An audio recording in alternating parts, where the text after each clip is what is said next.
Moon. I feel really tall compared to you guys. Hello, you're here for daycare duty. We have teacher number 1, and now you're teacher number 2. Turn. You have to turn to Lala too.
Doing my dailies now.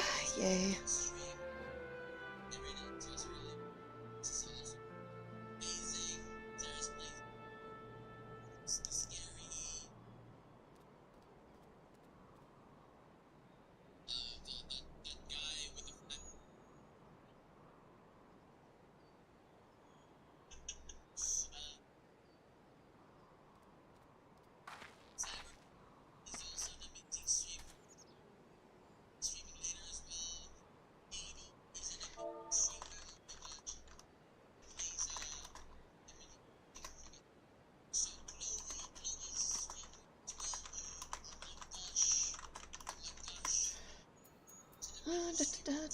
Go to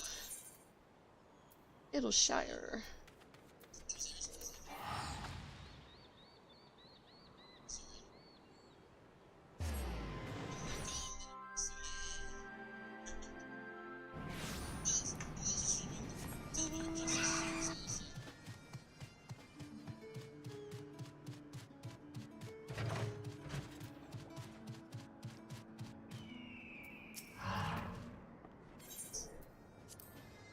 There we go, got the book.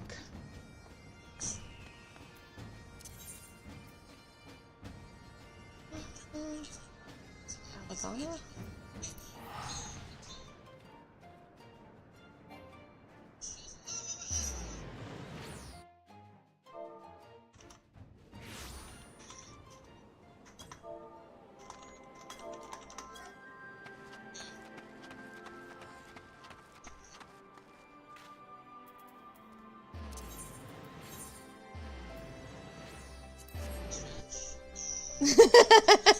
I guess I reminded everybody, go get your book.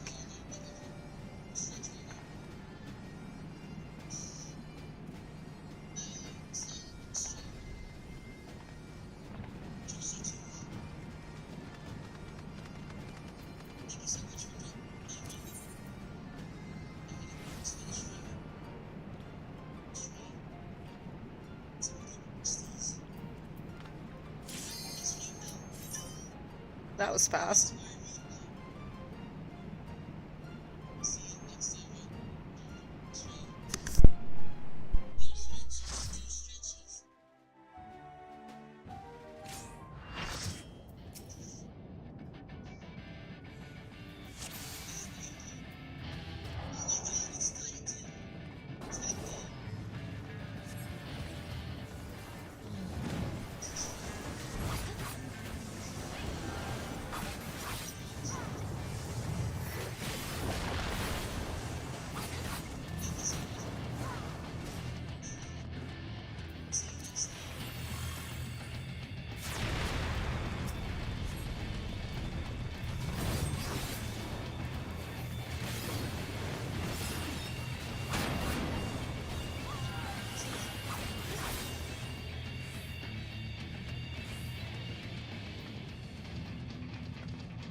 Boom!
That was easy.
Is there a mender here?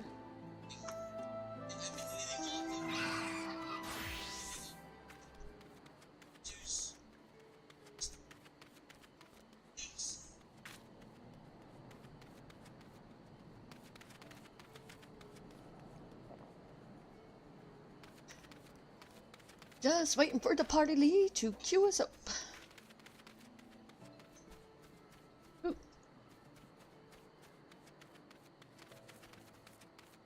Hey, what's Mike for dinner and Coke? It's everything.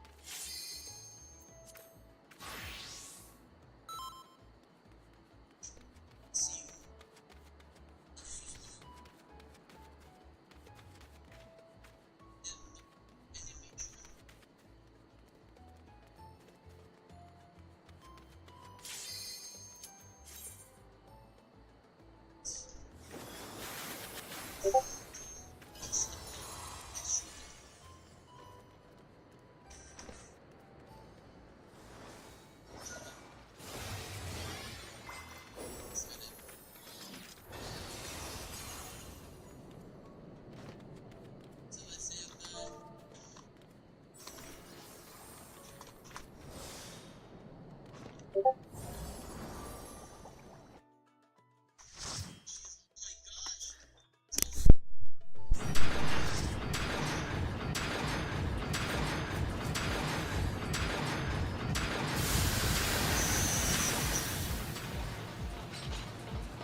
Alright, go.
Where am I going?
Hey, Radman, how's it going?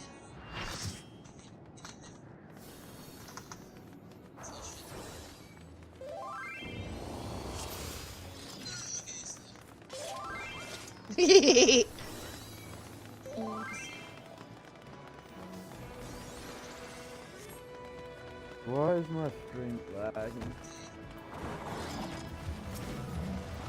I love this guy.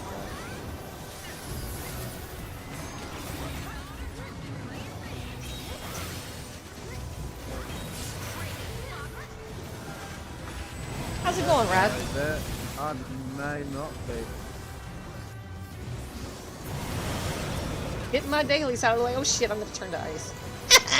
Don't do that. Get out of that. Do that.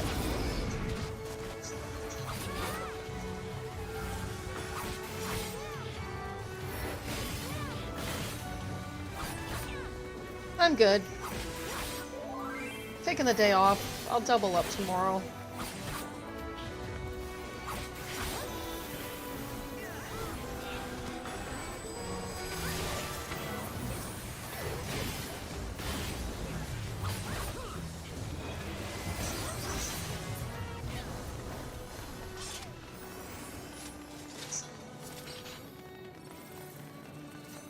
Queuing up with some other streamers that I know of for at least the stuff that we can group up a big group with, and then I'll go doing the rest of the dailies. I don't normally get time to do it with other streamers, you know, because usually I'm out working or something.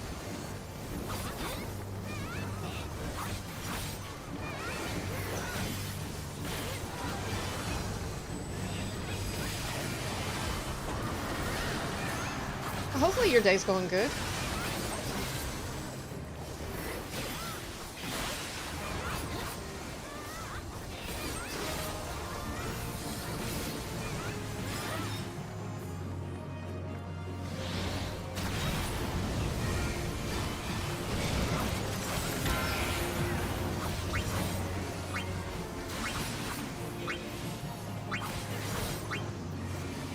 boss stresses me out.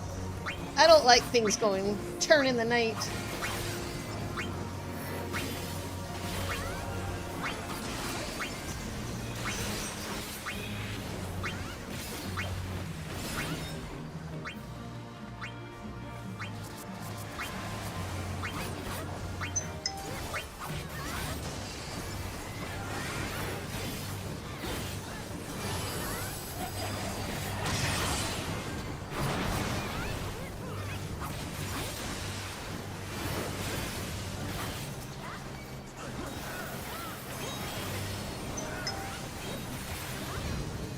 Yeah, I don't know yet. Hopefully. It says $46, but that I'm at right now, but it may not be accurate. So I guess I'll find out on the 12th, right? If I don't get paid this month, I'll get paid next month. You know, for small streamers, they don't get paid a lot very often. So I'm always appreciative of what teeny bit I get.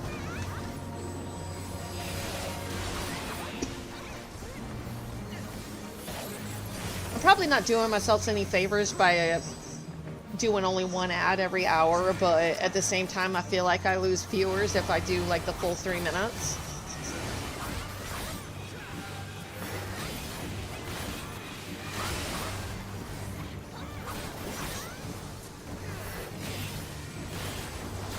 So, I don't know what the right answer is.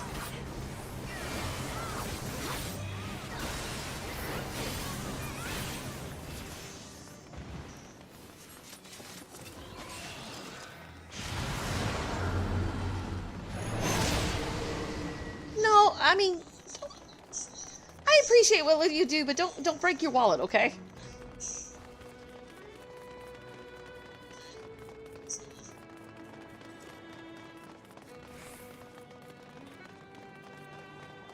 Because aren't you between jobs right now too? So I just want you to be careful, okay?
I appreciate it, thank y'all. I'm getting hungry. Have you been streaming today or no?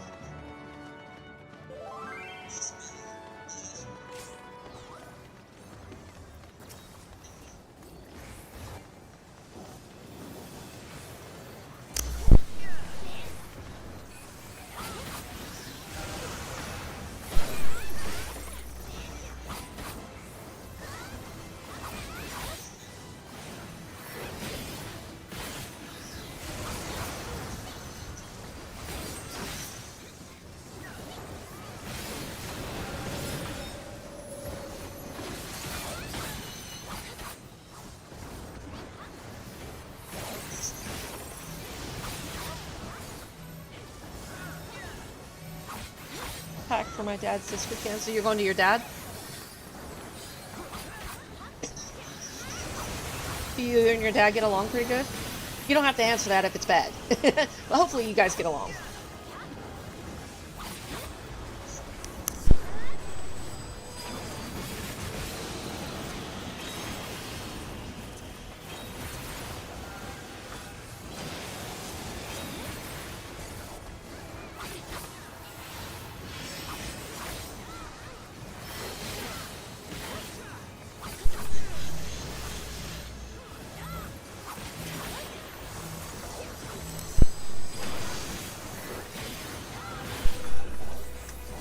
How's the new Xbox playing? Pretty good?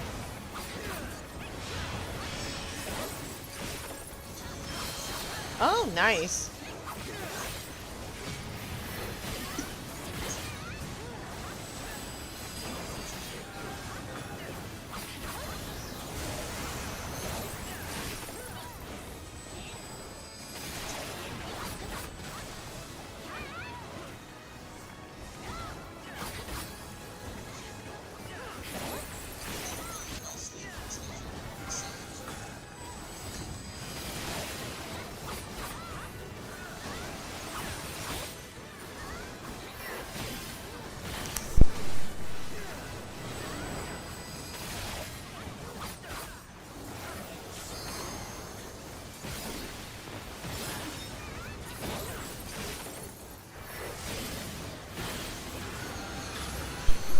Oh, they're all just starting to wake up. I have to go throw some chicken nuggets on this in the stove. I'm hungry. Hello to you too. I'll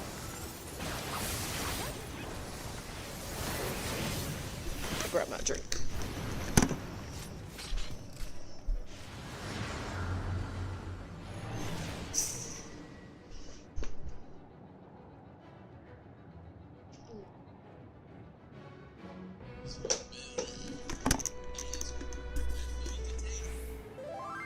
Oh yeah, chicken nuggets.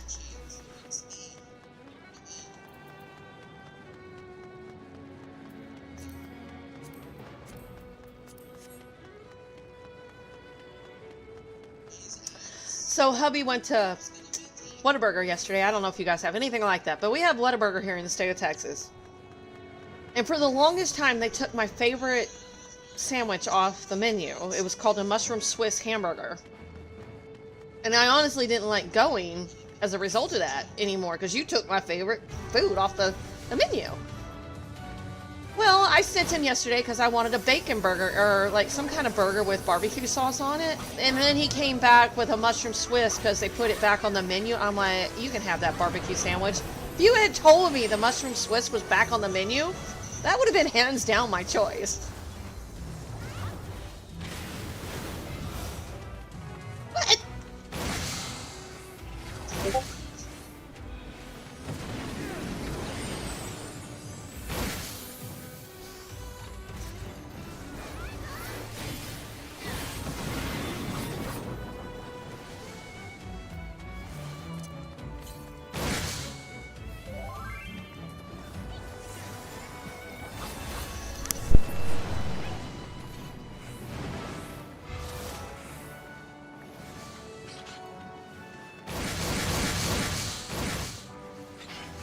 Yeah, there's nothing worse than them taking off your favorite food menu. And everybody was asking for it.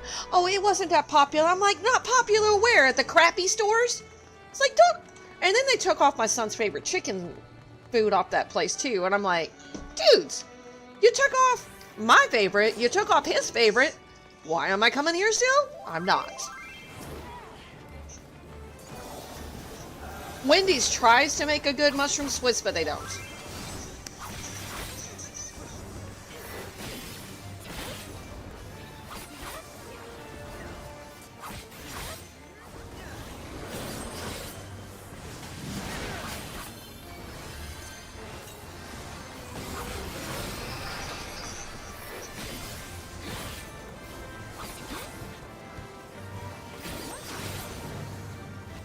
We don't have one of those anymore. It's shut down. I don't know why. They never rebuilt it.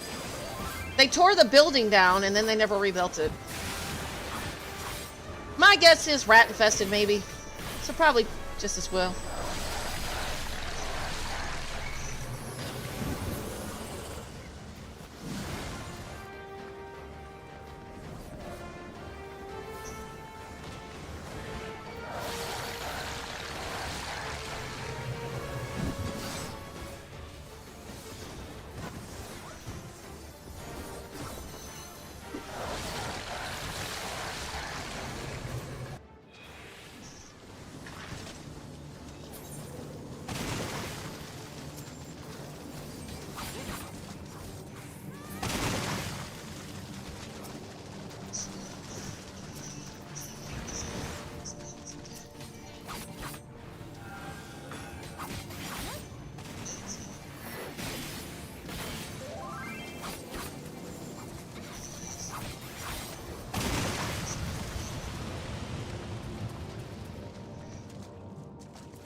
Yeah, we had a Taco Bell in Iraq when I was deployed down there, and it was disgusting.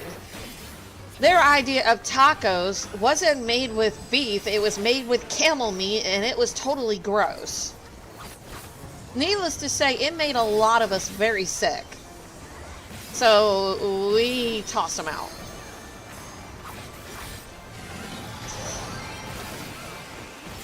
Yeah, you don't mess with something sacred like Taco Bell tacos.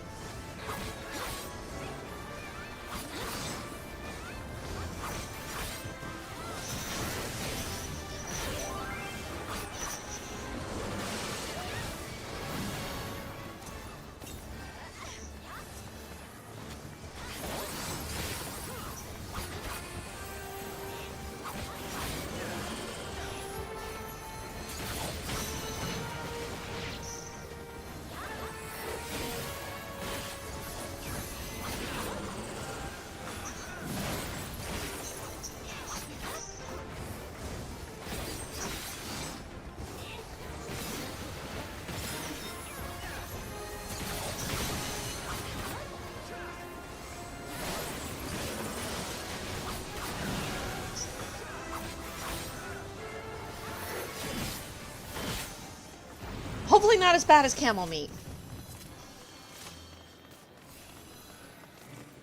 You know, and I'm all about trying new things, you know. I'll give everything, a chance. But that was disgusting. But they don't really eat meat over there, not like hamburgers and stuff, because cows are really, really important. They usually only have one cow per village or something, so it's a big deal. So they don't eat hamburger meat over there. Not really. They had lots of camels, though. Maybe lots of sheep, I don't know.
Yeah, it does, doesn't it? I didn't know that.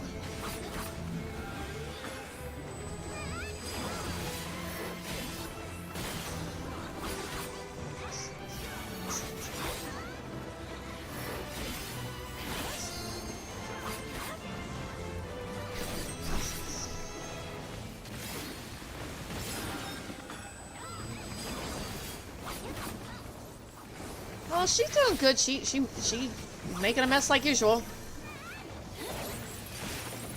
She took all my soda cans and she made a big old circle on the floor at the house. It only just reminds me about how much soda I shouldn't be drinking.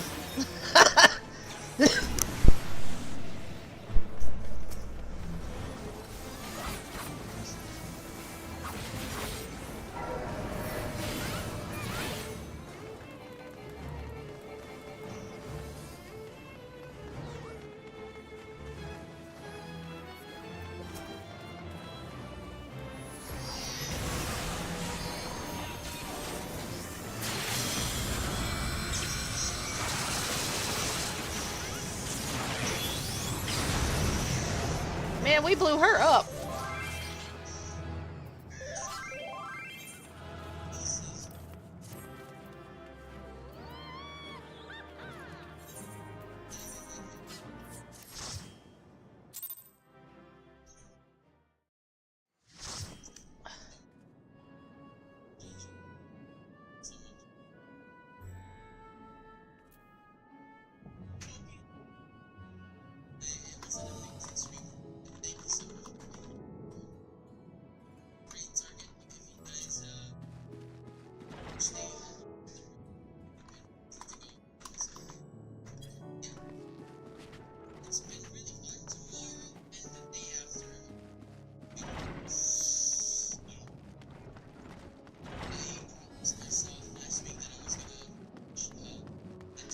Oh yeah, that's what I was doing. Okay.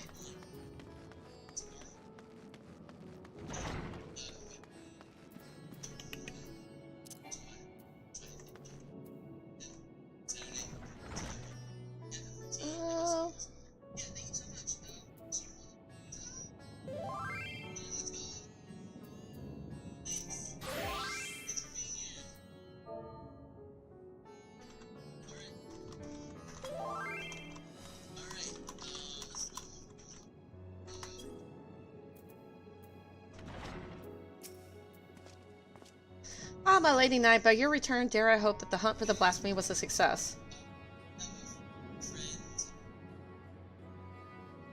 That you have banished the beast comes as little surprise, but this occasion would serve as impetuous for the Church to embark upon a path of reform is incredible.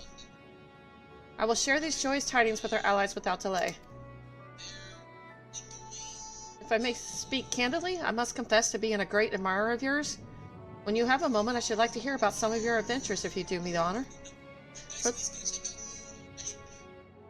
For the present, however, in my official capacity as the Ishgardian delegate, I offer you my humblest thanks for your immeasurable service to our nation.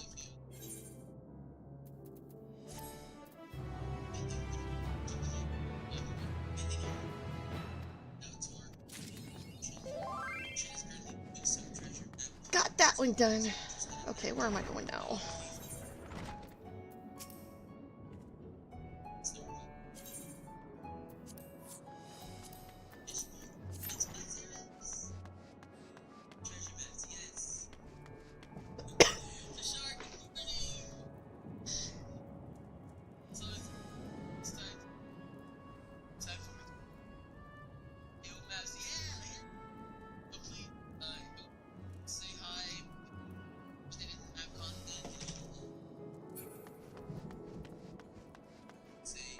Okay, so where am I going? Oh yeah.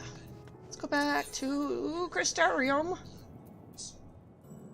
I'm trying to get my dailies done. You know how it goes.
Alright, back to Olympus.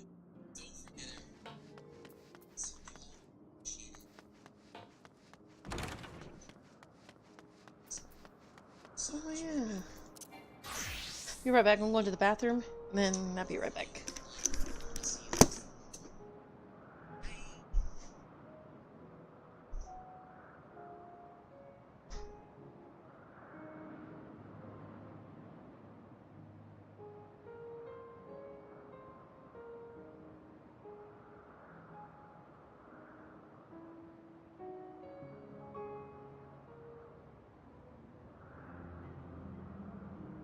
That's unfortunate, I guess. Well, oh.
Okay, I'm back. I had to get something to eat.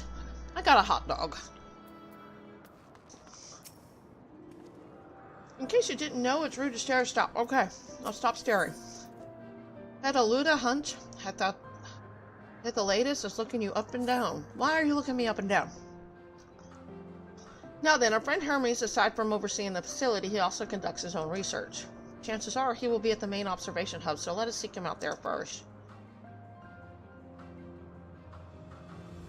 Tired as you are, however, you stand out a little too much. Our dear Emmett Silk wishes to keep a low profile for his errand, so...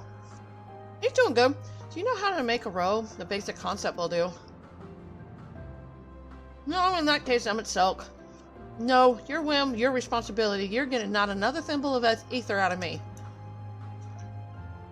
The way he scrimps sometimes, you think he wasn't a nigh bottomless fault of magic. Very well, I shall make the robe, but perhaps you can assist. Come, let us search for the requisite material. But I don't want to look like the rest of you.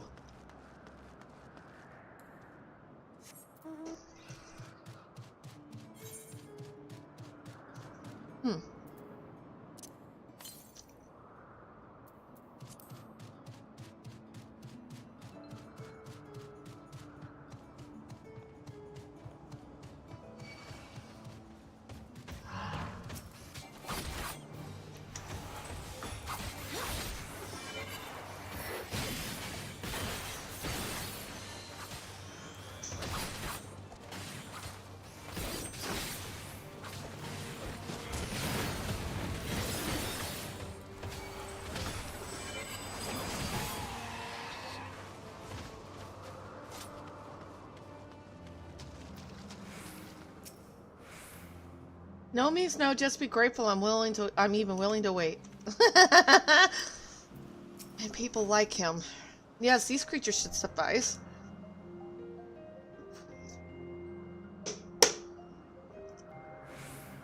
An etheric robe. I want you to use it to capture, shall we say, 2 Petaloodae? There are 3 species here. I believe any 2 different kinds should serve. Now, I should mention that the strength of the rope is tied, no pun intended, to the strength of its user. As your ether is still thin compared to ours, you'll need to weaken the Petaloodae first. Good luck. Thanks.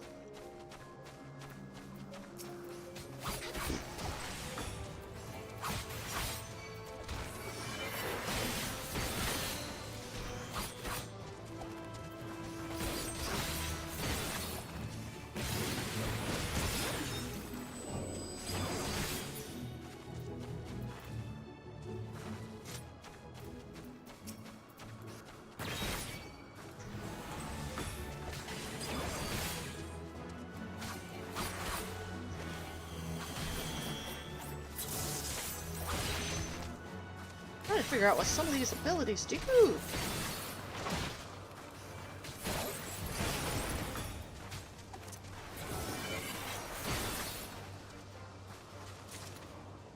Oh shoot, I'm messing that up so bad.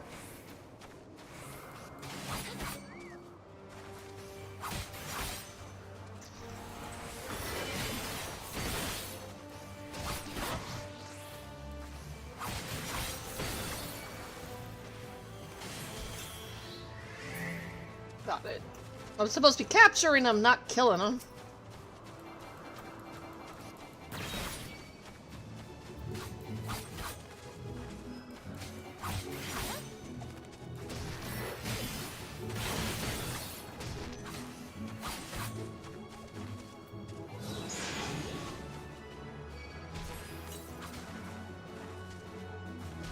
Did that not work?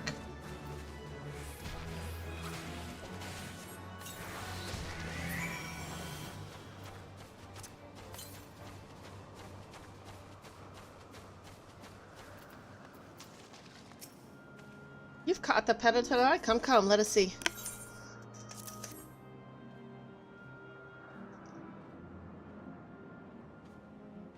Yes, these fine fellows will do nicely. And now for a spot of reversion? Shit.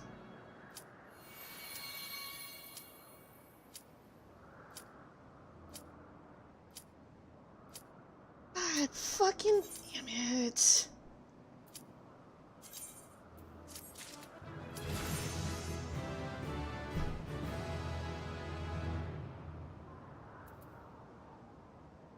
Did not want to skip that.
That's a lot of little emotes there.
Such devastation! Hey, Gorby.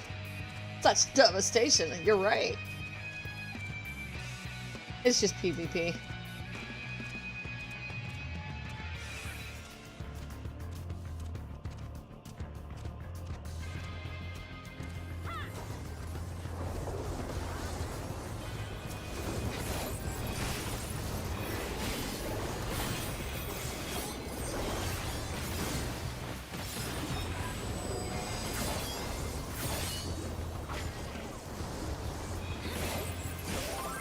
Well, bring the baby in here.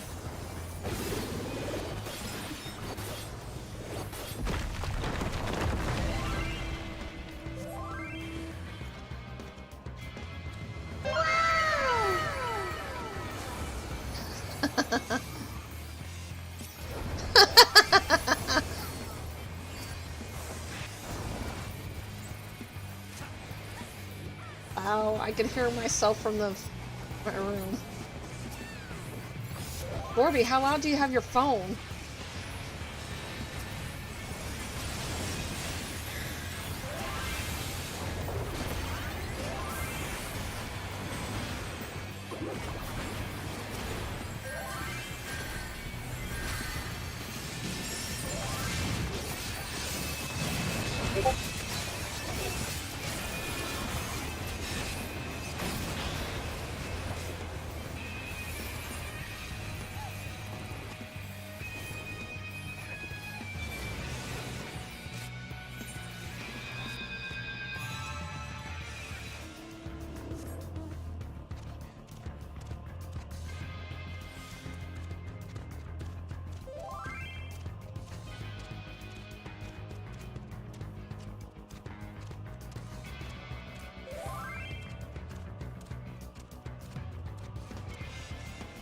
It is cold.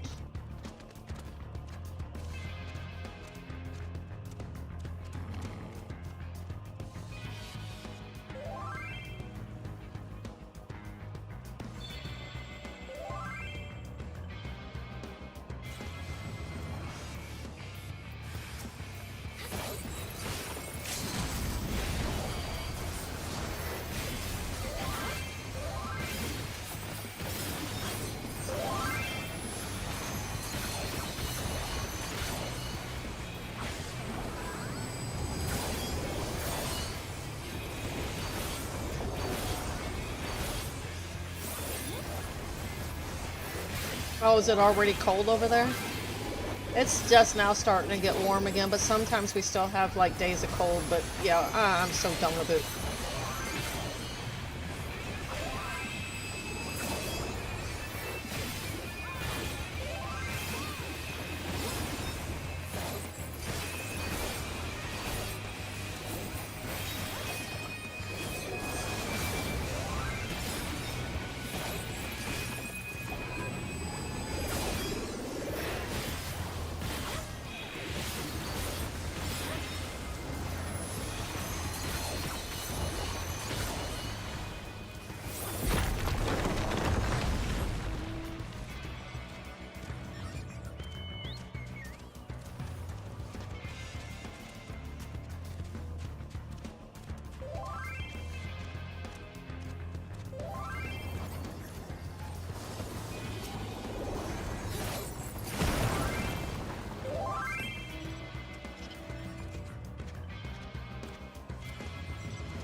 Oh yeah, the pollen is awful. I'm taking like Benadryl 2 or 3 times a day now. If I don't take it, I'm just like, oh god.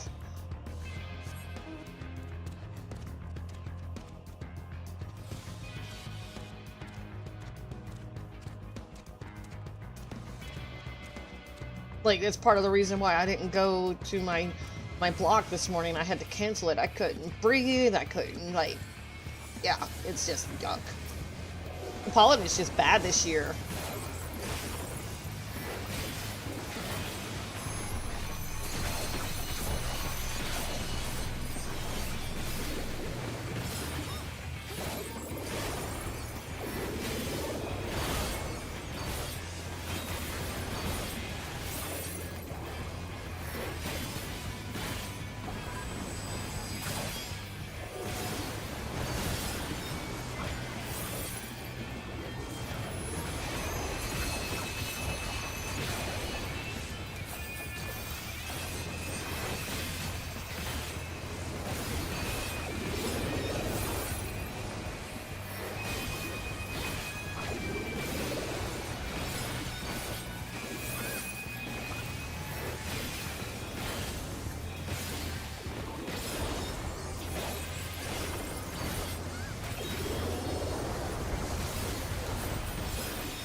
Not really. I'm awake. How's it going, you?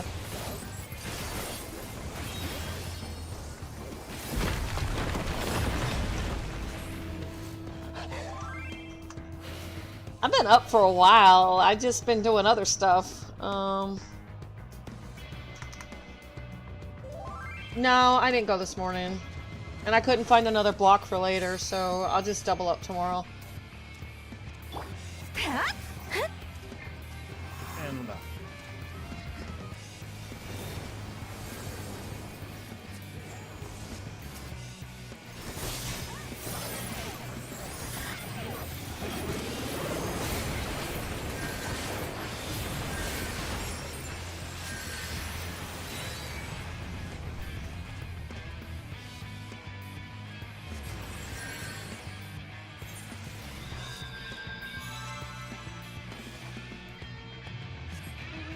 Yep, I'm playing Samurai.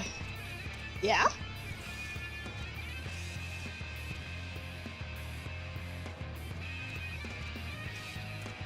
It's better than Tank.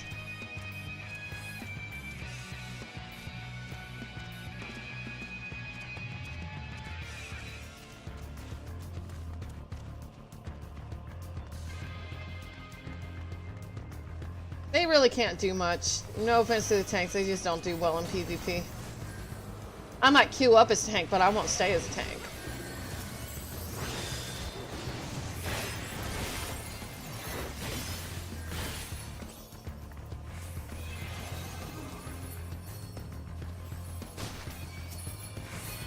Usually you're playing something else, you. Like, you're not always playing Final Fantasy. You just came back, too.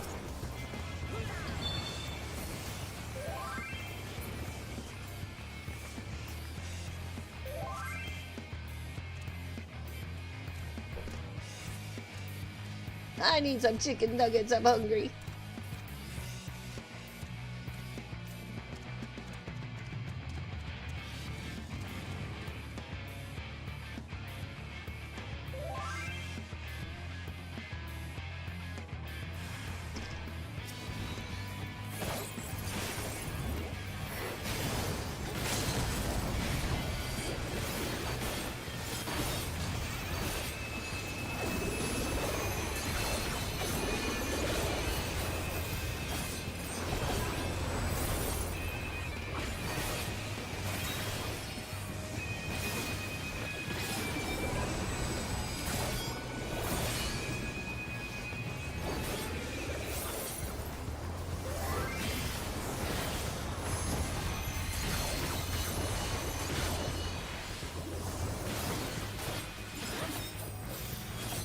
Sounds like the baby's getting tiki to death.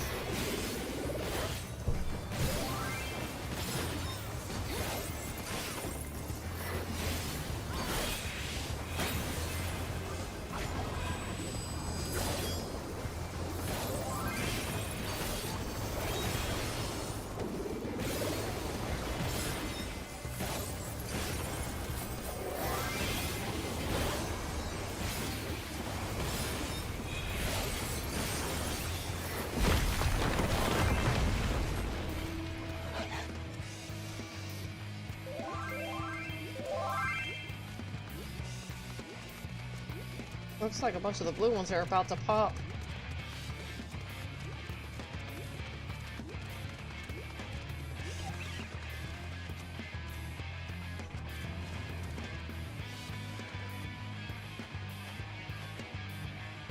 Wow, it was gonna be close.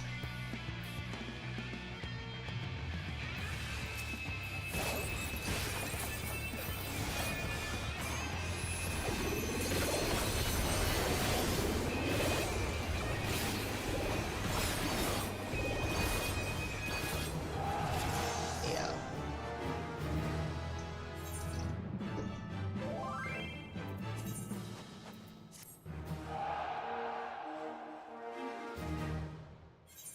I never rage quit on front lines. It's not worth it to me. It's just a daily to me.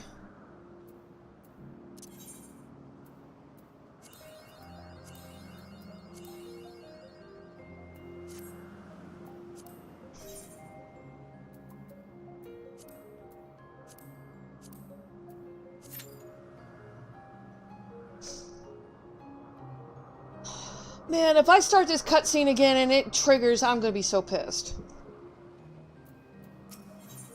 In search of Hermes, Hythlodaeus is ready to continue on if you are. If you're ready, let us continue along the path to Anagnoris, whatever that means. The place serves as an observation hub and residence both. Someone there should be able to point us in the direction of Hermes.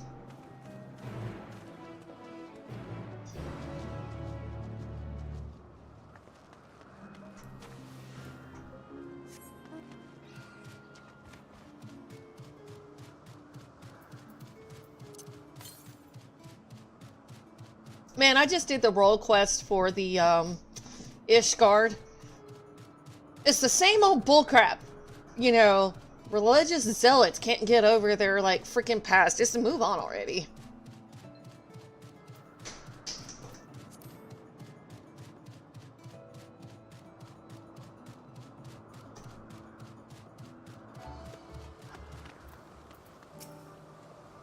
I was wondering what she was examining, but it seems to be the bush itself.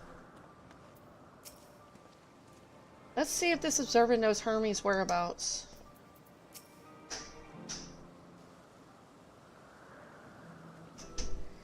Yes, can I help you? We wish to speak with Chief Hermes. Do you know where we might find him?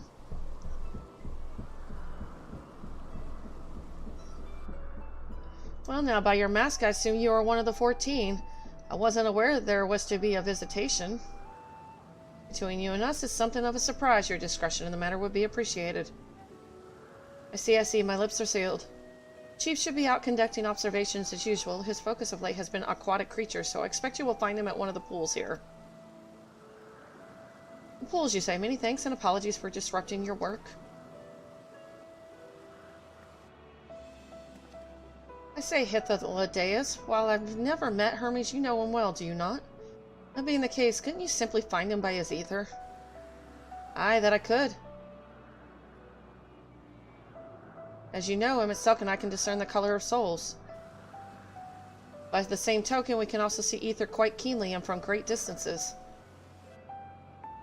With this skill, I could readily locate Hermes, but I felt that it would be a waste of an opportunity. We're here to perform an assessment, after all. By searching the ordinary way, we stand to gain insight into Olympus and the man in charge of it. This is as much for your own enjoyment like as not, but point taken. You're going to accompany us. Make yourself useful and help us look for Hermes. According to his profile, he has short, dark hair. So you know, it's because we're in Olympus that we don't have our cowls up. A special exemption due to the need to be aware of dangerous creatures. Elsewhere, we do not exhibit our individuality. It's unseemly. This is all common sense. But I would not assume you possess any. Well, thanks for making the assumption, you freaking jackass. I don't know what people's fascination with Emmett Silk is. I don't like him.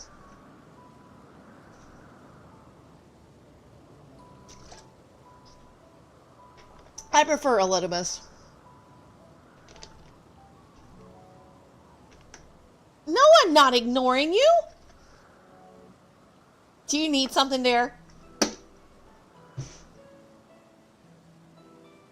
It's a rare treat indeed to be able to search for someone by their appearance, and I thank you for humoring me.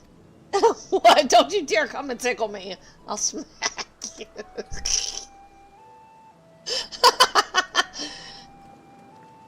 better go see what he wants.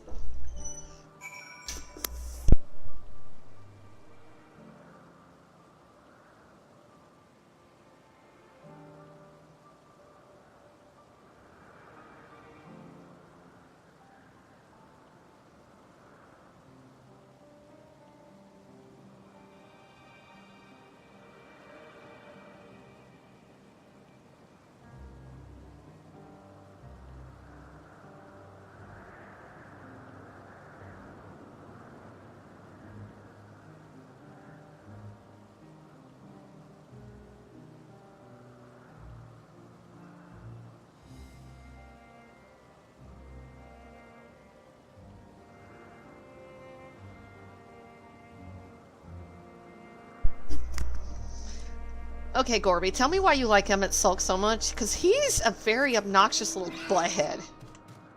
Go make yourself useful. You're stupid. I'm tired of him acting like I'm stupid, because I'm not. So why do you like him again? He's a hero. A hero to what? Elidibus was the hero and the true victim. Elidibus was also a little boy. Yeah, that's why I felt actually sorry for him.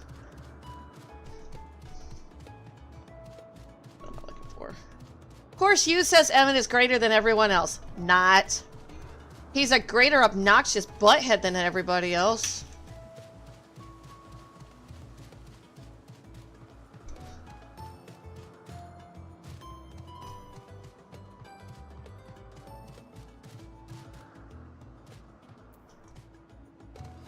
You seriously say I cannot jump over that? Oh, I definitely want more Elidibus. But didn't they say they changed him? That wasn't the original one? I mean, according to the storyline, which I've read it all, he filled somebody else's position right before the end during the final days, so he replaced somebody else. But it's sad that he was a little boy.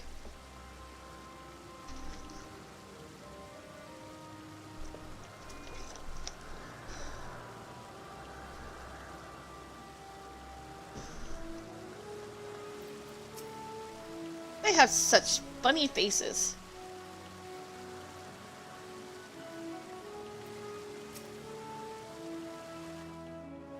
Pandemonium? What do you mean? Are we talking about Pandemonium from A Realm Reborn?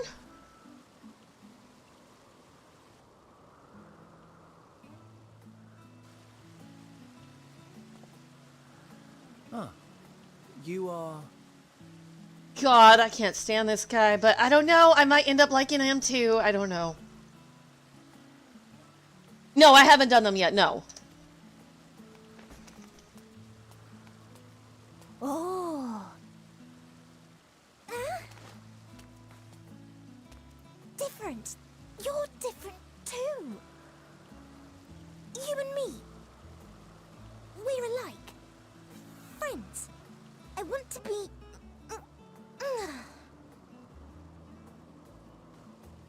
Wait. Please. Wait.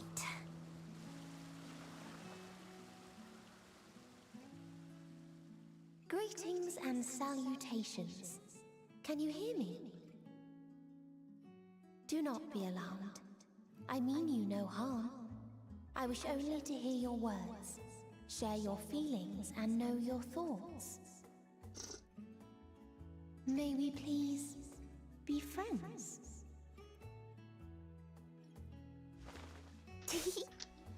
May we please be friends?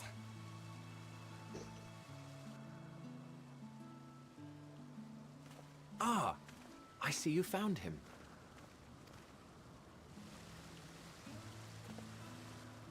Hythlodaeus. It's been a while. Too long, I think. Too long indeed for close collaborators. On this blessed occasion, I bring not only myself, but others who long to speak with you. I like his eyes. They're pretty. I like purple.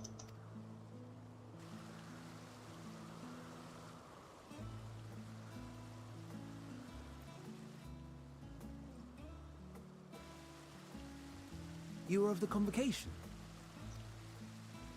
Emmet Selk at your service.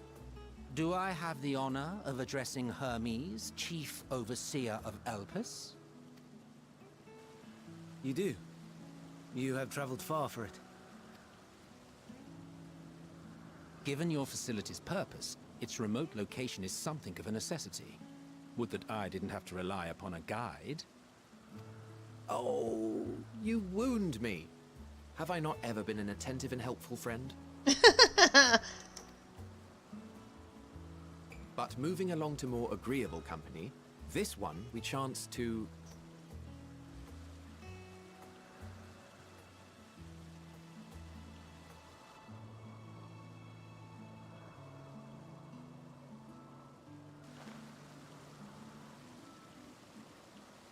Well, you certainly have her attention.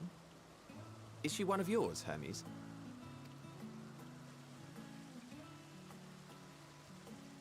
Her name is Meteon. It means shooting star.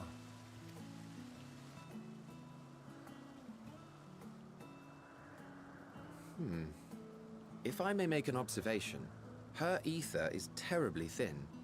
I fear she might dissipate at any moment. Nor do I believe you've made a submission to the Bureau. I would remember such a concept if you had. I haven't, as you say. I judged it too early. She's a pet project of mine, still undergoing preliminary testing. But rest assured that I will attend in person ere long. Very well. Being an authority on flying life forms, I appreciate that you are exacting in your work. I shall look forward to your submission. If we have finished with the perfunctory chit-chat, I would discuss official matters. Mm-hmm. Can we go back to the pleasant folk talking? Please go away. By my coming, I trust you already anticipate the subject. I have an inkling, yes. Please wait to the main building yonder. Are you guys telling me he's gonna grow on me later? Because right now I'm not impressed. I'm just saying, I've never been impressed with him, ever. I shall join you as soon as I've returned these creatures to their homes.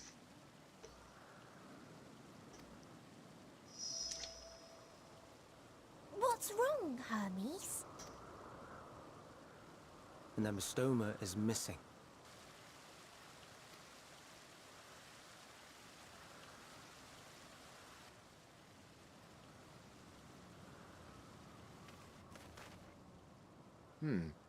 I may have found it.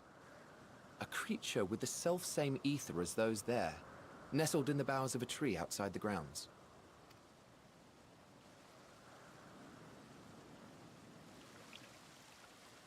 You're saying they can climb with their sorry excuse for living? The fashion has been to imbue aquatic creatures with the power of flight, ever since the words of Metron created a sky-swimming fish.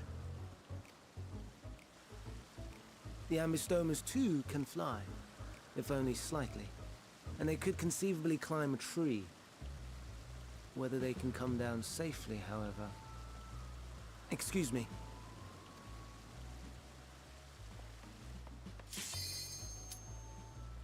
I'll help, too.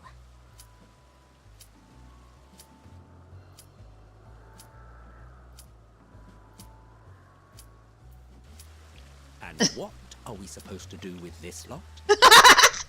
I'll come back to this. Oh, God.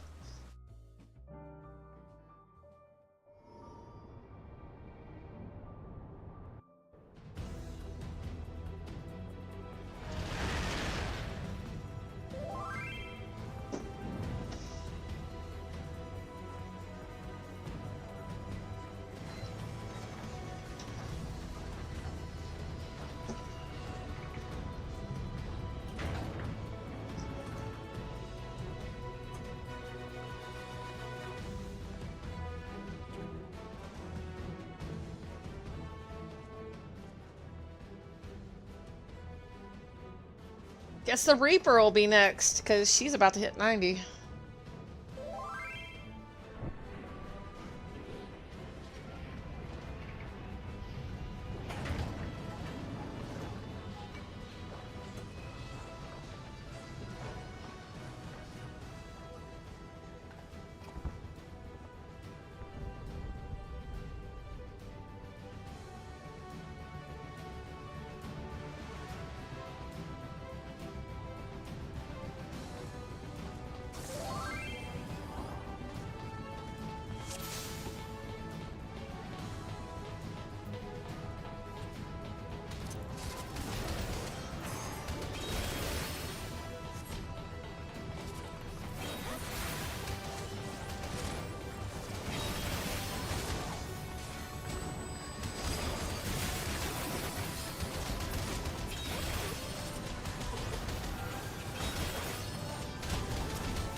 Man, I must have been in that queue for a while. I totally forgot about it.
Oh, Bright and Sunni's followed. That's who's followed me. Okay. I was like, who followed me yesterday? I'm like, it was 17 hours ago.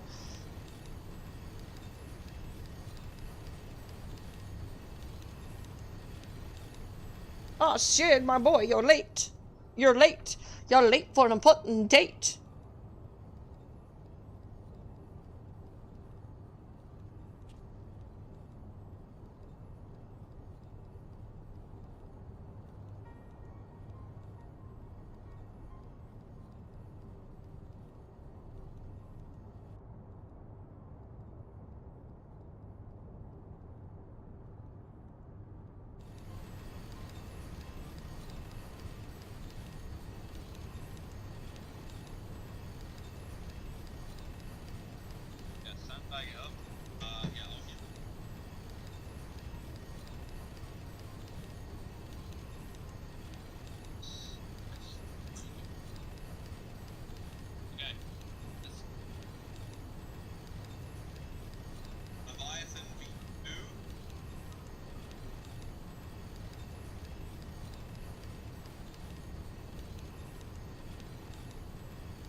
You know, I totally zone out during all these cutscenes in the main scenario now. Totally don't pay attention to it at all.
Let's start.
feels weird having half my toolkit missing.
Mm-hmm.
Nero, is that you? I thought we were long gone from each other, and here we are. We meet again.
Poor Nero.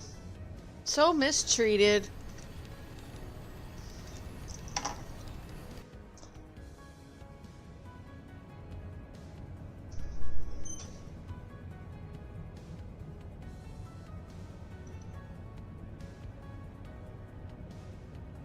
She's cold. Probably need to turn the heater on.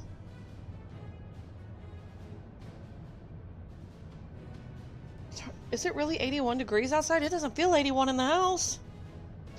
AC.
control panel. It'll be somewhere nearby. Take the lift down, and you should find yourself in the chamber of the Ultima weapon.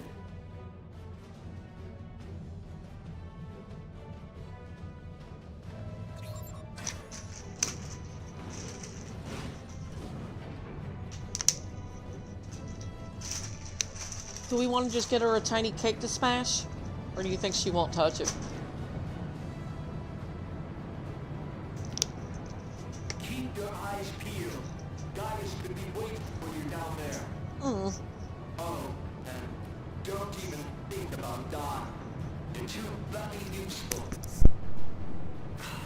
The interference is getting worse. I don't think the connection will last much.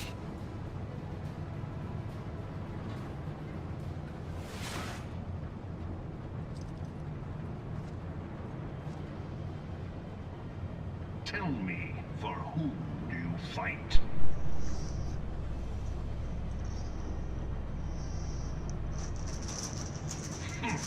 Do you believe in Eorzea? Every time he says, do you...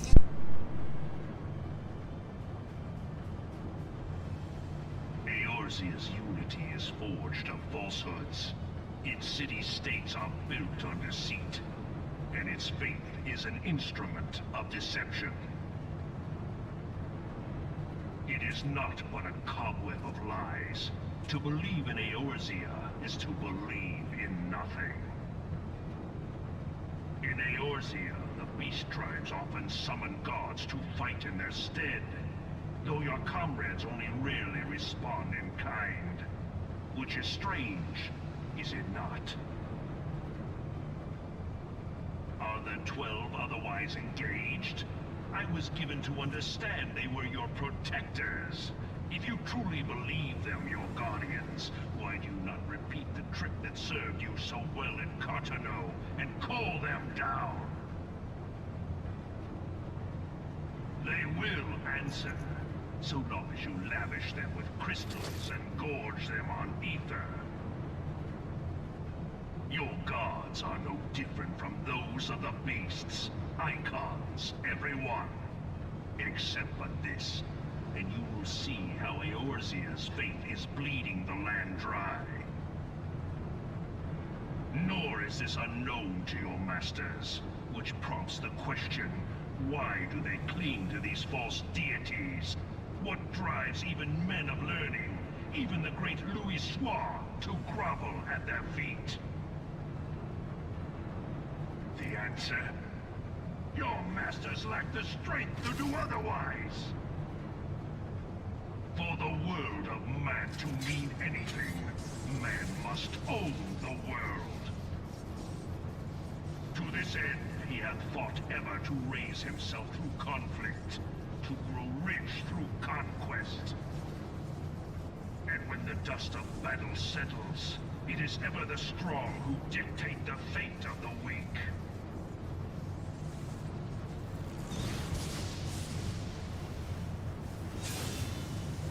Knowing this, but a single path is open to the infinite ruler, that of false worship. A path which leads to innovation and death. Cleaned up my desk during that. Power can rightly steer the course of civilization. And in this land of creeping mendacity, that one truth will prove its salvation. Come, champion of Eorzea, face me. Your defeat shall serve as proof of my readiness to rule. It is only right that I should take your realm, for none among you has the power to stop me. Yeah.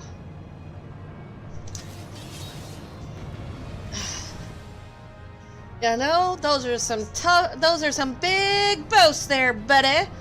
I'm gonna just make you eat them.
Nice. Yay!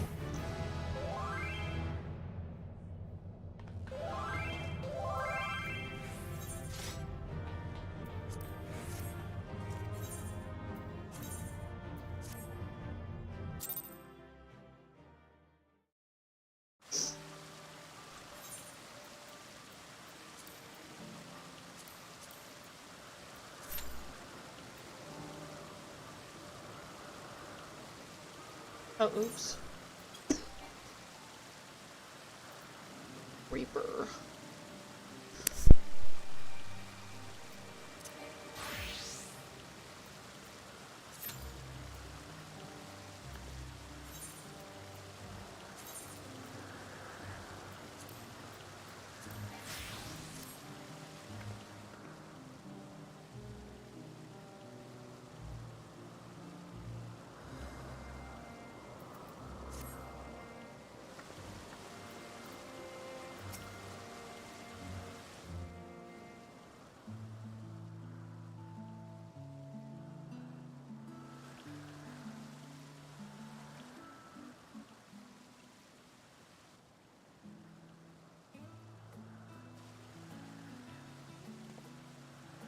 Ah, you are... Oh. Different. You're different too. You and me. We're alike. Friends. I want to be...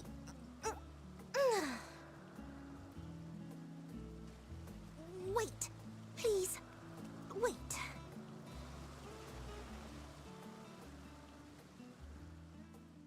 Greetings and salutations. Can you hear me? Do not be alarmed. I mean you no harm. I wish only to hear your words, share your feelings, and know your thoughts. May we please be friends?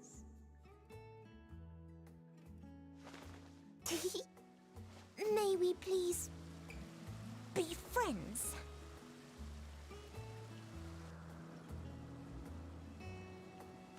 Ah, I see you found him.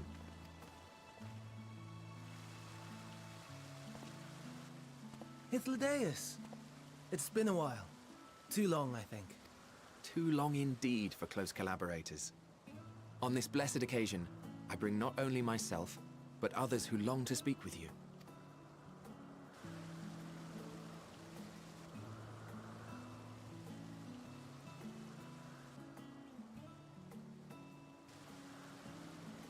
You are of the convocation.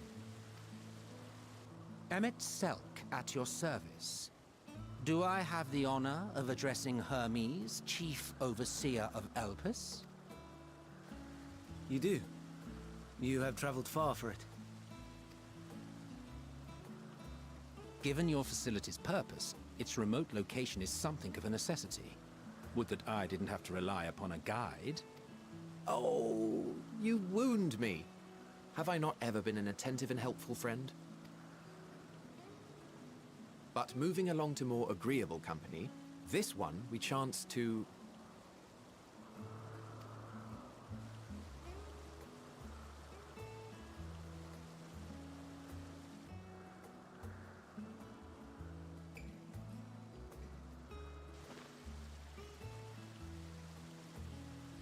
Well, you certainly have her attention.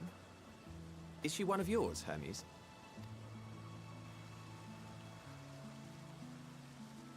Her name is Meteon.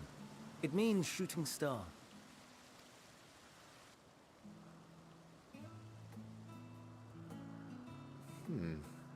If I may make an observation, her ether is terribly thin. I fear she might dissipate at any moment. Nor do I believe you've made a submission to the Bureau. I would remember such a concept if you had. I haven't, as you say. I judged it too early. She's a pet project of mine, still undergoing preliminary testing. But rest assured that I will attend in person ere long. Very well. Being an authority on flying life forms, I appreciate that you are exacting in your work. I shall look forward to your submission. If we have finished with the perfunctory chit-chat, I would discuss official matters. By my coming, I trust you already anticipate the subject. I have an inkling, yes. Please wait to the main building yonder. I shall join you as soon as I've returned these creatures to their homes. What's wrong, Hermes? The Namastoma is missing.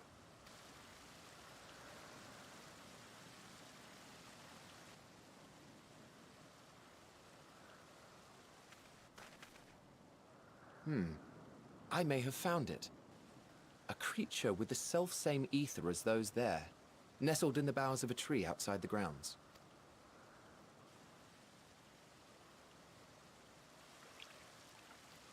You're saying they can climb, with their sorry excuses for limbs?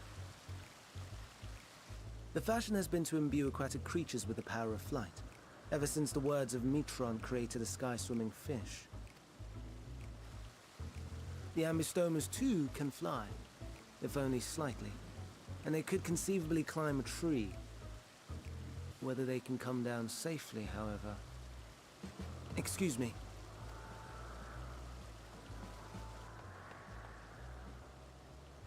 I'll help too.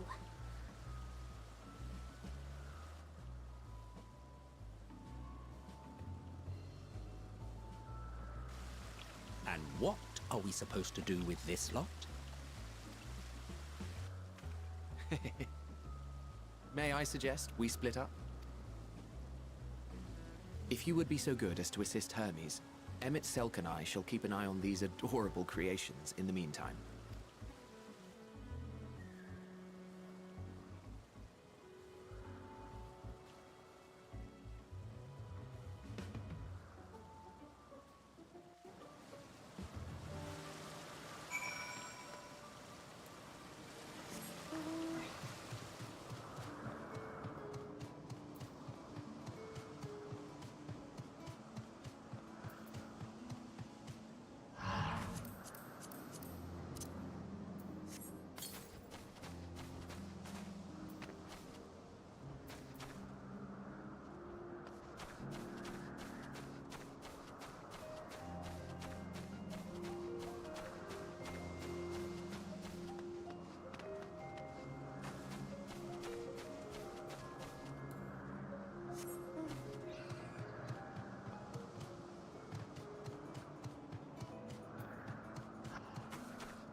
James, Hermes, and Meteon have found their quarry, a creature known in this age as an ambystoma.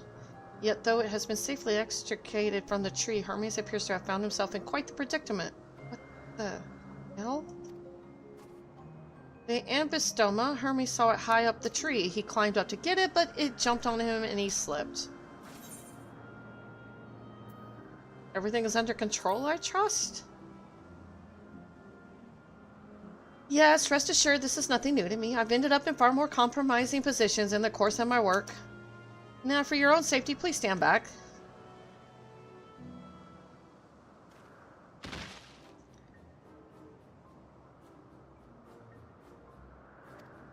And this is supposed to be Fandaniel in the future?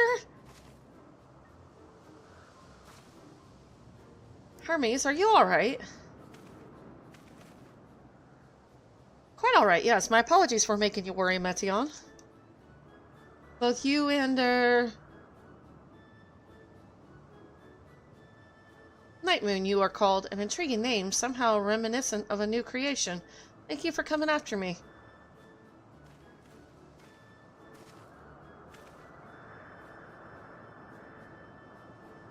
As for you, little one, you must be more careful. be able to fly, but it doesn't mean you cannot fall and hurt yourself. Oh no, I had forgotten all about its fellows.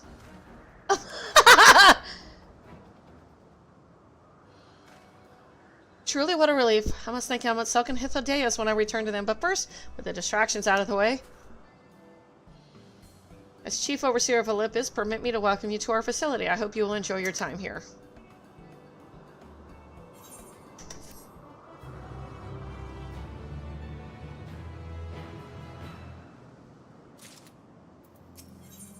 Ponder, warrant, cherish, welcome. Having found the wayward Hapsatoma, Hermes is the picture of relief. Well, we mustn't keep the others waiting. Let us return to Aganoris.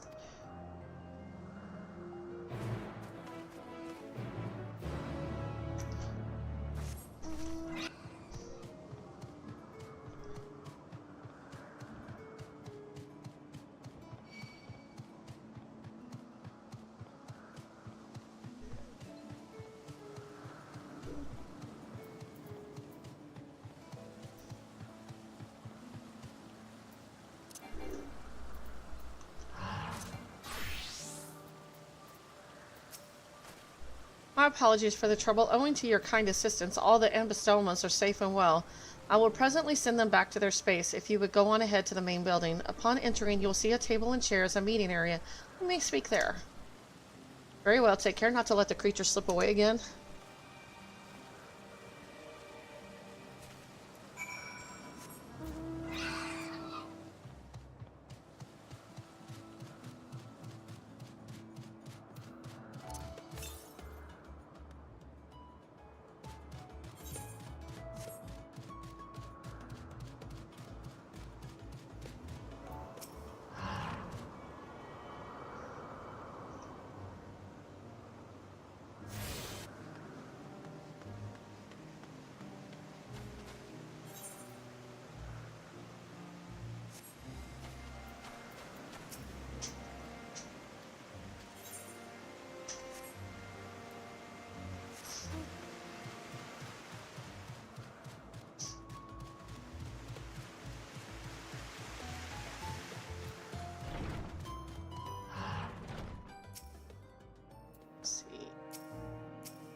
While Elmetzelk has been accommodating thus far, he is the one who has business with Hermes. If you wish to attend, you will have to ask his permission.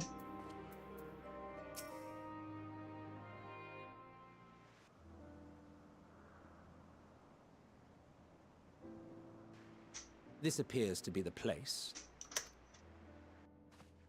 And here is where we part ways.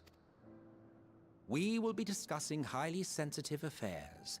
Only a select few may be privy to such knowledge, and that does not include someone who cannot or will not divulge their origins.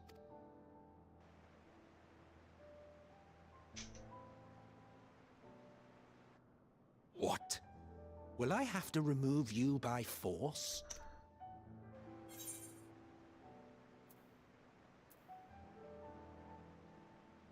There are reasons I cannot speak freely.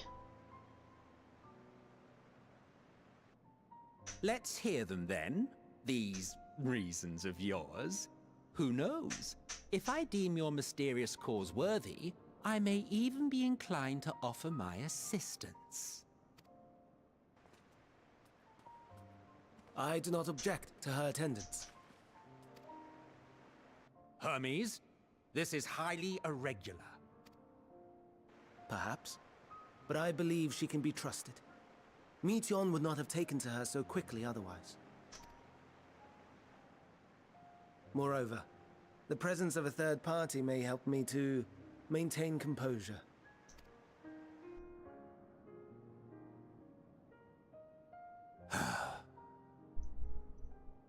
As you wish, then.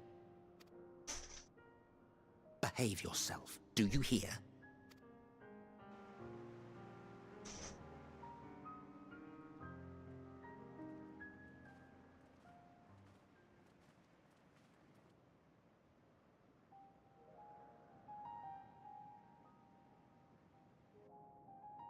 So, it's finally happened, then. Aye. Van Daniels declared his intention to step down, and named you as his preferred successor.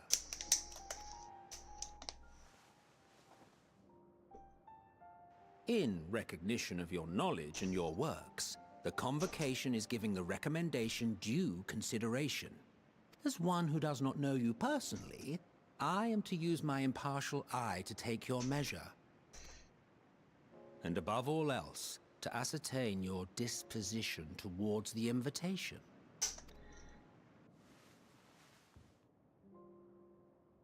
I understand that you and Fandaniel are close. He himself was once chief overseer of Elpis after all. I should not be surprised if you knew before anyone else that he wished to relinquish his office. I did. He told me that when he fulfilled his purpose, he wished to pass the torch to me. A torch you seem none too pleased to accept. Are you so averse to serving on the Convocation? Why does it have to be a thing? No, it's not that. For a humble researcher like myself to even be considered is an honor beyond words. No. What troubles me, what I struggle to come to terms with, is the very fact that Fandaniel is stepping down. Does this not mean that he will return to the Star?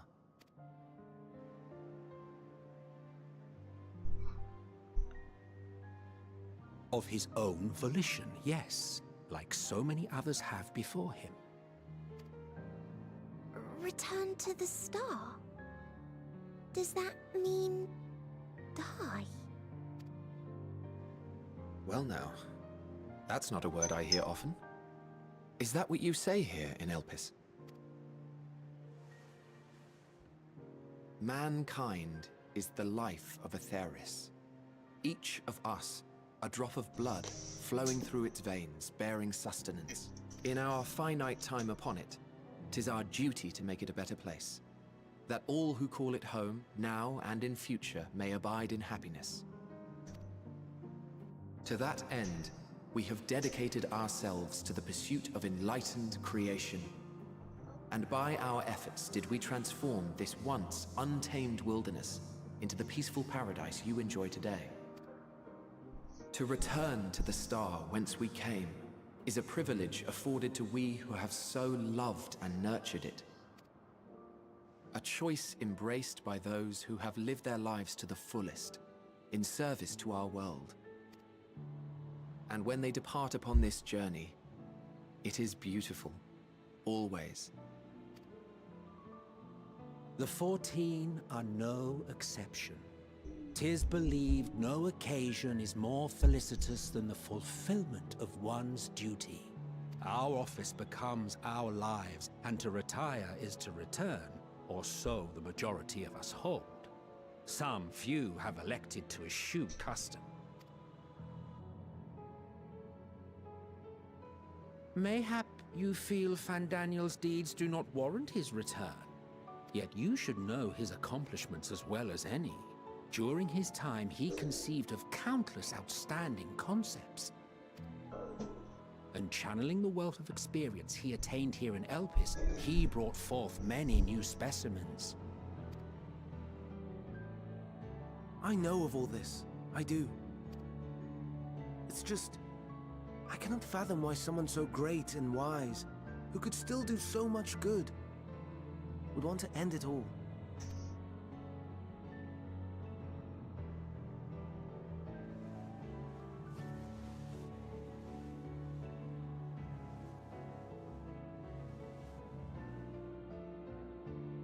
Oh no. I've made her upset. Forgive me. I know I requested your presence. Might I trouble you to take Meteon outside? A change of scenery would do her good.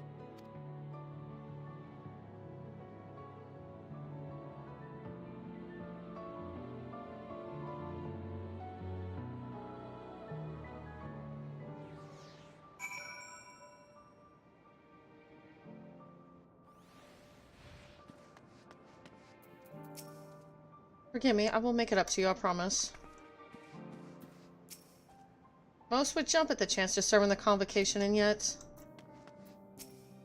Don't mind us, my friend. Please tend to Meteon.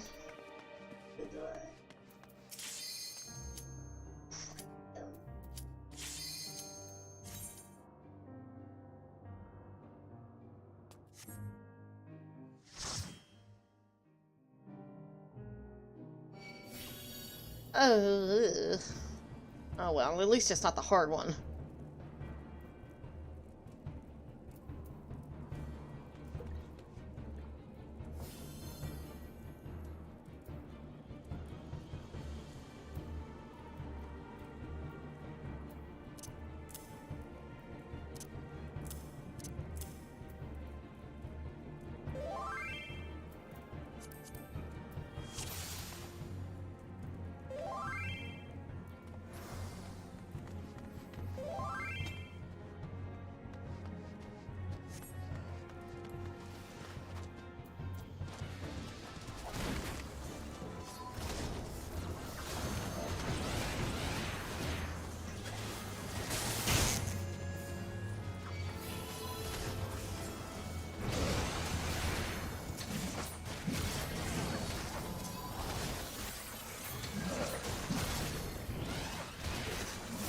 I noticed he didn't have tank stance right away.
This must be a newbie group. They're exploring every treasure chest. Oh god. I was like that once upon a time, and not anymore.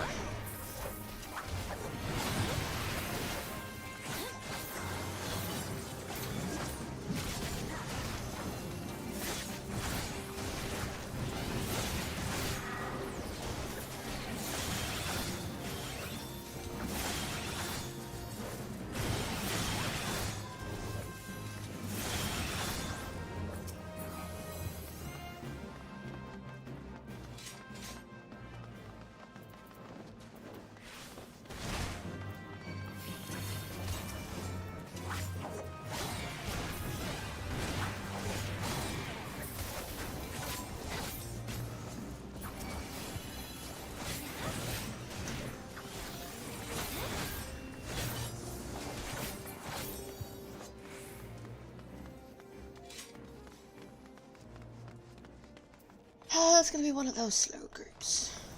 Yeah.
Oh, did she hit? Is she 81? Yeah.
Da, da, da, da, da, da. She stole my water. Damn it! That little baby stole my water.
Thankfully, I've only got one more roulette after this. Yay.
Yeah.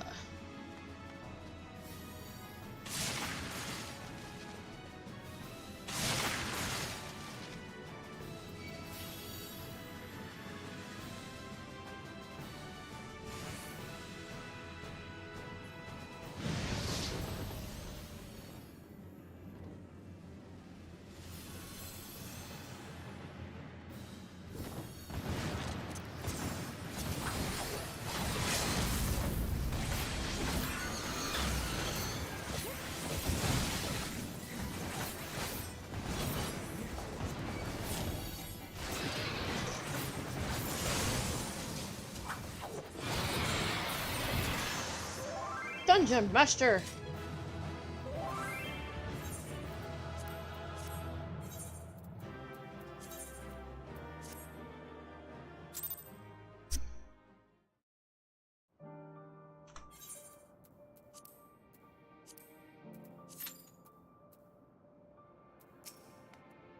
I'm sorry, Knight. I didn't mean a walk. Perhaps we can go for a walk?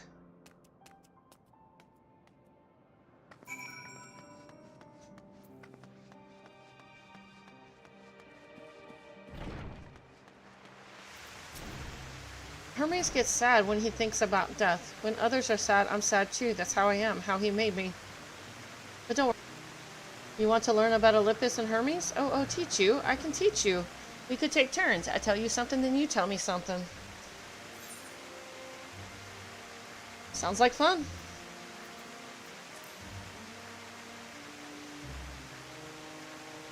It will be. It will be. And where to start? And yes, let's talk to Minnon. He should be near the Aetheryte. I'm not good at explaining, but Minnon is, so I'll have him explain instead. Metion now is accompanying you. Keep her at your side in order to proceed with quest objectives. You can leave Metion behind by entering a different area or by speaking with her and selecting the option to part ways. If you wish to have Metion accompany you again, return and speak with her at the original location.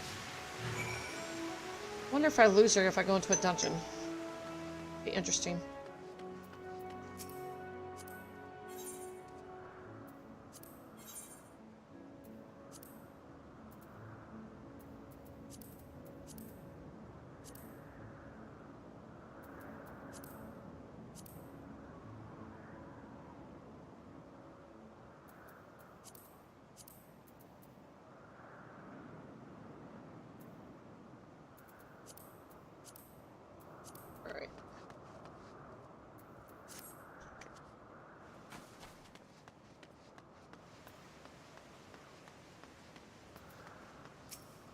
My role here, I specialize in the observation of flora. Some of the larger species, such as trees and so forth, continue to grow over the course of many centuries, which requires a great deal of patience on my part.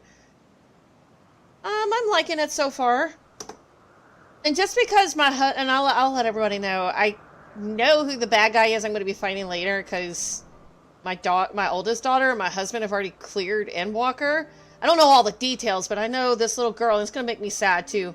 Because she seems really sweet and innocent. This little girl right here, Metion. I don't know everything in between. I just know she's a bad guy. Because I had to come home during one of my routes while I was still driving for Amazon, like with one of the third-party owners. And he was threatening to quit the game because it was so bad. I had to come home and comfort him and tell him keep pushing through. Everything will be all right. He almost quit. He's a big Y'shtola fan. Huge Y'shtola fan. Anything happens to Y'shtola, he gets depressed for days. And I was like, that's how I feel 4 expansions later about Harashafont, And then I'm questing alongside Emmerich because I went ahead and did one of the role quests already. So I did number 2 today. So I did the one for Ishgard. God, man, those people have problems. Can't we get over the church thing already? Yes, you can still worship your silly goddess or whatever. Just don't go crazy about it again. It's like, can I please get one expansion where I'm not dealing with Ishgard dragons and their church problems? Come on, people. Just because you guys lied and betrayed everybody doesn't mean you still can't believe. Just tone it down. A lot. Please tone it down. I know it is. That's why I'm saying just, you don't have to give it up, but you can't just shove it under the carpet either and kind of turn your back on them either. It's kind of what they were trying to do, and yeah, so I did that one. I got all of them in my bag. Oh, I meant to read that, but let me see. So I got the other 3 right here, but I was going to do like 1 a day. So I've got her, which is the tank one. This one's the healer one, and I'm guessing this is the range DPS. So, yeah.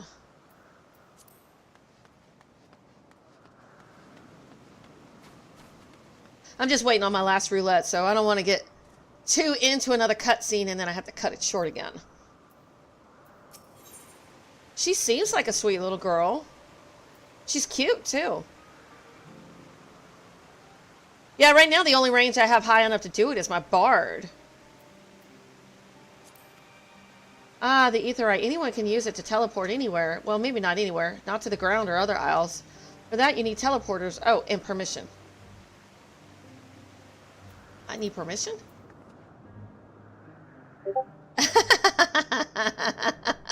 I'll be right back. I'm going to the bathroom before I start this cutscene.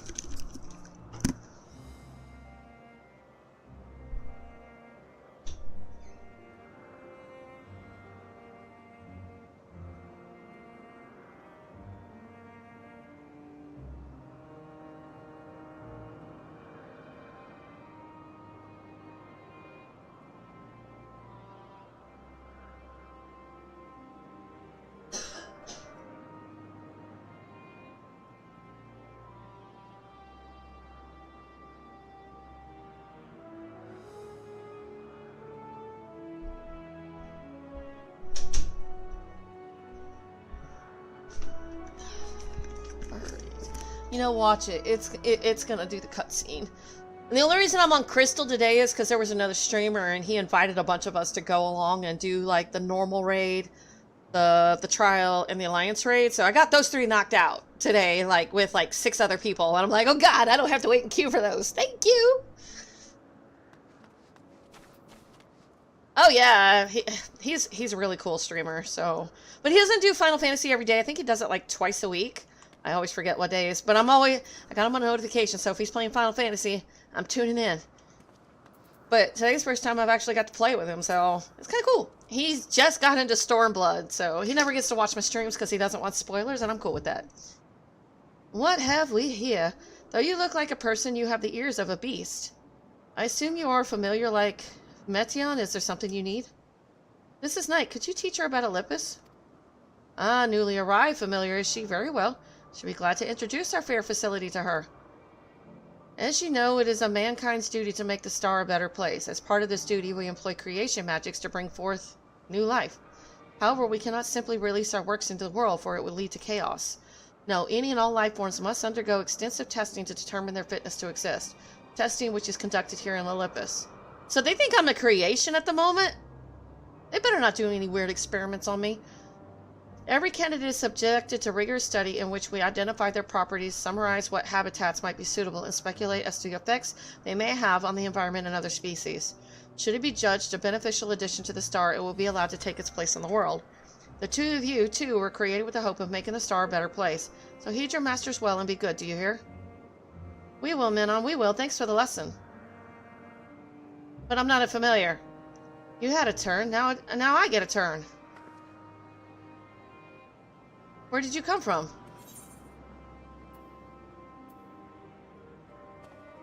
From a place far, far away. Oh, then I probably don't know it. I don't know much about other places.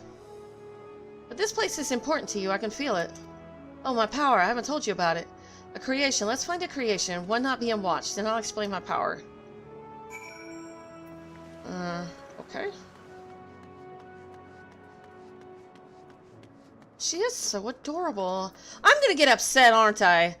Because I know what she's gonna inevitably turn into. I'm gonna get sad. I'm gonna get attached to this kid. She's so cute and adorable.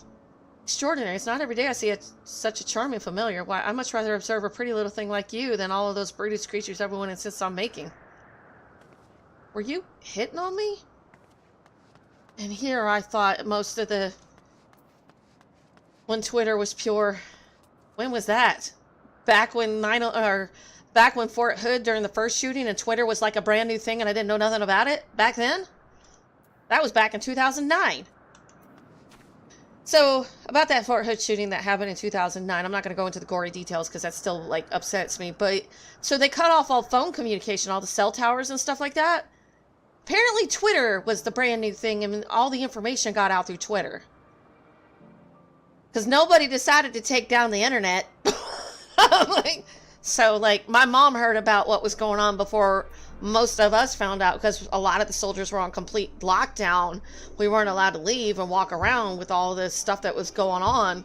So it's like, my mom couldn't get through to me, you know. She's like, finally I call her like several hours later. It was like 13 hours later. She's like, I was so worried, couldn't get a hold. I'm like, should have got on Twitter. What's Twitter? I have no idea. It's kind of like Facebook wasn't really a thing too much back then either. I mean, this was back in 2009, so social media was like switching all the time. Yeah, it's amazing how far the internet has come. I remember web TV, you know, the forums and stuff that you used to go into for chat and stuff, and then it's just it's just slowly gotten better. Yeah, MySpace, Yoohoo, what was that other one? Starts with an A. God, there's so much. And then you had stuff like Ventrilo, TeamSpeak. Oh, what's that other one? Skype? Is it Skype? Skype. I was thinking Skype. AOL, yeah, that one. ICQ, yes. That was another one. There were just so many, and you were like, you're a member of them all, and then, you know, that was probably the start of identity theft on a whole new level. Spriggans. What are Spriggans? Oh, did they make the Spriggans? They really made the Spriggans. And now they're nasty little monsters on the source. Oh no, we call them Orei. If there's many, if it's just one, we say Orei. Though they're cute, they can be naughty. Yeah, don't remind me. They're right. Golems. They eat your face. I don't know about the eat the face thing, but yeah. Sometimes they run off with concept crystals and Hermes has to run after them. Interesting. This is never a dull moment with the Orei. Their fondness of minerals make them highly unique, and I dare say they will be no less popular.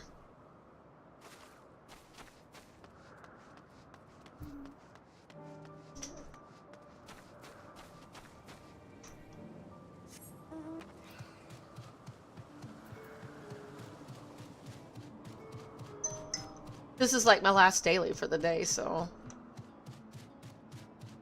What am I looking for? Oh, I'm supposed to talk to this person. Motionless bird. I remember you! You were in Pharaoh Sirius, that dungeon. You were mean. Oh no, cutscene. Watch the queue pop now. I don't like that evil look. That eye. Oh, this creation is perfect. I kind of disagree with that. But I don't remember seeing it before. Perhaps it's new? Anyway, I'll try reading its mind. That's my power.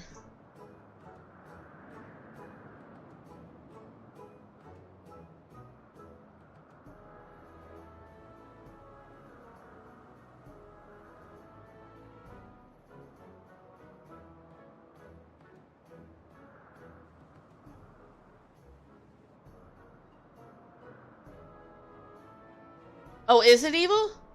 Oh, I can't read it, or maybe there's nothing to read? Well, wait, please wait. I'll try again with you this time. Oh no! Stay out of my head. No! Don't give her permission to look in my head! Greetings, can you hear me? This is my power. I can read the emotions of those around me and project my emotions to others in return. I'm not actually speaking to you in your mind, rather you are converting my emotions into words and intention. Process performed subconsciously by intelligent life forms.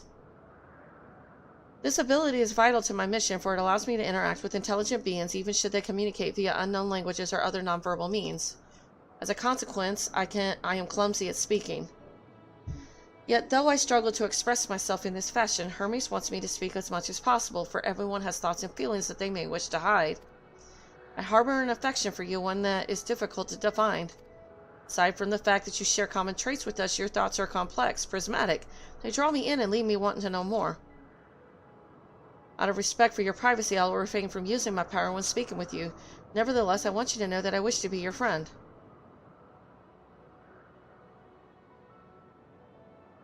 Did you hear me? Good. Now it's my turn again, so what are you good at?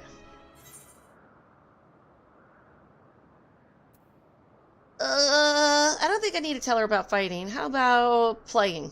We'll go with playing. I never get to play. Playing? I'm still not sure what that means. Hermes says let's play, but then he goes for a walk or looks at creatures. It's fun, but no different from work.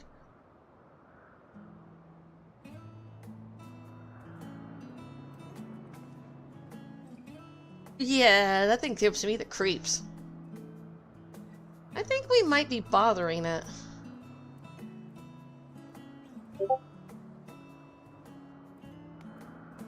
Let's keep going. We'll go and see Uthani next. She's usually in a small building, one on the west now. I think I forgot to give you your shout out here.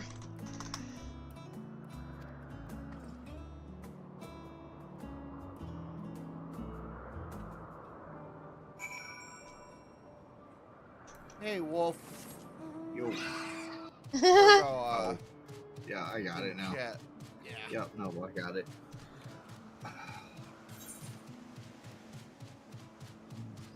And that's a long queue for this one. I don't know why HUD dungeons take so long to get into. Maybe nobody likes doing them. Of course. No. The puppy's a baby.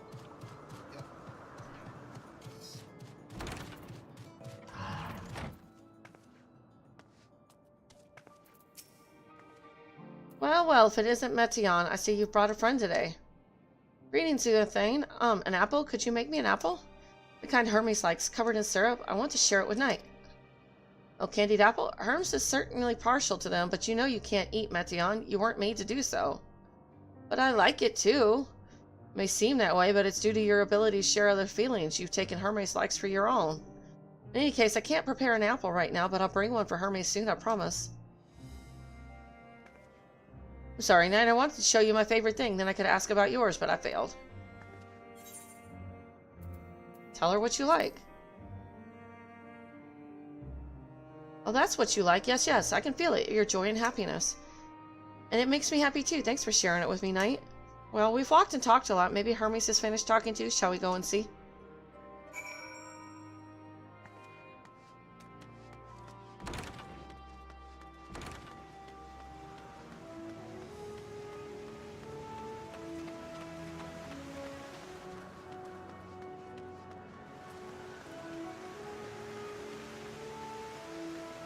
I'm number 3 in the queue. Oh, yay! That was quick. It means I don't have to focus on no more dungeons until it's story dungeons or something.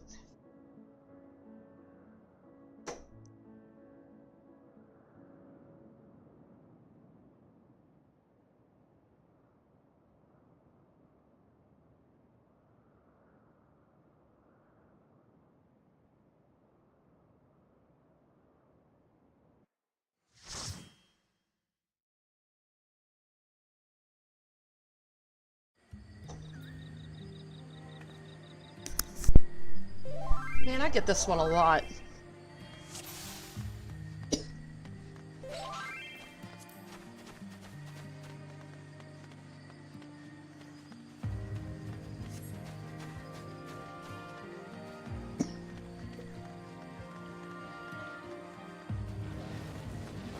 Last dungeon I had to tell the tank, hey, you forgot your tank stance, and that's kind of important in Stone Vigil, you know?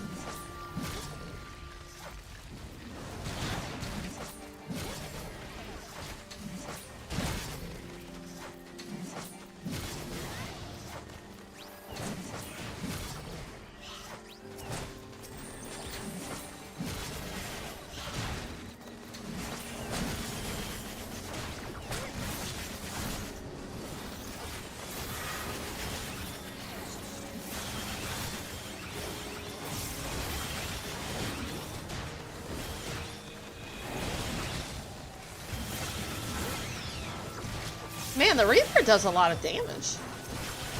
Kind of crazy.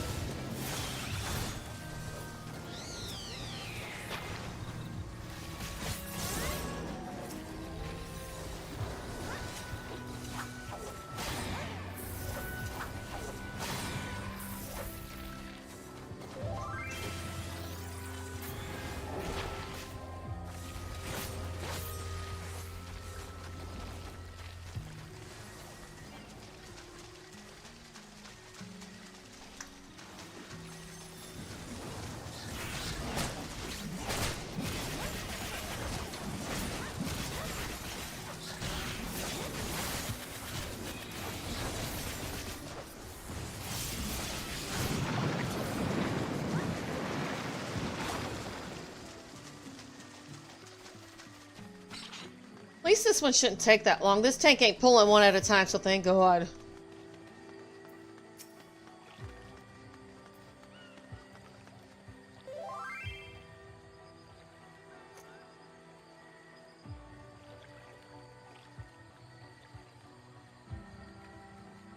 think once this one hits 90, I'm going to get these two to 90. Machinist and Dancer. That's my goal. And that'll leave the other tanks, the healers, and the range DPS.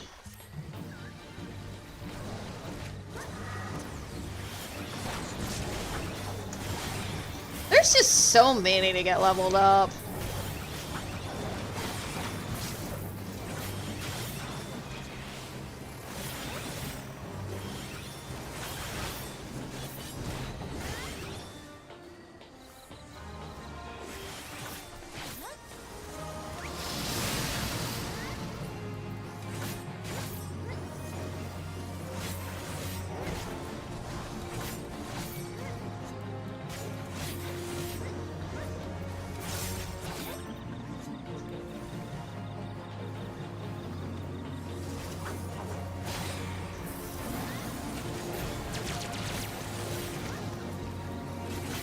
I mean, I've got one level 100, and man, that took forever. Like, because I lose the preferred bonus once they hit 90.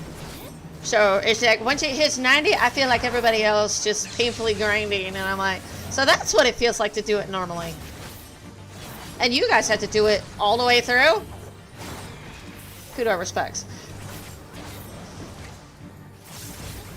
Suddenly being on Primal is worth it. Or not Primal, Dynamis. The Dynamis is good for two things. Housing, I don't have competition for the lottery, and 2, leveling.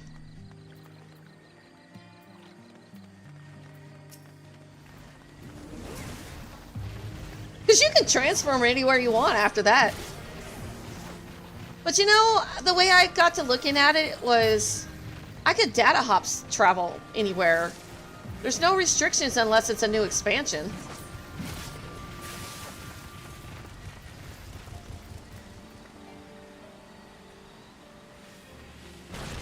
And over time, they started unlocking it. Ether was like the last one to fully unlock everything. But I don't really go there that often. I do have a character on Ether. I haven't done anything with it yet.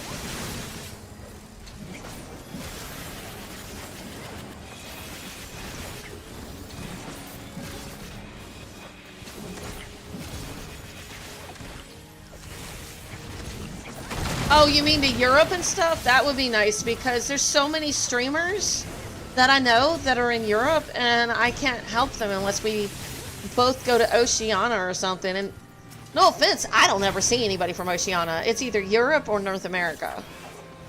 I don't know anybody from the, you know, ocean side. Like, so poor people over there.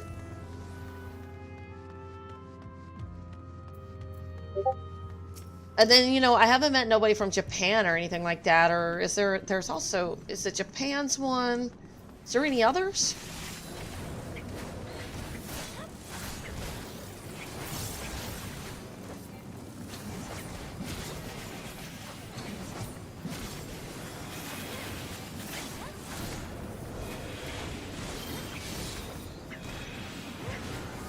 Oh, really? So that comment about we can go there is false then? That sucks.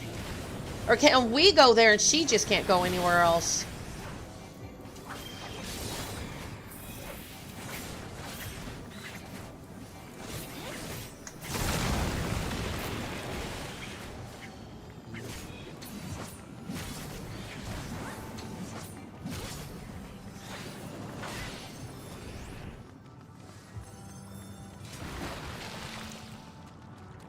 That's bullshit. Excuse my language, but that is bullshit.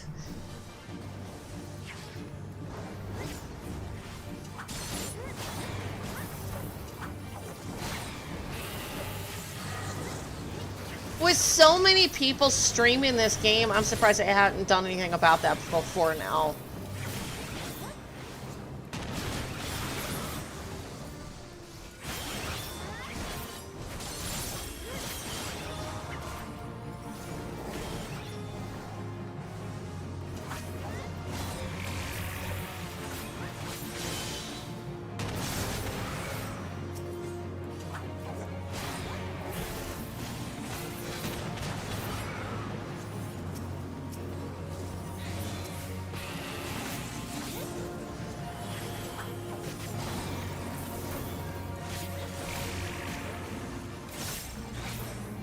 Well, that would make sense. If there's already bugs, you might as well hold off on launching something else in addition.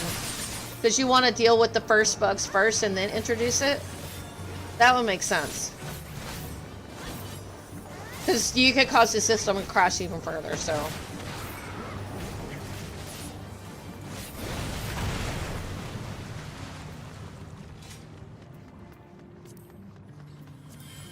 You know, I wish there was an option that we can check at the start of a dungeon or in the system configuration to turn off, I don't want to roll for any route, just automatically pass until I decide otherwise. Because I've got so much gear that the only gear I put in my glamour box now is, like the stuff I get out of deep dungeons and, you know, other level 1 gear that looks unique.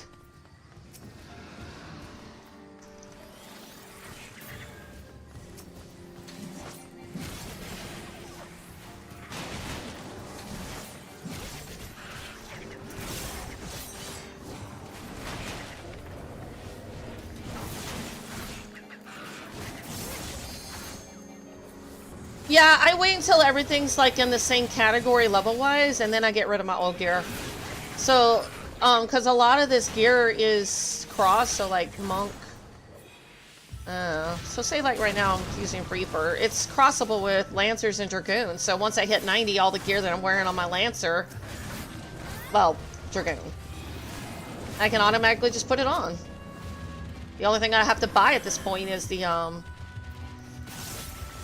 Oh, speaking of which, I thought I had to go buy gear. I don't. Because my Samurai just hit, 90, so I need to put her gear on. Only thing I'll have to go get is the weapons. It saves so much money in the long run. It's expensive to start with, but then I save money because they can all wear the same stuff.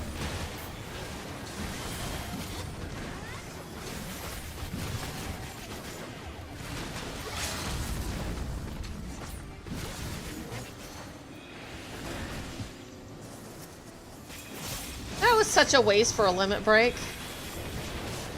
Really? It didn't even do anything.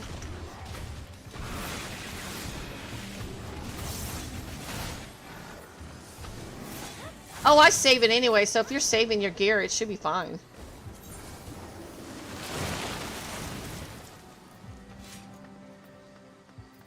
Let's see, what level is she now anyway? 82. She definitely won't be able to continue questing at 82, so...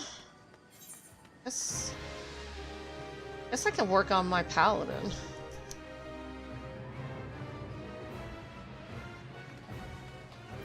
Paladin or summoner? I'm gonna... Nah, probably quest with the tank.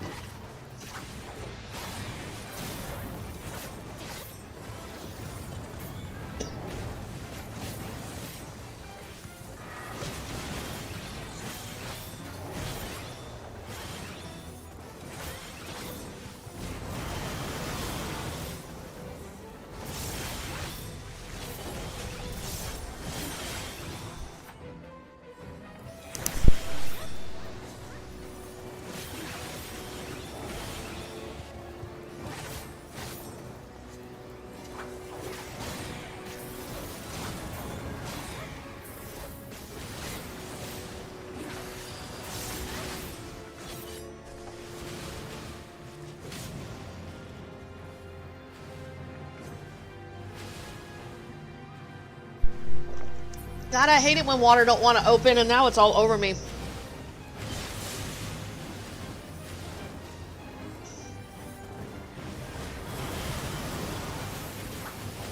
Can the tank, like, move this damn thing out of this shit?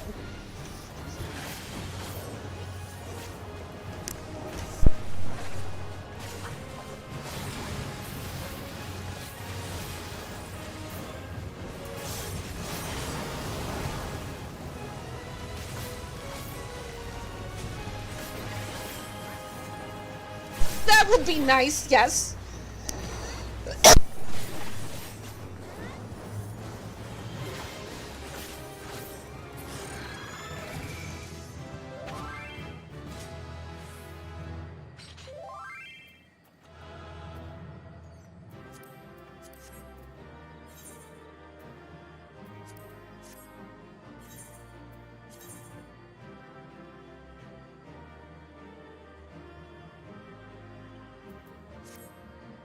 Not really. I'll move out of this stuff because I know as melee DPS, I don't appreciate standing in it or not being able to fight because they're staying in it.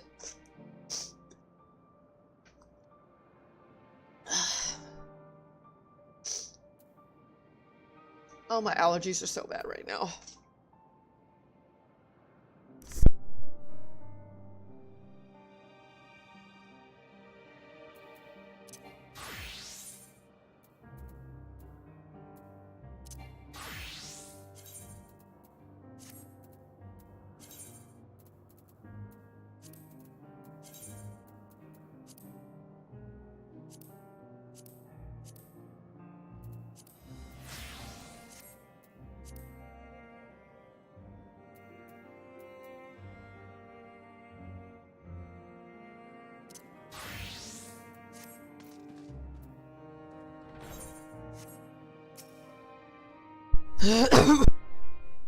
Sorry, I don't mean to cough on everybody. There you are. I can see the fresh air has done Metion good. Knight wanted to learn about you and Elpis, so I taught her. About this place, about my power, about your favorite food. Not sure if that last one will be of any use. But I do appreciate you keeping Metion company while you were away. I finished speaking with our guest. Finished? Hardly. You requested time to consider the invitation, so we have no choice but to occupy ourselves with an inspection of your work. My apologies. It's been decided that Emma Silk and the dais will accompany me as I tend to make...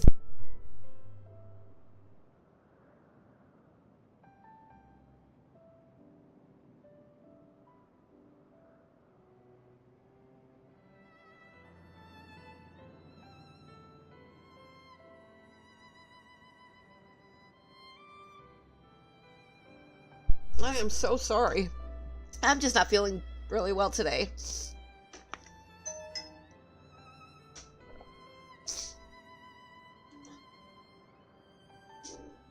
It has been decided that Emma Silk and Hithildeus will accompany me as I attend to my duties. If you wish to learn more, perhaps you would like to come too.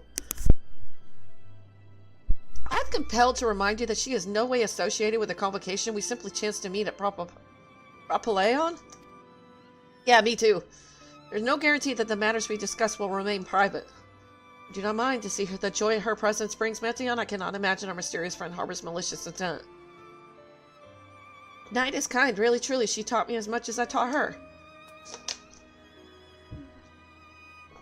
You're coming too, of course, to watch Hermes. You're bound to learn lots and lots. Ha!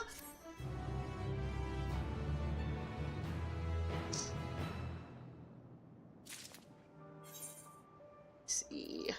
I was gonna do something. I don't remember what it was. Yeah, in a way, you can't blame him. He knows nothing about me. I'm just this weird creature that was just around.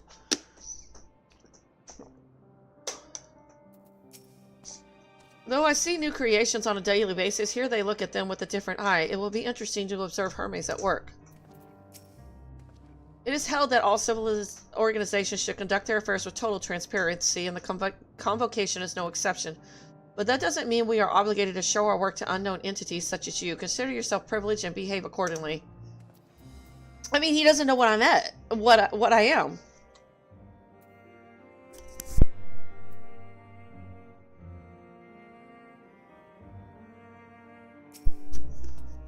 This time we all get to go for a walk. Isn't it exciting? Yeah, let's go on a school trip.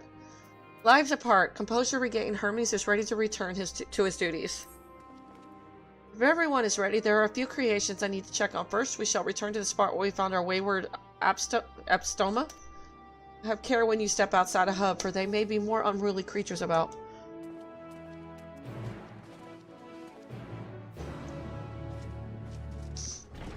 If this is the Fan Daniel that we're going to meet in the future, maybe they should have taken into consideration the way he felt about death and everything else. That should have been a red flag to them.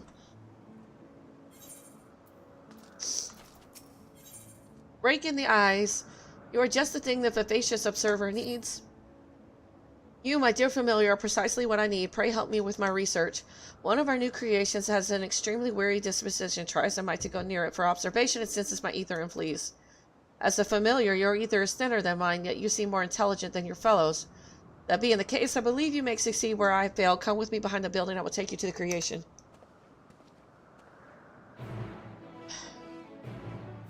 Old or new? Like current?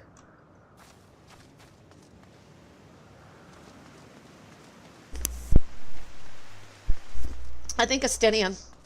And I'll tell you why I feel that way. He's the only one that hasn't really ever lied to me for his own gain. In fact, he spends more of his time trying to protect me from them overusing and overstepping their authority when it comes to the Warrior Light. I think I have a lot of respect for him for that. I mean, he had to stop Alphino back in Heaven's Ward, you know, and I like Graha and everything, but he too lied to me. Everybody's always used or lied to me. Even Emmerich. I love Emmerich to death, but he too used me for his own end. Now, he's hence apologized to it. That's more than I've gotten from any of the other Scions. And I know he ain't a Scion, but everybody tries to, you know, use and manipulate the Warrior Light. And it's not a position I asked for. I just happened to fall into it because of certain abilities I have. If I never had the Echo, do you really think they would have recruited a brand new adventurer nobody knew anything about? My feelings are mixed about her, but she's definitely not on my top favorite. Never has been, never will be. I don't dislike her, but no. There it is, Nodo 666. New as it is to Elpis, the creature has yet to be given a proper name. I think my issue with her is she kind of pushed me to joining one of the grand companies. You know, as an adventurer, that kind of goes against their creed a little bit. And it's like, I don't really want to join a grand company. I never did, but it's part of the quest line. So, whatever. I also felt she was too meek. Just way too meek. She didn't have a backbone of her own. Not until it mattered, and then it was too late. And then she leaves Thancred in the middle of a hard spot. So Thancred, I don't think he's really ever lied to me either. So I like Thancred. He's like one of the top two. And it's not so much as a romantic like, it's a respectable like, because he's constantly screwed. Yeah, I know a lot, and there's a lot of her story in the side stuff too. You find out more about her adoptive mother and how she became adoptive mother and how they were responsible for her dad dying. And yeah, so that's kind of why I like doing the side quests, because I find out information that I normally wouldn't find if you just skip them. Like, one of the side quests give you a unicorn in the very beginning with the White Mage quest line. As soon as you finish the White quest line, I think it's either up to 30 or 50. It might be 30. As soon as you go from being a conjurer to a White Mage, you unlock the side quest for the finding and healing the unicorn, and then you get them as a pet, or a mount. So, little stuff like that. As I mentioned, I cannot go near it. Indeed, this is the closest I can be. I want you to approach it and then do something to show you that you are a friend. What do you think will work? Another side quest that you wouldn't know about is when you do all the cardinal virtues, a secret side quest opens up for them.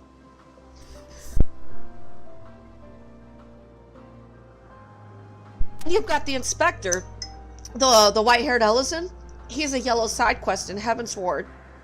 He's kind of on a sidebar somewhere. I really think his should have been blue too.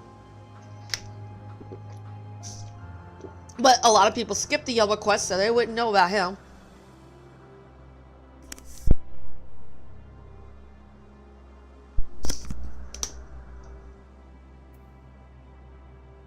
Return its gaze, perform a dance for it. Ah, an excellent idea. If it seems you moving in a whimsical fashion, it may well lower its guard. So go on, try to perform a dance for Noto 666. I shall watch from here. Best of luck to you. Some of them were really good. Some of them were really annoying. Did you do all the Moogle mail delivery ones for the post-Moogle stuff? Oh god, some of that was really annoying. I became level 25 mail carrier for the Moogles.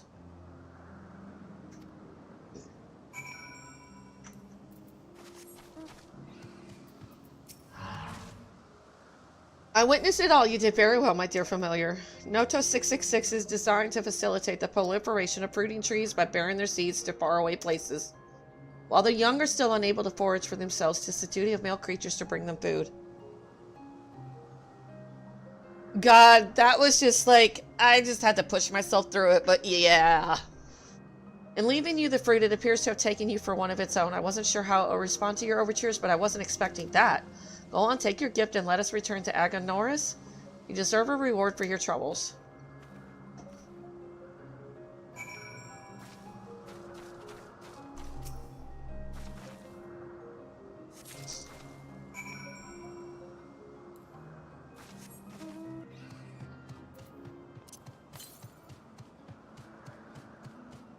I'm gonna go ahead and get this ether current.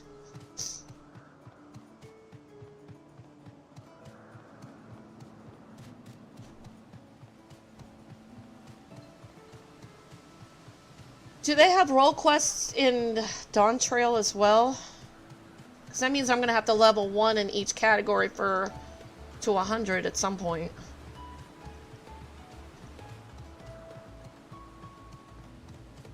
Oh yay. At least all my professions are at 100. Oh, don't worry about that.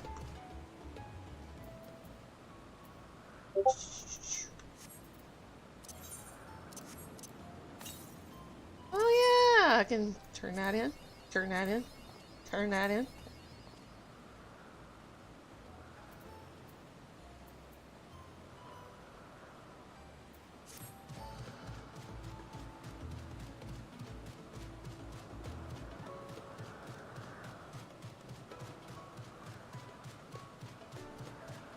I was gonna wait until I had all the areas unlocked, probably post Endwalkers when I'll get the profession quest done.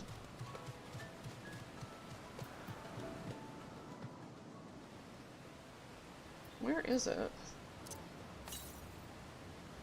Southwest, this way.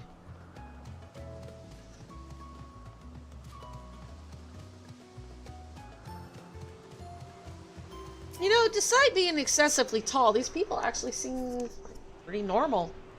They got the same problems just like the rest of us.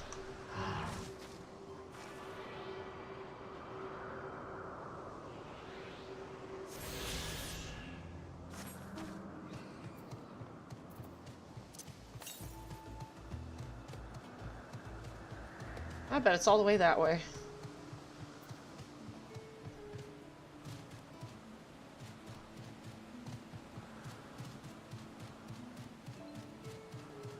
It is very pretty though, but I've seen just as many pretty things on the source as well.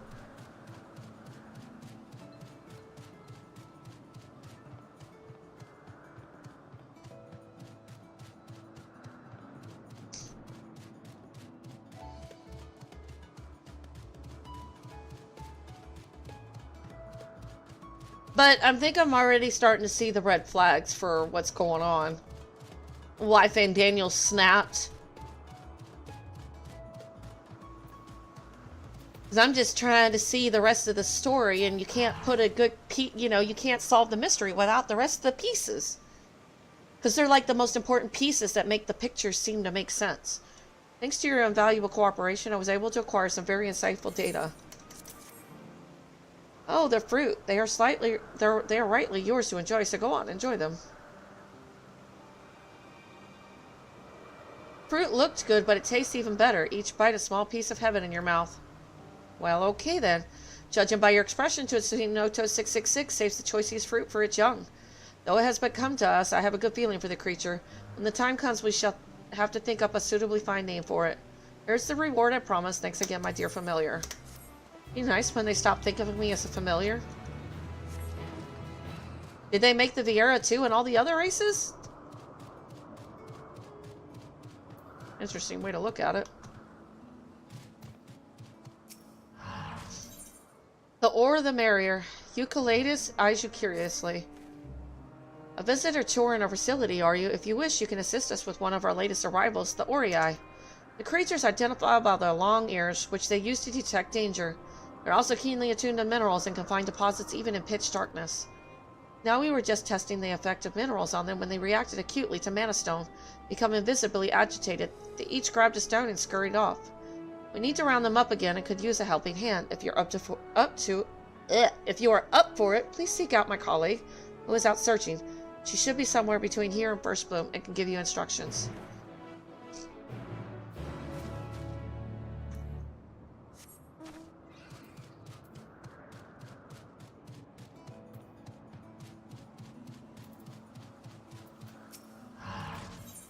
Sweet temptations. The earnest observer casts his gaze hither and yon as if searching for something. Ah, where in the world could the rest have gotten to? Ah, friend familiar, if you have a moment, I require help rounding up our agavoids young. 6 remain unaccounted for, and I would be most grateful if you could search for them with me. The creatures secret nectar from their tails, which attracts insects. Where they swarm, you are like to find an agavoids, and when you do, use this etheric rope to catch it. Small as they are, I don't believe they will be too far away. Let us endeavor to find 3 each and then reconvene here. Sorry about all the side quests. I know some people think it's boring. I like them, though. I find them interesting.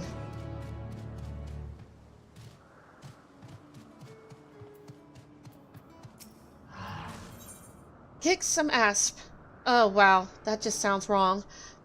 Paramana spies an opportunity to foist a perilous task upon an unsuspecting visitor. How curious, a familiar bearing armaments. You must be special indeed. Well, the way I look at it is, these quests unlock as you progress through the story. So as you, complete one main story, and it releases all these side quests, that means it's relevant to where you're at in the story, and that's why I like it. As it happens, I may have a use for you. Would you care to assist me by capturing a few Ophions in exchange for a reward of sorts, naturally? I should warn you, however, they tend to be rather uncooperative, aggressively so, in fact. The familiars previously recruited for this task all met with most unfortunate ends, a terrible waste, but let us not dwell on such things. I mean, in here, nobody sees me as the Warrior of Light. They don't know me like that. These people are in the future, and they don't know me as an adversary. So I'm getting to know these people as friends now instead of enemies. So it'll be interesting. Here, take this ethereally imbued rope and use it to restrain the Ophions. Remember, I require living samples. They are extremely valuable, so if you must choose between their lives and your own, do the honorable thing and let them kill you. What? No! I'm gonna kill them.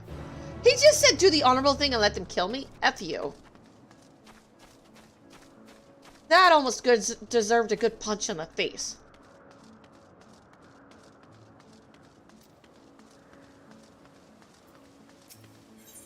A colorful concept. The impatient observer appears to be waiting for someone. Ah, you there. Yes, you, the familiar. I need you to do me a favor. A colleague and I are supposed to conduct some tests at the Thalassai, but said colleague is late to arrive. I would go and find him myself, but I have preparations to finalize. Could you head over to the First Bloom and tell him to hurry up? He is an observer with blue hair.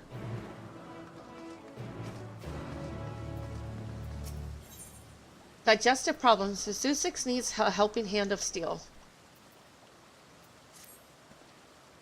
I don't know whose familiar you are, but won't you lend me a hand?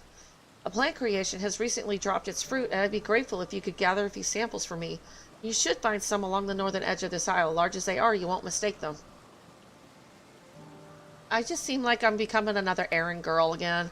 Be warned, however, that the fruit are covered in an acidic secretion. Before you handle any, you'll want to apply this sealskin balm on your hands. Should be one more to pick up.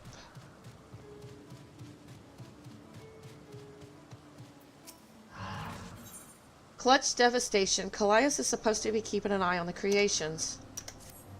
Oh, so much to do, so little time. Ah, volunteer. How would you like to earn the respect and gratitude of Olympus' most gifted researcher? I require assistance in gathering eggs. A simple task, really. You know, I'm going to be a smartass. If it's so simple, why don't you do it yourself? My word, I wasn't expecting such impertinence from a mere familiar, but being the forgiving and generous soul that I am, I shall accept you into my service regardless. To business then. I seek dandelion eggs that I may ascertain their ability to produce and raise offspring. One somewhat disconcerting trait of these winged wanderers is their proclivity for laying eggs here, there, and everywhere. That is the reason why I'm finding it rather difficult to keep track of their damnable things. I've neither the time nor inclination to go chasing after them myself, but I'm sure you don't mind. Ah, glad you're making assumptions. If the parents take offense at your pinching their eggs, you have my permission to slay them if need be. Well, at least this one says I don't have to kill myself.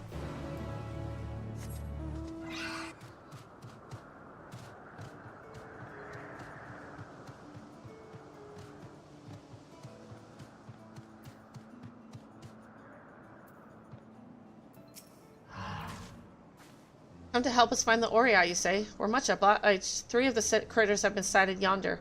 When you find one, use the Hypnos potion on it. It should put it to sleep and allow you to easily capture it. Should the potion fail to work, as it occasionally does, you can simply exhaust the creature into submission.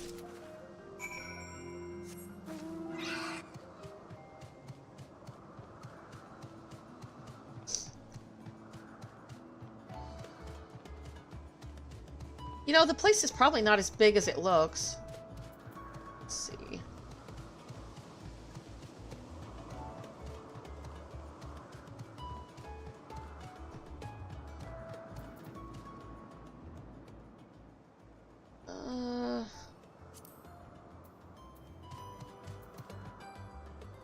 What is this one? The ore, the merrier.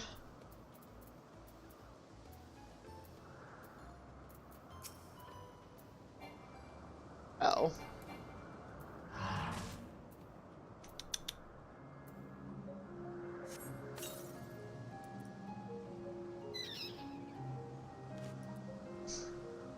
Ori tries to fight the potion, but eventually succumbs. Okay, cool. That's easy.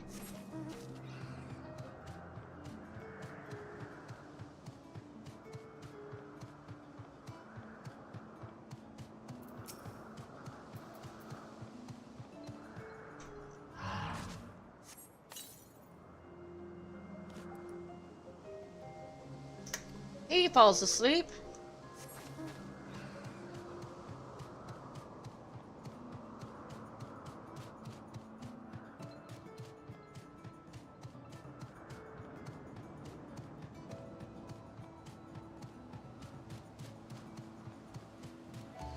Yeah, it's not as big of a map as you think. It's actually pretty small.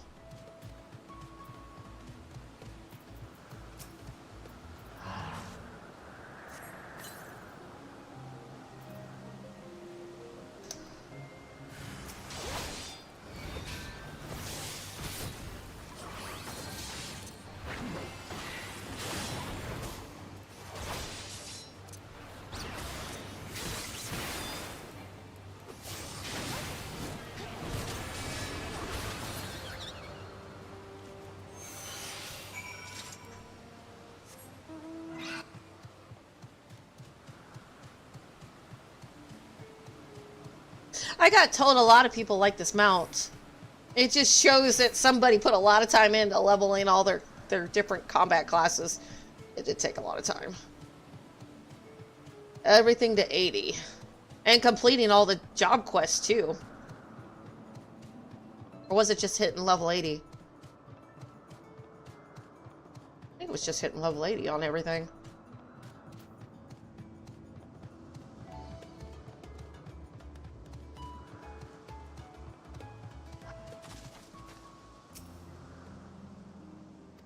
Oh yeah, I was supposed to... Well, good thing I have potions for that.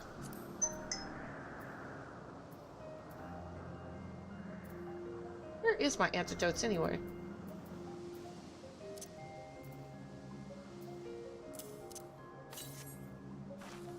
Oh, that doesn't work.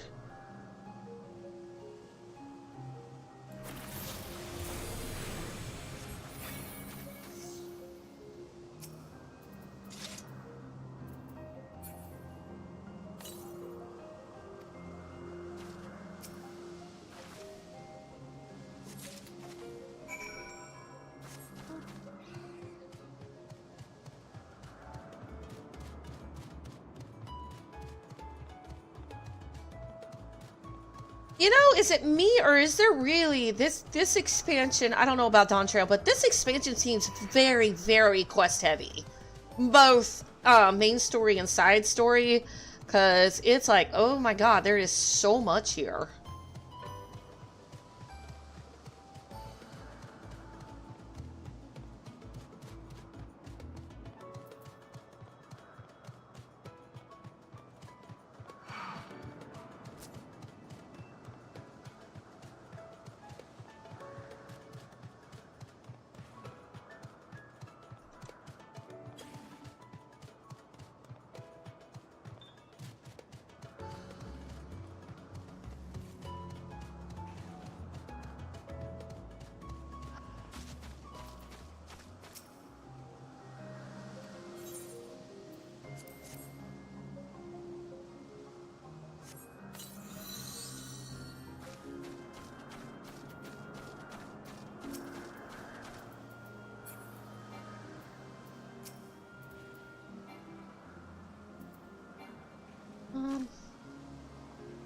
What do you mean?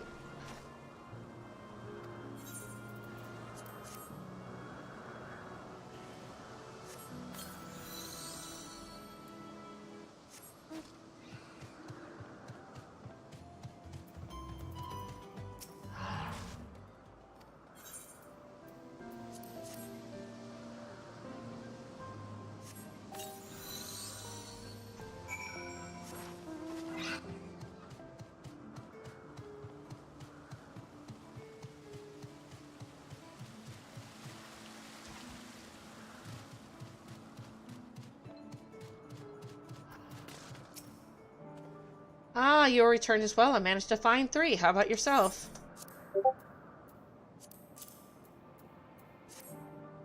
Wonderful. This accounts for all of them. We can finally release the creatures.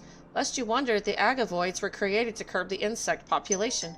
They have passed the first phase of determination and thus will be provisionally sent out into the wider world.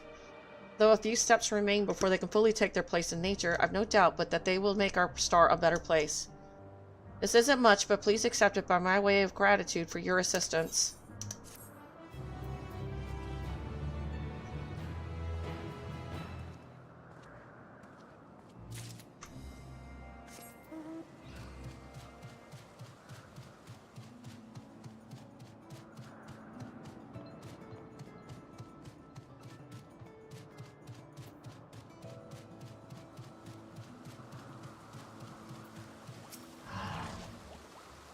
Ah, you're back. Were you able to get the fruit?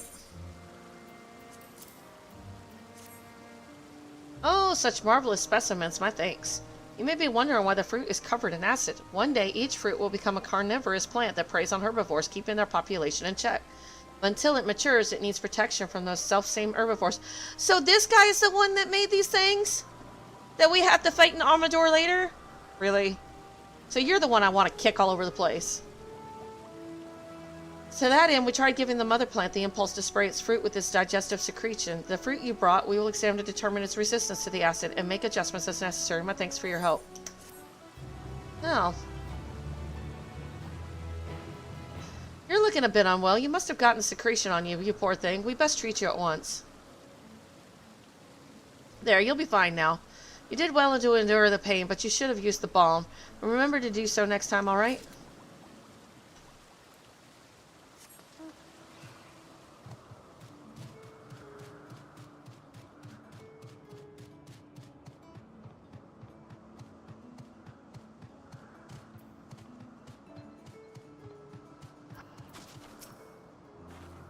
Ah, there you are. Were you able to catch the Orei?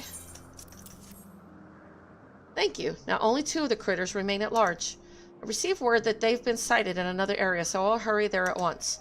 In the meantime, I'd be grateful if you could take the 3 fellows you caught back to Eucalyptus.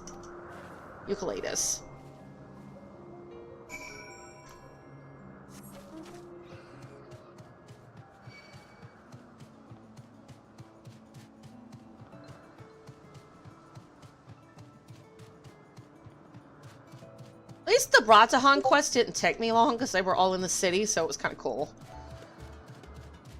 Because I cleaned up there earlier. I was like, yay! Nothing too crazy.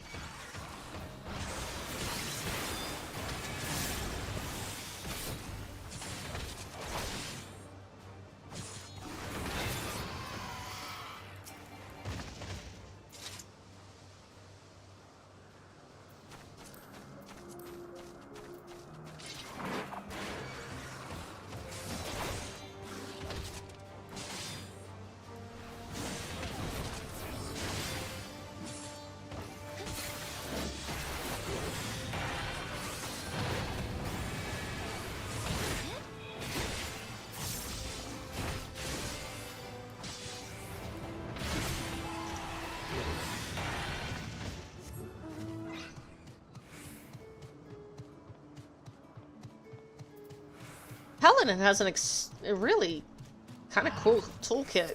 It's really nice. Well, now, there's a familiar I'm not familiar with. Apologies, I couldn't help myself. So is there something I can do for you? God, the test, so deep was I in thought I completely lost track of time. In my defense, it was these very tests I had been pondering. Lest you wonder, they are for a species of fish that purifies the sea by devouring carcasses. Oh, the baby fell asleep. Small as they are easy targets for larger fish. Thus did we imbue them with poison as a defense mechanism. Not wanting the poison to outright kill, we kept it weak. Even so, it gradually accumulates within the predator's body, and testing has determined that it was led to mass death.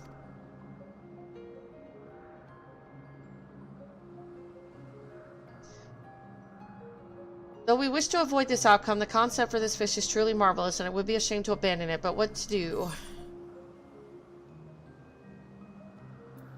You could give it warning colors. But of course, in so doing, it will reduce the likelihood that they will be preyed upon. Yes, I believe we have our solution, and it's all thanks to you. My brilliant familiar, I'll go and join my colleague at once. We have a test to perform.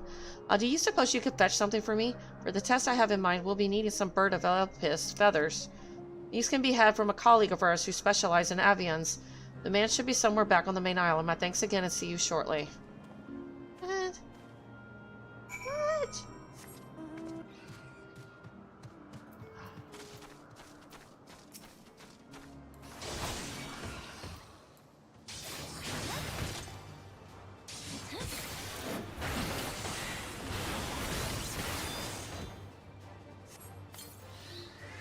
Just realized I don't have my bird with me.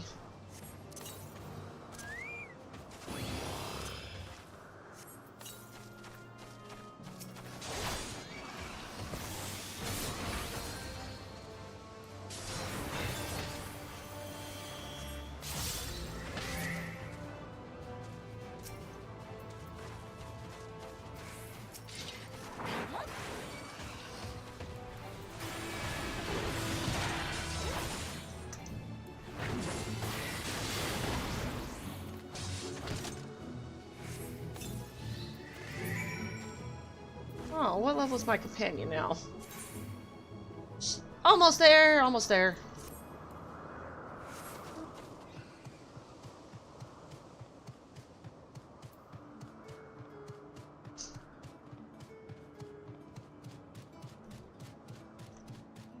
You know, I just realized my hubby stole one of my blankets last night.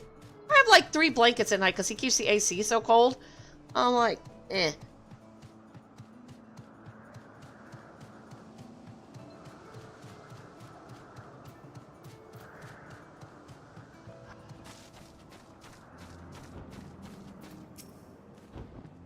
Whose familiar might you be, and what is it you require?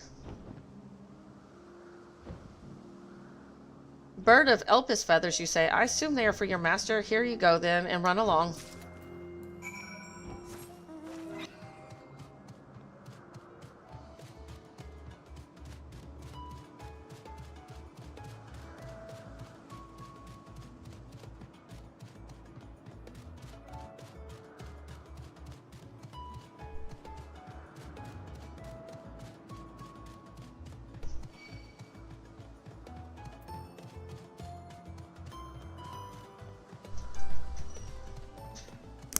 cover her up a little better. She's cold. She fell asleep.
I'm gonna teleport and then go to the bathroom real quick. I'll be right back.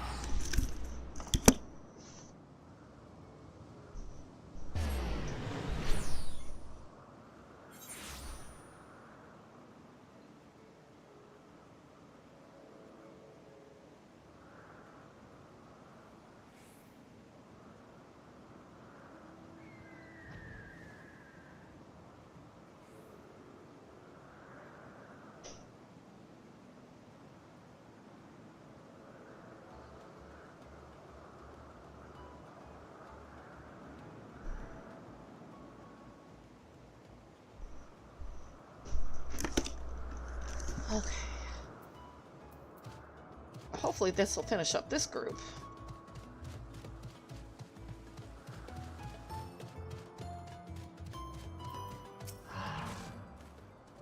Oh, it's you again. How did you fare with the Orei?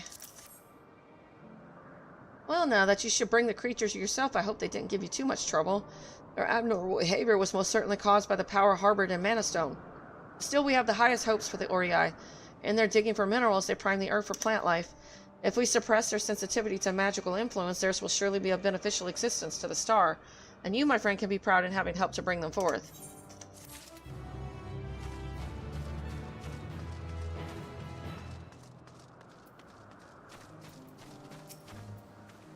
Have you brought the specimens I requested?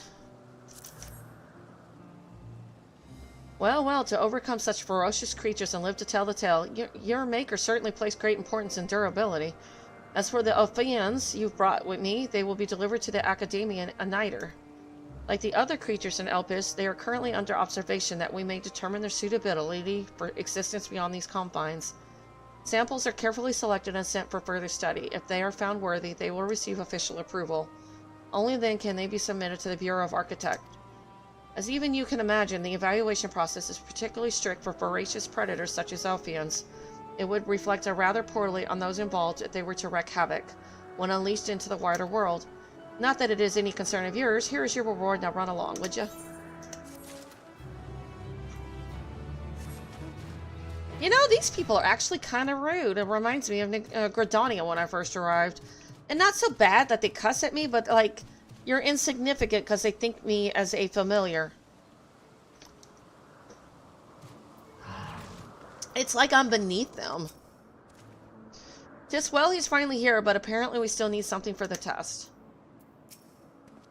There you are, my clever familiar, if you have the feathers, I trust.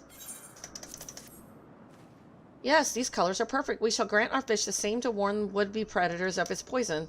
Say, was it the familiar who conceived of this idea?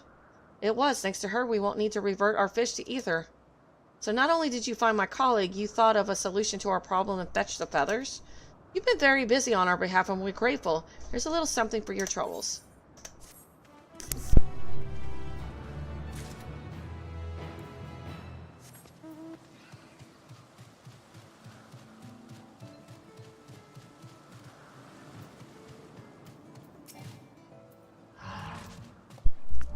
I assume you haven't returned empty-handed? Splendid. I now have ample evidence that the dandelion are breeding as expected, and all we need to do is wait for the concept to be officially approved. But wait, if even a mediocre familiar such as you can steal their eggs, how are they supposed to propagate in the wild? No, this will never do. We shall have to find a way to improve their natural defenses against such threats. 2 heads, perhaps, fire breath, cover their eggs in spikes. That might make them rather tricky to lay. Well, it's certainly given me food for thought. I shall have to discuss this with the others. Oh, are you still here? I suppose a word of thanks is in order. Thanks. They're satisfied? No. The money. Thank you. These quests were kind of boring.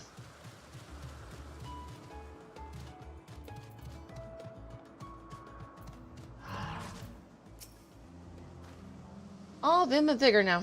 When we were discussing his nomination, he was melancholy incarnate. So beautiful, Pataluda. I hope they make it into the world. Ah, yes, the Anthene Pataluda, one of the newest species of the ever-popular butterfly. You're still bothered about your robe? Don't be. The few specimens we repurposed won't be missed. I'm not even wearing the thing. I don't even know what he gave me. This here is a new species of Petaluda we recently set loose. It's been doing very well, managing to maintain a stable existence thus far. If it can see its observation period to the end without issue, we shall release it unto the world. Tell me, do you know the difference between living beings and arcane entities? It is the presence of a soul, yet the soul isn't something you can choose to have at will. No, it manifests only in those beings whose forms adhere to the laws of creation that can endure on their own. Beings that do not fulfill this requirement, such as those spontaneously born of magic or natural phenomena, do not have souls. Now, no matter how much it might resemble flora or fauna, if it lacks a soul, then it is considered an arcane entity. So you see, it is not for mankind to decide what is living. That domain lies beyond our manipulation, and it is hubris to assume otherwise. But come, let us head to the nearby beacon. I've received a report that arcane entities have gathered there.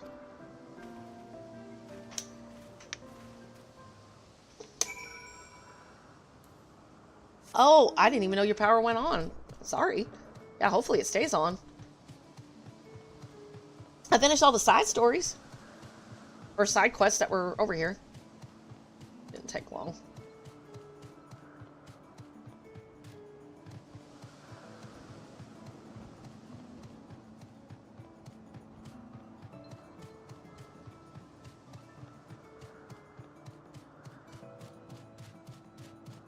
Oh, wow.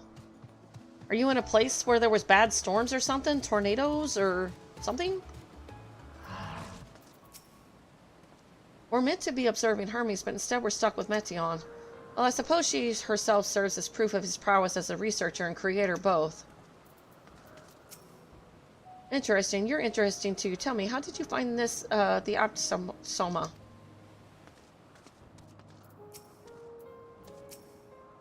A fascinating creation, much like yourself, little one. Renowned as Hermes is for his flying life forms, just a rare privilege to be able to see one of his works in progress. Oh, yeah. It was suddenly very cold a few days ago, like, out of nowhere. Been enjoying the 80s and 90s, and all of a sudden it's back in the 30s.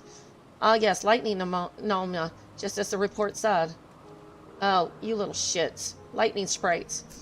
Although we call this structure a beacon due to its form, it's in fact a magical device. By manipulating the balance of elements, it keeps the isle airborne and maintains the climate thereupon.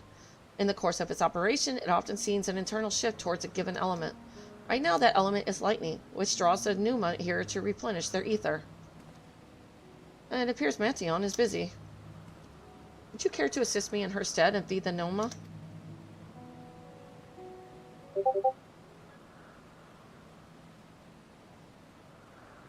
Ouch.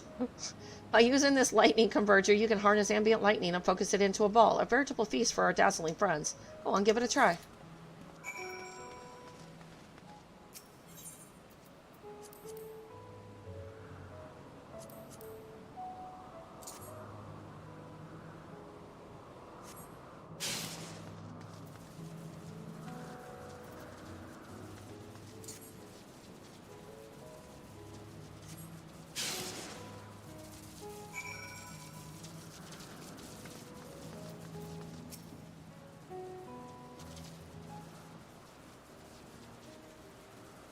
Perfectly done, Knight. Look.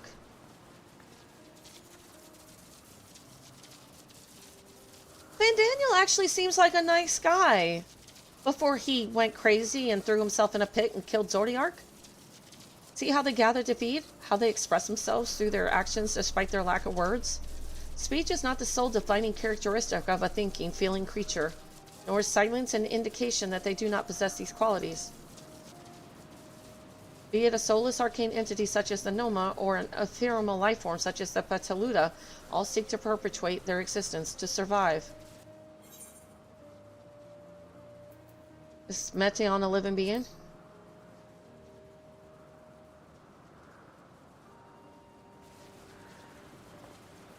A good question. I can answer it from a theoretical standpoint, but it ultimately falls to the Bureau of Architect to pass judgment. Those with an exceptional visage such as Hythlodaeus may be able to ascertain her true nature. But to me it doesn't matter. She is herself, and that is all I need to know.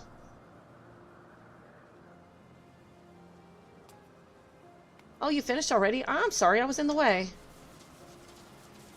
Not to worry, my dear. They missed nothing of note, and we still have plenty of work for them to observe. Next, we will head east to the Morning Dew. I need to speak with some observers there.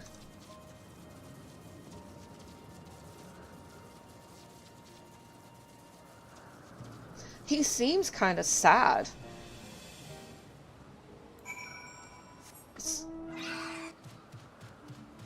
And his emotions are feeding into hers, Meteon's.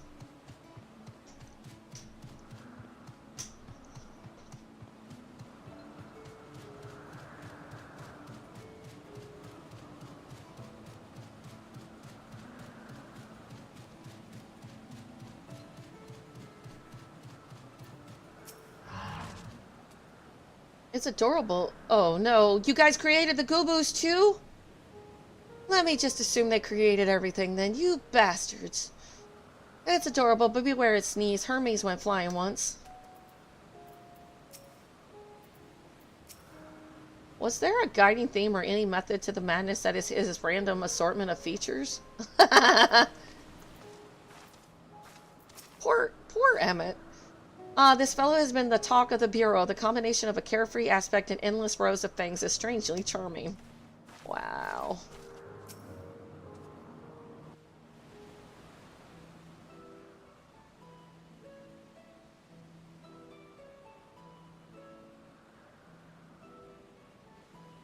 Amazing, is it not? The Ampelos, one of our newest subjects.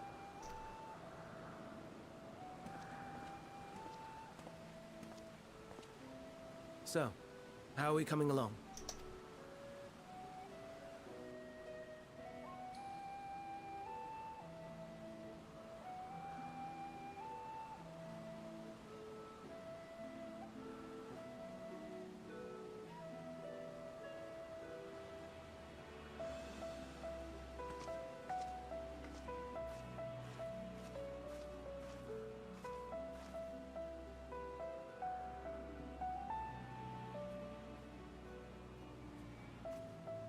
This place is Elpis.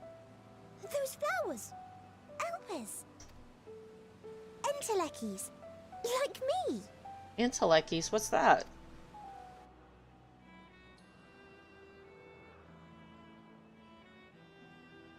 They are a product of Elpis, and so named for their birthplace. A happy accident, born of the hands of a former researcher who loved beautiful blossoms. Unique for how they change color, to reflect the emotional state of those nearby. Though be it here or elsewhere, they are seldom seen in any hue save purest white. Reflect the emotional state, you say? By what means do they achieve this? In creation, there exists an energy wholly apart from ether, one driven by emotions. In like manner to how we manipulate ether, this flower is subject to the influence of said energy. While it has no will of its own, it is sensitive to the prevailing emotion in the vicinity, and reacts by altering its color and vibrancy.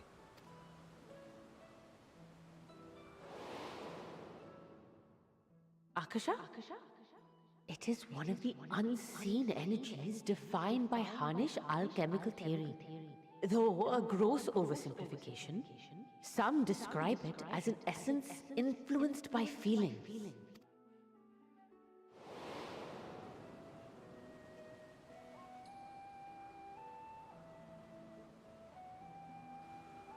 Akasha. Though I'm not familiar with the term, your description suggests it is the self-same energy. Dynamis, we call it. Dynamis? That's my server! That's my data center! And those entities like the Elpis flower that have the ability to interact with this energy, converting emotions into tangible phenomena, are Antelekis. That's me! That's me! An Enteleki! That you are, my dear. And no ordinary one at that, but the first possessed of free will. Wait. A form of energy other than ether? Dynamis? I've never heard of such a thing.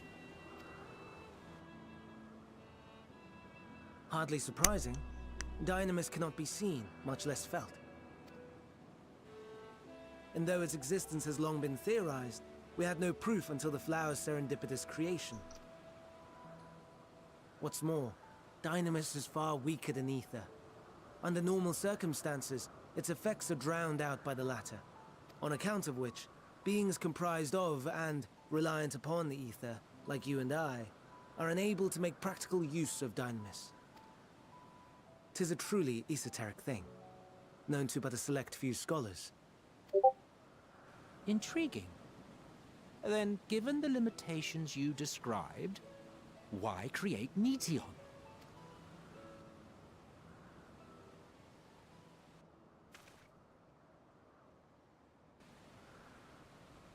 Our star, Aetheris, is especially rich in ether, so much so that its name is derived from it. However, when we consider all energy in existence here and in the vast space beyond, Dynamis may account for as much as 68.3%, the more abundant form by far. Were we able to control it, we could open the door to limitless possibilities. 'Tis not unlike a gently flowing stream, unable to break through the dam of ether barring its path. But if we could imbue the stream with the vigor of a raging river... This is where the blasphemies come from, maybe? The way he's thinking?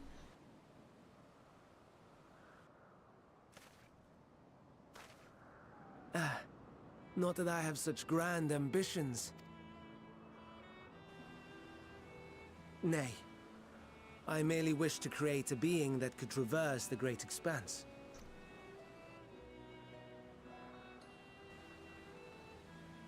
The relative scarcity of ether beyond the bounds of this star was a concern.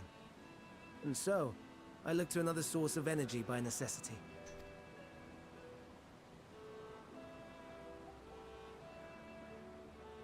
That being Dynamis. No wonder her ether is so thin. Precisely. Yours is thin too. Like an Enteleki. Like me. So... are we the same? Entelekis.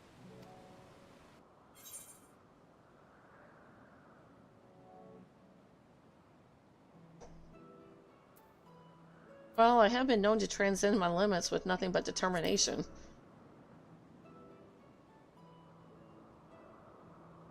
That sounds more akin to the desperate flailings of a wild beast when facing imminent death. A deficit of ether alone does not an Enteleki make. It would, however, make it easier for you to interact with Dynamis. I do. I want to give him a quick, good kick between the legs. Maybe he might feel it if he has anything down there to feel. This quality could prove the difference between victory and maybe defeat. he does need a quickie. I'll make him feel You'd do better. well not to underestimate it. He's certainly stiff, like he hasn't had any in a few eons, if ever. Dude, Go do it with a guy, girl, something. Go do it. Loosen up. Get the stick out your ass. Just saying.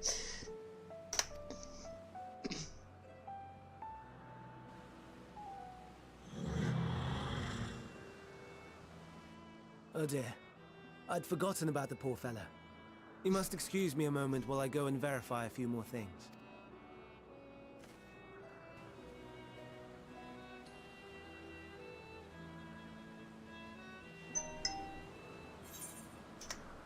I was half expecting her to touch the flower, or maybe not pick it, that might piss them off, but touch the flower maybe?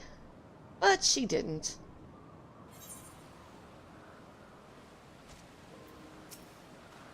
Never before had I heard of Dynamis or Intellecties. I can only assume the Olympus flower was submitted to the Bureau before I joined. Their greatest contribution, Emmett Silk, appears to be deep in thought. Not that I or anyone else would be able to make use of it even if we knew, but it irks me to discover that there is an entirely different form of energy and no one told me. Man, you've got the ego the size of a freaking planet. That personal annoyance aside, Hermes' knowledge is undeniably impressive. Given that there are none among the 14 who specialize in the Celestial, he would be a welcome addition. Assuming he can be persuaded to join, that is, I still can't understand his hesitation. Why did you join the convocation? Oh, you wish to know why Elmixelt was chosen for the convocation? I should be glad to share that tale. It began when? Not another word. Lest you've forgotten, we're to learn about Hermes, not me. My misspent youth is not your concern. Heh.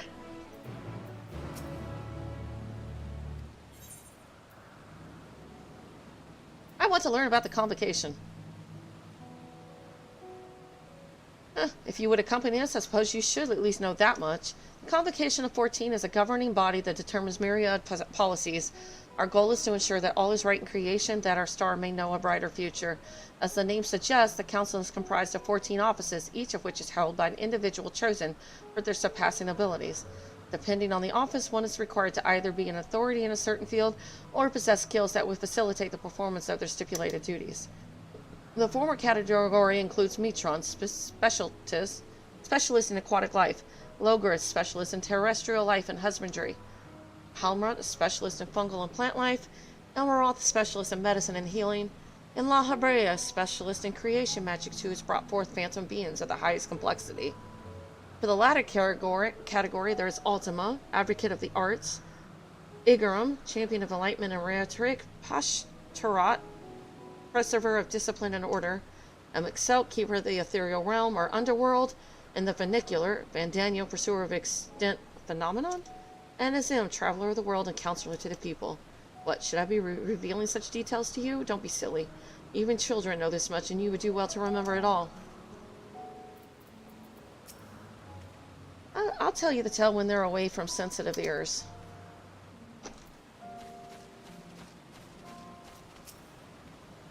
Intellectually or no, we're friends. In thinness.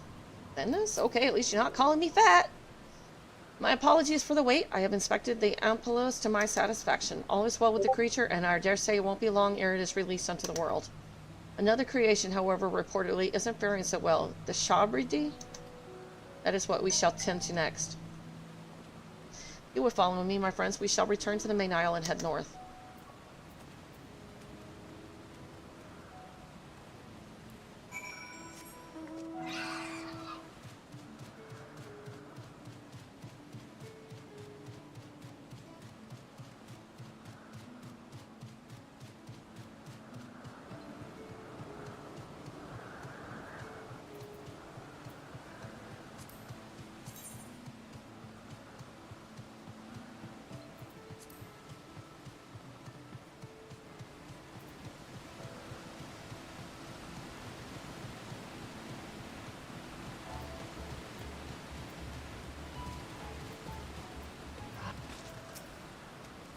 Why is this one blue and shiny? Oh, forgive me. I thought another member of the convocation had come. This is turning out to be an eventful day. There is a slight difference in etheric balance between these Chabridis. By this, it may be assumed that they aren't the original creations, but their offspring. serpentine bird or a winged snake?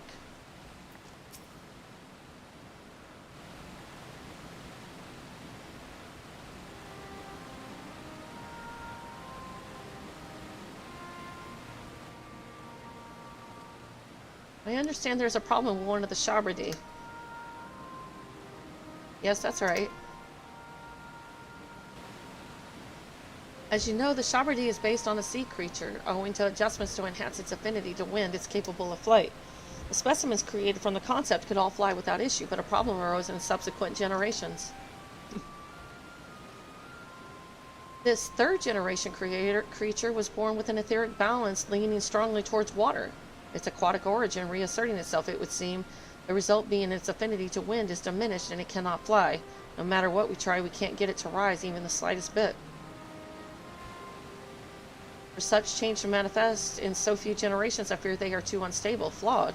With your permission, I'll revert the creatures and recommend to the Bureau that the concept be revised. With this etheric balance leading towards water, the Shabrdi would indeed struggle to manipulate wind. Yet it is too early to conclude that it cannot fly. Having failed at first, it may simply have developed a fear. I shall transform and fly with it, helping it to manipulate wind until it finds its wings. What, you needn't go to such lengths.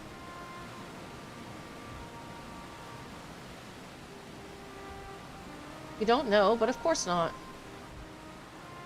Transformation is an art in which one manipulates a vast quantity of ether to construct another body around oneself.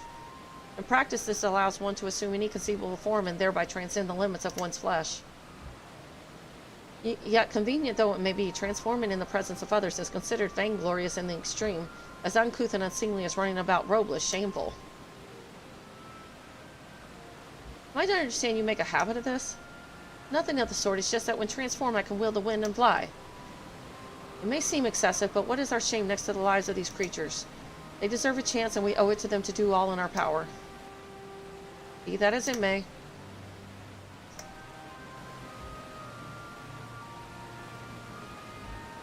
Yes, I believe I have a solution.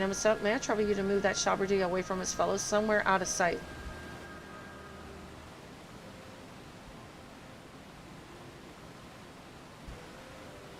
Meanwhile, I'd like the rest of you to help me prepare here. What mischief are you scheming now?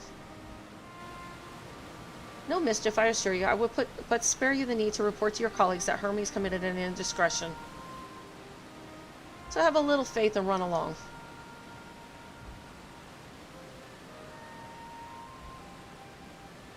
I trust you don't mind?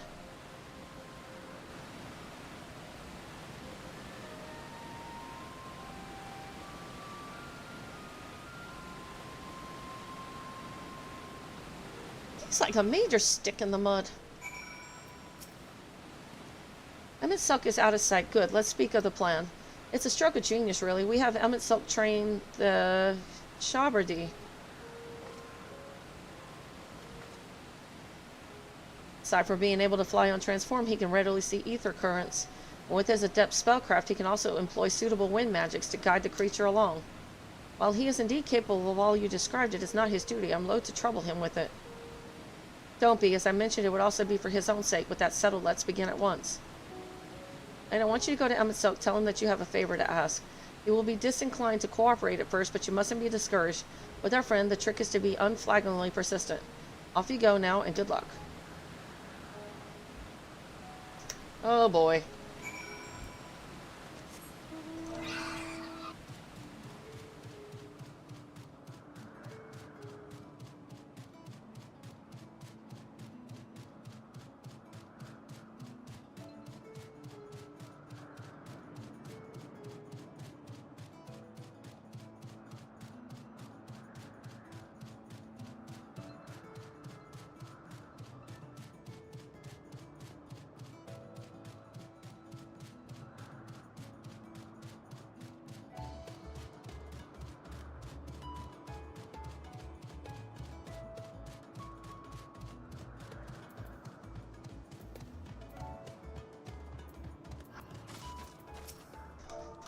Have a favor to ask.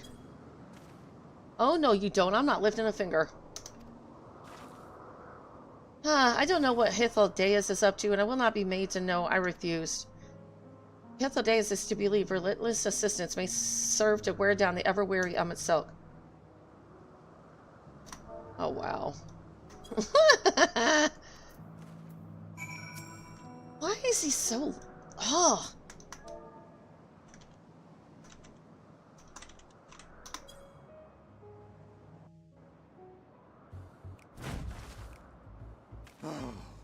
No, no, no. You are not foisting this nonsense on me. Oh, God. I'm given to understand you have the power to help the Charybdis, and should be quite willing to do so. And so I appeal to your better nature, most benevolent Emet-Selch. Please teach her to fly. Or else Hermes will transform. Right now.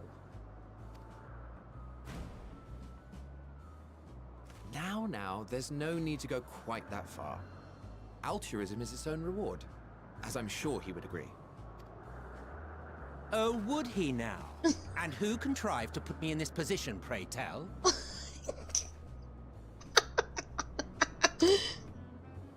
Nothing so devious. I merely suggested a possible course of action. Why does the finger wagging remind me of Hildebrand? Did he spawn that guy?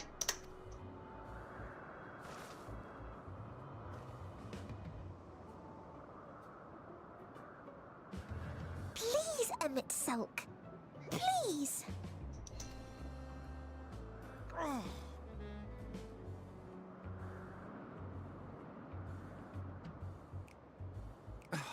I did not come all this way to play nursemaid to your creations.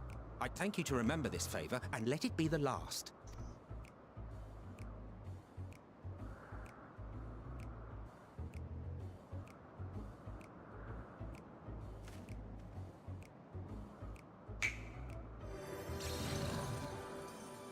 Oh, that's pretty.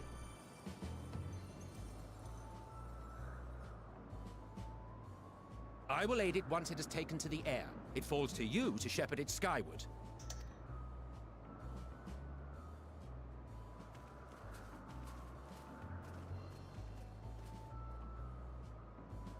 Well, let's relax and enjoy the spectacle, shall we?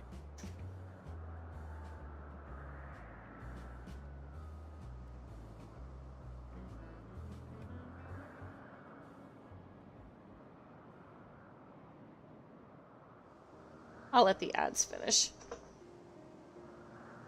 You were wondering why Emet-Selch joined the convocation. Waiting for the ads to finish.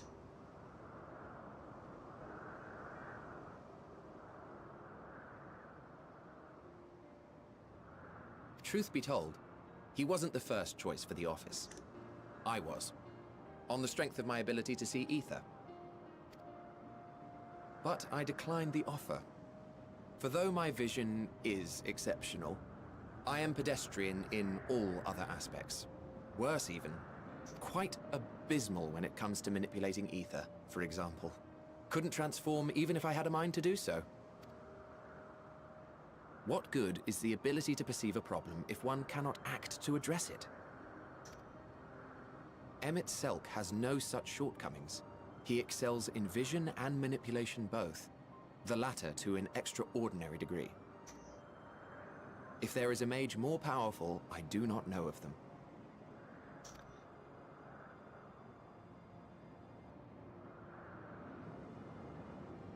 Thus did I recommend him for the office in my stead. And I wasn't the only one. Far from it. Countless others vouched for his skill and character. People the world over, to whom he had previously lent a helping hand. Oh, how surprised he was. Claimed he hadn't done anything remarkable for anyone. Modest to a fault. He deserved every bit of acclaim he received. Yet he may well have gone unappreciated were it not for a mutual friend. A singular soul who can't help but involve herself in the business of others. Where she walks, excitement is certain to follow. Her antics irritate Emet-Selch to no end. But much of his grumbling stems from genuine concern. When our friend calls, he never fails to answer and lend his talents. And in the course of doing so, he himself came to be recognized and respected by those around him. They are truly remarkable individuals, and I'm proud to call them friends. To help them realize their dreams. This will be my greatest contribution to our world. And when they have fulfilled their respective purposes, so too shall I have fulfilled mine. And together we may return to the star. That's sad. That's not what's gonna happen, though. Look at me, spilling my innermost secrets. I can't seem to help it with you. I can only assume it is due to the color of your soul. I just don't understand how you can be so alike and yet so different. Well done, my pet. Well done!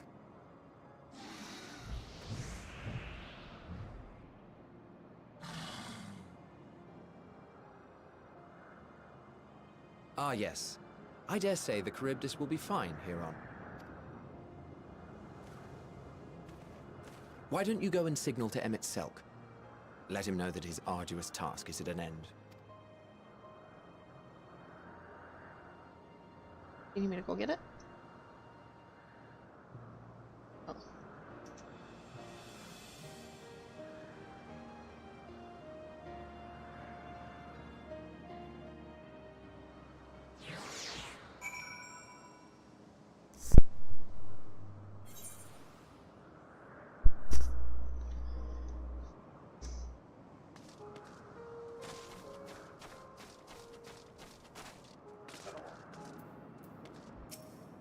It's flying. It's really flying, as if it were born to do so. Thank goodness. Look, Knight. Look how well the I can't say that. Look how well it flies.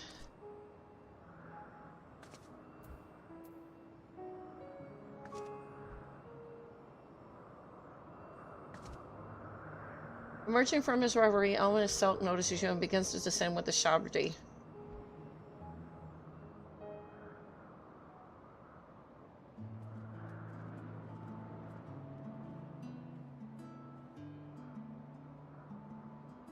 I have no words to express my gratitude. Thanks to you, the Shabrdi has learned to fly.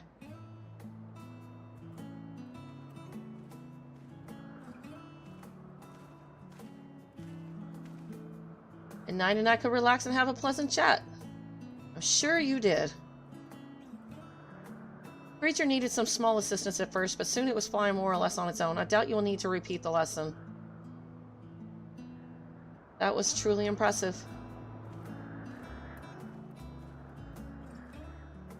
I witnessed it all from afar. The Shabrdi flies. Indeed, with this, we've proven that even a creature with skewed etheric balance is capable of flight. Though we helped it to achieve this, the Shabrdi is a herd animal. They may well aid their struggling kin in the like fashion if and when the need arises. Keeping this in mind, I bid you continue observing them. If that is what you want. But if I may so, rather than hoping an idealistic possibility comes to pass, would it not be simpler to have the concept adjusted? That way we can guarantee that anomalies such as this specimen are never born in the first place. These creatures are already here. We will spare no effort in giving them a chance to survive.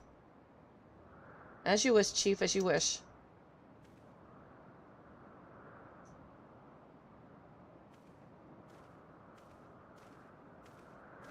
I'm thinking I'm starting to see where he went crazy. A complete disregard for life. It's broken and flawed. Let's just get rid of it and start over. I'm fine, don't worry. Well, that concludes all of my present tasks. Let us return to Aganoris for now.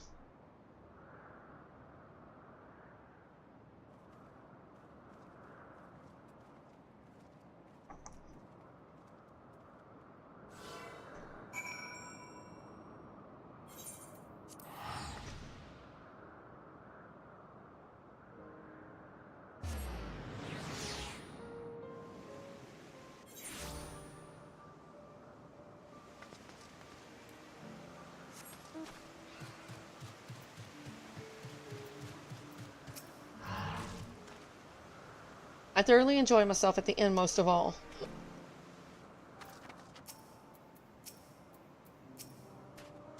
All the creations are happy. That makes me happy too. Now you've seen what I do. Was it everything you were expecting? What? Want to apologize for forcing me to help, do you? No, not really. Save your breath. You didn't force me to do anything. I merely chose the most expeditious way to have done with an impediment to our business.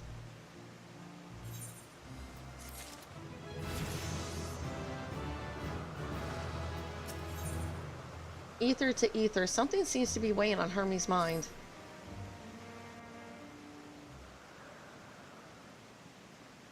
Tell me, Knight, in the course of watching me, have you learned aught of value?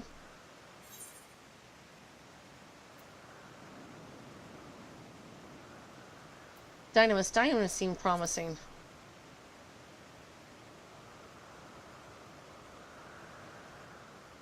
Dynamis, you say? Curious that such an obscure phenomenon should be of interest to you.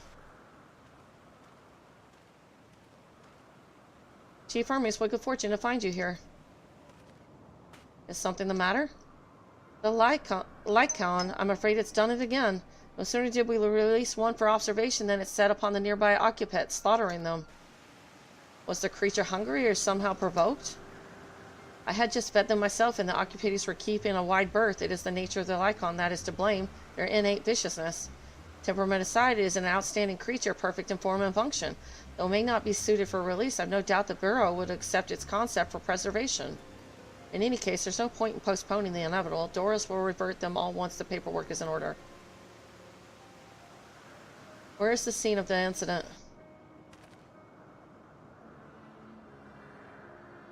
Just off the path to the 12 Wonders. As you make your way, you should see it on the left. I don't know if Doris is still there, however. Hermes, wait.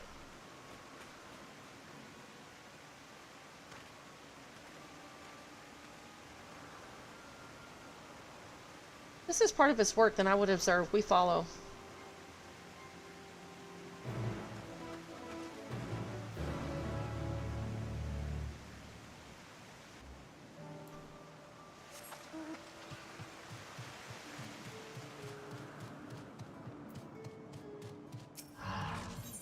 We'll meet again. Blessed fraught expression is in stark contrast to the tranquil surroundings. Oh, I don't believe we met. As much as I would like to engage in more meaningful conversation, I'm actually in the midst of searching for someone. It's my mentor, who taught me practically everything I know. Now she has relinquished her role and is ready to make her final journey. But before she does, there's an important matter I must convey to her. The last concept in her care, a beautiful winged creature, has been approved for life on Aetheris. Please, will you help me look for her? There's a strong chance you will find her at Pillowmouth's Notice.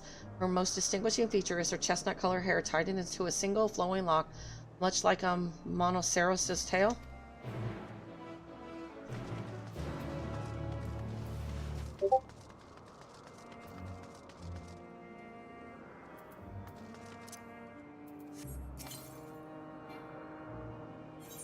Second guest?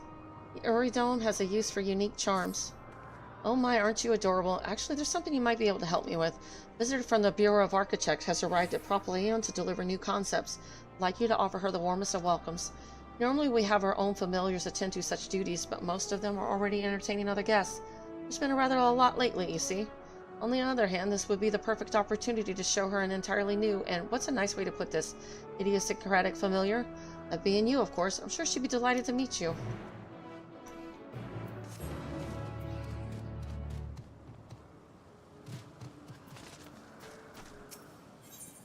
Nothing to sneeze at. There's nothing quite like a good sneeze, as Phidias would attest. A familiar come to observe us observers, are you? By what are you called? Knight, you say? 'Tis a fine name. I am Phidias, a researcher here at Aganoris. We are currently preparing a section of this isle for a new creation. For this, we need to expel those creatures that inhabit said area, that they'll not interfere with our tests. The simplest way to do so is to have the amplest sneeze. The explosive noise never fails to send nearby critters fleeing. We are just about to tend to this task, but seeing as you are here, how would you like to give it a try? Yes, please. I knew you would be keen to look at you. 'Tis plain you are an inquisitive sort of familiar. Now then, my beastkeeper colleague is already on site to the northeast. Here, seek him out and he will tell you what to do.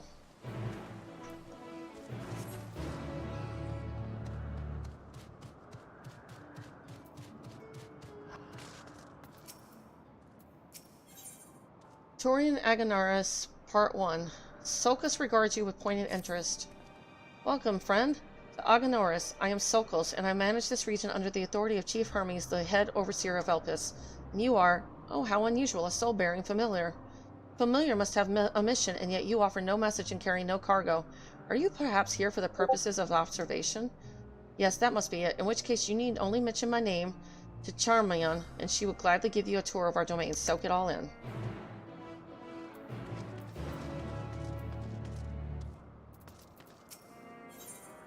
I order you to relax. A rather serene observer looks at you with more than a hint of concern. Familiar and all alone, I see, and look at how thin you are. If your remaining ether were to be exhausted, you simply fade from existence. And we wouldn't want that, now would we? I suggest you visit the Morning Dew. You'll find the winds blowing in from left, most invigorating.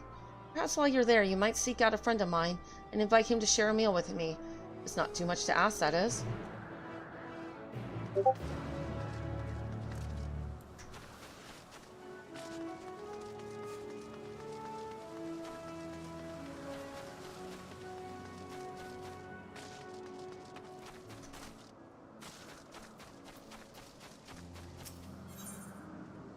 Labors on my fruit. This creator recognizes you, or does he?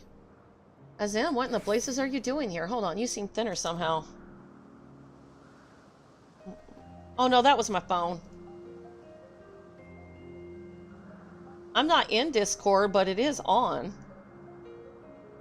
Or up. No, that was my phone. I get calls from debt collectors all the time. It's annoying. You have much in common with her, but it's clear you're not one of us. A familiar, perhaps? My Discord does tell me when other people are making messages, though, because I have, like, other Discord channels.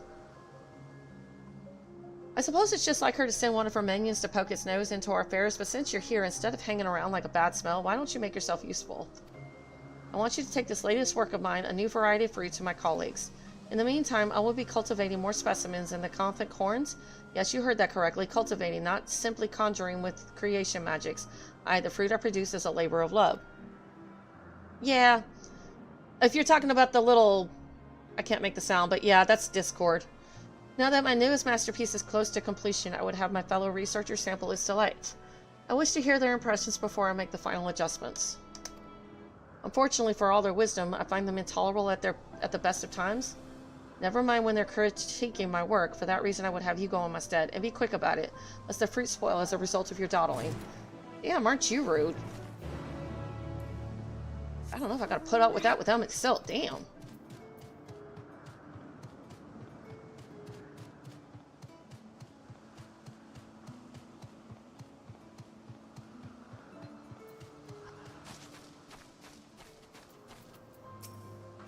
You wish to speak with me? Yes, I had a feeling she might say that, as I've had told her my decision has been made. But what about the ringer creature? It was a success. Glad tidings to be certain, but my work is done. This news was more than sufficient, and I thank you for it. Nothing can deter me from my chosen course, and I must join my predecessors in the hereafter. Tell Blast to name the creature she pleases, and that I wish her every happiness. Now our brief encounter has reached its end. Farewell.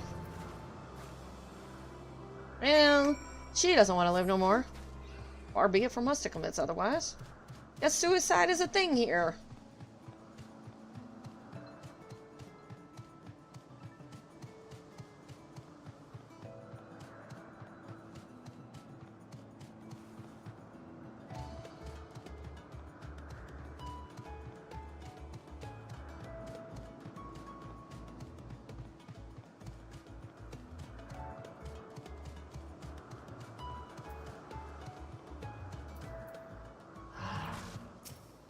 There's some beast this Lycon, but where is it now?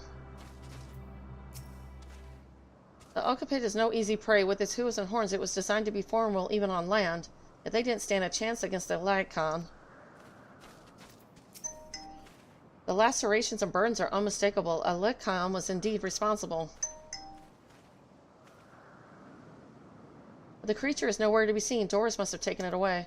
The man makes his base at the 12 Wonders. I shall go and seek him out there. Emmett and I will search the area for good measure, just to make sure the Lycon did not escape. My thanks. Let us meet at the 12 Wonders when you have finished. I will go on ahead. Please follow with Knight. Come. It's down this path and over the bridge.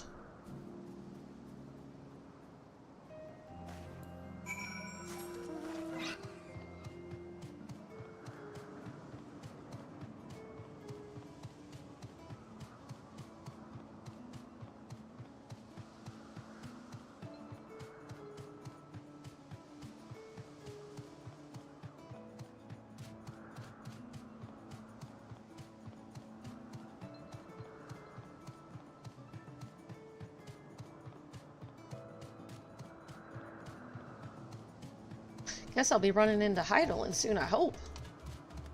At least that's what the quest log says.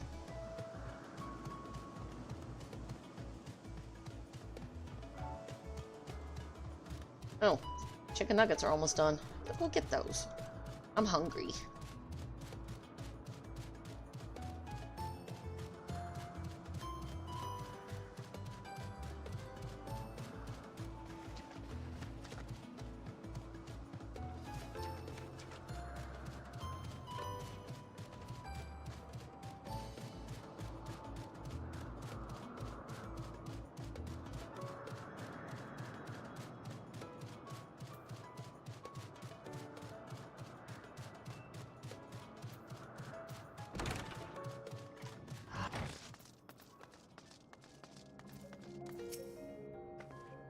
What a pleasant surprise. You must be one of those most autonomically explicable familiars I've ever seen.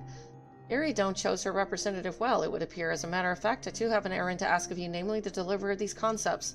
I've brought them all the way from the Academia of the Niter. 3 aquatic fauna specimens from the worlds of Metron, and 1 floral sample from the worlds of Halmarat. All very fascinating, as my counterparts here will soon discover. It would also be prudent to remind Iridome not to let their captivating nature distract her from making her observations. Well then, there's no time like the present.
Yes, yes, what can I do for you? Night, is it? And Overseer Sokis wishes me to act as your guide? Oh no, I didn't mean it like that. I would be more than happy to show you around. Simply wondering why the Overseer chose to send you to me, of all people. I've been here long myself, truth be told, until quite recently, fully engaged in a prolonged research project at the Academia Niter. Surely there are other, more experienced individuals who could provide a more comprehensive, this grumbling is hardly constructive, now is it? The task was given to me, and I will attempt to cover the most salient features of our facilities to the best of my abilities. After all, it is not every day that one is asked to indulge the curiosity of such a rare and fascinating visitor. We can commence the tour this very moment if you like.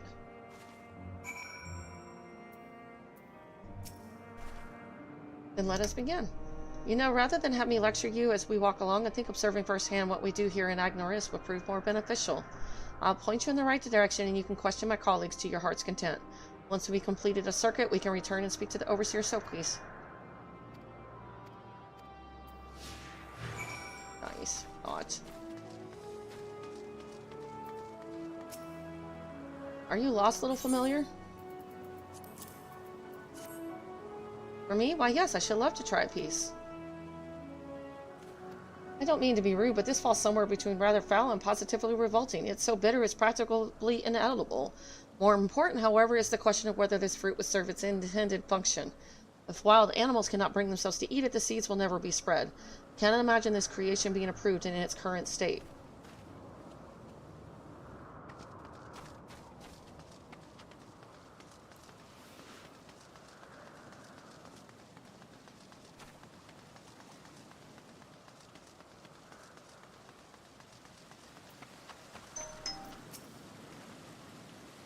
Charmion? Oh, and who is your friend? Seems familiar. Why, you appear so astute and deliberate in your thinking. I should very much like to make an extended study of your composition and consciousness. Oh, do forgive my foreignness. It is my duty to chart the behavior of familiars, and I find it ever so diverting.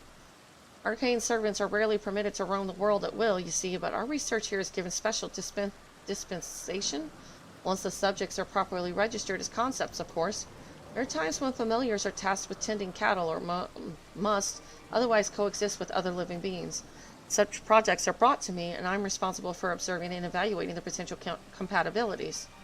Oh, but of course, if Azim might grant us permission, then you could abide here for a few years while I analyze... On that note, we really must be moving along. Step lively, knight.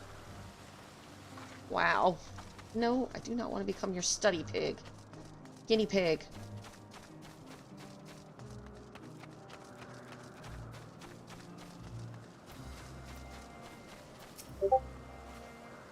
You wish to speak with me?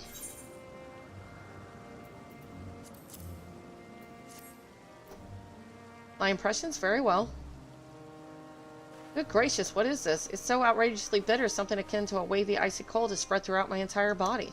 Certainly wouldn't eat this out of choice, but it could be made into medicine for staving off the heat in the arid environments. Yeah, I was thinking medicine, because medicine never tastes good.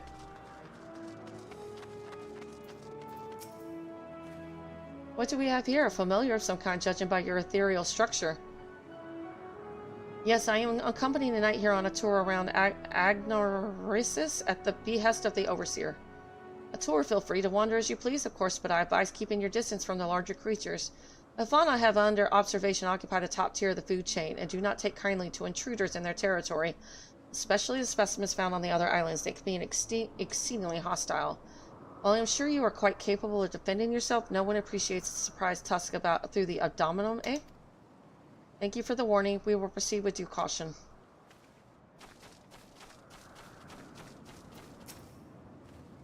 You are familiar who arrived with Emmett Silk and Hithadaeus, yes? And what do we have here? A new species of fruit, eh? Let us hope it tastes better than it looks. My word, what an unusual flavor. Equal parts bitter, musty, and tart, and not entirely unpleasant. I'm curious to know how such a thing was created. Grown from seed in the Gothic horns, you say. In my experience, leaving such things to nature leads to widely varying results. To have bred such a specimen must have been incredibly time-consuming, not to mention inefficient.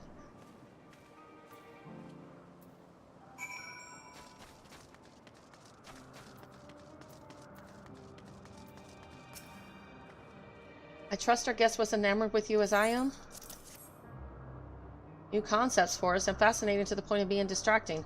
But an odd thing to warn me about, though it does all sound rather intriguing. Academia Niter always produces concepts of the most outstanding quality, and I'm eager to learn what treats we have stored on the occasion. Let me see. Yeah, exactly. Like the Charlian bread that tastes like garbage, but it gives them ether boost. From the words of Metron, we have what seems to be an aquatic mollusk capable of storing ether in its shell. I can only guess as to what purpose that would serve, but I dare say all will become abundantly clear in due course. Oh, I do apologize. I already find myself mesmerized by these concepts. Just as our visitor predicted, for your part in bringing me these wonders, you have my thanks.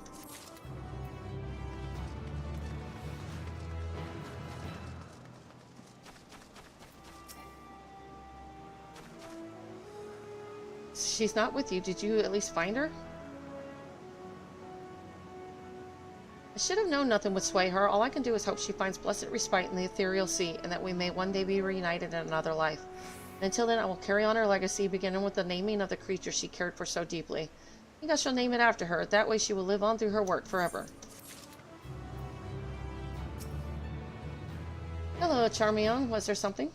The overseer asked that I give this familiar a tour of the grounds, and I thought the best way to do that was to show her what we do here firsthand.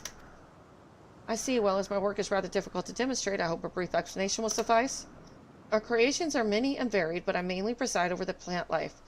When it comes to watching certain grasses grow, one must be prepared to observe over the course of several years, and in that case of trees, sometimes decades. Tedious, perhaps yet necessary, plants are capable of altering an entire habitat, and their presence as a food source has an enormous influence on the local wildlife. Is that the sort of thing you wish to know? Yes, that was perfect, thank you.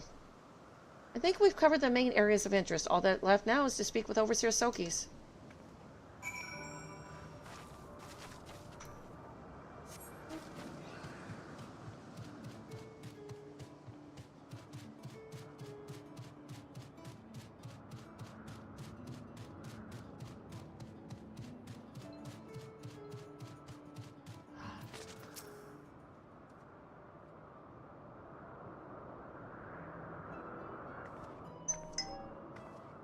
Ah, I see you completed your tour. Almost. We spoke with those in charge of the various facets of the Agnorist, but I thought it would be fitting to end this visit where it began, with you, Overseer Sokis.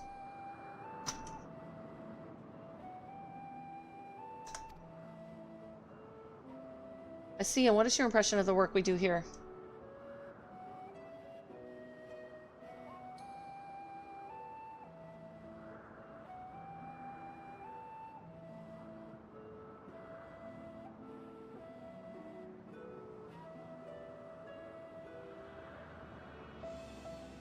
Oh, my husband sent me a message.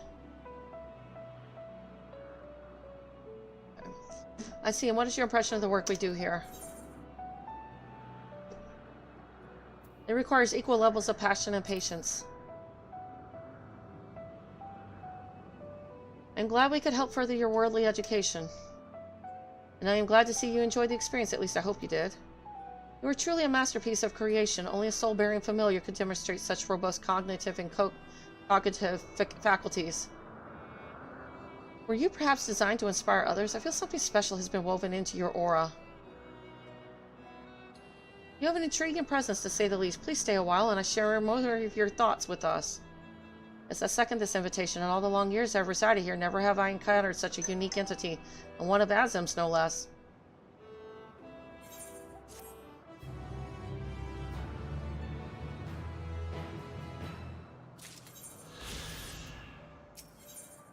Touring Agnorsis, Sokos continues to regard you with a fiery curiosity. Now, how is our fascinating familiar friend? What is it about you that ignites my observer's soul? Well, now that we've been properly introduced, perhaps you can tell us more. So we'd very much like to know how you see the world, how everything large or small appears to your eyes. Assuming you are amenable to the idea, you must join Carmion on another tour, this time to take a wider look at the surrounding facilities.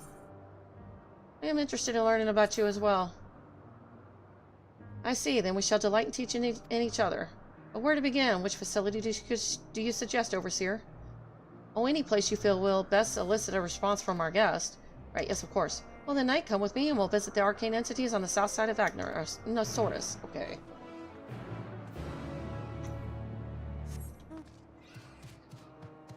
This is one of those chain quests.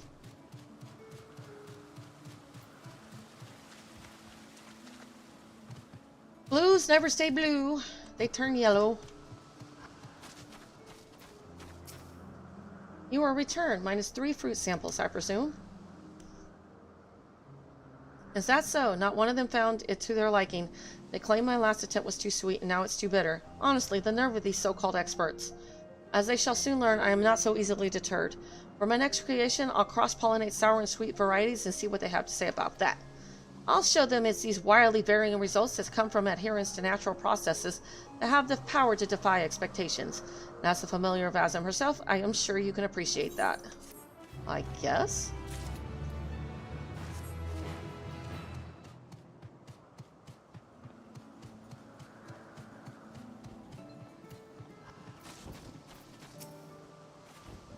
We have yet to register an official name for this specimen, so we simply call it the Bird of Elpis. What is your first thought upon beholding this majestic creature?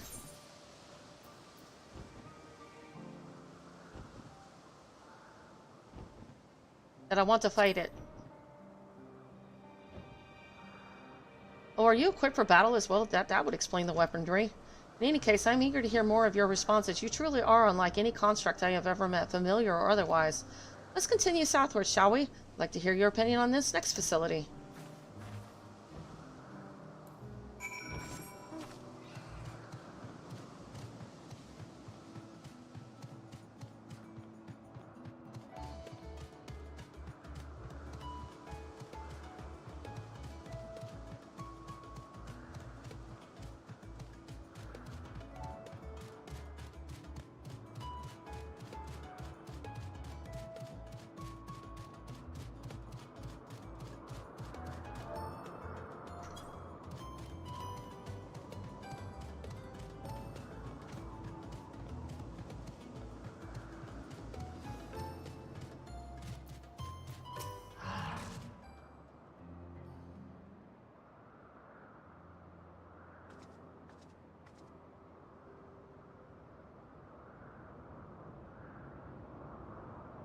That structure over yonder houses some of our more unorthodox researchers. Rather than weave creation magics, they breed existing specimens in the hopes of begetting new strains and species. The method is imprecise, the outcome uncertain. To my eyes, such research seems awfully self-indulgent, merely a means to sate the whims of one's intellectual curiosity. Our purpose in life is to improve, Aetherius. In my opinion, we should steer clear of techniques which produce flawed results. What if the process created something unexpectedly incredible beyond what you can imagine?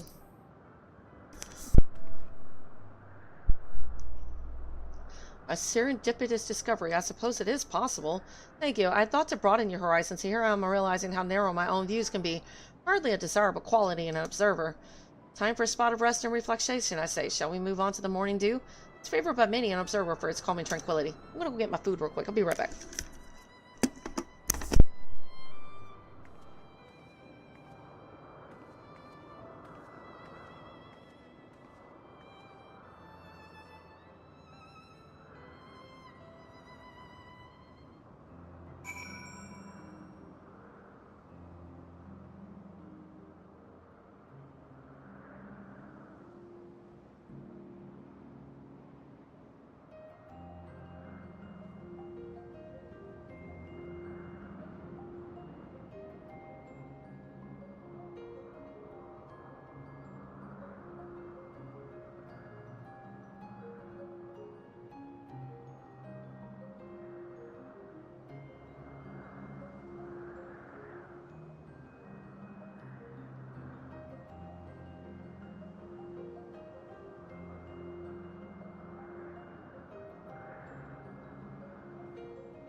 I love chicken nuggets. They're so good.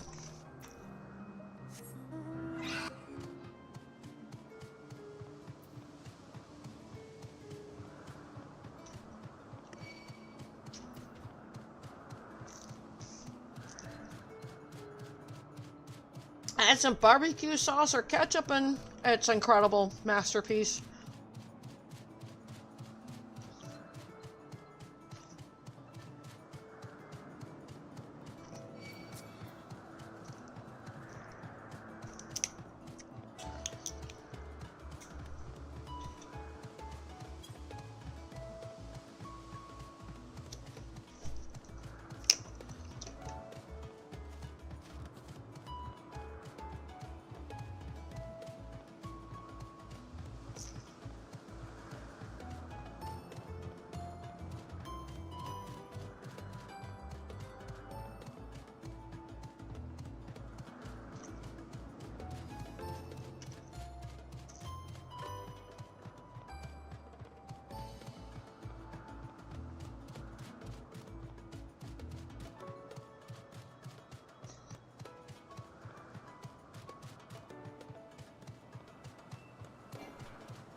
What were you giving me, the chocolate or this?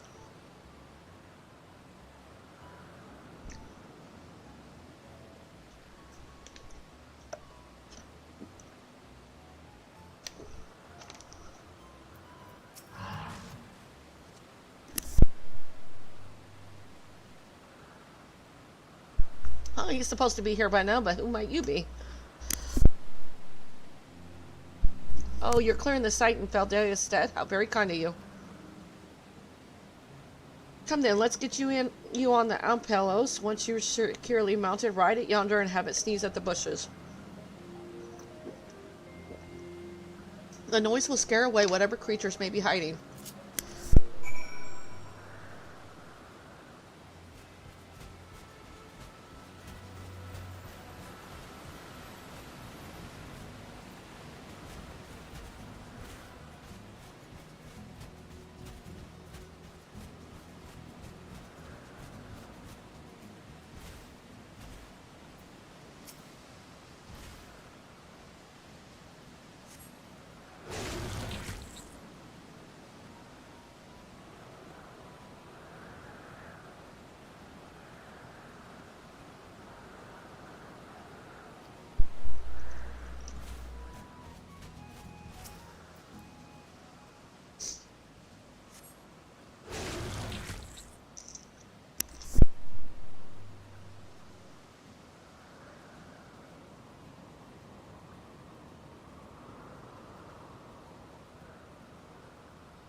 Oh boy.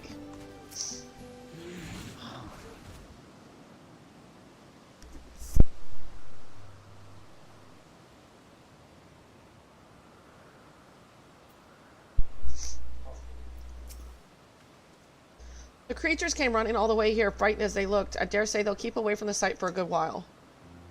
For its hard work, I shall treat the Ampelos to a spot of sunbathing. Meanwhile, you should return to Faldias. I am certain he will have a reward for you too.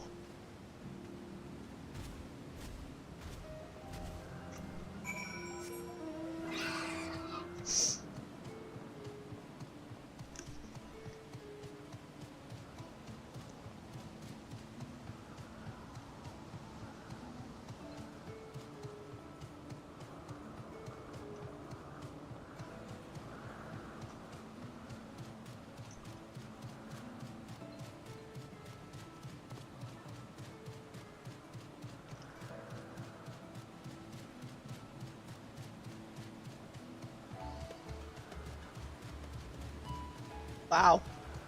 Everybody's so relaxed here.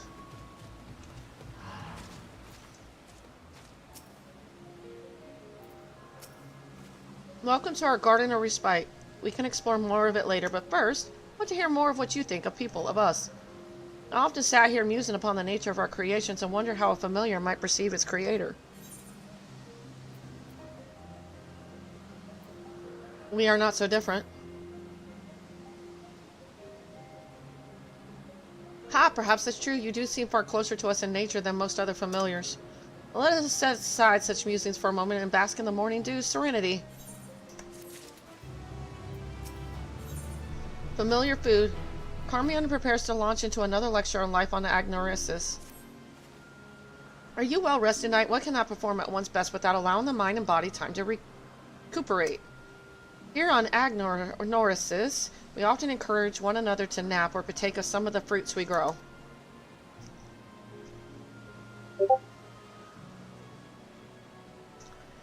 We can conjure such treats into existence, of course, but there's something oddly gratifying about plucking ripened fruit fresh from the tree.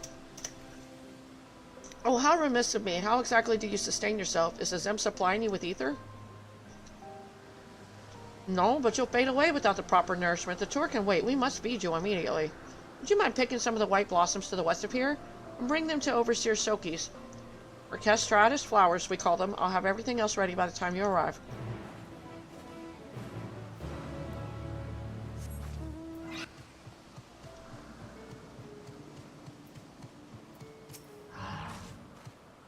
What brings you here, oh friendly familiar? Time for a meal, eh? Ah, yes, quite right. Thank you for reminding me. Still, a few more moments here can't hurt, surely? I dare say you've noticed how refreshing it is to even stand in this idyllic place. The air itself is permeated with rich ether and the fine droplets from Leth. Ease the aches from a hard day's work. Try a nice big stretch, you won't regret it.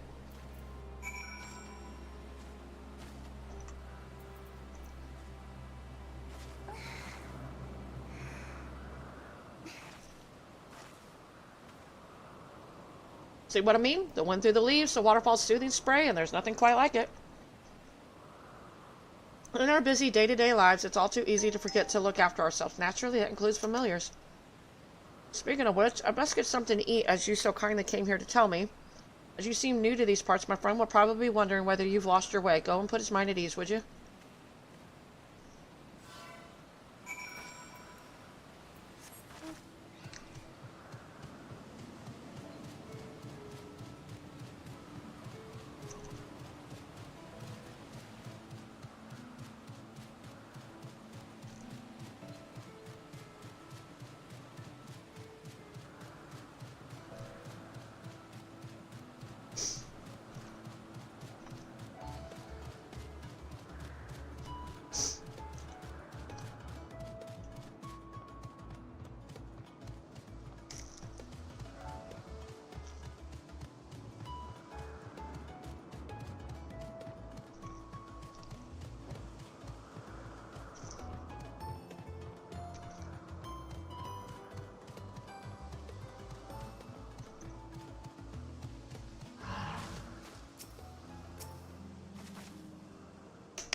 Running's giving me time to eat my chicken nuggets.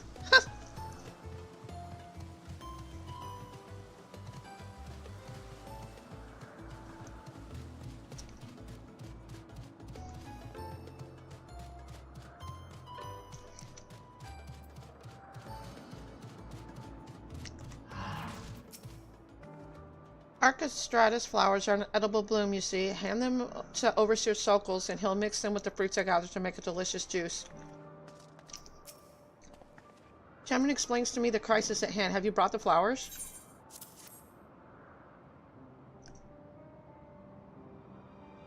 Yes, yes, these are the ones we need. I'll add them to the fruits from Carmion's basket, and we'll soon have an ether-replenishing beverage for you to enjoy. Just the work of but a moment.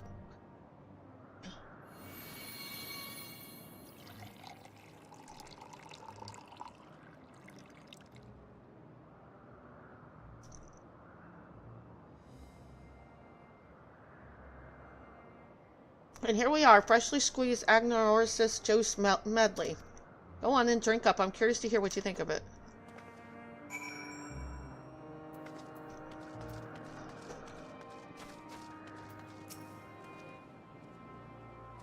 Here to report on the successful completion of the vapor view? Very dutiful of you. Would I be correct in guessing your little jaunt has paid dividends? No need to tell me. I can see you're practically bursting with vim and vigor. Even I feel better just looking at you, and I've done nothing but stand here the entire time.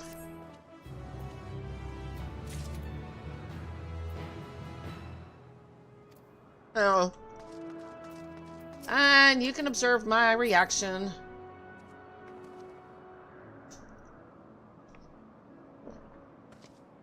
You drink the juice, noting the complexities of the floral and fruity flavors.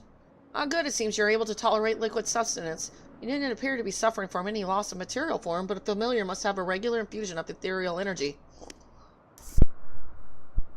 And now that we know you won't suddenly vanish, will you please reassure Carmian? She still looks terribly concerned. I am so glad you were able to replenish your stores of ether. Overseer Sokol certainly is a wonder when it comes to food preparation. Still, I firmly believe that the consumption of food should be limited to restoring one's strength. Any reason beyond that is simply wasteful. Eating for enjoyment alone is an unnecessary drain on living resources, and such a practice can only be harmful to our star's equilibrium, which is why I have so much respect for Overseer Sokol's and his culinary talent.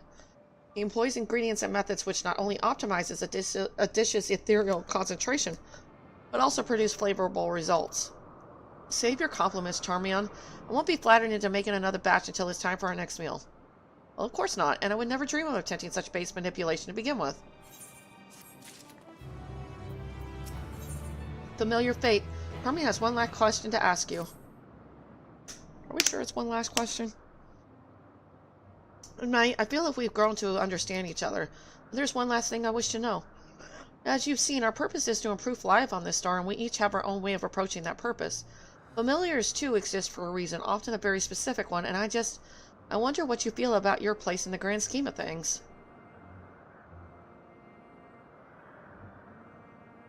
Herman, perhaps you can provide our friend here with an example of what you mean. Such a nebulous question requires a more recognizable foundation from which to answer. Yes, you're right. Of course, we must not skip the journey in our haste to reach the destination. Where to begin? Broadly speaking, we study the wisdom and magics of our forebears, and choose our paths as their interests and talents begin to crystallize. Even among the observers at Agnoruses, however, Overseer Sokos and I share a similar calling. Again, it may be more beneficial to simply show you what I mean. Please accompany me to the archives in the northwest.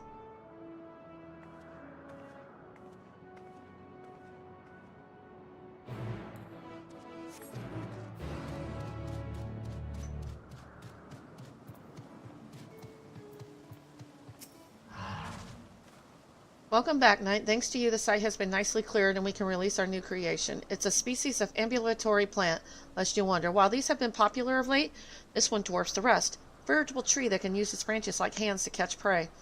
It's set my heart aflutter just thinking about it. My thanks again, and if there are any other exciting tasks, I will be certain to let you know.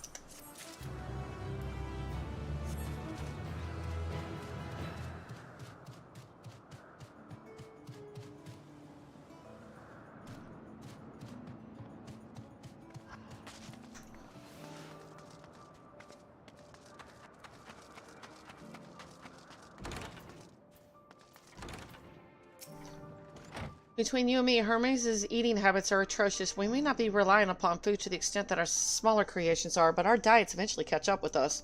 If we don't consume the requisite balance of nutrients, we grow weak and lethargic. Yet Hermes consumes candied apples as they were a staple. This is where we keep all the administrative records. Any of these documents will help give you an idea of what we consider to be our defining purpose. Feel free to browse. She'll just be waiting you outside.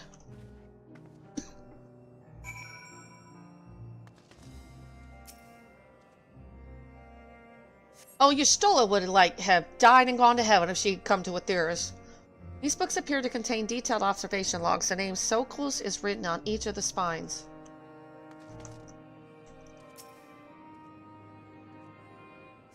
A stack of half-finished observation logs. Judging by the penmanship, the author is someone other than Soklos. You pick up the log and flip to a random page. Today there was an incident involving the hippocampus. The creature is extremely territorial, and 4 observers sustained light to severe injuries from water-based magics as a result of the perceived intrusion into its domain. A report has been sent to the Words of La Habrea outlining the dangers inherent in continued observation of their nominated subject, and the intent to shift our focus to the smaller and considerably less aggressive hip.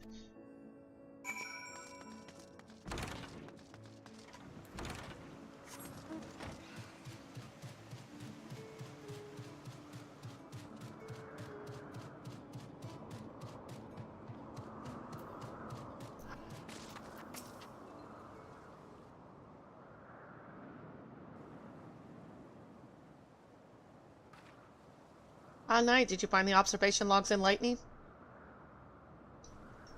Overseer Sokos has built up quite a library, hasn't he? He's logged comprehensive observations on every living being in Agnoris, not only objective physical descriptions, but also his personal thoughts and impressions.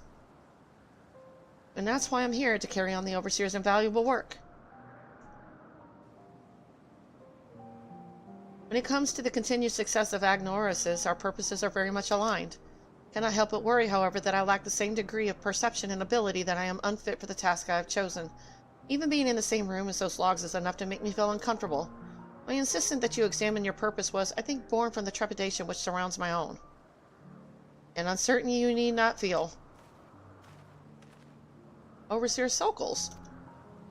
As one of our newest arrivals, you have ever been quick to doubt yourself, yet you were able to guide Knight Hero on an engaging tour through the intricacies of our duties, which clearly demonstrates the depths of your understanding. If all I wanted was someone to emulate my work, why, I would simply continue doing it myself. Though the reason I asked you to assume my role is because I believe you can take our projects in new and novel directions. Raising you as a competent successor is the final step of my purpose in life. Do me proud, Carmion. It is your growth, your efforts, which facilitate my return to the star. I will do my best, Overseer. But don't be in too much of a rush to leave us. There are still so many things I need you to teach me. Speaking of teaching, thank you, Knight, for this wonderful and enriching visit. It's been a pleasure learning about you, not to mention a few things about myself. Yes, you also have my gratitude for the part you played in training my young colleague. You're welcome to return whenever you wish.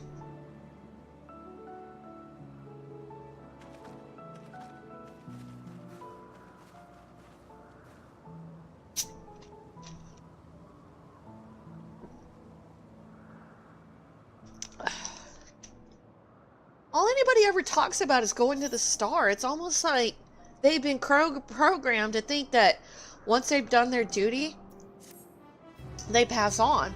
It kind of reminds me of this story I read called The Gift. It was really, really sad and disturbing. It's hard to describe it in detail, but this situation here kind of reminds me of that book.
Northwest? This way.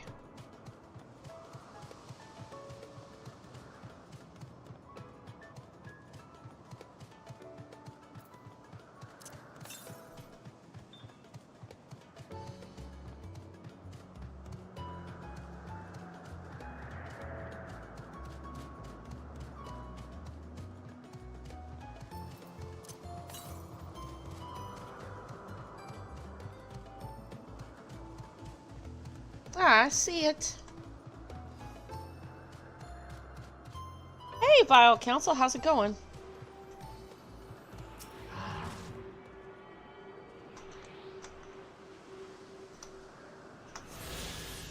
I'm good, thank you. Progressing, progressing. Well, if I go in here, will I die? Oh shit! What the fuck? Scary. Are you okay? Death check. Fire, are you dead? Are you dead? I'm so dead. You know, I was about to say, if you're dead, how is he supposed to answer?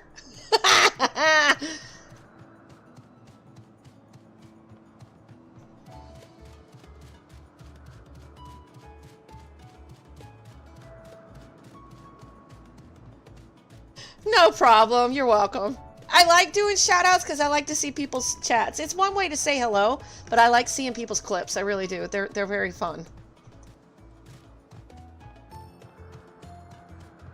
Yeah, I have.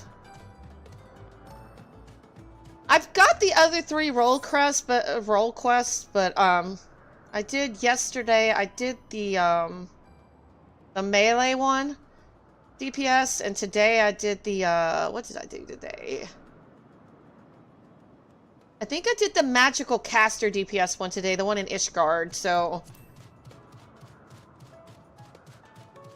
I'll do another one tomorrow. I just don't feel like doing them all in the single day because it's like too much. There it is, the 12 Wonders. Hermes is looking for Doros. Let's look for Doros, too. He's a man with long blonde hair. I think I'll know him when I see him. Meteon is so cute. I think she's adorable. Yep, I'm making progress. There's all my professions. They're all 100. Too bad I can't really do anything, because I did my Grand Company dailies every day, and so they leveled. It can be a lot of experience, but yeah, all these, except for my Reaper, is level 90, so can't do anything else with the Reaper today. I did all my dailies, so. If you're with Meteon, then I assume you're on an errand for Hermes? What can I do for you? Sorry, wrong person. We're looking for Doros. I see. We do have similar hair, so people often mistake us from afar. I hope you find him soon. Oh, I do need to repair my gear.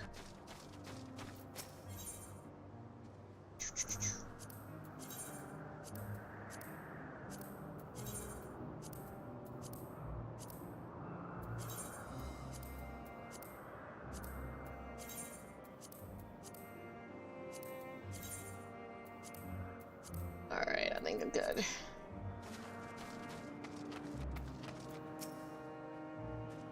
Once I get back and record today's results, I should finally be able to put that report to bed. Not Doros. His hair is long, but the color is wrong.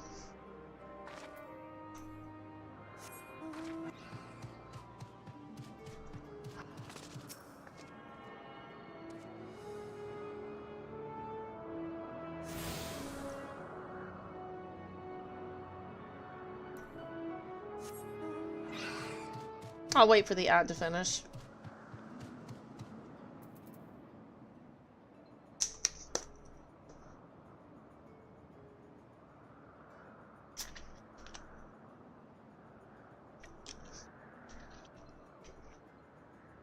Okay. Am I following you?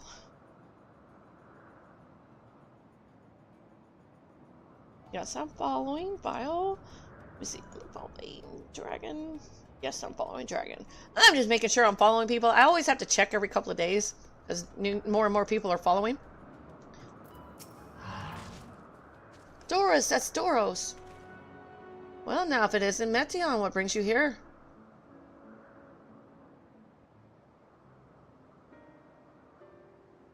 Ah, I thought I heard familiar voices. I didn't realize you two had decided to help me search for Doros. Thank you. You're in charge of Kyonis, I believe. Where are they now? Out in the fields and restraints. For instance, as they were, I couldn't well return them to Kytus.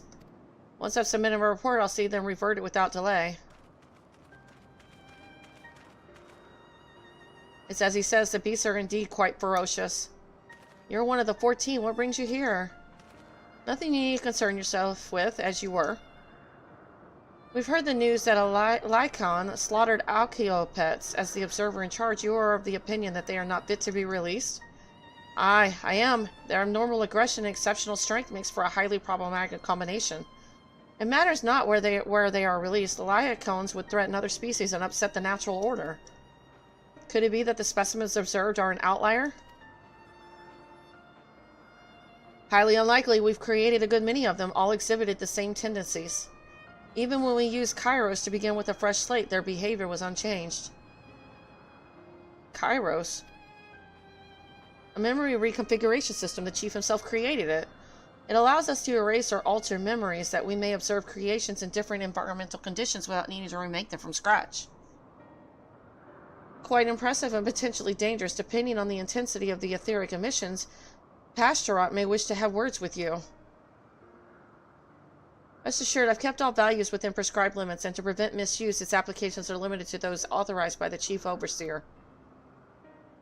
Do not misunderstand. To manipulate a subject's memories is an intrusive act I deeply abhor, but it is still preferable to execution. Come now, Chief, let's not be so melodramatic. What was born of ether is simply being reduced to its original state. I know the distinctions concern you, but we mustn't lose sight of the bigger picture, making rational choices for the sake of a more prosperous star. If a creation cannot be properly studied even with the aid of Kairos, we remake it. If a creation is deemed a detrimental existence, we unmake it. It is all for the greater good, and none question the necessity of such routine processes. I understand these things, I do. I would never think to unleash a clear and undeniable threat unto the world. Yet insignificant though their individual lives may be next to all creation, it is all the Lycons have. Before we seal their fates, we owe it to these beings to exhaust all options to ensure that nothing has been overlooked. If you insist, let me provide you with a full report, and we may take it from there.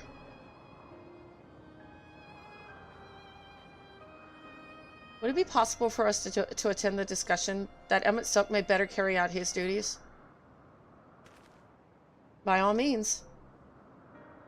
Ray showed them to the meeting room.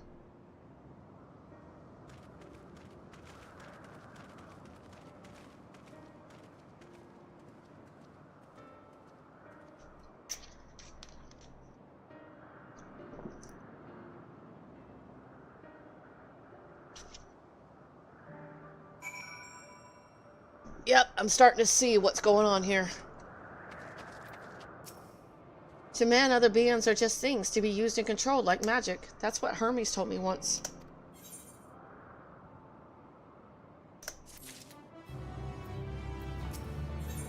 A sentimental gift. You needn't be an intellecti to feel the weight bearing down on Hermes. I fear the discussion may take a while, during which time... Neon, are you feeling unwell? It's not me, Hermes, it's you.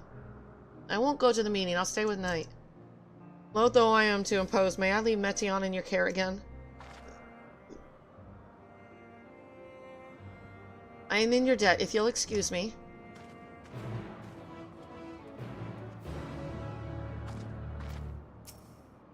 Can you help me with something, Knight? The meeting will make Hermes sad. I want to cheer him up with a flower. Hermes likes flowers the most of all the creations in Elpis.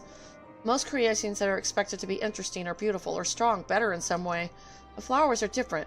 They're designed to suit our emotions, what we feel and want to convey. Hermes likes that. I can't make flowers, so I'll search for one, and I want you to search with me. Let's start here at the 12 Wonders.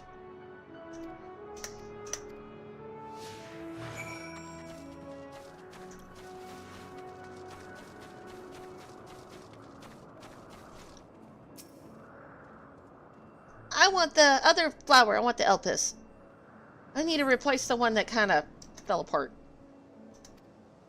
Oh, so big and bright, but they might be too bright. You have to think of the recipient. That's what Hermes said.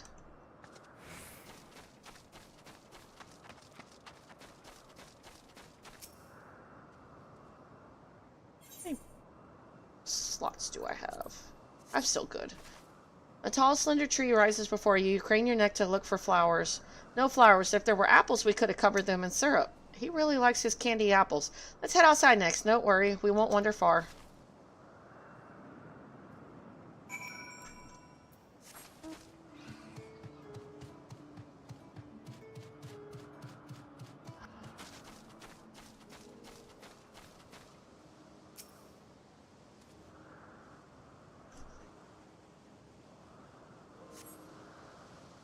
An array of beautiful flowers grow in the bed, their mix of colors forming a pattern. These would be better for Hermes, but they're hedged in. It means we shouldn't touch them. They're either under observation or poisonous. Any other place should be fine, though. Let's keep looking. Where is the next one? Anyway, 310 to the north. That makes it up there. Okay.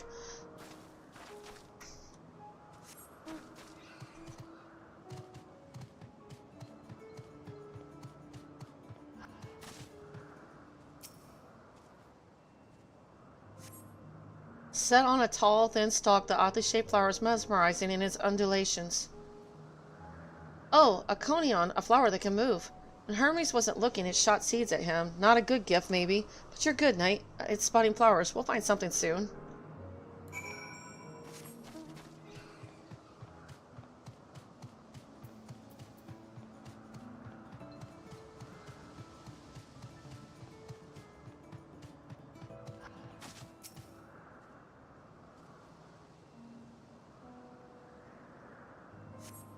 You spy nothing promising nearby, at best common-looking grasses with some few tiny flowers. Nothing around here. Oh, there, Knight, something big, huge. Oh, please tell me you're not talking about that moorball.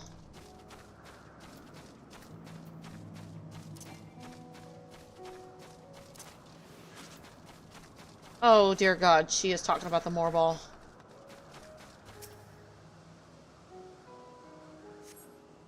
Terrible stench, reminiscent of sodden old boots, pervades the air. Without doubt, the culprit is the moorball-like creature before you. It's an Adonis. The things around its mouth look like petals, but the flowers are the orbs on its head. When Hermes inspected it, it swallowed him up. He didn't leave his room for days. What do you think, Knight? Would he like it? It's probably not the good sort of memory. So not this one either. Finding a good flower, it's harder than I thought. Sorry, Knight, but could we search a little more? Maybe as far as the fields over there? Pick something after that, I promise.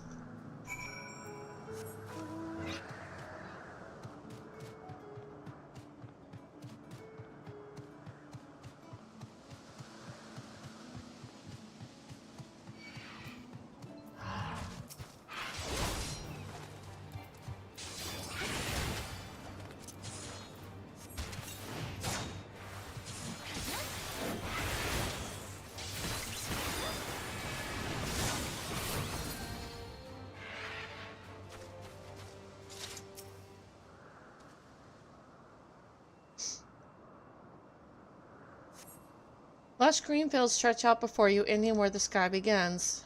There's nothing. Ah, the shiny thing over there. What could it be? The Elpis. Maybe?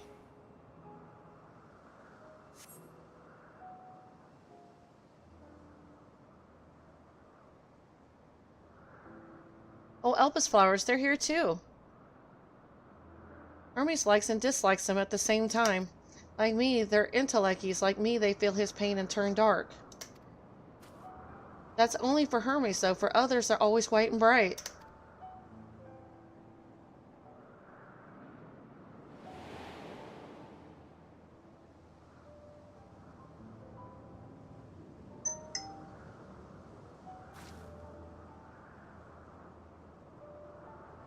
Truly, the flower was dark in your home? Then do you have it too, a dark emotion?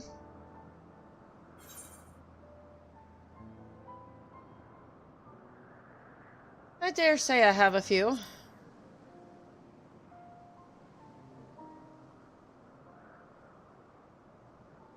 You don't have to say it. I can feel it's something you want to hide.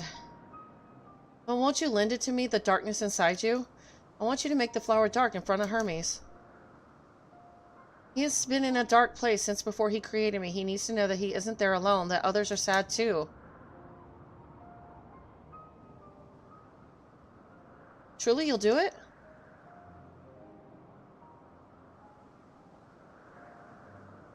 Thank you, Knight, thank you. It means more to me than I can say. Can't wait to see how Hermes reacts. Let's go back and fetch him. Uh-oh. I don't know about this! I don't know about this.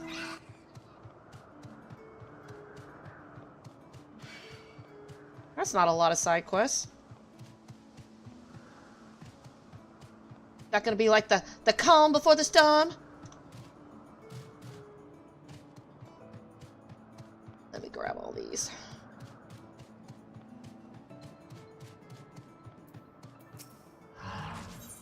Beg pardon, Grylus is cursing up a storm. Crows, take that little sod. Where's it gone? Oh, I was unaware we had a visitor. Pardon my language. I should hate to give a poor impression of Elpis with my unprofessional behavior. Alas, I am quite at my wits' end with this new cultivar. You are fortunate not to have overheard worse. Its restorative properties are superlative, that much is true, yet what possessed its creator to give it such nimble little legs, I shall never understand.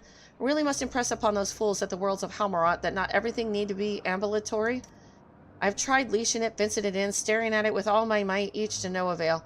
Its resourcefulness is far beyond what we could, and I dare say should, wish of a vegetable. You know, if I had walking vegetables, I wouldn't be eating it, that's for sure. Given that it shows such signs of sentience, however, perhaps it is possible for another intelligent creation to commune with it. Are you willing to make the attempt?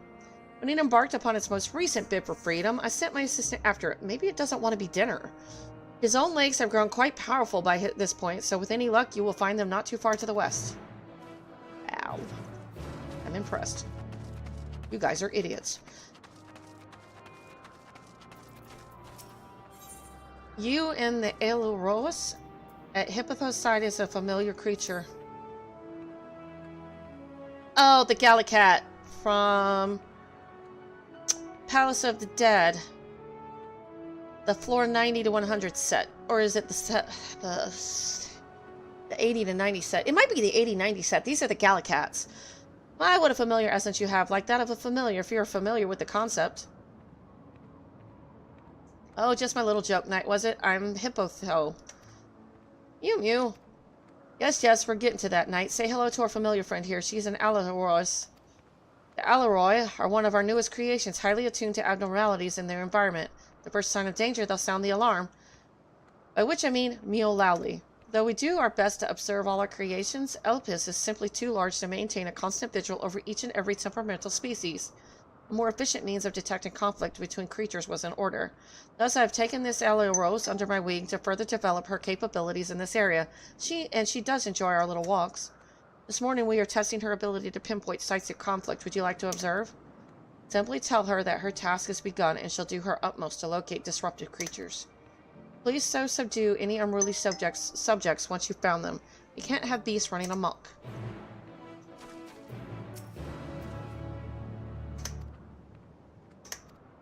I guess I'm following this thing around.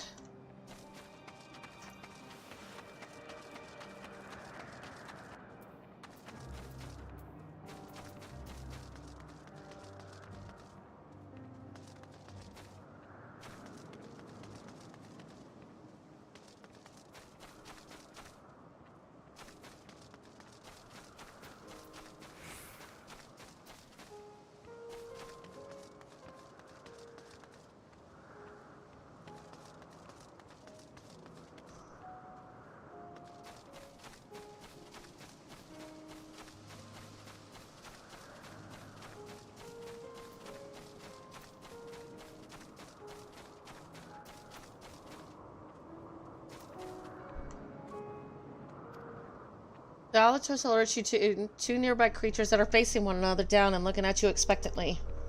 Okay, then.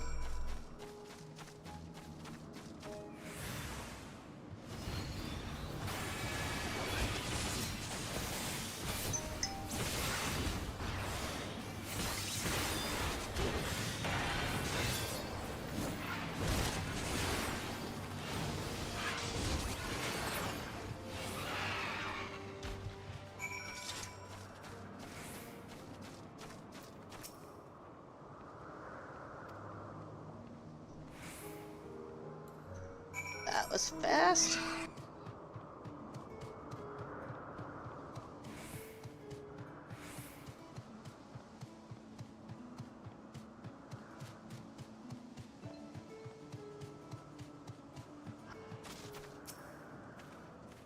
Gartro sent you to commune with the Mandragora? Best of luck.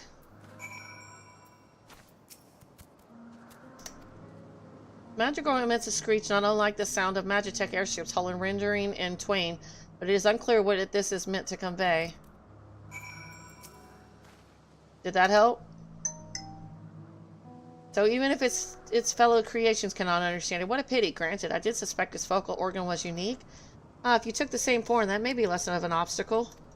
Though I'm admittedly unversed in the original design specifications, I should have little difficulty transforming you into its mirror. Shall we have a go? No! Don't shake your head, yes! Wonderful, now stand still.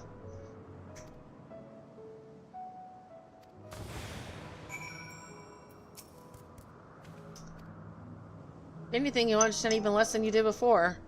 How was that? One moment, please. Pardon me, I have not the slightest idea what you're saying. Would you mind repeating that? Foiled again. Nevertheless, we have gained valuable data.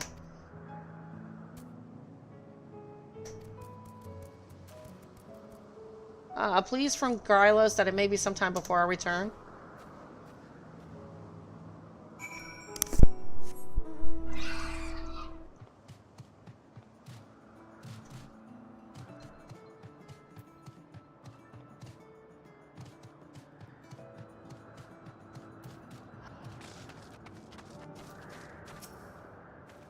Did you locate the Mandragora? Seemingly incapable of comprehensible communication, is it? Perhaps its degree of intelligence bears further scrutiny. Of course, if upon further observation it is deemed sentient, it will be subject to even greater scrutiny to ensure that it can be safely set loose. To understand each creation in all its aspects and conclusively prove it beneficial or detrimental to the star, such is our duty and burden as researchers. At least we can say with certainty that its legs work.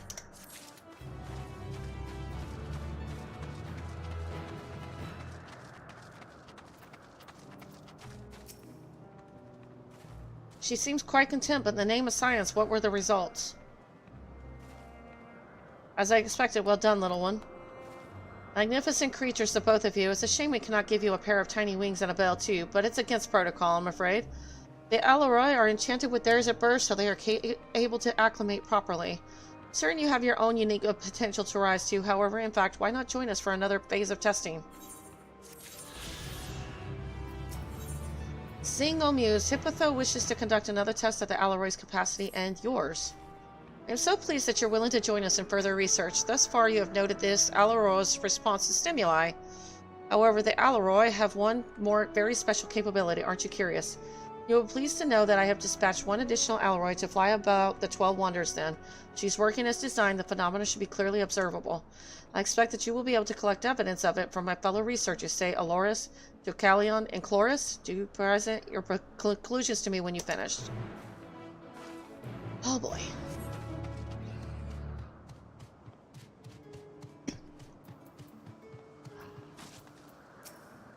I would advise you to keep your head down. I saw some manner of creature darting about in the air just now. If it carries on like that, it's only a matter of time before it collides with someone's skull. It startled me so badly that I accidentally created a winged fish of all things, which itself escaped to the skies ere I knew it. Though now that I have a moment to reflect on its speedy departure, perhaps the ability to fly is not so wasted upon aquatic creatures as I believed. Surely such a boon would give them heretofore an unknown capacity to evade predation. The recent fashion for flying concepts may have something to do to it after all. I really must pay a visit to the Bureau of Architects next time in Amarat. I doubt anyone has registered a winged fish yet. That is weird. Every rose. Chloris appears to be hard at work. Oh well. Everyone certainly seems content to allow their familiars to wander about unattended of late. I must say it's becoming something of a distraction. I've been attempting to prune this bush for ages. Who is responsible for you? Azim, you say. In that case, I suppose some degree of independence is to be expected. Take it you're the resilient sort as well. You name it, I've been punched by it. That's wonderful to hear. The Akatha population around the Wonders is in need of curling, you see. The appropriate number of specimens has been moved to the Hungering Gardens, a far more suitable habitat. But the remainder need to be cut down ere they harm the local environment. You can attract one by applying this nectar water to yourself. Perhaps over by the beacon to the northeast. We should hate for the creature to lumber over here and mistake anyone else for a tasty snack. It's a horrible idea.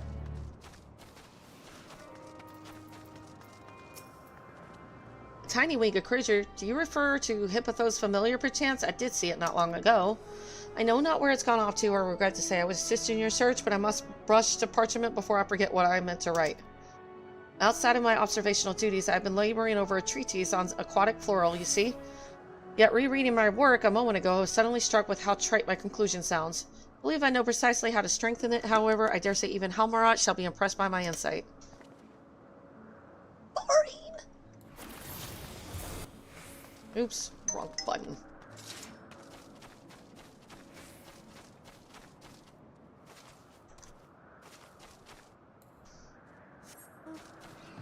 Oh, was it inside?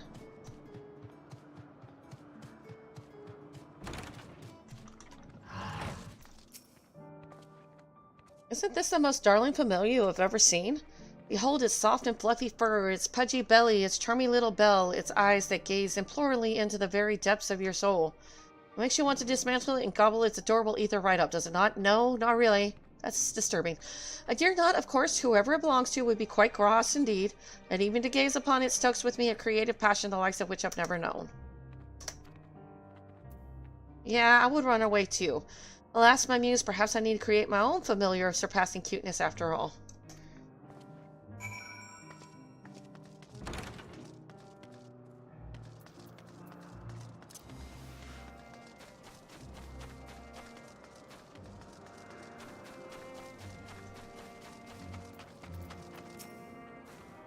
I see you have spoken to everyone, and what are your findings?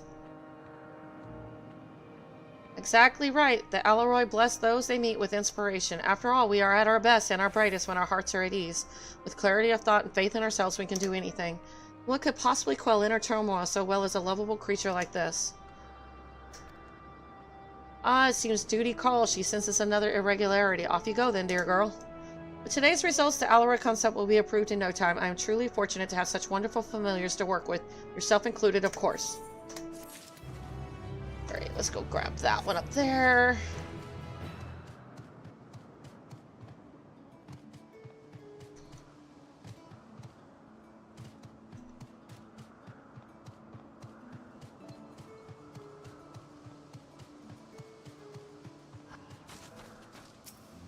This must be the location Chloris mentioned. Applying the nectar water to yourself ought to attract an Akathan or two? Okay.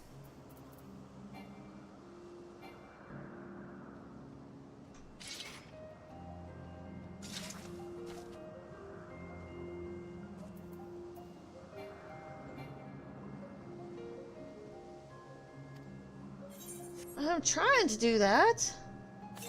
There we go.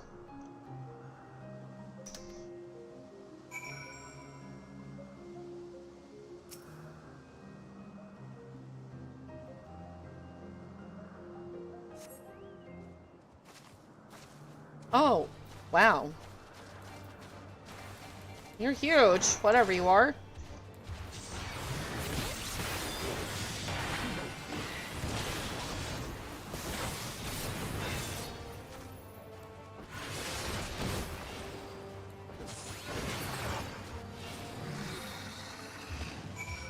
You know, this paladin is like freaking OP. Is all get out.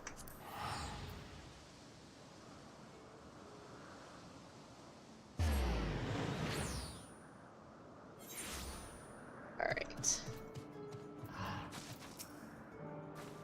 Ah, the scent of nectar, water, and fresh cut vines. You did as I asked. 'Tis much appreciated that Akathai grow and propagate quickly, too quickly as I have learnt. A short life cycle makes them an excellent source of fertilizer in woodland areas. I'd hoped this factor would be enough to keep their population in check, but it appears that without natural predators, they proliferate so fast as to smother the local flora. Moving them to the gardens will do for the moment, but I must find the means to make them less invasive as a species, lest they be deemed unsuited to this world. I couldn't bear to see that happen to my darlings. But did I neglect to mention that I am the creator of the Akantha concept? A great many of those who research the creations in Elpis submit our own concepts from time to time, you know? It would be wasteful not to put the knowledge we gain from our observations to use. Just as it would be wasteful to allow my darlings to be sent to Leth. I will make this concept work, I promise you that. Well, sweet. Story time.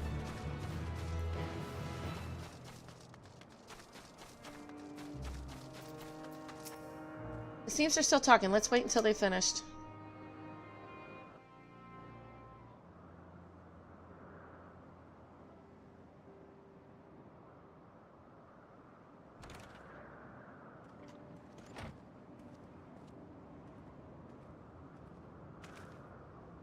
Hermes!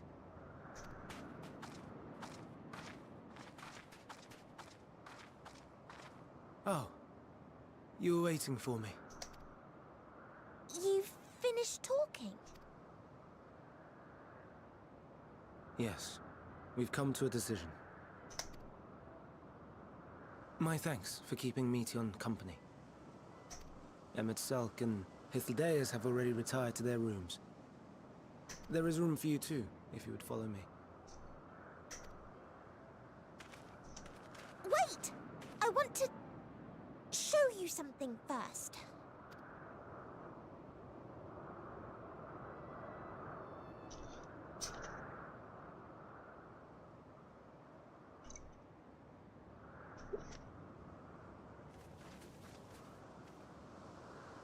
Elpis flowers? Go on.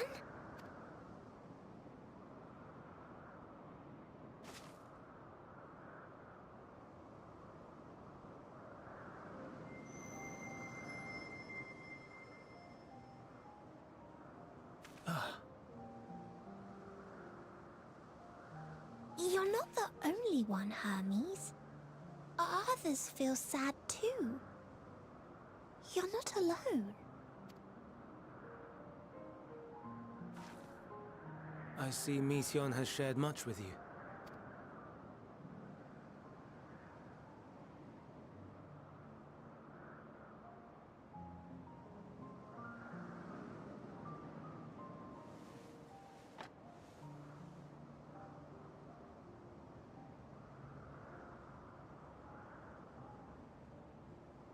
May we talk a moment?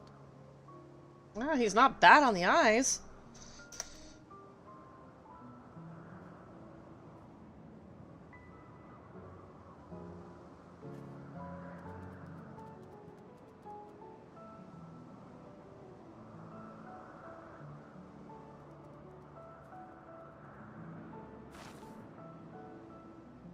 I do not think it wrong that we live for the star, that we strive to make it a better place.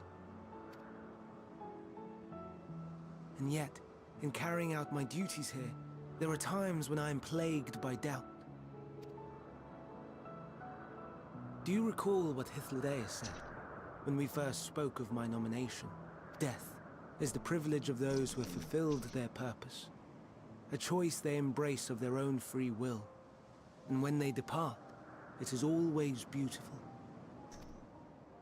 Perhaps it is, but only for man. Creations that he deems useless are discarded with nary a second thought. Some scarcely born into the world, afforded a handful of breaths before life and potential are abruptly extinguished. We make an effort to spare them the pain, but they sense what awaits. Rage and anguish and cower and fear. And it is not beautiful. Yet no one cares. No one. So fixated are we upon the duty that we do not pause to question the method.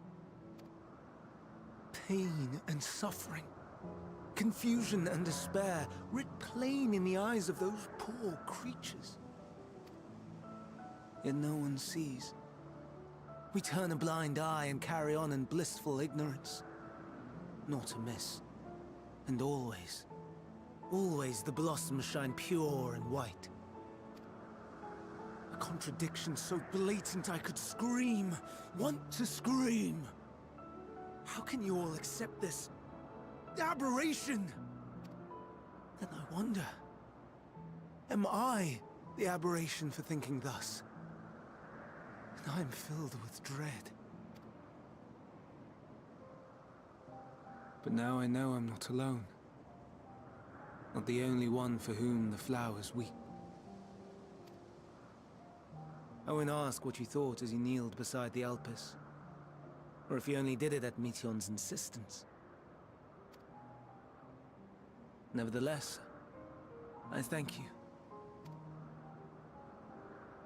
To know that you too have experienced suffering is a comfort.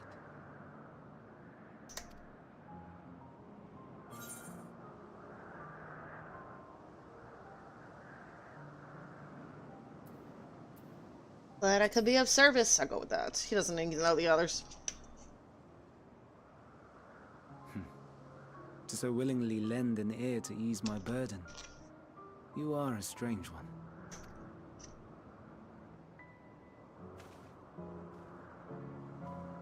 The stars in the heavens. Know you what they are? Though it is too far to tell, each glittering light could be a world not unlike Aetheris. A world filled with life. So many stars, so many lives. For us, there may be no higher purpose than to live for our world. But what of the other living beings out there? What is it that gives their lives meaning? That drives them day after day after day? To pose that question to our undiscovered cousins, I created beings of dynamis, who can traverse the vast emptiness between the stars. Meteion and her sisters. Aye, sisters. She has a great many of them, and they have already departed on their journey, traveling to one star and then the next in search of life. As one might expect, exploration on such a grand scale is rife with difficulties, and thus far I've naught to show for it. But I have faith that we will make some manner of discovery ere long. And when we do, I should be glad to share our findings with you, in gratitude for your kindness. It's getting rather late. We had best find our beds. It would not do for both of us to be sleep-deprived on the morrow. Come, Meteion. Let us head back. All right.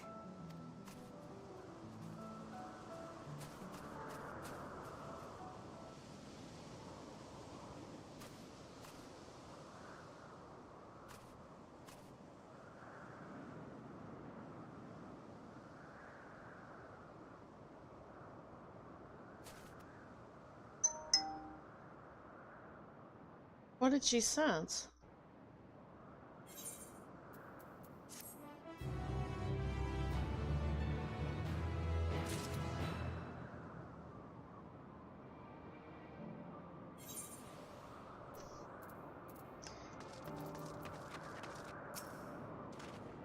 The prodigal familiar returns, and after causing all manner of trouble while we were in our meeting, I'm sure. Not positive, are we? Were you able to get some rest? Please do not hesitate to let us know if you're feeling tired. I worry we might exhaust your scarce reserves of ether. Verdict and execution. Hermes appears solemn and sorrowful. An all too brief interlude, perhaps, but it is time I attend to my task. Zemet, Selk, and Hythildaeus are aware we reached a verdict regarding the fate of the Lyconos. 7 were created for observation, and all 7 must be unmade. Doris has followed the correct protocols, and as chief overseer, I can find no fault in his judgment. The Lycons would disrupt the natural order, ravaging and consuming other species until they themselves starve and perish. They cannot be released into the wild, and they cannot be allowed to remain here in Elpis. I intend to petition the Bureau of Architect to have the concept preserved as a restricted purpose hazardous life form. Hythildaeus has pledged to support me in this endeavor, yet whatever the Bureau decides, the existing Lyconas have served their purpose. Doris has already isolated the creatures and preparing to carry out the necessary measures. I will join him forthwith. It is my duty to witness the conclusion to this study. You are resolved, and we have but to accompany you. Of course, let us be off then. We return to the main aisle.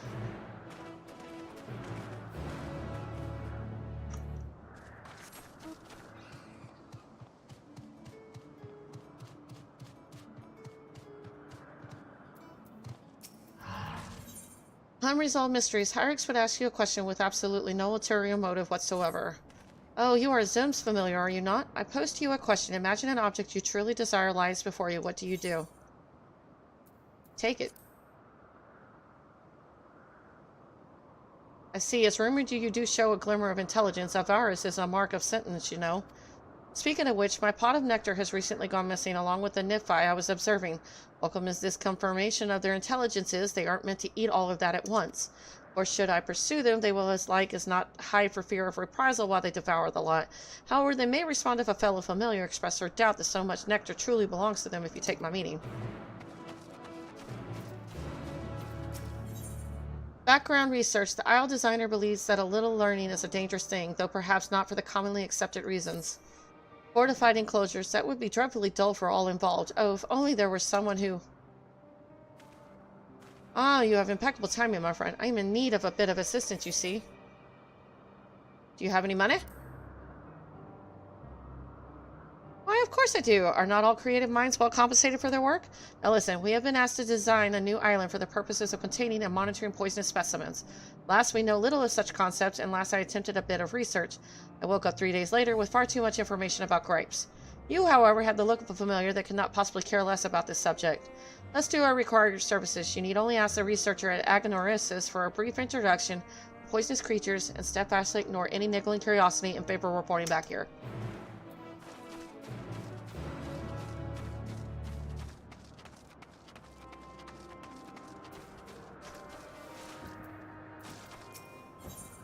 Coming to grips. The Mount Researcher requires some assistance in testing the grip's capabilities. Where did you come from? Get back quickly. Oh, generally speaking, this grips would sooner gore you than look at you. Did your creator imbue you with a special talent for soothing savage beasts, perchance?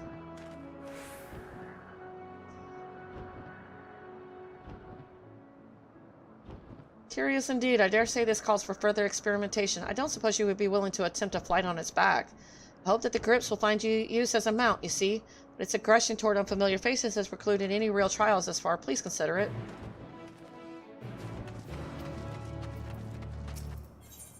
Wonderful. Despite appearances, Alchemine has a lot on her mind. Ah, aren't you just adorable? Yes, yes you are. Can I help you?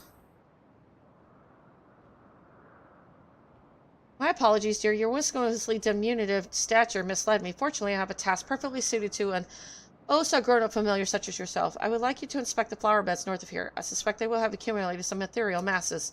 Should you find any, please bring them to me. Do look carefully now. If I needed someone to wander off with the task half finished, would have asked one of the other researchers.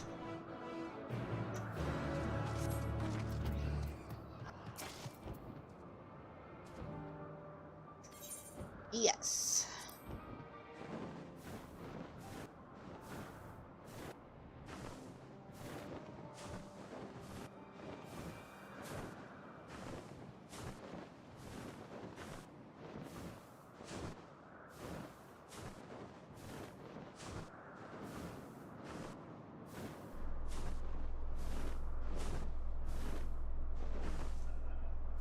But both of you have wonderfully relaxed riding postures. What say you to a little tour of Elpis?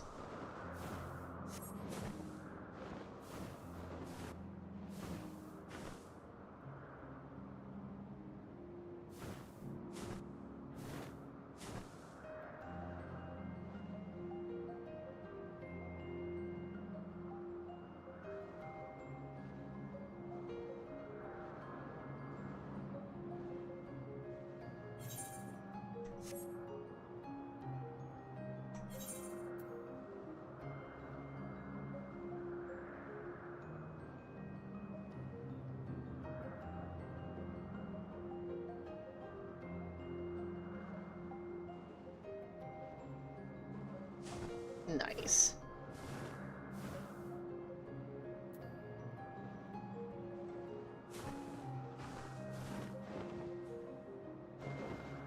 Natafron's beauty is ever striking. Note the blossoms which change according to Elpis this season in the ethereal balance. A true masterwork. The grips seem quite content, a result of the flower's sweet perfume and your masterful handling, no doubt.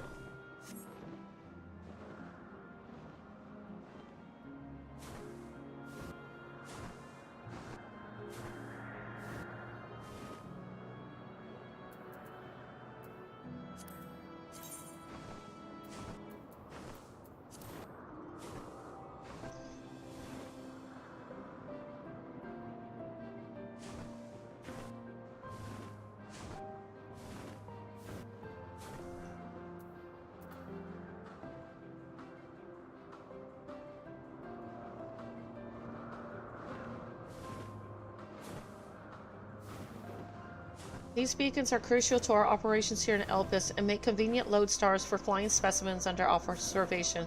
Successful concepts sight them for a distance and can approach without hesitation. The Grips has passed that test with flying colors, so let us return to solid ground.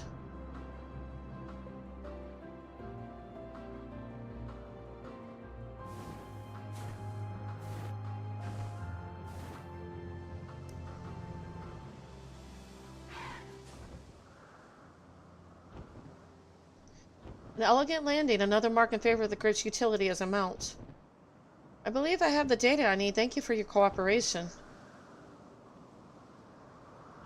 Sure you are curious as to what today's trial means for our friend here. If you like, we can speak further back at the Wonders.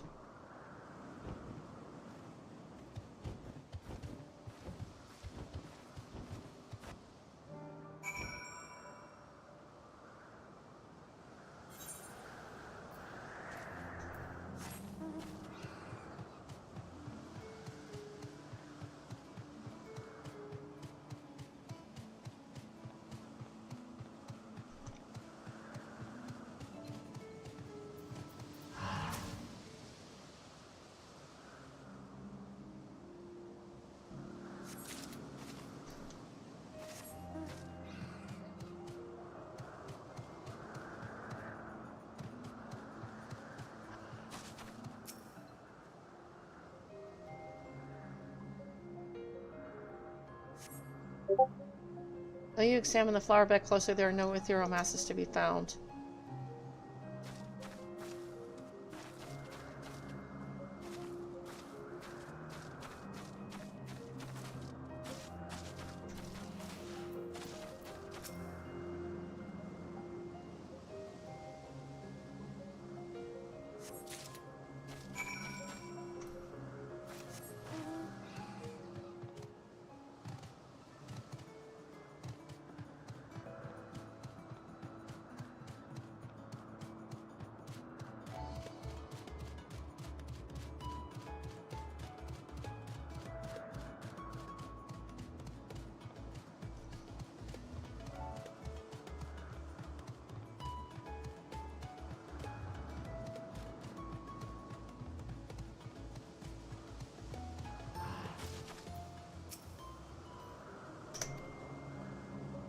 Okay, doubt.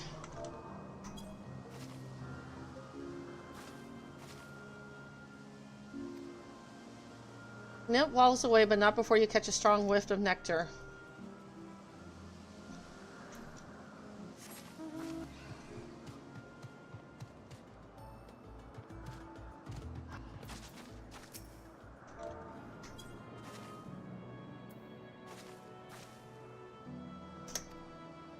The nymph squeals in a presumably disgruntled fashion and waddles away.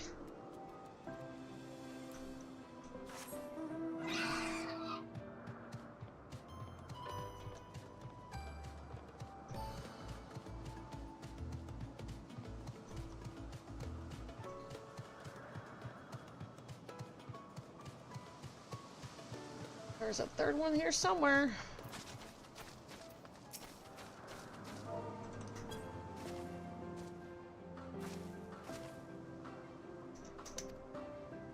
Waddles away looking rather pleased with itself.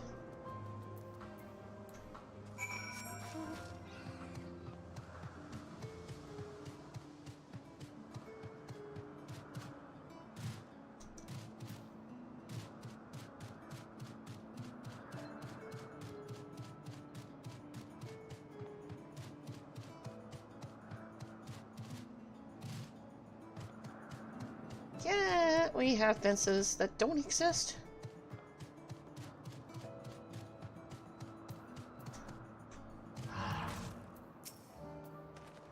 You've returned, but where are my nymphi? You should probably forget about those beavers. What in the world are you talking about? Come now, tell me what you saw. Spare no detail, I'm unprofessional. Strange, brown-furred creatures that waddled? My nymphi were bright and winged and oh no. No, that's absurd. Tell no one of this. Some things are better off lost.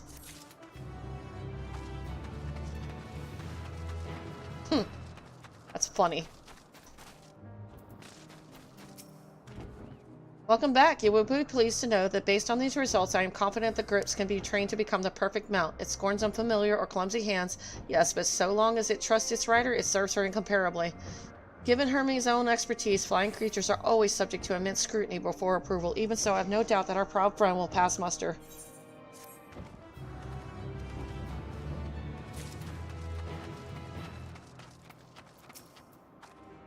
Did you scrutinize every corner of the beds? As I suspected, masses of earthen aspect. The gardens of the 12 Wonders reflect the balance of dynamic and stagnant ether of all 6 aspects. An excess of activity in a single aspect leads to this type of agglomeration. Tis these flowers' way of bearing fruit, so to speak. Beautiful as that may sound, ethereal masses indicate that we must adjust the ethereal balance in Elpis to maintain an ideal environment. There's not for you to worry your dear little head about, of course. Such magic is as simple as breathing for us. Run along now. But I don't want to run along. Okay. I'm gonna teleport, go to the bathroom, and finish those up.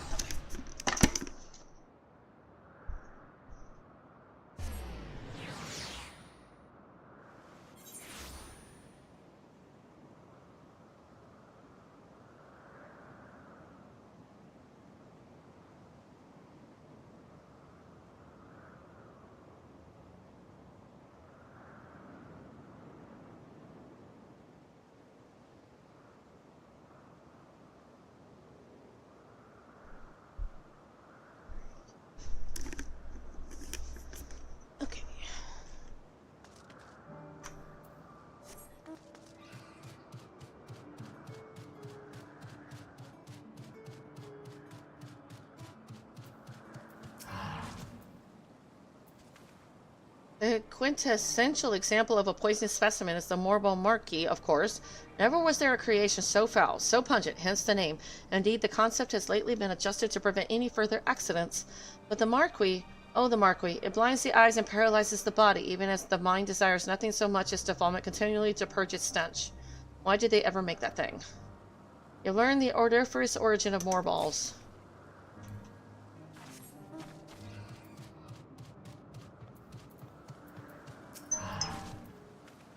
You are soliciting ideas for an Isle of Poisonous Concepts? In that case, you might ask after the new cultivar from the Chthonic Horns. I am told it bears poisonous fruit.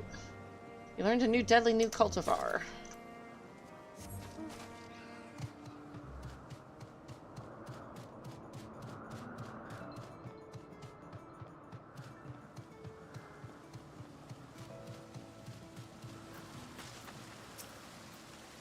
Poisonous creatures? Why, there's one right here. As you can see, its skin is translucent. The body within is, shall we say, squishy? Fortunately for it, those beautiful sleeve-like appendages conceal countless minute stinging darts. Most other creatures cannot so much as touch it, let alone devour it. It would be fascinating to see how it fares against non-aquatic concepts. Oh, perhaps it could even fly.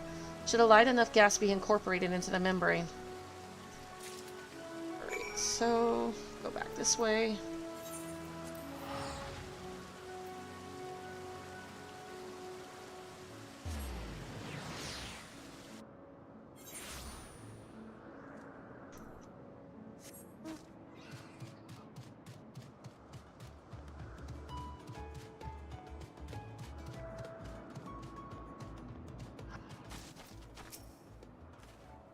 There you are. I had begun to worry you become mired in the Minotaur.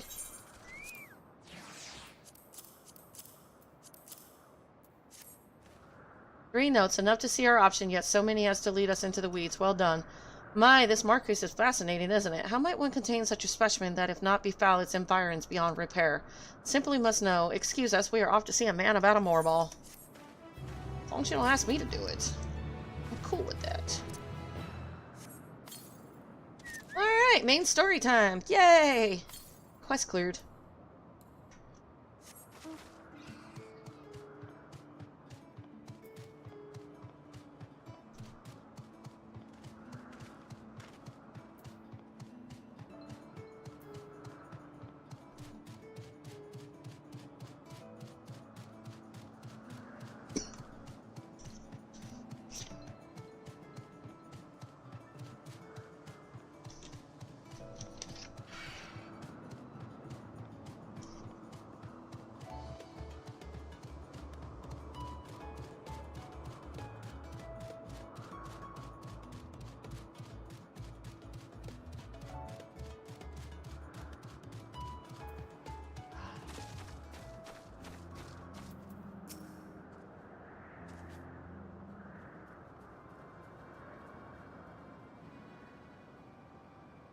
Doris, are you hurt? What happened here? They caught me off guard. I had them bound with ethereal shackles, but they became frenzied even more so than usual and broke free. I was able to stop 4. The other 3 escaped. I see them. 2 have taken to the air above the 12 Wonders.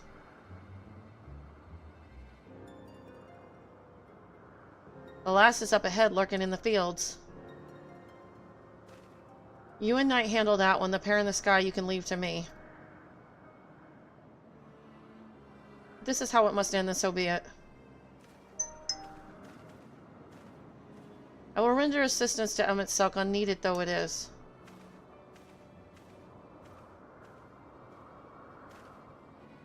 Metion, you are to stay here with Doros.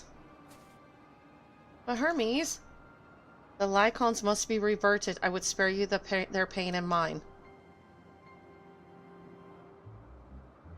This is my burden, not yours, but if you're intent on helping, then please follow my lead.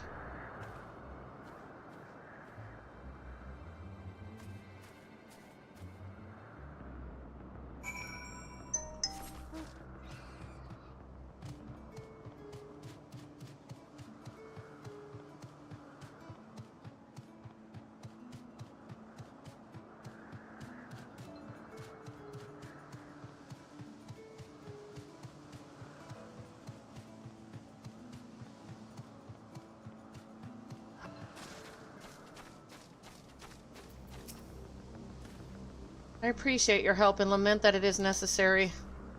There it is, our quarry, within striking distance at present, but if it feels threatened, it may well flee beyond our reach. Here's my plan. You will approach slowly in full view and draw the Lycon's attention. Now, I warn you, its abilities are as fiery as its temperament. Once it spots you, it will unleash orbs of flame. But fear not, by my measure, you are more than equal to the task. Withstand the onslaught for a few brief moments, and that will give me time to catch it unawares. Ready? Then let us begin.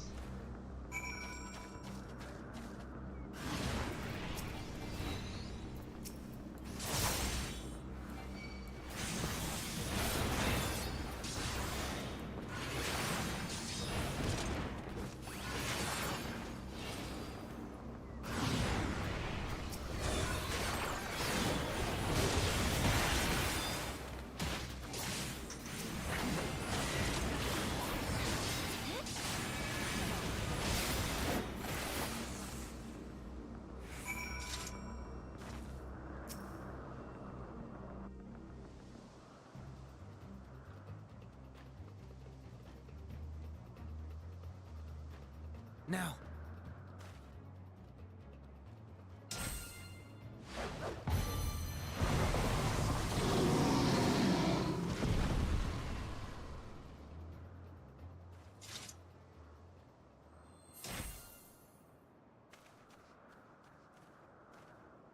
Oh.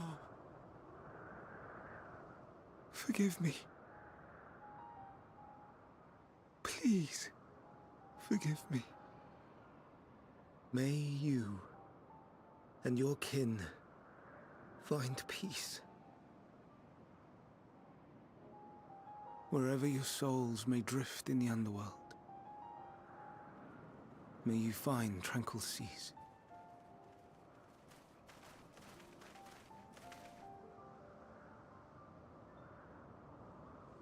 Be not forgotten, in concept endure, to reclaim form and one day live again. Serve not the star, or any purpose save your own. Live again, if that be your desire.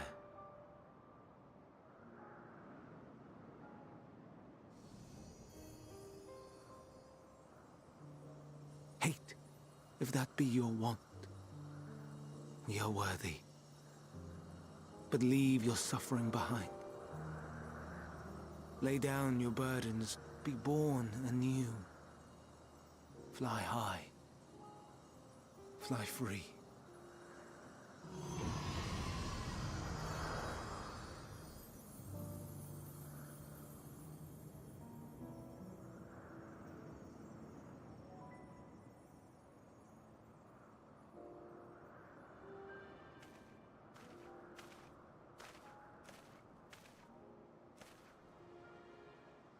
Join the convocation, Hermes.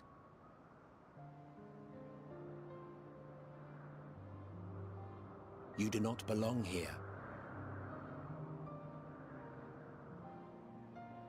Leave to replace another. To be replaced. It changes nothing. Tell me, do you think it right that we sacrifice all these lives for the sake of the star? And when the star has reached perfection, what then? If all who are satisfied choose to die, shall we all die in satisfaction?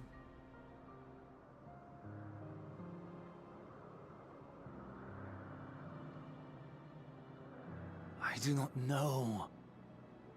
Were I to take up the seat of Fandaniel, it would be tantamount to approving my predecessor's death. I do not know if it is right. And to be torn by such thoughts, I do not know if I am fit to represent mankind. Hermes! Please don't be angry. It hurts so.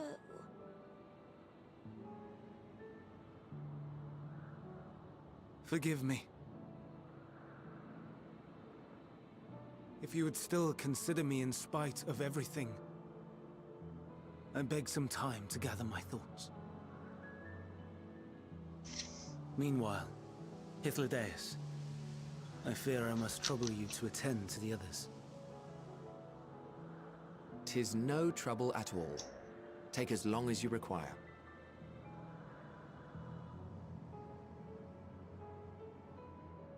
And you, my friend, I pray you find that which you seek.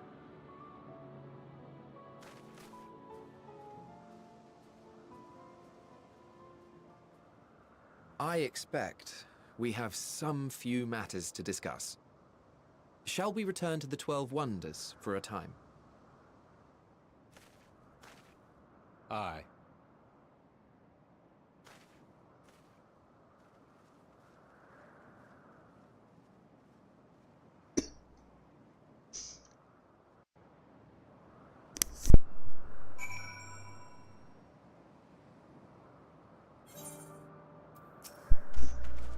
The other Lycons have been taken care of. The incident is resolved and life in Elpis continues as normal or ends as the case may be. Rationally speaking, I understand Hermes' argument. No matter how well deserved the rest, there is a pang of sadness when a colleague leaves us. It never has a departure caused me such grief as Hermes appears to feel. What must it be like to experience such torment? Oh, if only you knew. I don't know what answers he's searching for, if it is within our power to give it, but I believe he would make a fine Fandaniel, and if that he rejects us out of hand, we will all be lesser for it. Travelers at the crossroads, Hythlodaeus wishes to discuss plans for the remainder of your visit. Where to now? If there's anywhere you would like to visit before we leave, I should be glad to show you the way. Hermes has not yet outright refused his position with the convocation, merely postponed the decision. As such, I may as well resume my assessment. If we cannot accompany him, then I will content myself with questioning his colleagues. Ever the pragmatist, then allow me to remain your humble guide. And what of you, Knight? Will you continue along with us? Wonderful. Our fellowship travels on unbroken. So we explore another part of Elpis and see what new encounters there are to be had. If you follow me, we will first head back towards Agnoris's.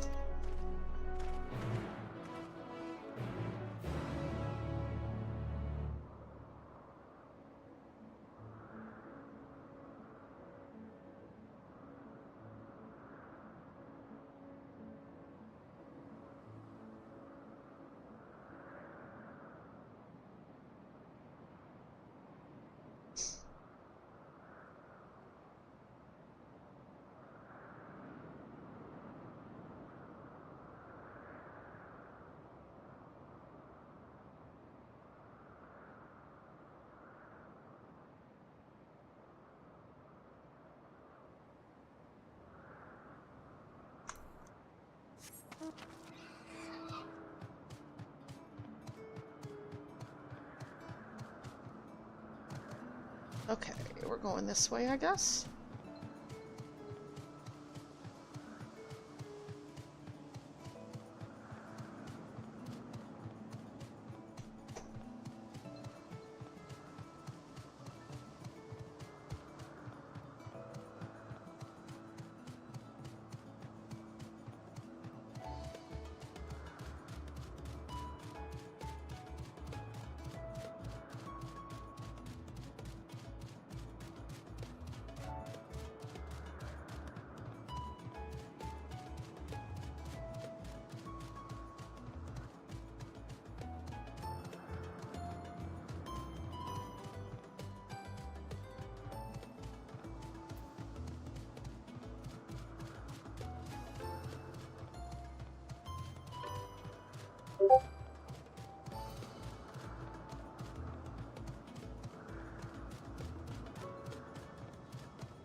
One second, I gotta make a payment real quick.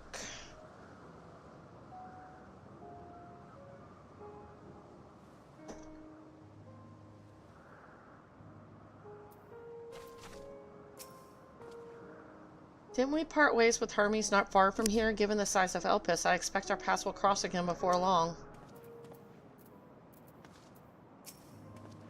From here, we follow the path northwards to Notanius. There we will find one of the nodes which facilitate travel between the isles of Elpis. First-time travelers must be accompanied by someone with requisite permission, which I have previously been granted. We only need use the device together once, and henceforth you will have leave to use it freely. Shall we?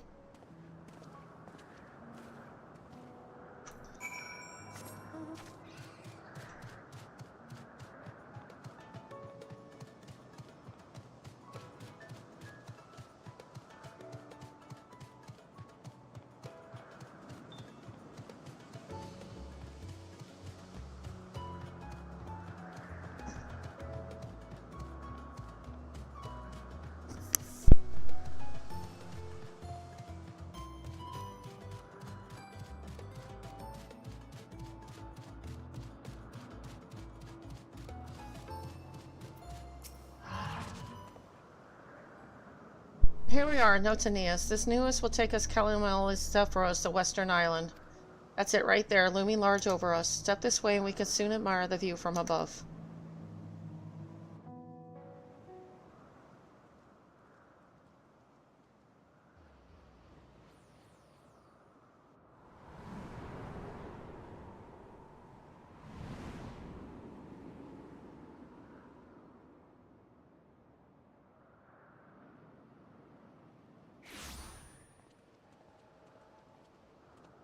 I present to you Calamelios Zephyros.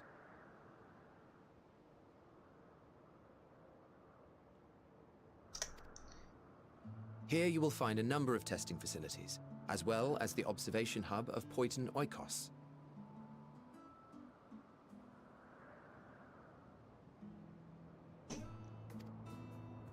Right then.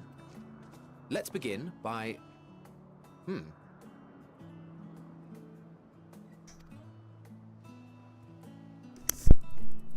Well, well.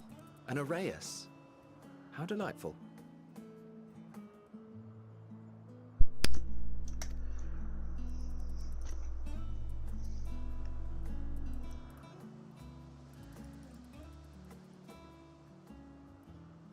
And what, pray tell, is that? Ah, that's a new species of shark. We approved the concept but a few days ago. Sharks are among the most popular sea creatures. Rare is the day when someone does not submit a new concept.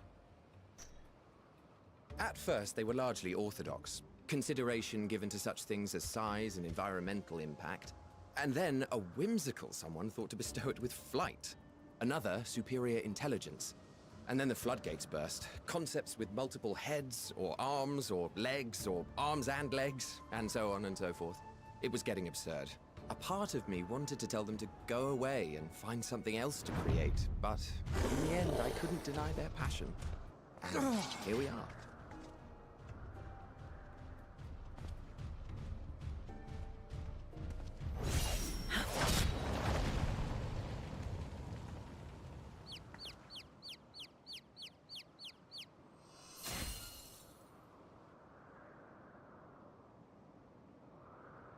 That was too close.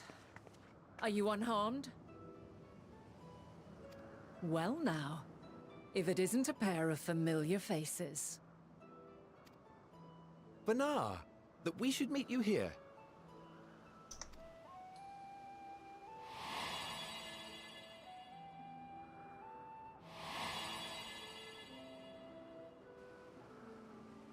As I mentioned earlier, the better part of the convocation holds that when we retire is when we return to the star. Well, she is not among said majority. Even after stepping down, she carries on with her work. Vanar is her name, and she is the previous Azem. It has been a while, Hythlodaeus. You look well. Less so, Emmet Selk. I dare say the lines upon your brow have both deepened and doubled in number. A shame for one so young. You must make an effort to frown less often.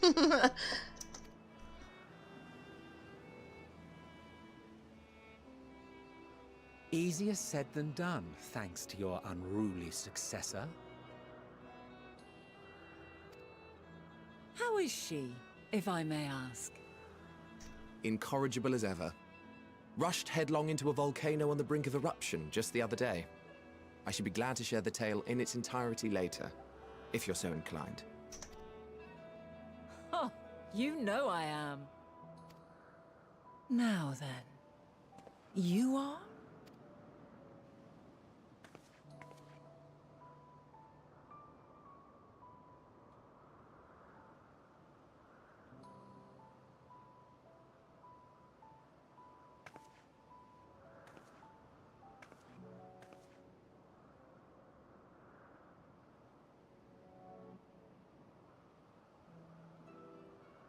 I say, have you perchance come from the future?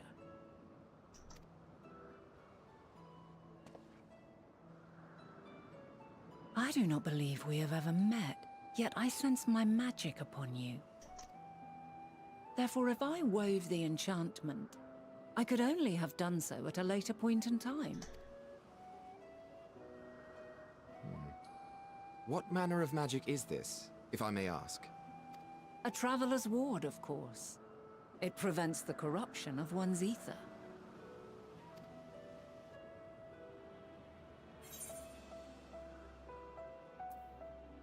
Does it protect you from enthrallment by primals by any chance?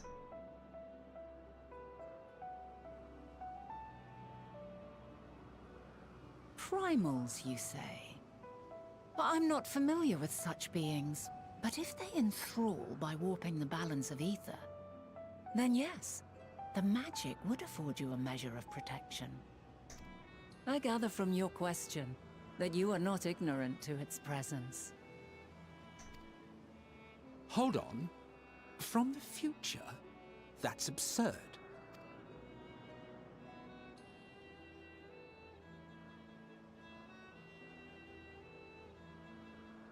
What is it? Are you unable to speak of the matter?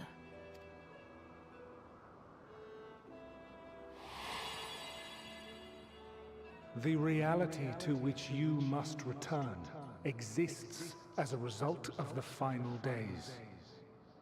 You cannot reshape the past to undo the tragedies of the present.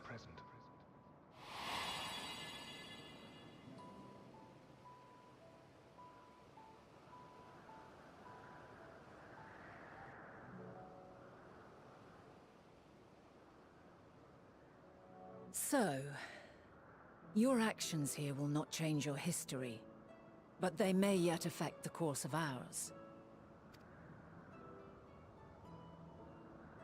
How very exciting! I'm quite fond of delving into the unknown, and there's naught more unknown than the future. Until a moment finally arrives, we cannot know for certain what will come to pass, regardless of our supposed foreknowledge, so you needn't worry for us. More importantly, that you should go to such great lengths as to travel unto the past bespeaks the gravity of your quest. Will you not reveal it to us? Mayhap we can be of aid to your cause.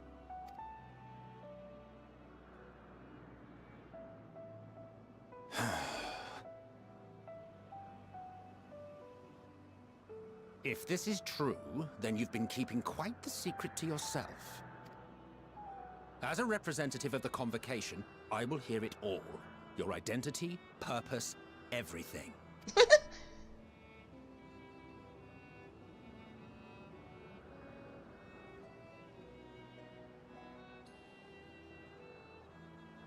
Why don't we move to a place more conducive to calm conversation? I've been working here for some days now at an old friend's behest.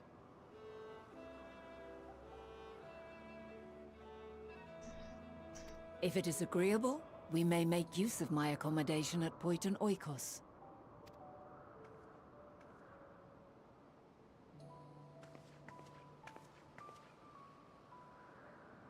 We were meant to meet. I am certain of it. else I wouldn't have marked you so clearly and sent you unto myself in the past. It's precisely the sort of mischief I would get up to, and quite inspired, if I do say so myself.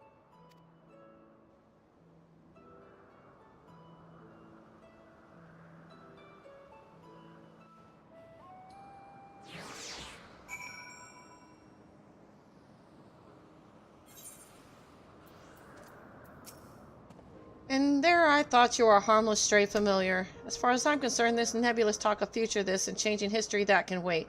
First, I mean to find out exactly who you are and what you hope to achieve here. The future, our future, and I am deathly curious to hear more. You use that word, deathly curious. Poor choice of words there. My apologies. Before we move along, a colleague has tasked me with a matter which I'd rather not leave unresolved. It involves finding a certain concept engraved crystal and the quick-fingered Aureus which made off with it. Now, Aureus, you say, I think we might have seen the culprit before being distracted by that business with the shark.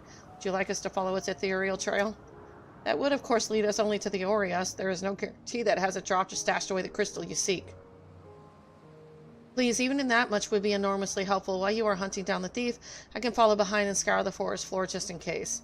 If I ask you to join the search, I would appreciate another pair of eyes to cover the land to the west of here. Many thanks. There's a small bridge leading into Point in Oikos. Let us meet up there once we've exhausted our efforts.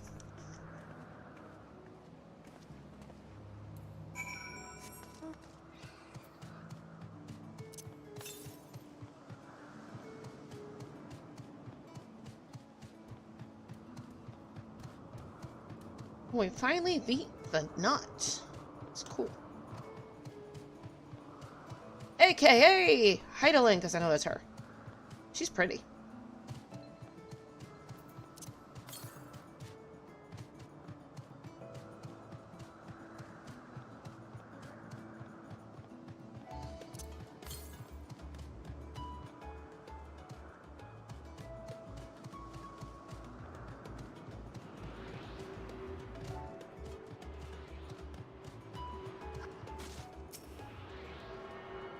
Number 3.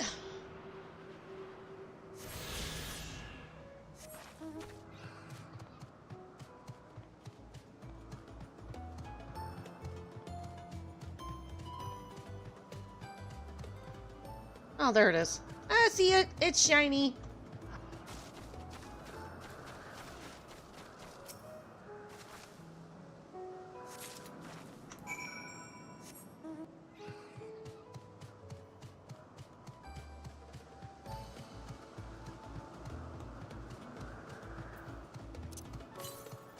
$721 north, so it's way up there somewhere. Okay.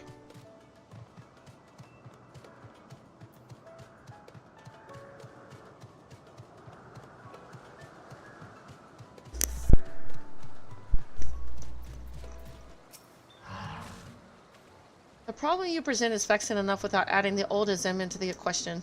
And she wonders why these lines upon my brow grow deeper when she herself wields the hammer and chisel. That's funny. The Azems, both mentor and student, are a force to be reckoned with. I find them a delight personally, but they have a habit of making Emmett Selt look as if he bit down on a sour grape. Yeah, sour grapes do taste gross.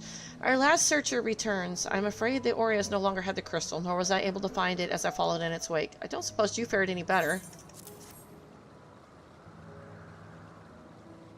Crystal, well done.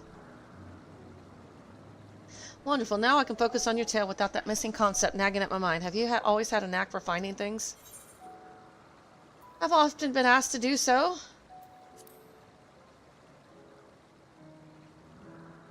You too. Some of us seem destined to always be searching for ourselves and for others. Long ago, while I held the seat of Azem, I was forever trekking back and forth across the star in search of answers to people's problems. Naturally, the need for such journeys has lessened considerably since I entrusted the position to my whimsical successor. Yet I'm still eager to come running should an old acquaintance or new interest require my personal attention. That is what brings me to Elpis, in fact. Many times has my presence been requested, my opinion sought concerning the habitat of this or that creation. Agreeing to help locate that missing crystal was a minor distraction, which now promises to become a major revelation. How strange and wonderful it is the way one thing leads to another, wouldn't you agree?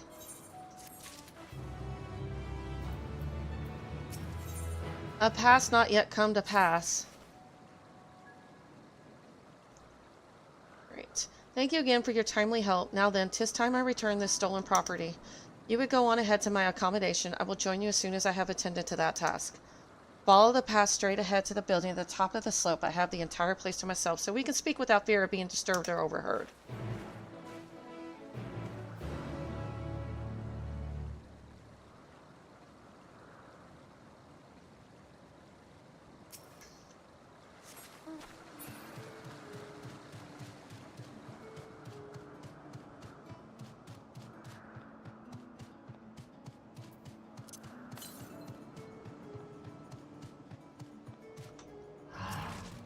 I should go pick up that last ether current.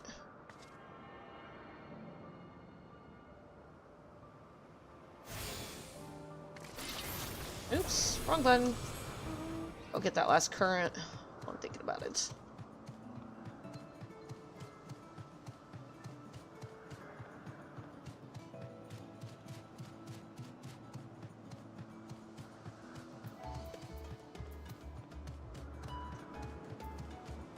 Is it over there?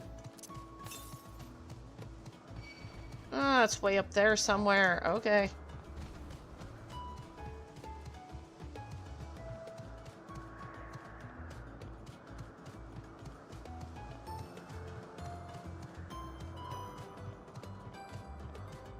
Pegasus.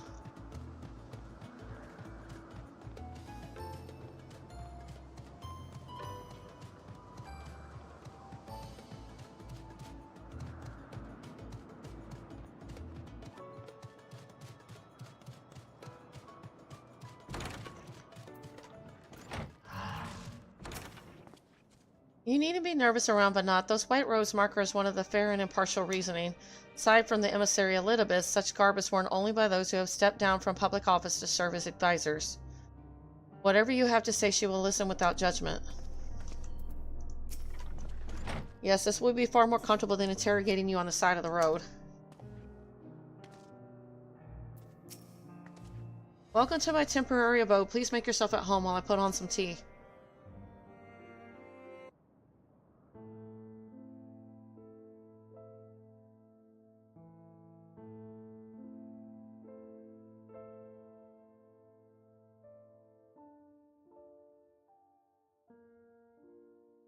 Ah, a wonderful aroma. I feel more relaxed already. Would that I had sweetmeats to offer, but I travel light out of habit. There's plenty of hot water though, so please have as much tea as you like. Now then, will you tell us your tale? Oh man, this can't be easy for her at all.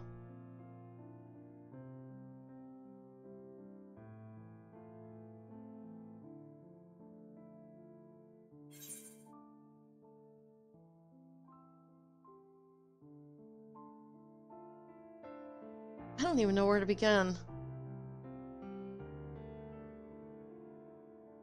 A calamity called the final days has befallen the world. I'll go with that one.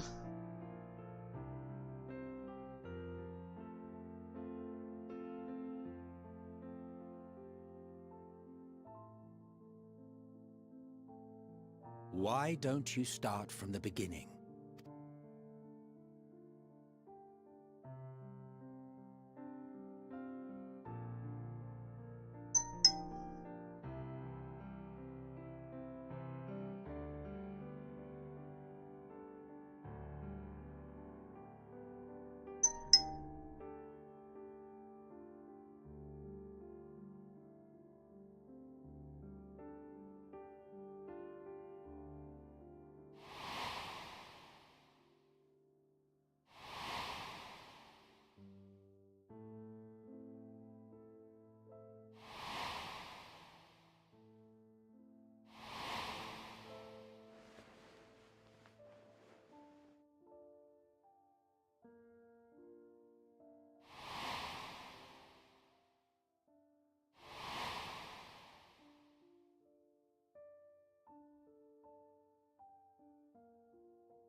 Preposterous. Utterly preposterous. While not the words I would have chosen, I too have my doubts. Much of it borders on the incredulous. What of you, Vanar?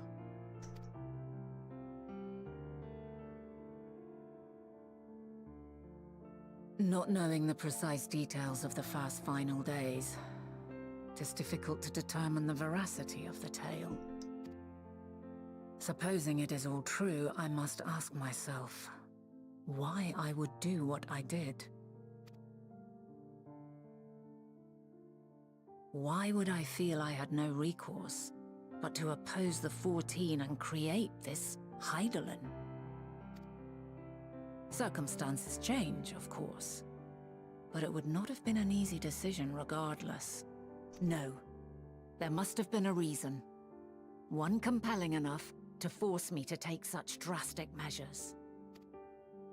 Then there is the Elpis flower, which I said would serve as a guide. That it's of import to your mission is plain, but your presence here leads me to believe that this place also holds significance. But what could it be? What are we meant to accomplish? Might it not be simply thus? In the future, whence she came, the final days could not be averted. Mankind has no choice but to flee the star. By alerting us to that eventuality, perhaps you wish to pave the way for other futures. Theoretically speaking, it is a possibility. Yet if that were my primary objective, I see no reason to guide our friend to Elpis specifically. The capital and Amarot, or even my own home would be more logical destinations.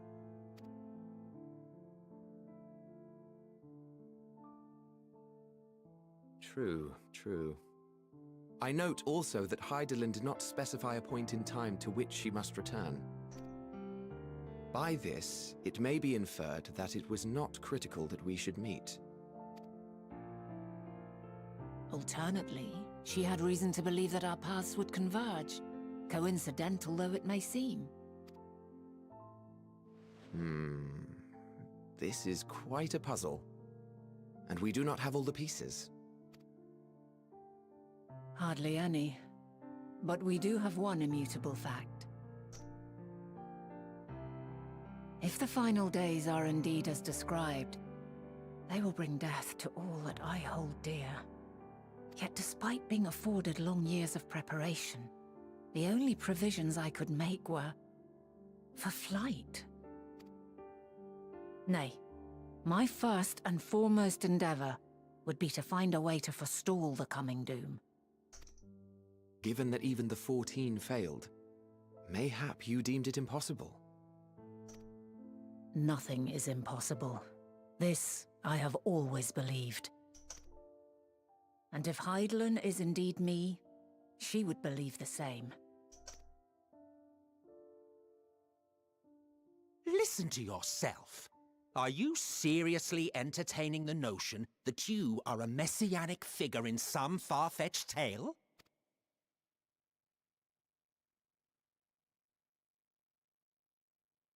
Well, I will not. I refuse to accept that our world could be undone by some unforeseen calamity. I also take offense to my portrayal as a megalomaniacal madman. To sacrifice oneself for the star is a noble act, and I would hold those who gave themselves to this zodiac in the highest esteem. Yet, you claim I recreated Amarot and populated it with phantoms of our people?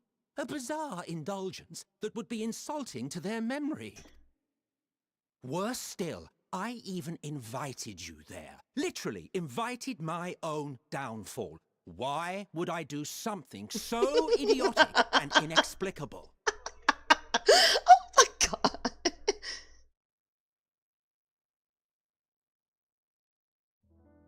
Now, I will allow that the hypothetical task of restoring our world would be daunting in the extreme. The thought of having to bear such a burden for 1,000 lives horrifies me. But I would never forsake my duty. I would never forsake my brethren.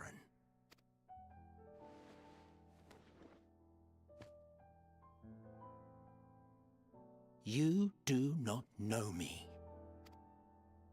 I've had my fill of your fiction. I will return to my duty, and you will not bother me again.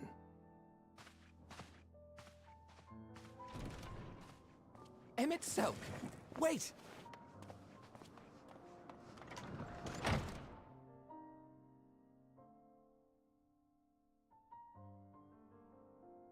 You've seen much of Elpis already. If you have any observations to share, I should like to hear them.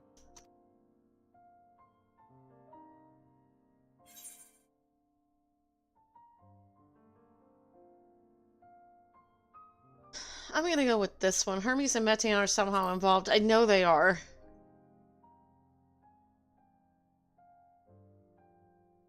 Hermes and his creation Metion, you say? If Dynamis is the self-same energy as Akasha, as it likely seems, then those two may well be at the center of the calamity to come. This warrants further investigation. With that settled, it is time for action. The missing pieces of the puzzle are here, I'm certain of it. And when you find them, the picture my future self has painted will be complete, and you will have your answer. Now, suffice it to say, I will aid you in your quest. Man, Emmett Selk. Oh, wow. That is a bitter pill to swallow.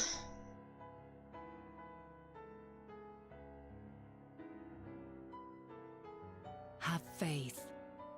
If Emmett Selk is the man Azum described to me, we've not seen the last of him.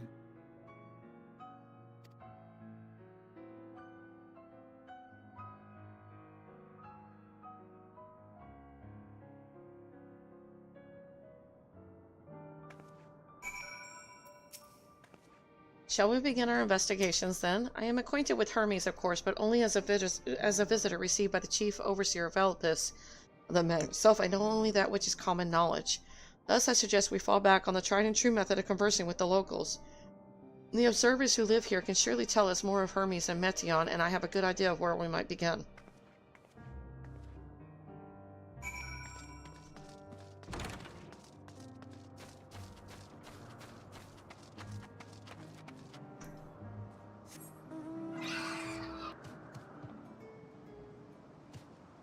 Up here first.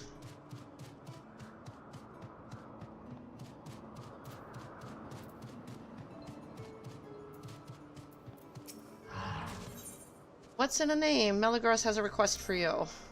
You're a familiar, aren't you? Perfect timing. A pair of researchers are scheduled to arrive today from Amarat. I need you to collect their concepts from them. We've completed assessments for the creations you see and must make preparations to officially register the designs with the Bureau of the Architect. Please make sure to also ask for any provisional names they might have for their works.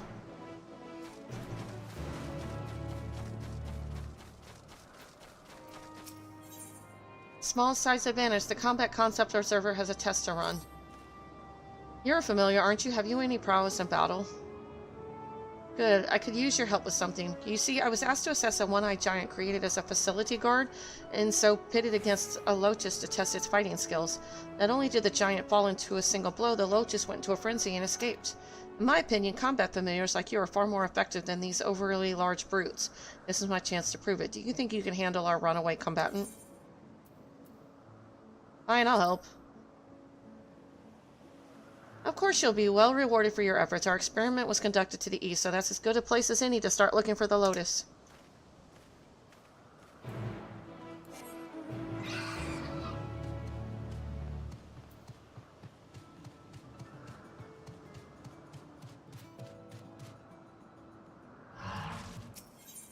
To name a tale, a troubled taxonomist is having second thoughts.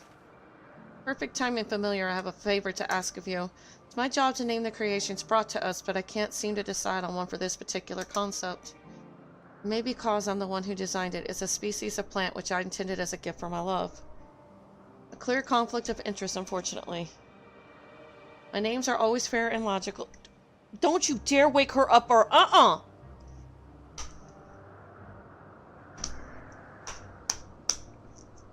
Stop waking her up! Don't wake her up, you jerk! She's sleepy. Let her sleep. I do have a name for it, but what if it's not suitable? What if it's too personal? I thought of discussing the matter with my associates.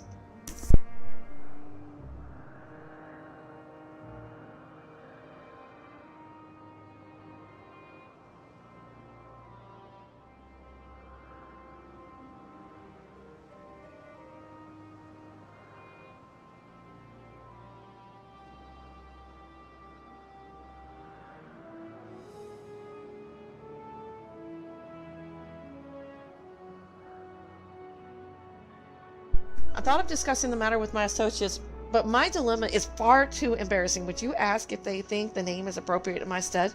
Don't worry, I wouldn't expect you to work with recompense. This is the creation, a yellow pansy, and the name I have in mind is Mythos. I don't have a spoon to eat that with. I'll eat half and give you the other half. You woke her up, you deal with her.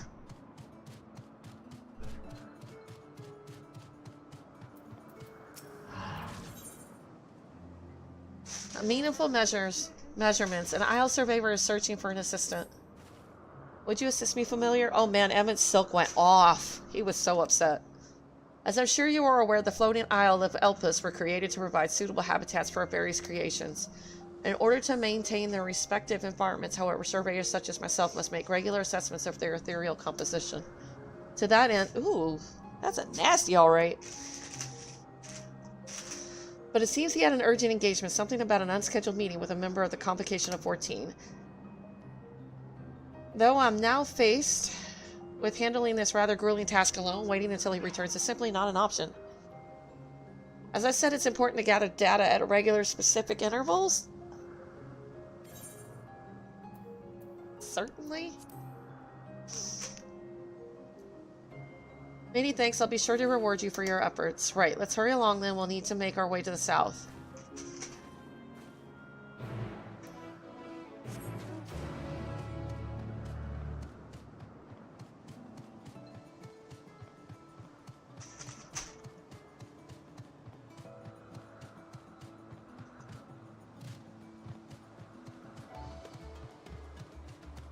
File. Fine, I'll do this.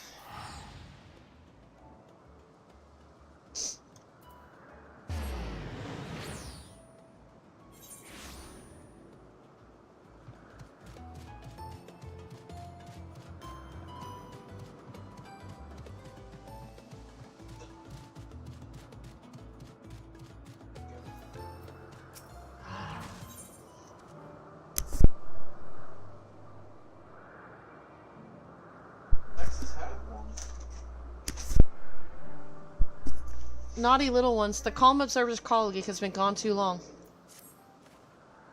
May I ask a favor? A colleague of mine from the Thalassile is overdue to make his report. I need someone to give him a gentle nudge. He's currently over at Rumination's Ramble, observing some life forms newly hatched from one of our creations, but I'm afraid I'll steal the data if I showed up and startled them. Familiar like you, however, should cause much less of a disruption. Would you be so kind? Yeah, all the all want favors. What the hell? See you, the woman standing in front of yonder building? Her name is Isamine. She is the one who made arrangements for my stay in Elpis, and from what I recall, she has held her position here for quite some time. Chances are she can provide us with some insights. Go and ask your questions. I will help with drawing out answers if need be, but I leave the choice of topic up to you.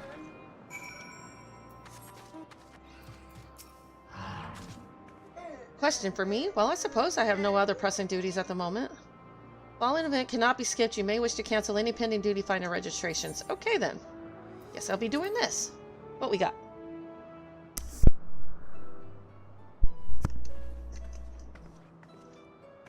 Greetings, Ismene. My friend here is desperately curious about Chief Hermes, and I was wondering if you might indulge her.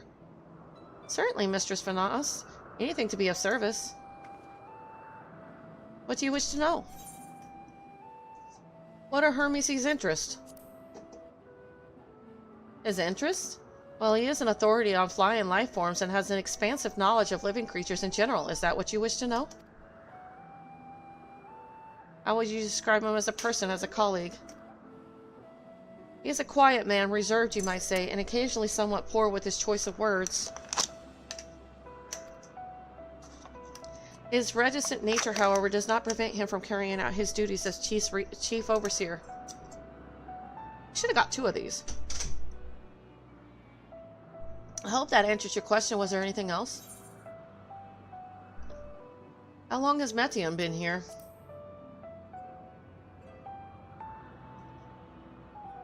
I cannot rightly say, as the chief's personal creation, Metion has been subjected to observation and study like other concepts. So one day she was simply there, and what do you make of her abilities?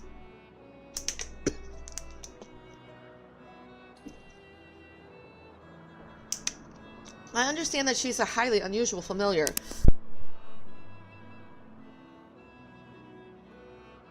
Able to read emotions and communicate directly with one's mind. Exactly how she was created with that talent, however, is a mystery to me.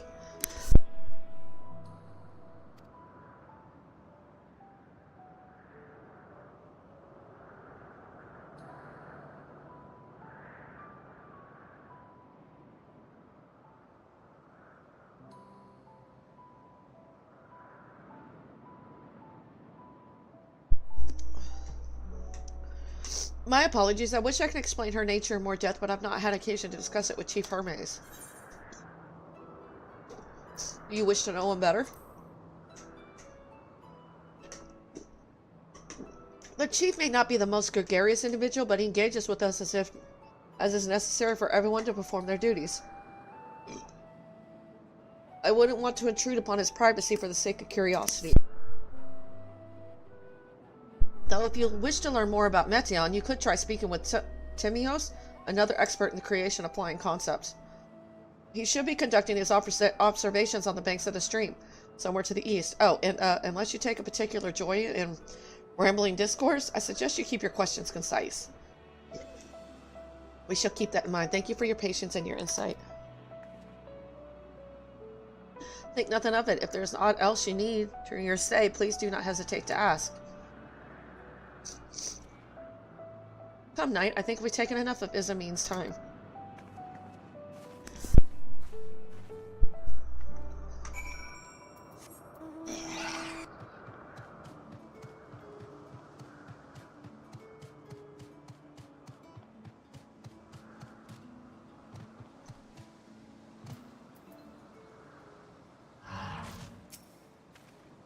Can I help you? Of course, you wish to collect my concept. It's this creature I have with me. Doesn't have a proper name as such. From what I hear, the observers have been calling it Noto 642. A nod to the island it resided on. Right. Well, I'll trust you to put this in Melagoras' hands.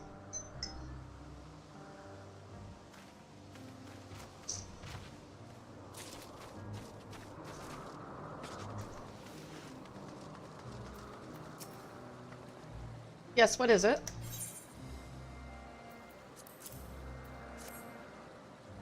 My, what a pretty flower. And you said it was called Mythos? A fine name. Many flowers are named with a special feeling in mind, so go by what you told me. This one is in good company.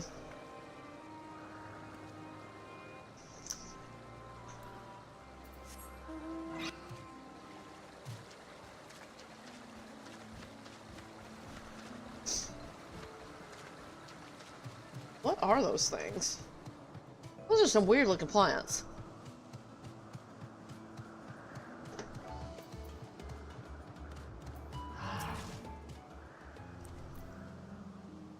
The rocks in this area contain ores that can tell us about the environmental ether. We'll have to break them apart with destructive magics to collect the necessary samples. You may find that difficult with your inherent limitations, but I have a little something to help with that. Explosives? You guys have those things here?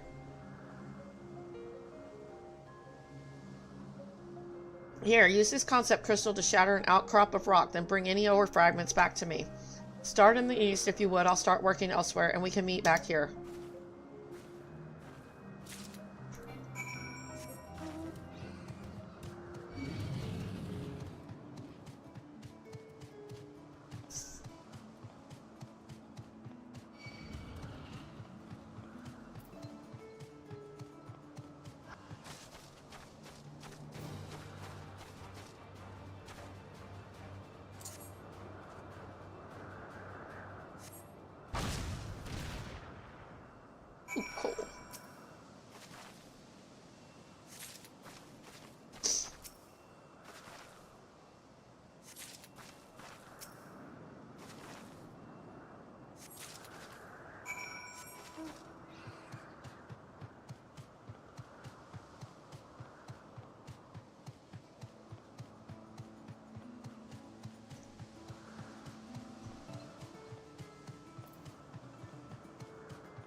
How did you fare?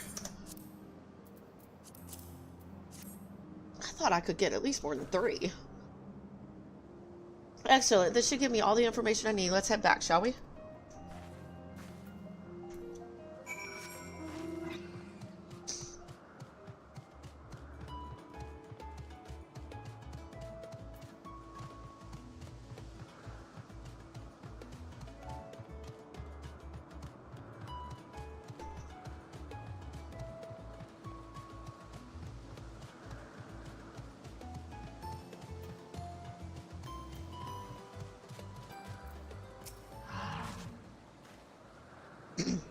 And who might you be?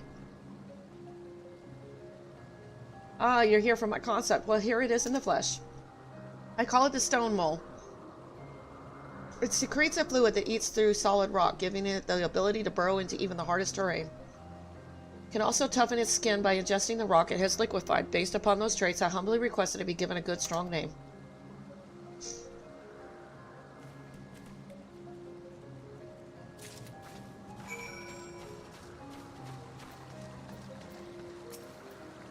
A familiar, do you need something?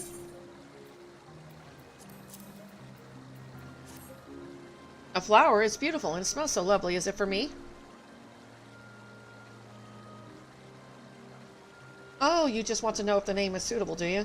Have you tried asking Catis Hyperborea? No one knows as much about naming as them. Here's a guidebook on the subject. Take it with you and let your master decide what to do from there.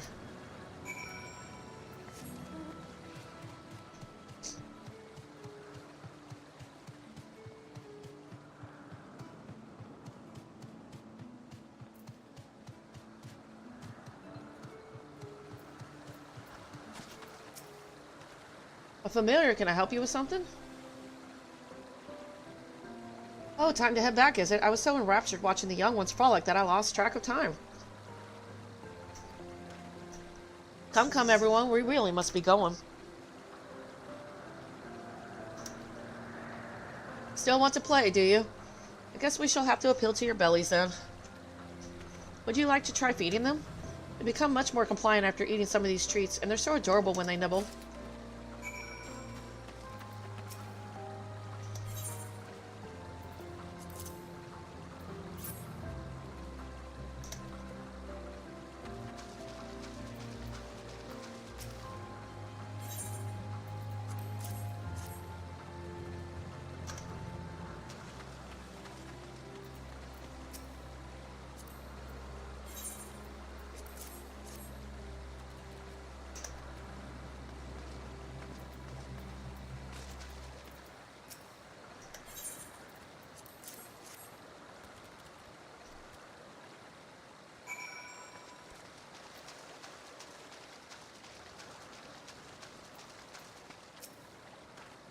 Isn't it fun watching them romp around?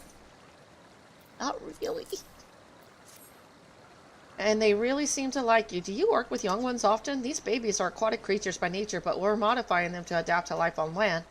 They mostly eat marine insects and shellfish, and some of the larger carnivores feed off them in return. They also carry their eggs on their backs until they're ready to hatch. Fascinating, aren't they? Oh, but that's not what you're here, isn't it? Why you're here, isn't it? I really must head back.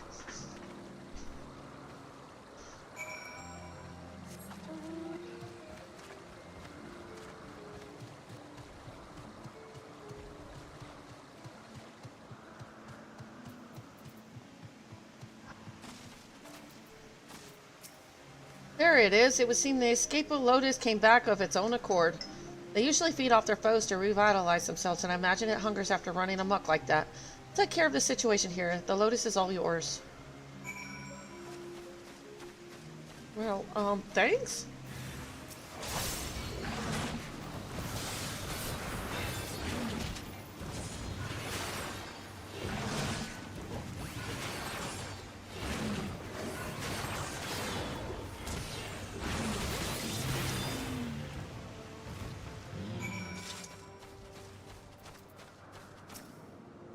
You certainly made quick work of that lotus. I had a feeling I could count on you. As for the giant, it's far too heavy for us to move. I'll arrange for some broad-back creations to haul it away after we return to Python Okos.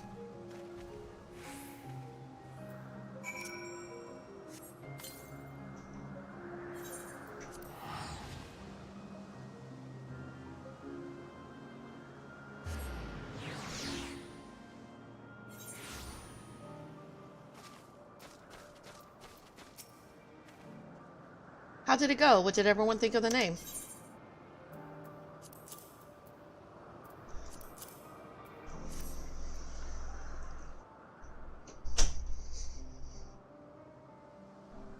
I see. Well, that is good to know. I won't be needing this guidebook, of course, as I can't very well ask myself for my thoughts. Or perhaps I should. It wouldn't hurt to have some confidence in the work I do, after all. As I created this flower, I thought of my beloved an artist and the story she seeks to tell through her plays. The hope is that, much like a myth or a legend, her work is told and retold down through the ages, hence mythos. I've decided. I'll keep the name and submit it to the Bureau of Architect. Thank you for your help.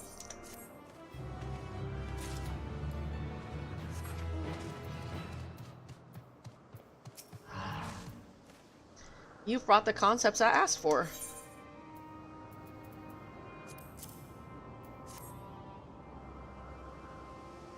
Very good. And did you ask for the provisional names?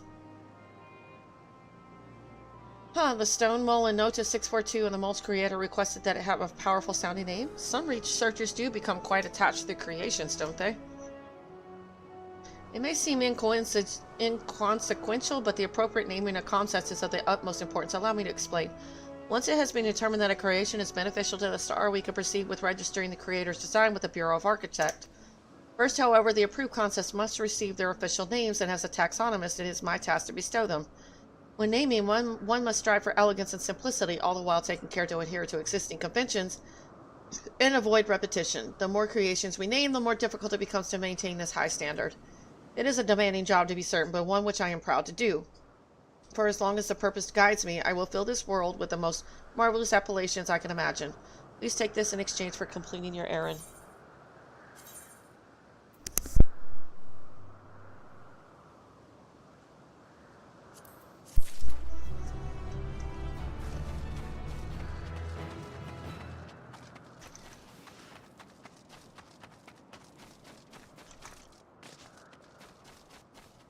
Where is this other?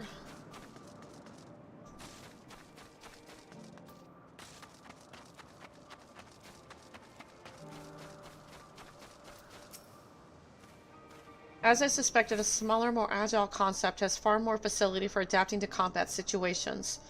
Thank you for proving my theory. I'll be sure to keep your performance in mind the next time I design a familiar. Your reward is promised.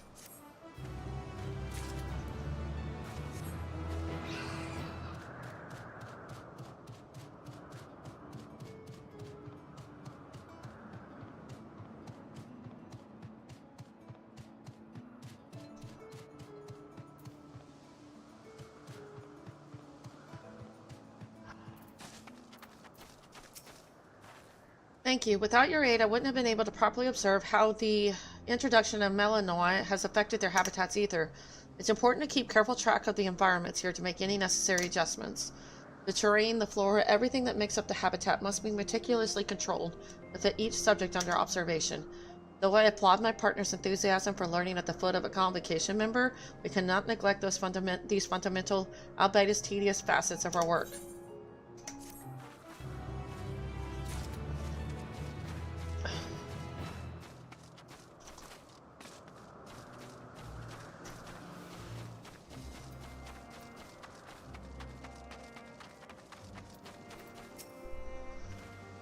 If you hadn't been sent to fetch me, I might have been out here for days. In any case, it's only a matter of time before our creations are approved for release into the wild. Wonder what name they'll receive.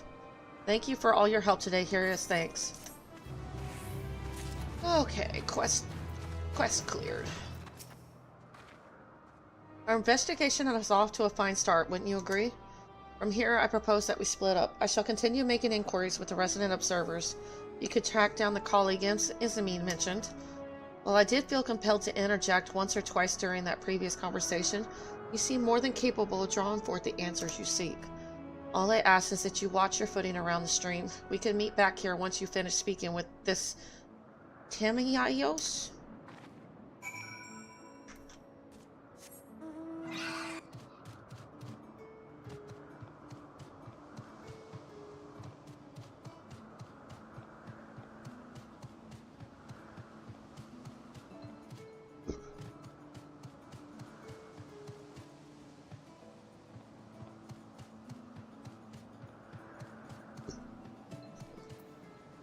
You're down, aren't you?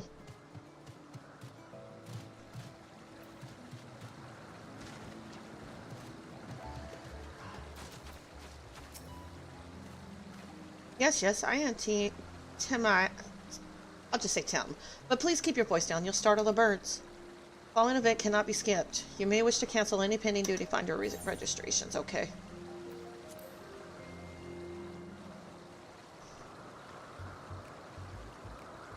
So what is it you wish to speak about?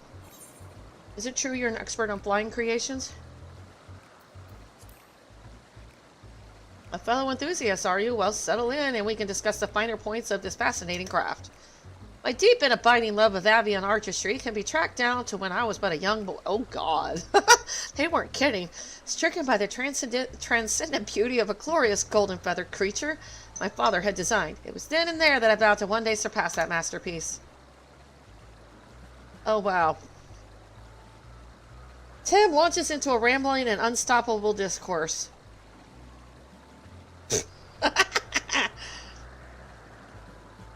And thus did I secure an observer's role here in Elpis, and at last realize my childhood ambition. Here the dreams I once dreamed are an everyday reality, in which I find fulfillment through the research and creation of new flying life forms. An abridged recounting events, as was doubtless to your disappointment. Oh God, Rio. Thank you. I was not expecting that. You're so sweet. I think I'll get paid this month finally. Thank you.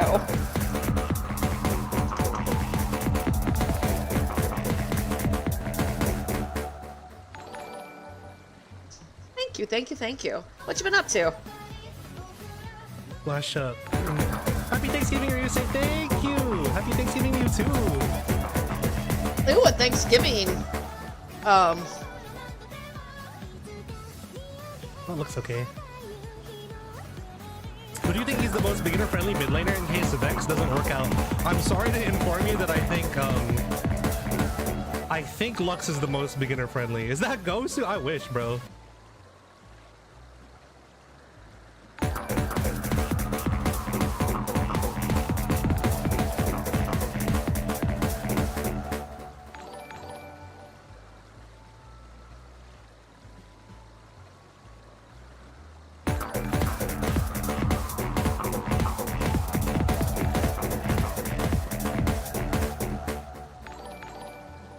You guys are awesome.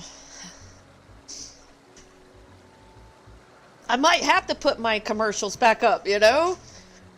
All these people that don't have to watch them now are immune. Yeah, it's going good. I'm making progress. Met the knot finally. Emmett Silk ran off in a tantrum because he refuses to believe he was a madman. Just definitely making progress. Oh, let me see. But thank you.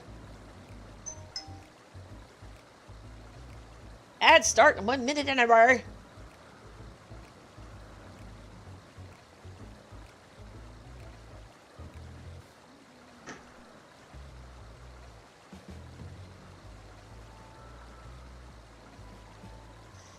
I guess I'll do one more. Okay, one more.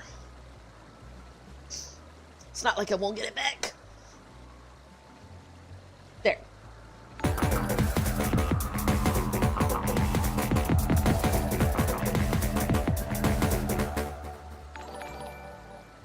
Alright. There. I contributed to the pool. There we go.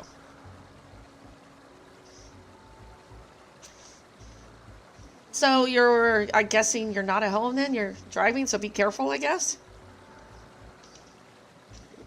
Alright. Back to the story. You were hoping for my opinion on Chief Hermes' creations, and why didn't you say so? Those beings which soar through the clouds, majestic and graceful, are ever a favorite of creators. Even now, with so many varieties in existence, the flood of newly imagined concepts continues unabated. What sets the chief creations apart, however, is how they benefit from this boundless knowledge of the celestial realm. Birds that climb so high that they disappear from view, others which traverse the boundless skies in moments and all without riding the currents.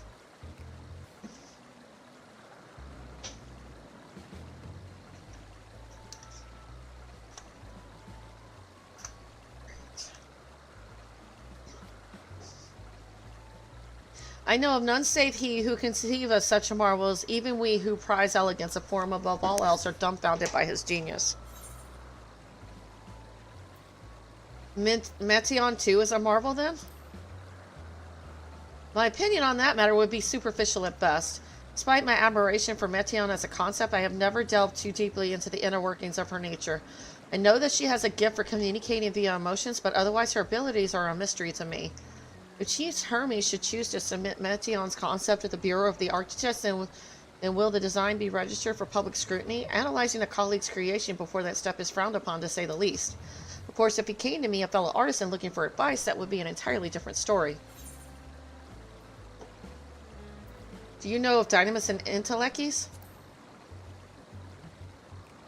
Dynamis and Intellecties? Those terms do sound vaguely familiar. Was there not a flower made here in Elpis which exhibited properties of one or the other? It must have been centuries since I last heard anyone speak of such things. Has there been a resurgence in interest? And why bring up this subject? I'm flattered that you sought my insight, but I cannot afford to neglect my duties for the sake of idle chatter. Now I really must return to my observation. Surely you have your own tasks to attend to? Well... Oh.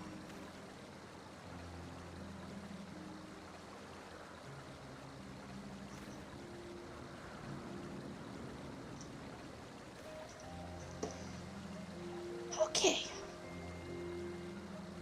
Oh, it's okay. You can thank Rio Sace for it. He gave out, because Radman gave out 10 yesterday, Rio gave out 10 today, and I gifted like 2 or 3 in return for their contributions. So I gave out like 3. Oh, I guess I did give it to you, but that was in reference to Rio Say. Kind of my gifted society. Thank you for watching too. I guess that's how we get you guys whenever you're watching and you guys ain't saying nothing. That's how we find you.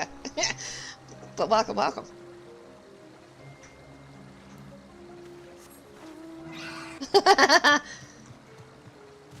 That's how you get the lurkers to talk. Nah. I never try to call you guys out though. I let you guys lurk away.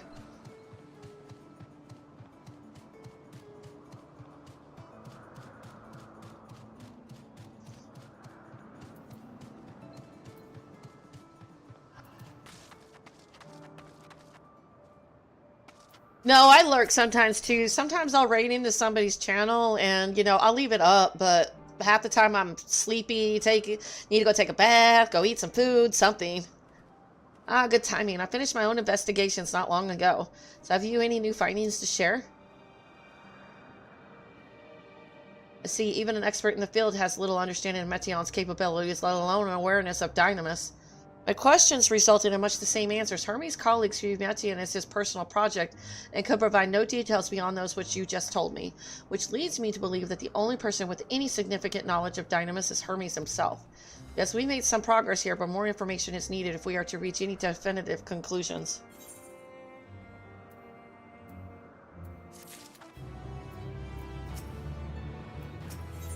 Witness to the spectacle, Vinod is musing over your recent findings. At present, the strongest link we have to the final days is the power of Dynamis and the Intellecties which can control it. Yet most scholars are only vaguely aware of these terms, let alone study them in any depth, except for Hermes, it seems. Thus, I am inclined to stay our current course and learn all we can about the Chief Overseer and his familiar. And on that subject, was there aught else or note you can tell me about Meteon, aside from her unorthodox method of communication? You're more like her, she has sisters. I rather wish you had mentioned that earlier. In any event, would you care to elaborate?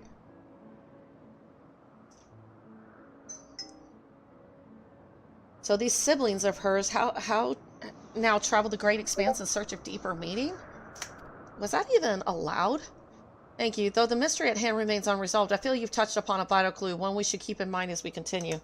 Ding dong, the witch is dead. Next, I propose we take ourselves to Perpetua Crystalline, not far from here. Just follow the path to the west. Oh, thank goodness. No quest yet. So in case all y'all are wondering what a map looks like without a bunch of quests, it looks empty like that. No quest. It looks empty like that. I tend to clear them all out. Like, bye. It doesn't drive me batty. I can't look at that. It drives me crazy.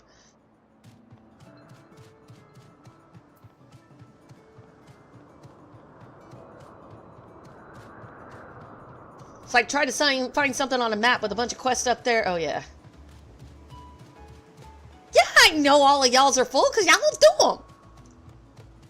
I'm like... I think this morning I was up to 3,108 quests done. It'll probably be way more after today. And updates every few hours or so. This expansion is just really quest heavy. This tower and the one further along are both part of Perpetua Crystalline, the facility where they archive all of Elpis's observational and testing records. Despite how they appear from the outside, the interior is actually a vast area of magically interconnected spaces, which, while fascinating, is not the reason we are here, is it? I shall cut my architectural lesson short. See what those two archivists have to share. You can find someone to speak with over at the other tower. I shall join you there anon. Poor Emmett Silk. His feelings were hurt. He didn't like being called a maniac that created an entire city full of phantoms. He's like, I would never do that. And he storms off. I don't ever want to see you again. Bye.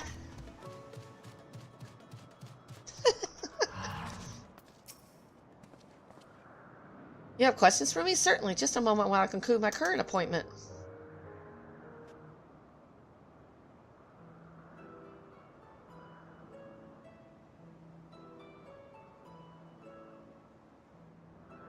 Indeed, so if you could provide a comprehensive log of those behaviors, we should then have sufficient data for official records. Hey, Rio, have you actually finished On Trail? What they currently have, or are you still working on it?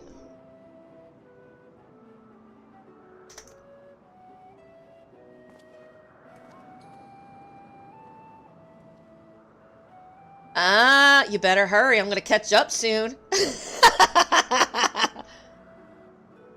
Yeah, well, now that you don't have, like, you got a month to get through all this. Can't believe you did that. I didn't want to say anything. Oh, I mean, you gave it your honest best effort, but you had stuff going on, I guess, but I would have been, like, thoroughly impressed if you had actually done it. And you were watching cutscenes for the most part, so if you had skipped them all, you might have done it. But you didn't, so I do have a lot of respect for as far as you got, though. Yeah, you were doing some long-ass streams there. But I'm glad you didn't skip the cutscenes and stuff, because that was too critical to the enjoyment of the game. Oh, he did? Because you said it wasn't your fault. Some kind of major catastrophe happened or something? Now, what was it you wished to speak with me about? Lately, you've been doing Resident Evil, so... That's scary stuff. I usually tag in, raid to your channel, and then I run away because it's scary. Oh, man, I'd rather you, like, not win the bet and you get out with your life than go, oh, I can't evacuate because I got to finish this bet. No, I'd rather you leave. So I'm glad you're alive. I'm hoping your friends and family members are okay. Yeah, the most I could do is, like, Code Vein. The Chief Overseer's personal research project, and by that I assume you mean Meteion. Such undocumented studies are difficult to track. After all, hardly a day goes past without seeing a researcher trailed by one creation or another. I'm afraid I cannot tell you exactly when Meteion appeared, only that she now spends much of her time at Chief Hermes' side. I'm glad to hear that. You didn't lose anything, did you? Although I do recall an interesting tale my dearest Galeen shared with me. Galeen is my partner and a fellow researcher here in Elpis. She was returning late one night when she caught sight of Chief Hermes sending Meteon heavensward a host of them. For several days she would speak of that scene with wonder, describing it as one of the most beautiful spectacles she had ever witnessed. Oh God. So you were really lucky that you didn't lose your house. Wow. I'm really glad. That can be very, very traumatizing. Did you have any pets? Did you take them with you? If you did, I hope you did. Too many times I hear people running for their lives and their pets get left behind or something, so that's always scary for pets too. It sounds like a story I should like to hear. Mistress Venat, I thought you had already returned to the surface.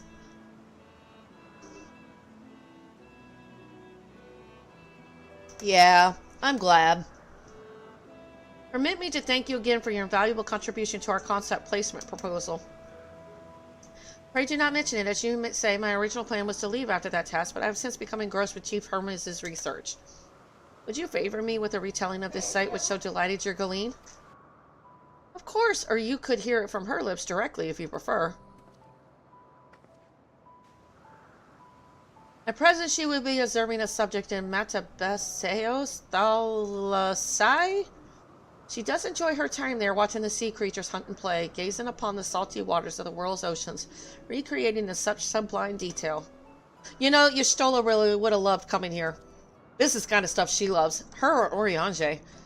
I imagine you must find similar joy in indulging your balance. Oh God, Graha too. We never get Graha back.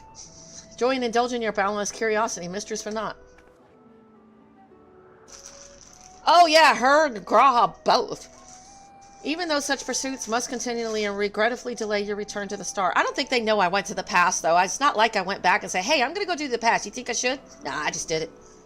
Elidibus told me to. He's like, do you trust me? Your enemy? I'm like, yeah, sure. Why not? I trust everybody else.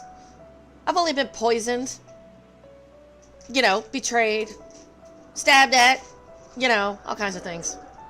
Even my body was possessed. So, you know, I switched bodies with Daniel or Xenos or something. Yeah, Xenos. Indeed they do. 'Tis a rest well deserved and long overdue, I should think. How greatly have we prospered for the wisdom you accumulated during your travels as Azum. And what would Elpis be without your earlier academic work? The theories you developed served as the basis of many techniques still in use today. Man is a creature of contemplation, but none embody that nature with as much enduring passion as you. I dare say there is not a soul alive more worthy of a return. You shall rejoice the day you depart on your final journey. I will be honored. Well, shall we take this opportunity to meet with Galeen in person? Then allow me to reconfigure the door to the archives here. Why would she want to, like, die if she still looks young and... whatever.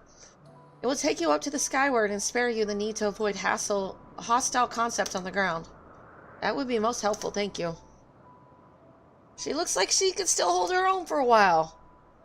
Hey, Air Force. How's it going? Are you not streaming? I didn't even look. Are you streaming right now?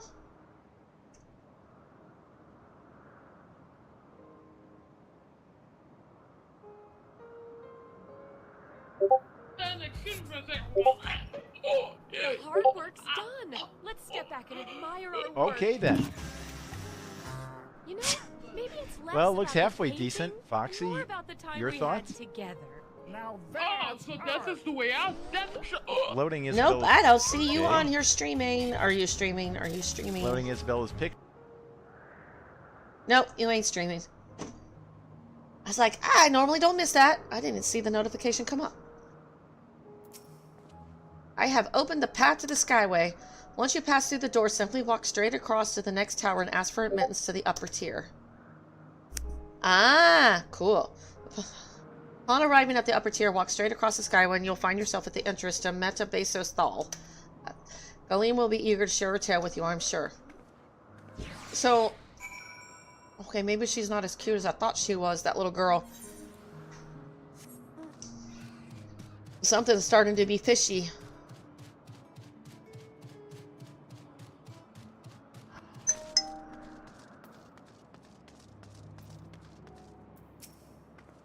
The tower head is still part of Perpetua Crystalline. We will need to ask for passage through the upper tier. Mistress Fanat, just passing through? Then allow me to prepare the path. If you need further assistance, there is always an observer or two out on the upper skyway. What are we going to be looking at?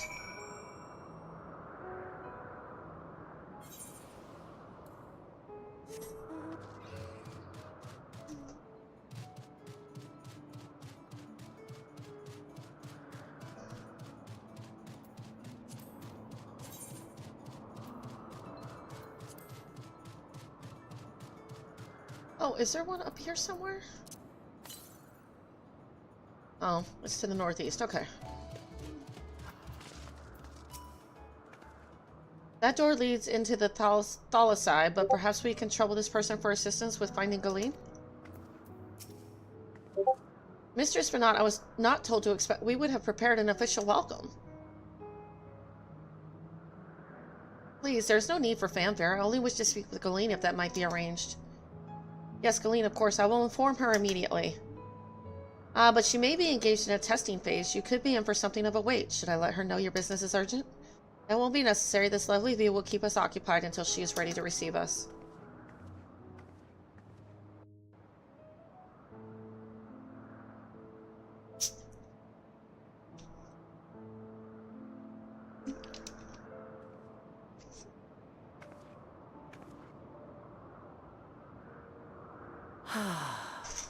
A delightful breeze and a breathtaking view.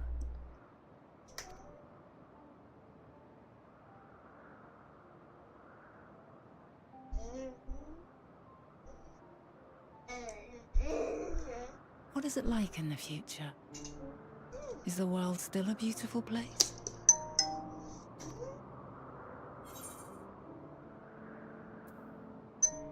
As beautiful as ever.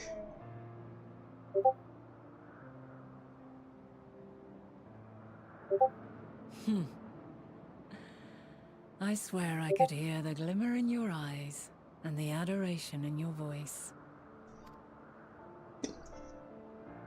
While we wait, will you not tell me about your adventures? Well, not the portentous events which led you here, but the simple delights all your own. By learning about the future world, I may gain insight into future me's plans. But more than that, I have an interest simply as a fellow traveler. Short of going somewhere oneself, there's naught more stirring than hearing another's account. God, I've had so many adventures, where can I even begin with that?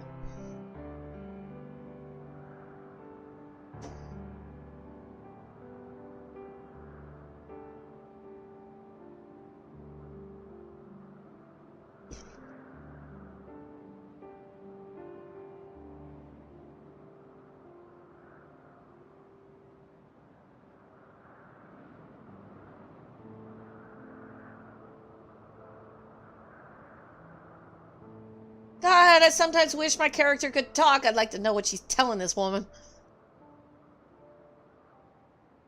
Incredible. Would that I could have been there to see it.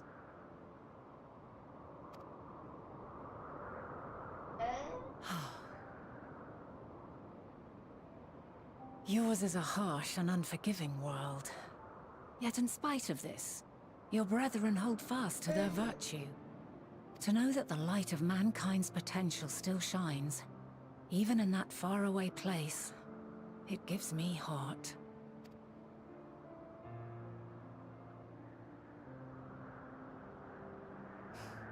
Thank you for regaling me with your tales. I will treasure every word. As you know, I was once a scholar. And among other things, I sought to understand the workings of the world. What exactly is ether? How formed the laws of nature? Whence sprung mankind? Riddles and mysteries beyond counting. Over the years, I have managed to find answers to some few of them. Yet rather than attain a sense of mastery, the more I understood, the more I came to hold the world and its miracles in awe. We too are miracles, Each and every one of us. Born of the warm breath of life that traverses the heavens, swirling through eternity. When I fully grasped the improbability of our existence, nothing felt impossible anymore. If it could be imagined, it could be done.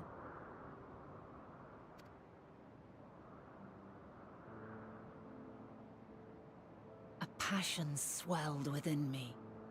An epiphany dispelling all preconceptions of what was natural and true. And a presence without. Immense, yet intimate.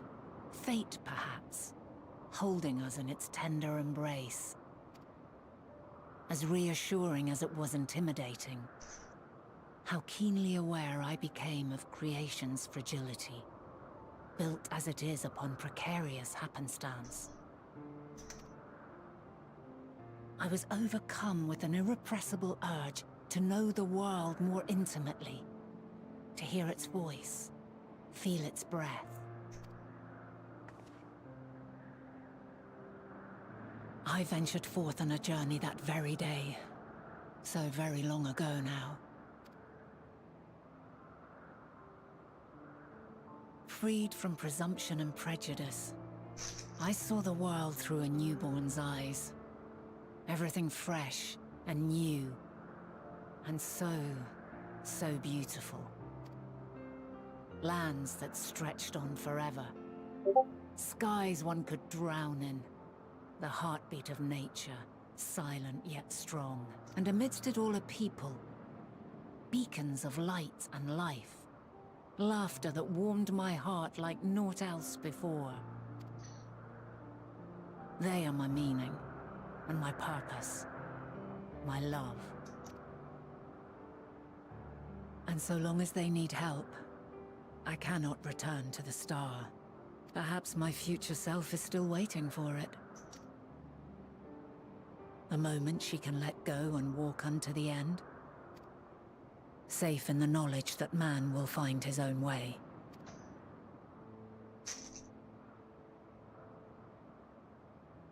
You, who are our future, tell me this, and tell me true. Has your journey been good? Has it been worthwhile? I don't know how to answer that. Has your journey been good and worthwhile? That was her question. She's lost so much.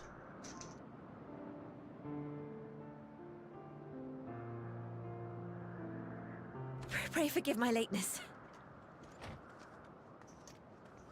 My observation subject was rather irritable, and it took a while to settle it down. No need to apologize. Your work takes precedence. Besides, we had a pleasant conversation in the meantime. Yeah, one I never get to answer, ever. You're too kind. Now then, I'm told you wished to ask me some questions. Indeed. I've an interest in one of Hermes' creations. Meteon. You witnessed a host of them take flight, yes? Oh, that! Yes, I did. 'Twas in the dark of the morn. I'd left the Thalassai after nocturnal observation. As I walked along, I spied a bright light climbing high into the southeastern skies. Then, in an instant, it was gone, like a shooting star, only rising rather than falling. But then another shot up, then another, and another. Intrigued, I made my way to the edge to investigate. And who should I spy on an isle to the south but Hermes and Meteon, the Metea, rather. There were lots of them, and I realized they must be the shooting stars that I'd seen. A dazzling spectacle indeed. Have you spoken with Hermes about this? Oh, yes. The sight left such an impression on me that I approached him about his mystery project the very next day. Alas, he said that he couldn't reveal anything just yet, that he needed to conduct further tests. It shouldn't be long now, though. He often returns to that isle, and I have a feeling he's nearing a breakthrough.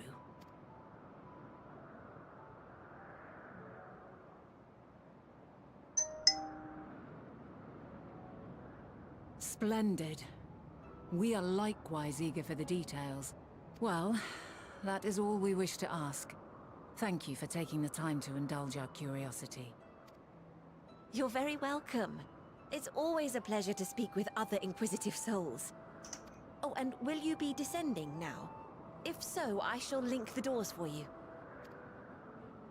Please.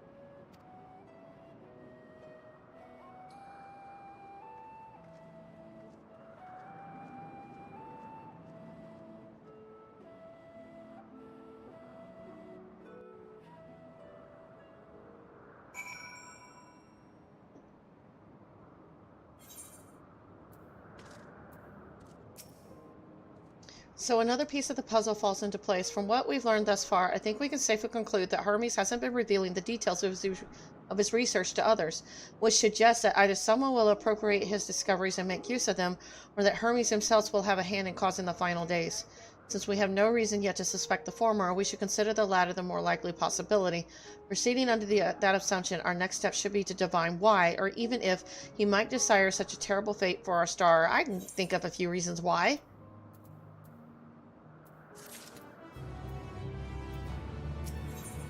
Worthy of his back, Vinat has a new course of investigation in mind. I should like to visit the site from which Hermes sent forth the Matea. If we are fortunate, we might find some hint of what drives this research of his.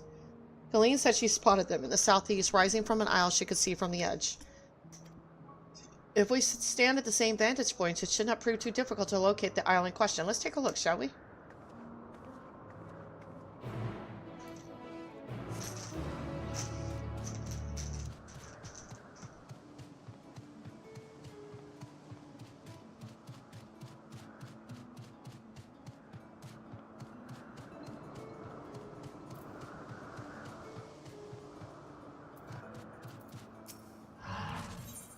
Floating like clouds, the enthusiastic observer needs help retrieving lost plants. What a sight! An Amplia sneezed and sent tufts of cloud mallow flying every which way. But while highly amusing, I'll never be able to gather them all up alone, unless you're willing to lend a hand. Thank you so much. Let's split up and start looking for them. Be on the lookout for fluffy white plants floating around Payotine Okos, and bring any you find back here.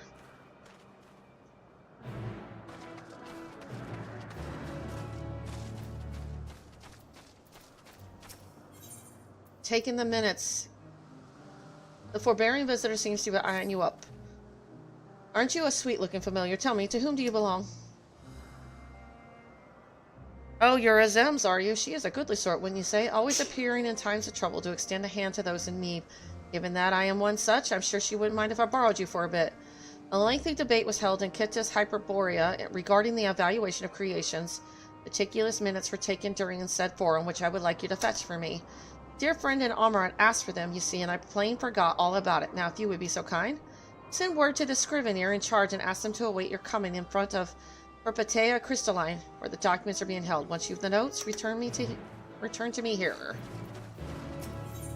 Very familiar carrots. Rhodopus is harboring a great deal of worry for a colleague who has wandered off. Oh dear, I'm starting to worry some. It's my colleague, you see. We heard this horror screech from a Melanian, and he went rushing off to check what all the fuss was about. I was thinking of following after him, but well, just look at me. You, however, appear well versed in combat and all such sanguinary escapades. Perhaps you might see if aught is amiss and ensure my co-worker hasn't come to any harm. That's very kind of you to agree to such a request. The last I saw of him, he was racing for the southern of Calamali's Sephiros. Do promise to hurry. I'm half afraid he was wound up on the wrong side of some nasty fiend's fangs. We talking about mimics or something? Guess I can pick that up while I'm here.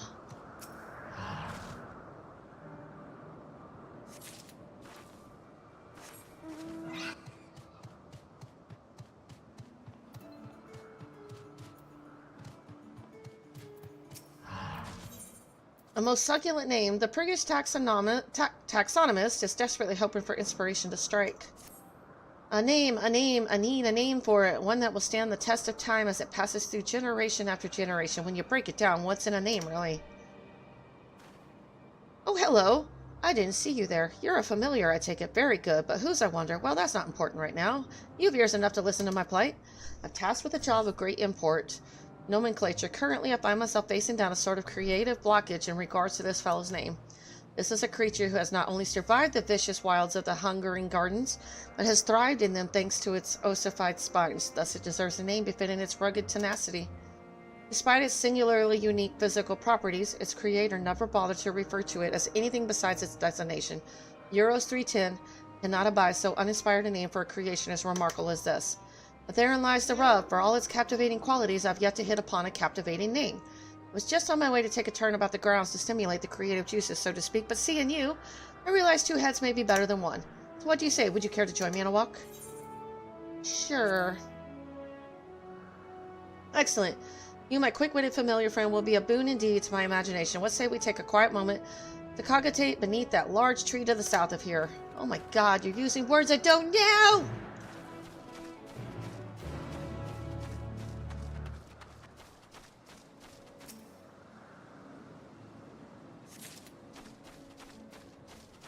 Oh, maybe it's outside. Maybe not.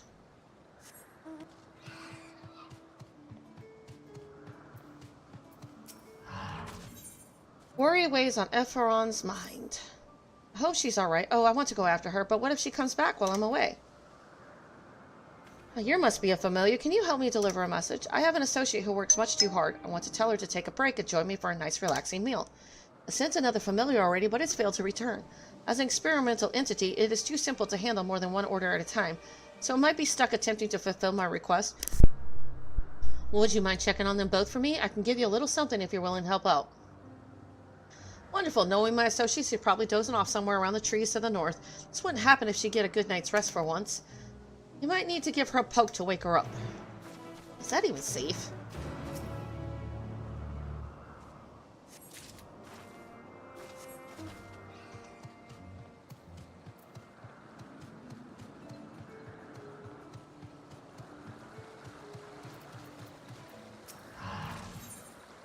Terror on 2 legs. Galfrera is buried deep under a mountain of work and is seeking outside assistance. You're a familiar, aren't you? Then perhaps you might be able to help me. I received an appeal for assistance from a colleague of mine, but I'm up to my eyeballs in work as it is. Might you step in where I cannot? Your benevolence does you credit. The researcher I spoke of has striking red hair and is likely lingering on the south side of Calamelios Zephyros.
You're the familiar then. Very good. Here are the records of the forum. Careful now. It's a sizable stack of volumes.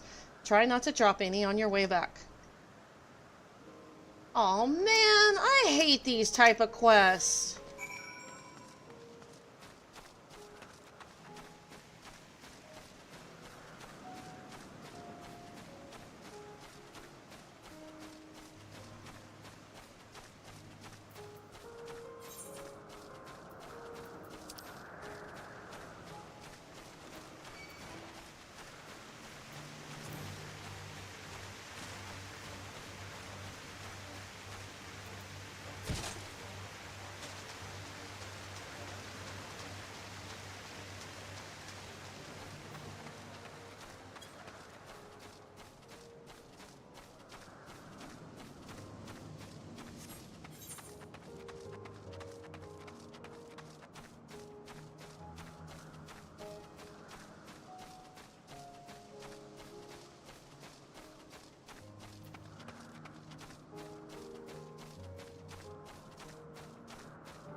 Here are the documents I requested. My word, they must have been terribly heavy. The friend I spoke of is involved in the operation of a facility which houses myriad concepts, cogitations, and ideas. He felt that certain procedures, especially the ones concerning living creations, were lacking in information. Thus he sought detailed records that he might fill in the blanks, so to speak. I believe you're owed a little reward for your help. I think over what to offer you while I pack my belongings for the journey ahead of me. Let's see me at the entrance to Parton Oikos. I'm sure I'll have made up my mind by then.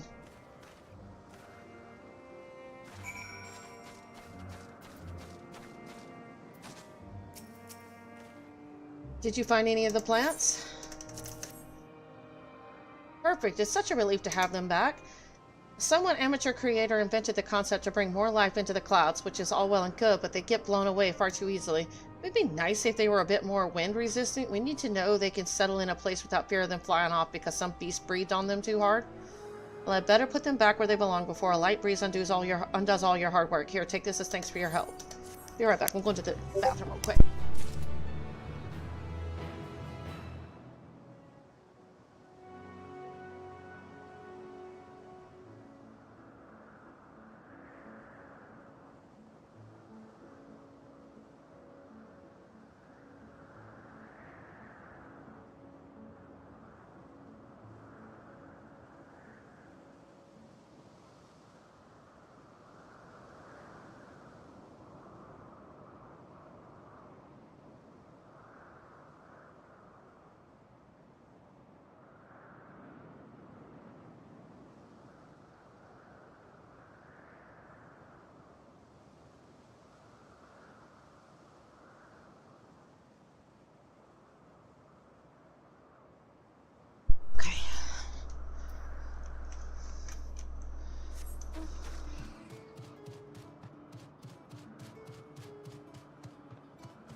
It's up.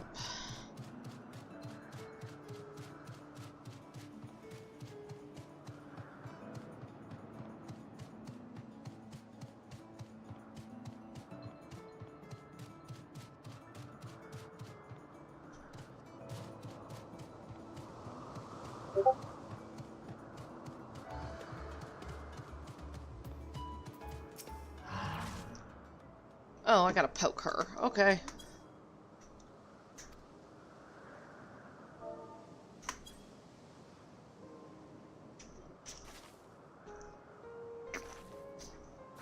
How long was I asleep? Long enough for you to ask that question. Appearance sent you just to invite me to eat? Why send a familiar for something so trivial?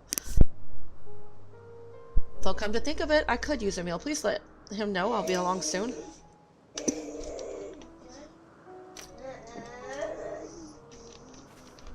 Wait, are you a familiar as well? Thought you were one of us for a moment. Anyway, thank you for waking me. I suppose we'll be eating at our usual place. A nice cup of tea to start with sounds lovely. Well, do you not also need to report to FFXIV?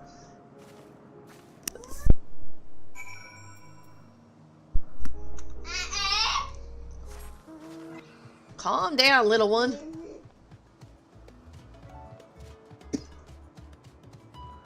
So noisy.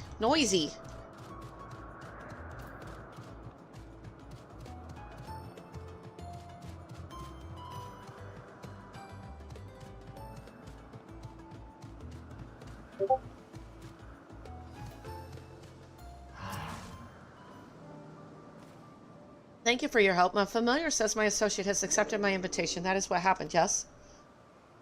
Good. That means it can carry out its duties on a basic level, at least. I designed it to convey ideas through information laid in ether rather than words, so I'm happy to see the communication was successful.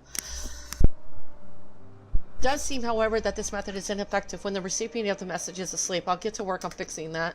But not now. Enjoying some time with my associate is the priority at the moment. Thank you again for your help.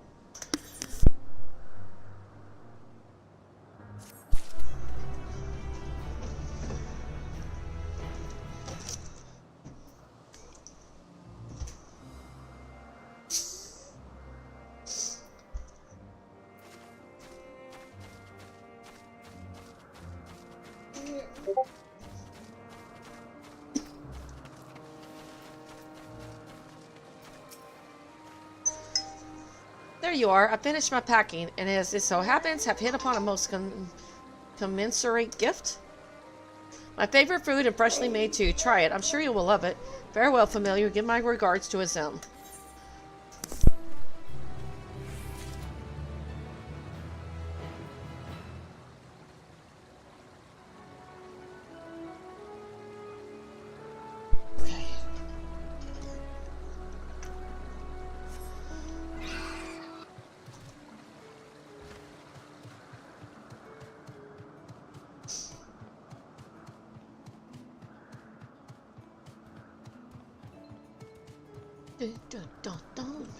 Red-haired.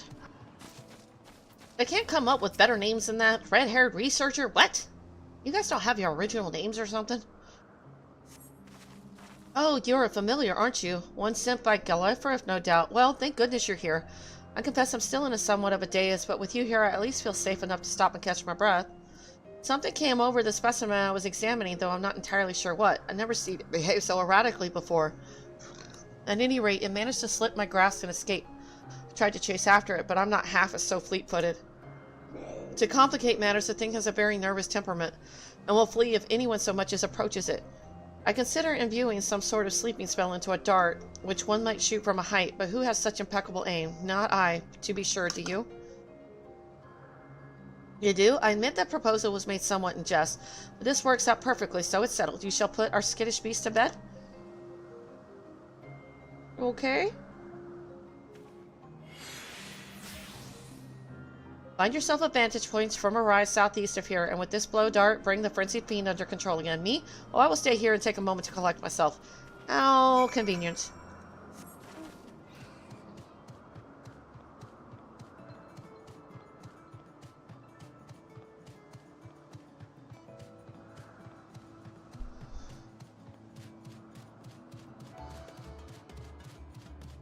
Oh, my, aren't we big?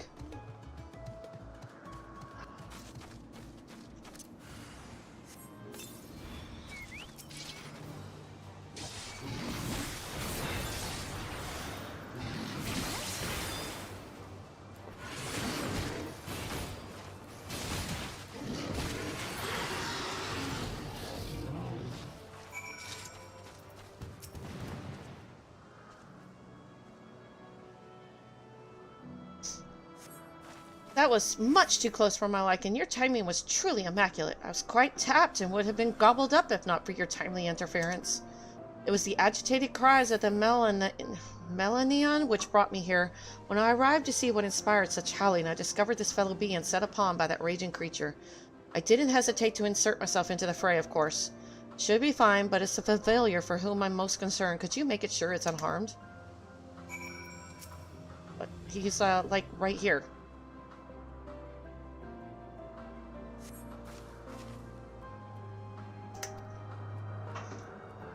It looks very weird.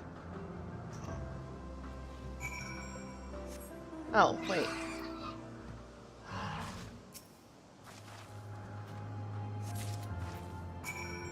A relief to know they're not too severely injured. Oh my, what is that? You say the creature left it behind? Striking color for a carrot, wouldn't you say? Perhaps this was its way of showing its gratitude. What a thoughtful creature. And one I've never seen before. Whose familiar could it be, I wonder? I will perform an investigation upon our return. Now then, shall we head back to the Porta and Oikos? I'm in rather sorry state and would like to get cleaned up as soon as possible.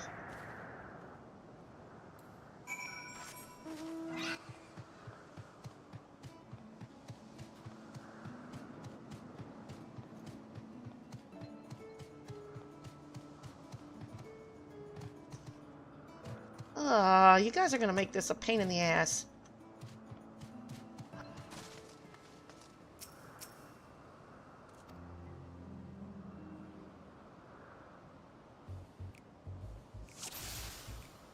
I would say that's my rampaging creature.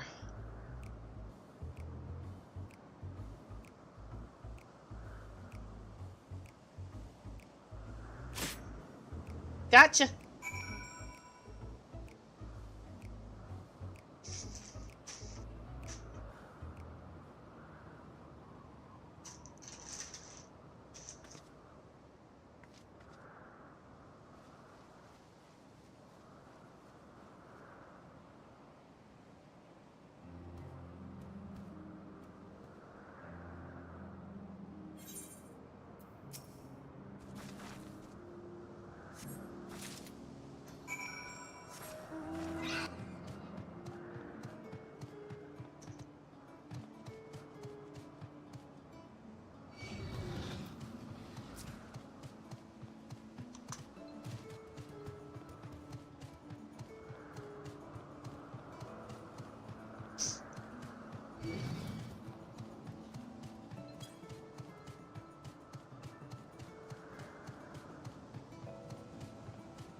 How dexterous you must be to hit a moving target with so small an object. Most impressive. Well, allow me to take that dozing specimen off your hands.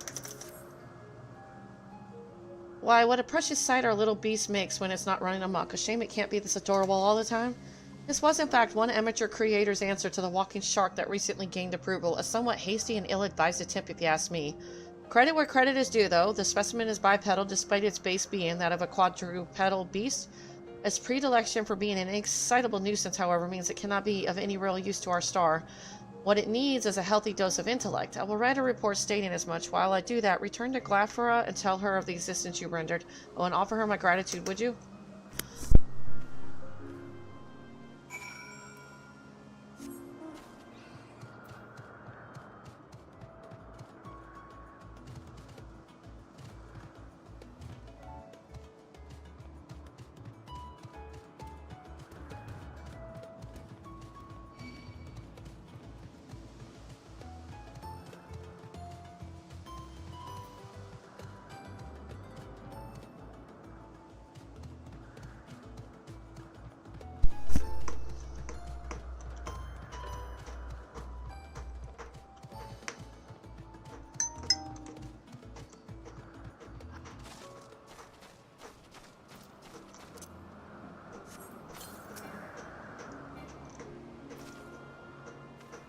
Is not the sundrapple forest flora of a stunning sight? Is not the breeze so bracing as to lift the spirits?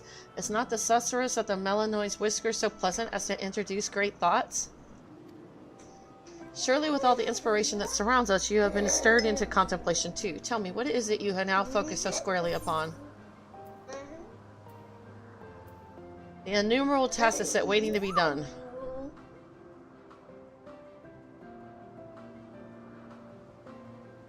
So even familiars have their fair share of woes. Might I suggest you take this moment to relax in? Simply let the winds wash over you, the rustle of the leaves play in your ears, and just think.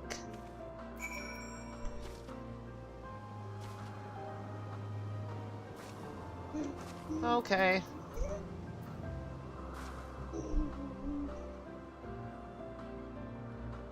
It's kind of a dumb quest. For a time, all you can hear is the breeze like a calming whisper in your ears. All of a sudden, a groan invades your peace of mind. Created to survive in extreme weather conditions, whose adaptability is second to none, what would be a name suitable for such a creature? I can practically feel genius on the tip of my tongue, and yet nothing comes. Oh, bother, this won't do. Now will it?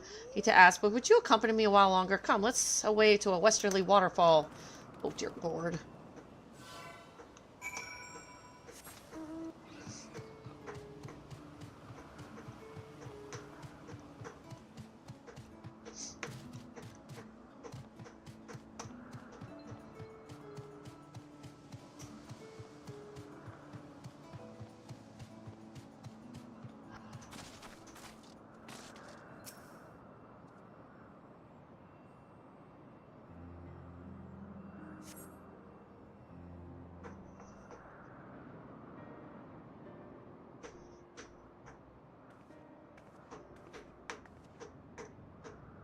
Now, if I were conducting some mystery research, where would I go?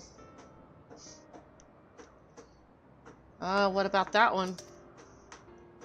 Have you the means to fly? 'Tis quite a distance away. Inconvenient, but hardly an insurmountable problem. To me, Argos.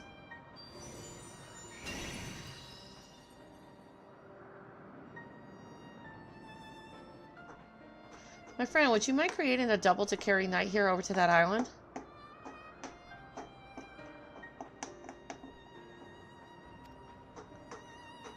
Stubborn creature, there's no place on this great star we have not together traveled, and still he remains obstinate in the presence of strangers. Argos has a rather exciting standards, I'm afraid.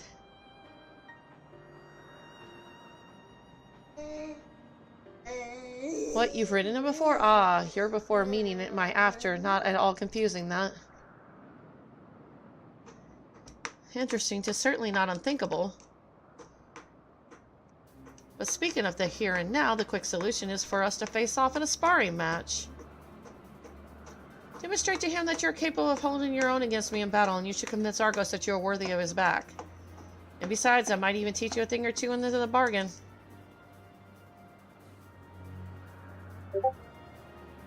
You seem doubtful, but useful lesson or not, it will certainly be a moment to remember, a memory of the distant past to cherish. What say you, traveler out of time?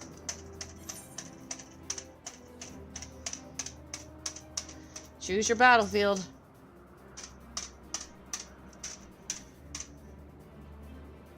I admire your confidence. Clear your mind and prepare your weapons. I will await you at the clearing over yonder.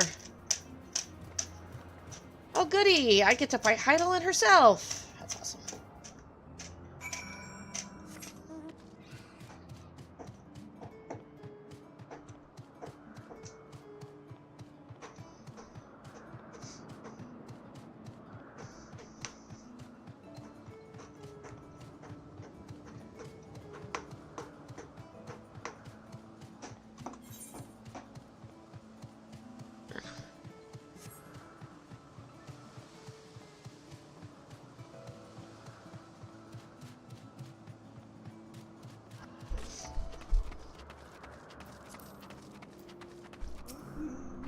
Shall we begin? Be warned, I'll not go easy on you. Yeah, let's do this.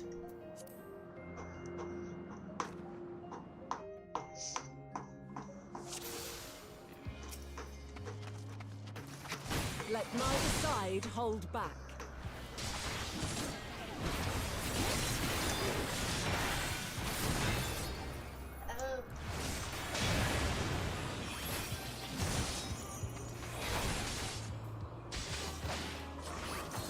My blade stings!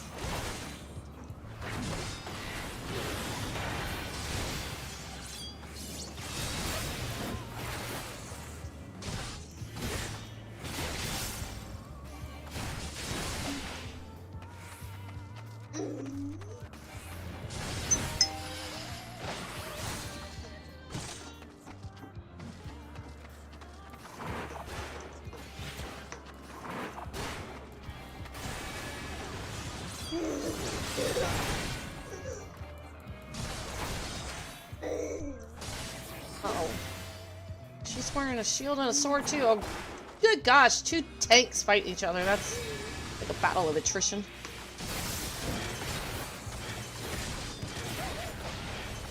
Oh, ouch.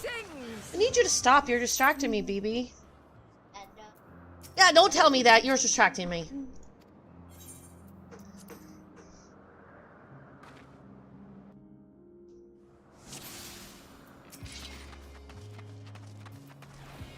Let neither side hold back.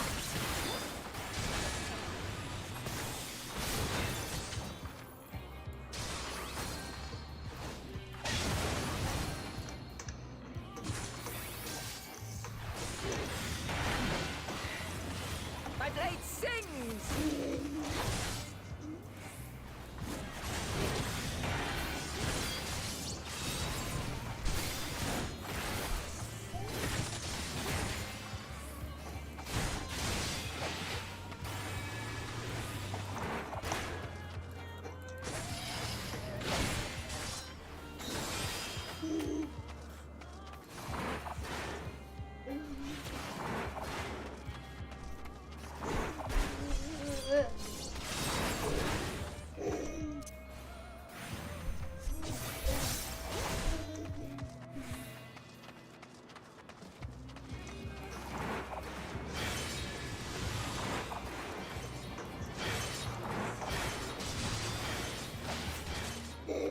My blade sings!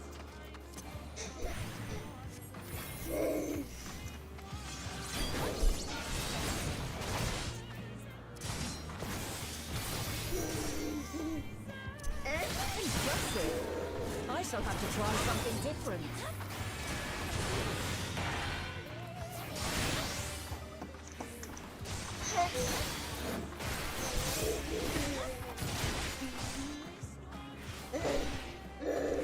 No quarter.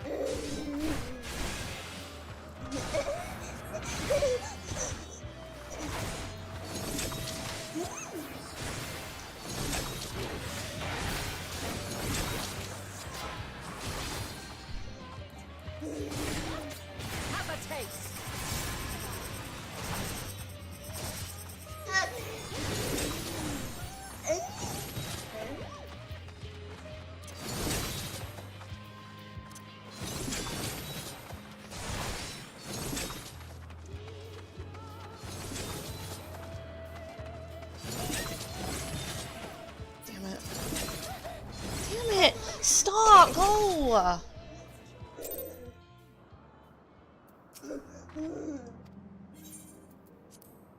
You are distracting me. Please stop.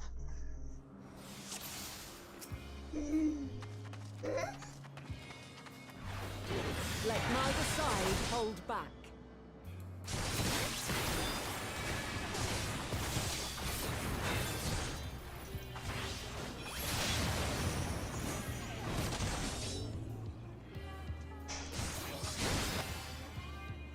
My blade sings!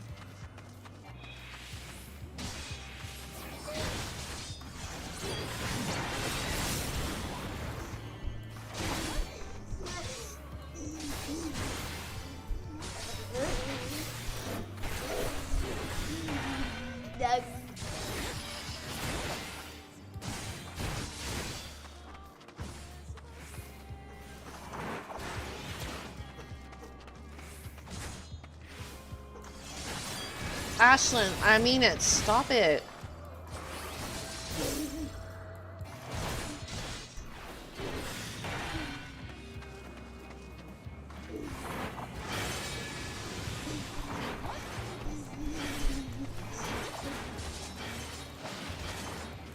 My blade sings!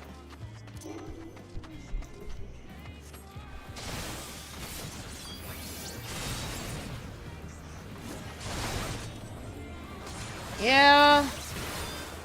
Impressive. I shall have to try something different.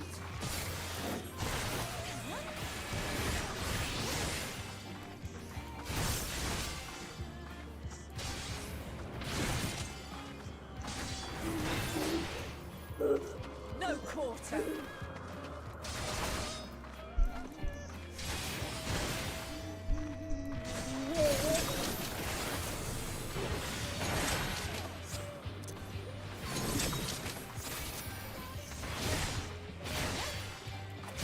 Have a taste.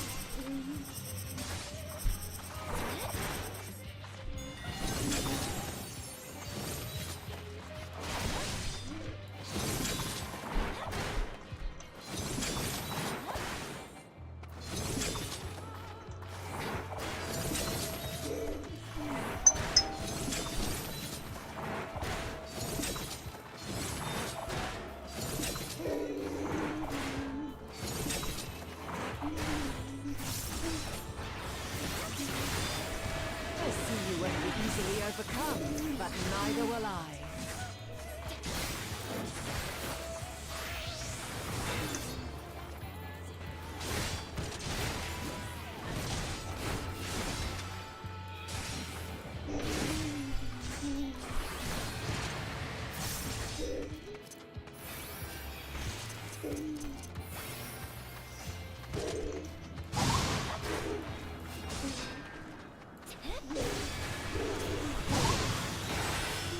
Prepare yourself.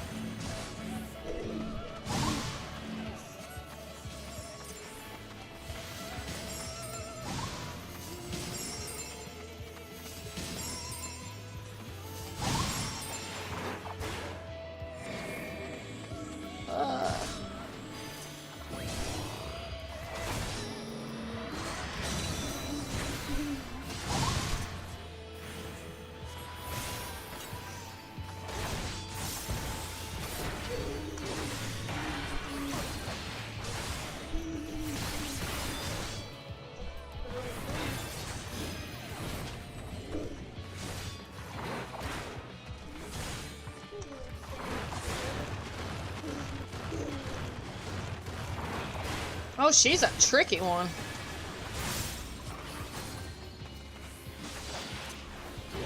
Very well. Let us move to the final trial.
God, what is she doing? I don't understand this trial. What?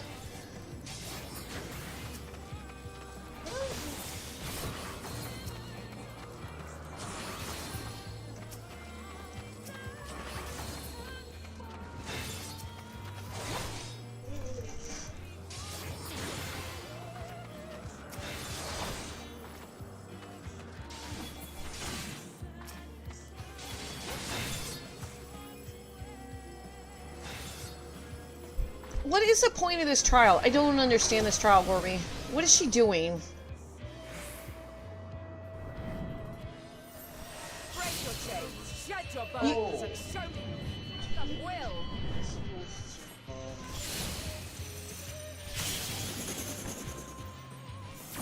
Huh?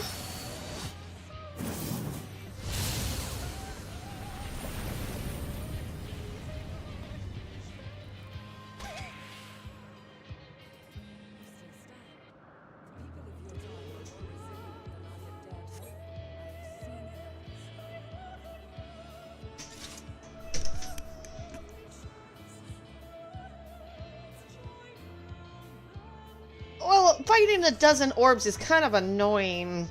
That was just dumb.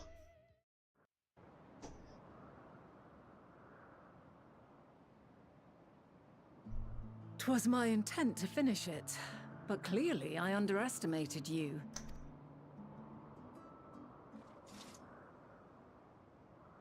One would think I never learn. I made the same mistake with Azem when we first sparred. Despite being less than half my age, her strength was astounding. As is yours. 'Tis plain you have weathered considerable hardship.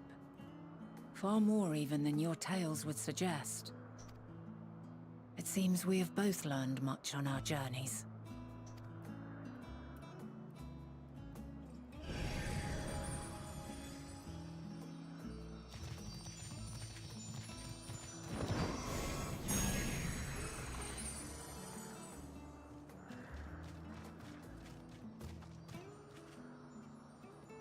Well, at least I got the doggy out of it.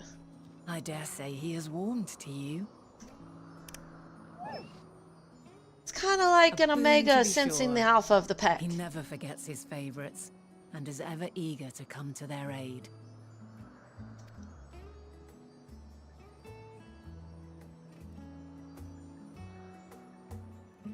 Yay! Got the doggy. Got the doggy. Argos will soon have us standing on the very spot where the Matea made their departure into the sky. With luck, we will learn something of Hermes' intentions. My hope is that we find no connection, no festering wish for oblivion. Then we might have Hermes and his considerable expertise working for us rather than against us.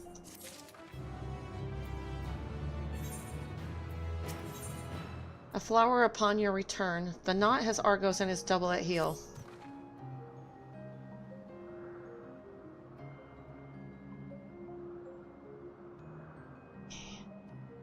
Let us move over to the edge before mounting, shall we? That will allow Argos to catch the currents rising up from below and give us a smooth ride over to the Isle.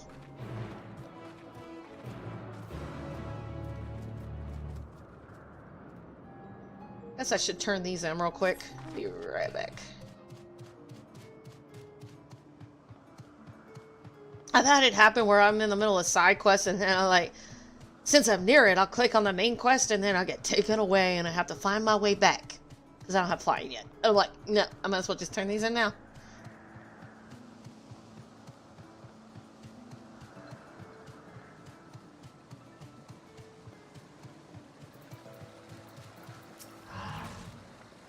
There you are. Thank you for tidying up that bit of mess for me. Speaking of which, what was the mess exactly? Thrilling game of Chase the Creation, was it? That conjures up a sorry image indeed. It sounds like the researcher was able to glean some valuable information. To all's well as it ends well, I suppose. If all goes according to the reports made and sufficient intellect can be cultivated, then the specimen should prove a valuable contribution to our world. Thank you again for your assistance.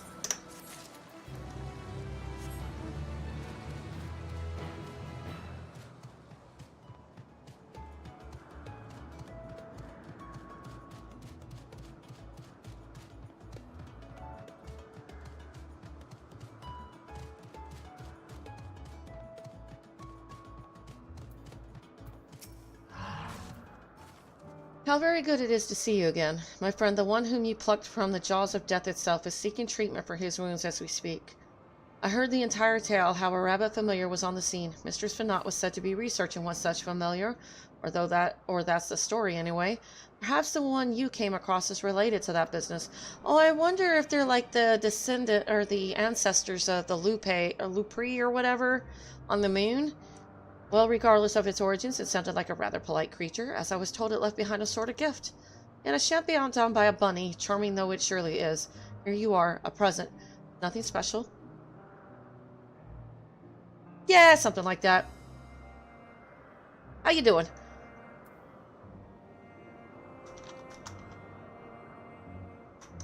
It might be the ancestor to that bunny.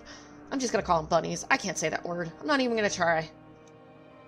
It's nothing special, but I hope it proves as scrumptious as the carrot our mysterious familiar bestowed upon you and my colleagues. To turn in. Loud pour it. I just think people are just coming up with names that just... I think they're just smashing things on their keyboard. I mean, the Admiral's name is one such name.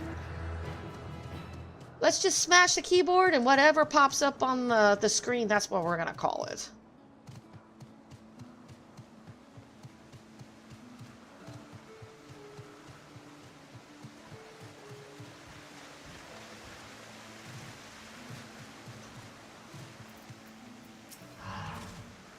Ah, listen close. Can you hear it? A waterfall whose stream is at once ferocious and tender, whose spray kisses its surroundings in an affectionate pitter-patter. Inspiring indeed, and like to give rise to brilliance. Yes, there is no place more perfect for the cogitation of this creature's name. Come, stand with me and let us think on it. Can you seriously not come up with a name on your own?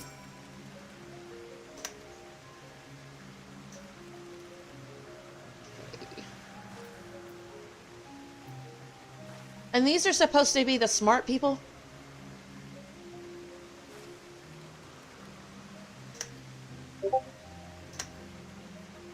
Is a creature that bears a strong resemblance to a plant, so perhaps Platycus?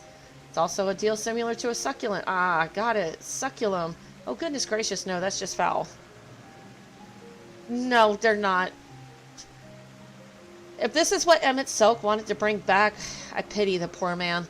I am afraid I am quite at a loss for names beyond the paltry few I've offered. Perhaps you could provide a fresh perspective. What is it you find most endearing about this creation? Cactar. Its sleek green skin. Well, that did the trick. You astute observational skills have stirred my imagination, for I've come up with a very worthy name. I must return to Python Ocus at once and ensure that no other creation shares this nomenclature. You will not be too far behind. Yes, you are due a suitable gift for the help you provided after all. Yeah... I'm pretty sure I could do it if somebody taught me. I mean, come on, I got every other soul stone. How hard is it to get, like, a soul stone for creation magic?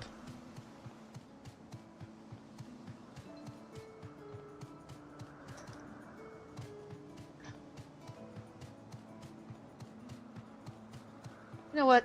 This might be easier. Let's just do this. Bunnies know it. Yeah, that's true. Hey you, how's it going?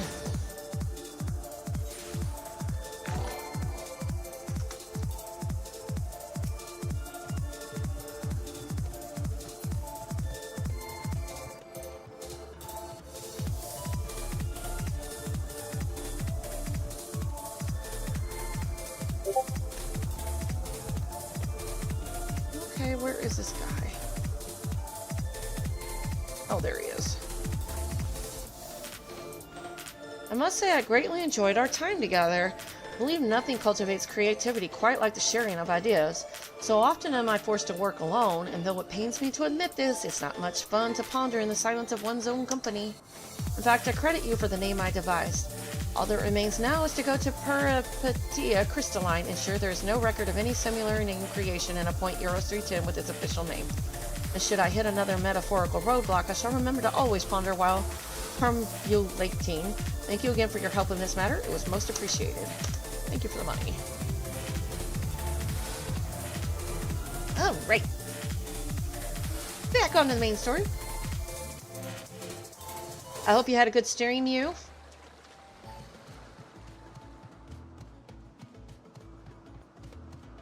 Marvel Rivals, that's what I think that's what you were streaming.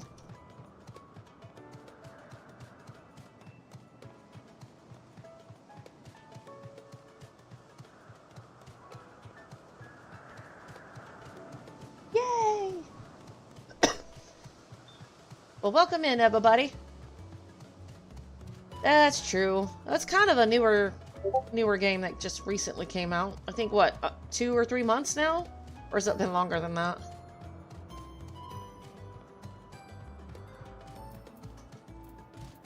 Well, good luck on that. Agros motions to his back with his muzzle. You've been given the go-ahead to hop on. Well, okay then. Off we go.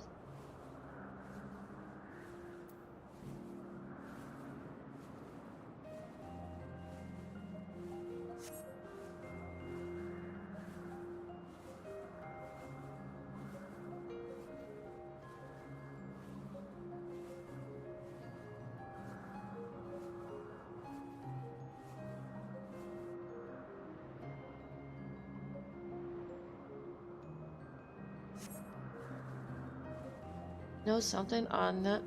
Quite a striking specimen, is not?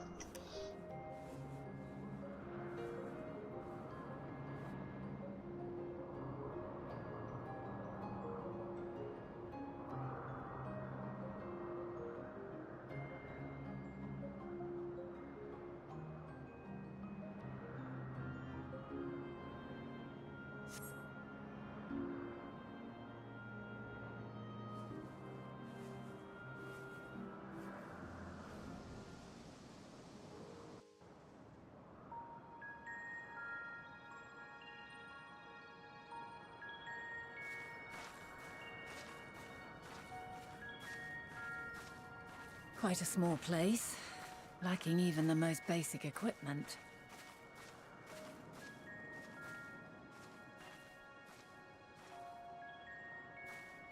The present may yield no clues, but we may yet try perusing the past. Have you done this before?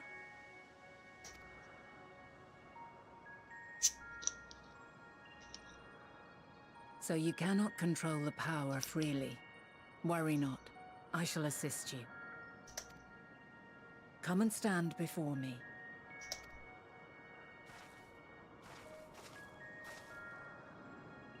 There are 2 ways to see the past. The first entails peering through the walls of the soul in the moment a subject is recalling a memory. The second requires no subject, and is instead a process of piecing together an event from ripples left in the ambient ether. As memories are etched upon the ether of the soul, so too are they etched upon the ether of the world. In this way can history be preserved.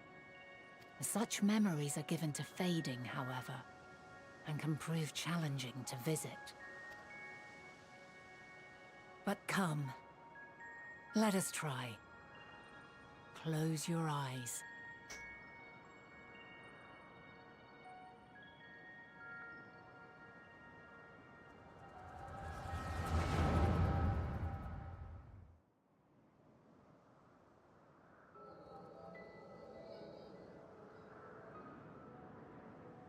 All units fully functional and proceeding on course towards their respective stars. Estimated time to completion of survey is 108 cycles. End of status report. Severing connection with shared consciousness. Did you hear that, Hermes? All is well.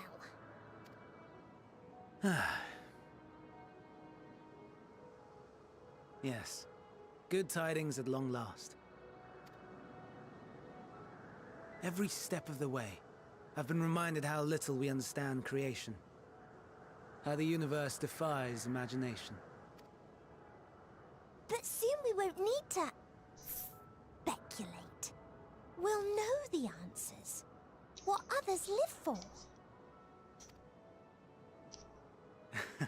Indeed. And we'll owe it all to you and your sisters. wonder what answers we will get. Whatever intelligent beings that exist out there are bound to be vastly different from us. Yeah. Yeah.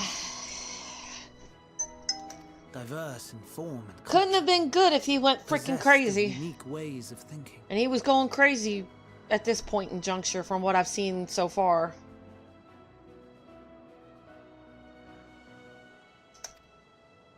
Their conception of life and its purpose will be no exception. Completely and utterly unlike ours. Utterly unlike... how?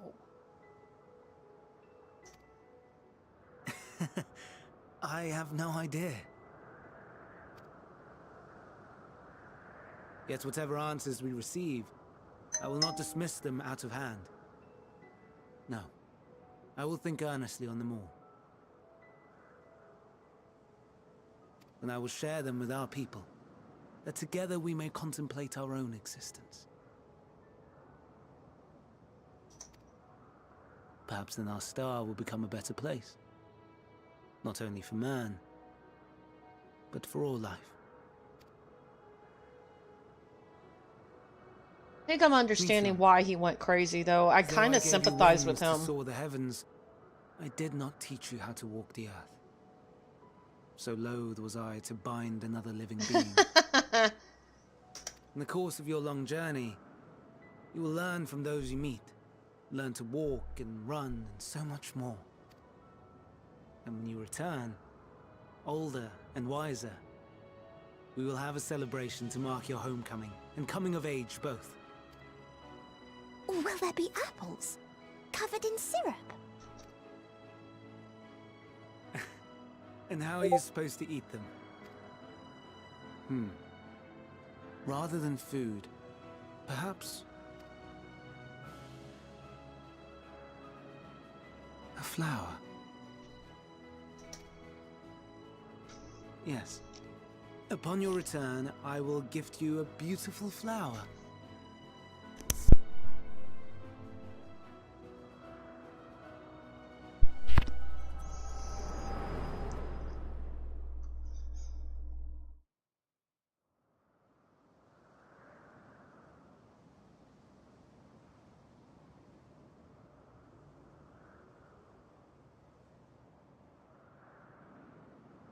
So, what is your opinion?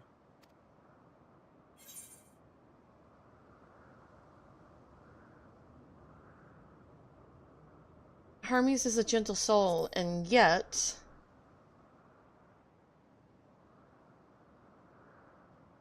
I understand.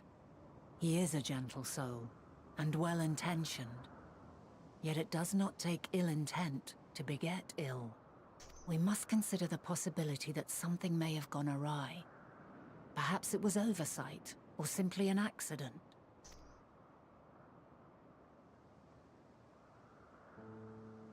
In light of this, I propose that we reveal your tale to Hermes himself. If he does not wish for the final days, as we believe, he may well join us in pursuing a solution.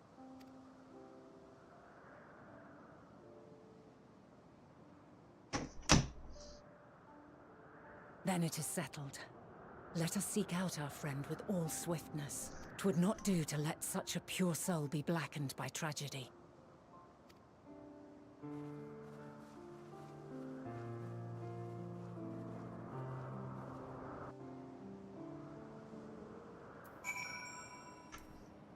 Oh, wait, before I go...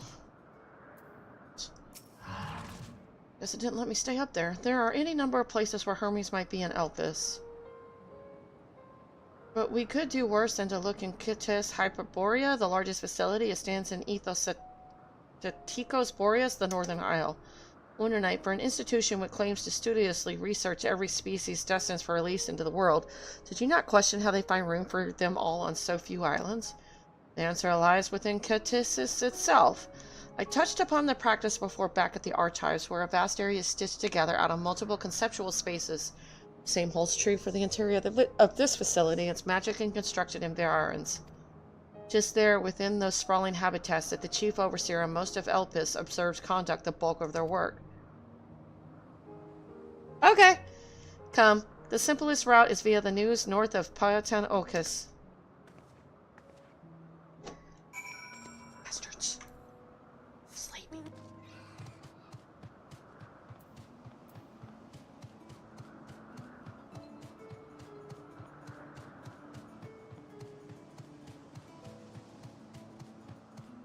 You know what? I don't know.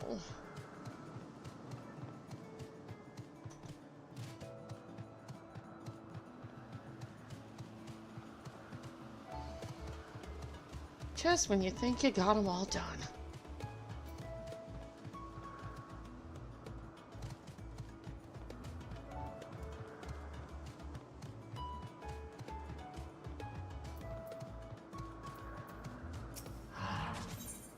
The perks of being a lost flower. The academia student wears an expression of concern as she scans the horizon. You're a visitor too, aren't you? Perhaps you might be willing to help me then. Did you happen to see a blue-haired woman in the area? She wouldn't have been wearing a mask. I see. She and I are students of Academia Niter, and we had intended to spend our downtime visiting Elpis together. We were just on our way when she realized she forgot something back in Agonoriasis, so she ran back, and that was the last I saw of her. She can be a bit, how shall I put it, scatterbrained, so she may well have simply got lost on her way back. I would rather not search for her myself, for what if she comes back while I'm away, so if it isn't too much trouble, perhaps you would be so kind as to look for her? Like us, she won't be wearing a mask and so should stand out a touch. You'll find her in the area of Pilovithus Notos in all likelihood. If you do come across her, could you help her out a bit? See if she makes it back?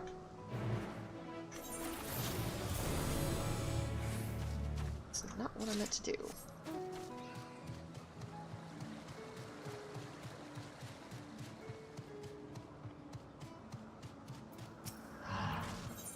The Abyss stares back. Perlicus is in need of a temporary research assistance. Still no reaction. What exactly are we supposed to try now? Ah, perfect, a familiar. I'm on the observation team for a new kind of bird, and it's giving us some trouble. It won't move or react at all no matter what anyone does to it. Could you maybe give it a try? I bet I can get a reaction. I certainly hope so, and I've got something for you if you succeed.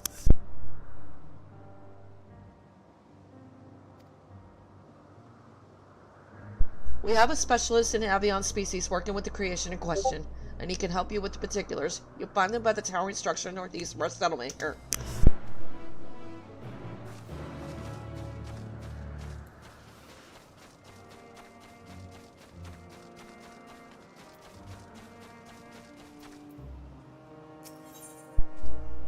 Rolling byrons gather no moss. Excuse me, but have you a moment? I'm in search of a runaway creation and need an extra set of hands to assist in its apprehension.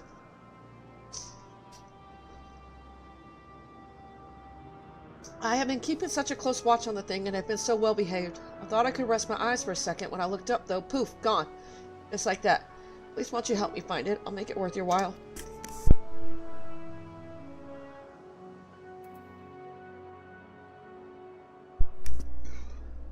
Thank you. I'll continue to search in this vicinity, though it's likely the creature scampered off further afield. While I scour the area here, might you explore the eastern end of Rumination's Ramble?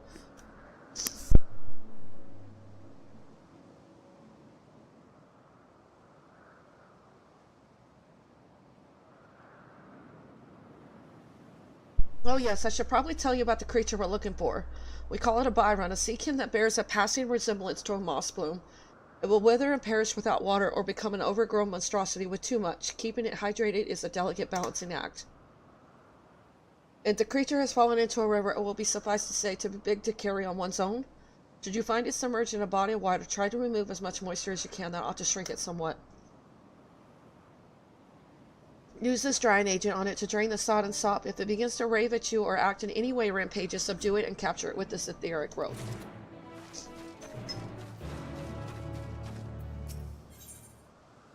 Flight of the Charberdy.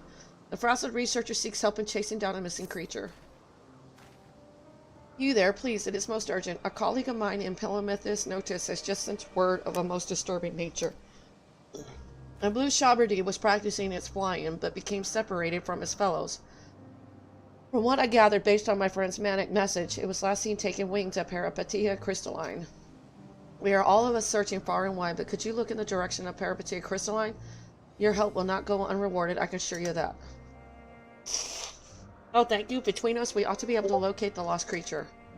You should know that Shabardees have a penchant for height, so I will scan the skies around here. I leave the upper floors of Peripatia Crystalline to you. You do happen to find the creature I spoke of, use this etheric rope to bind it. Ah, not to worry. The bindings cause no injury or pain. Good luck, and I shall see you soon.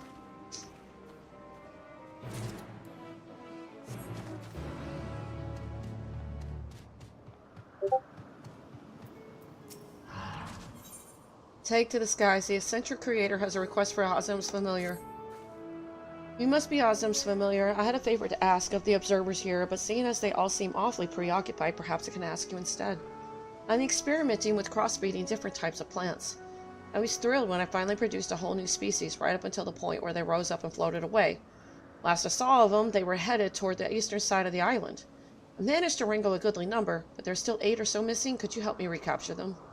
That's a lot. Thank you. Here, use this etheric rope to capture, say, 4 of them, and I can hopefully handle the rest. Man, all y'all want etheric rope? Cool. Here goes.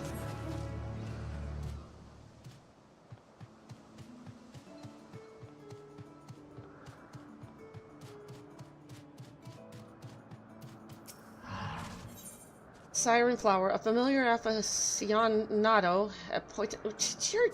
Can they use words that people can actually say? Rather unusual familiar, aren't you? I haven't seen your concept on file at the Bureau of the Architect, and I've never come across anything like you in all my years of research. You're Azim's familiar? Well, that certainly explains it. Her creations are truly something else. I'm even more intrigued now. Would you mind if I observed you for a time? I'll make it worth your while, of course. Fantastic. I can hardly wait to get started, but not here. The study I like to conduct requires we relocate to the west a ways. Please come and join me when you're ready.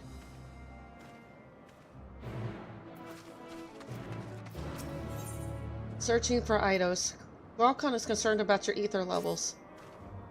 Those are some low levels of ether you have there, even for a familiar. That must be awfully inconvenient. What say you assist me with an experiment that could help increase your reserves? I need one more ingredient before I can get started. If you could get your hands on a bit of slime before an Eidos from an Eidos in the forest, that would be a great help. You use illusory magics to mimic the shape of nearby creatures, so it'll be tricky to find one. Well, not impossible. Keep your eyes peeled for anything acting out of place. Once you think you've located an Eidos, use this crystallized concept to dispel the illusion. It should then be a relatively simple task to defeat the creature and obtain a nice helping hand of gunk. Oh, but be warned. Use the crystal on anything else, it tends to react violently. Should you make a mistake, there is no shame in beating a hasty retreat.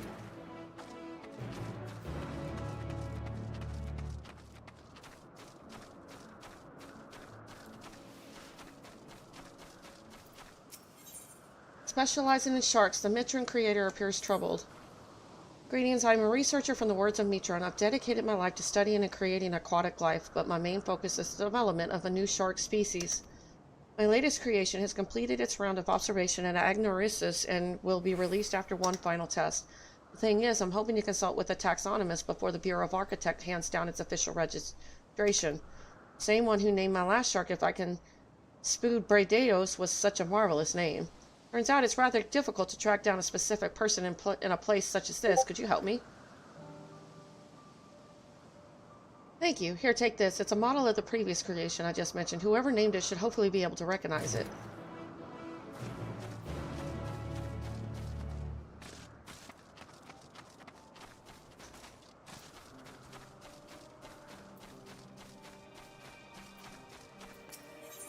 An expected guest. Myra appears to be mildly perturbed. Well, this is a pickle. Whatever am I to... Please tell me you're here to deliver a message from Cleon. You're a familiar, yes? Azim's familiar. Oh, and I do like the name, Knight.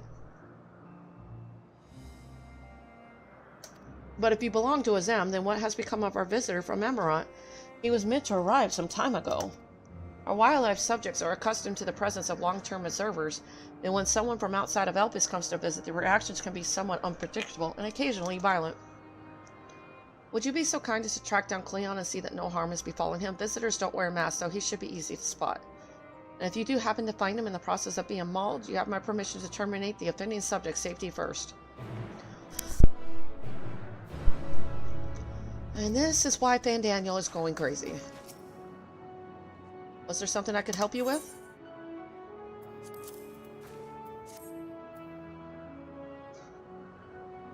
Who named this species? I'm sorry, but I haven't a clue. Certainly not me. Oh, there's another one somewhere over here.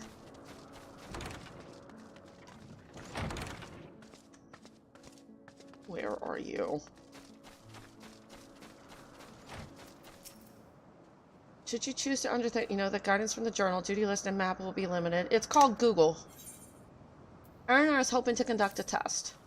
Can you spare a moment, familiar? I'd like to gauge my own familiar's capabilities against yours. See this one's big blue eyes? They're especially sensitive to ethereal emissions. As part of my testing, I propose a race between the two of you. I'm imbued a camellia bloom with a unique trace of ether. Whoever finds it first is the winner. I suppose it won't be much of a contest unless you can see the ether as well, so I'll lend you a crystal which will allow you to detect its presence. If the flower is nearby when you use it, the crystal will emit a brilliant light. The further you are from your prize, the less dazzling this glow will be. Let me know if you require further instruction. I'll let the competition begin. Wow.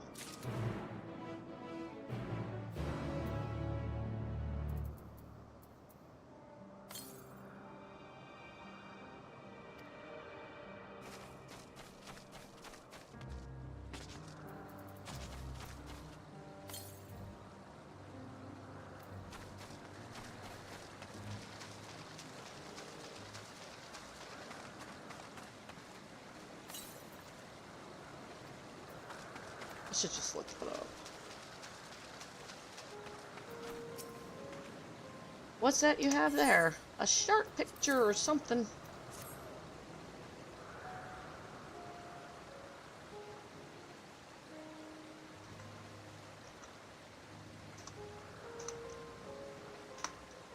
Oh, a Sua de Brados? Of course I know it. I named it after all.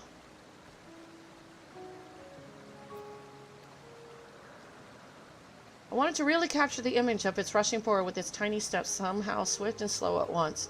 In case you were curious, the name comes from a proverb meaning more haste, less speed.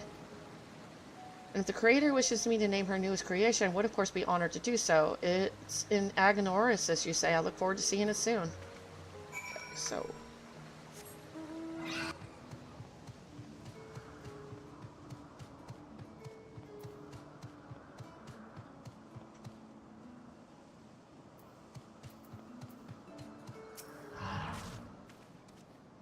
Thank you so much for coming. Let's get straight to business. All you need to do is reach out and touch some Orphis songflowers. They're pretty blooms, light blue in color, and they emit these, well, bubbles, which enthrall any overly curious creatures. Think of it as a defensive mechanism. It has no effect on sapient beings such as myself, but I'm fascinated to know how it will affect you. Fear not, I will be sure to intervene should you begin to fall under its spell. I would never leave a familiar to such a fate, and especially not a familiar created by Azim. Now I've created 3 flowers of varying sizes and potencies. We'll begin with the smallest and weakest. I may be able to protect you from the flower itself, but if any nearby beasts are already under its influence, I'm afraid you'll have to be the one to protect me. Fighting was never my forte.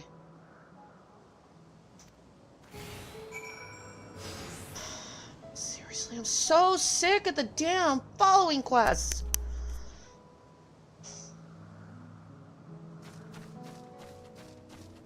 You're just gonna have to follow me around for a minute. I'm doing something.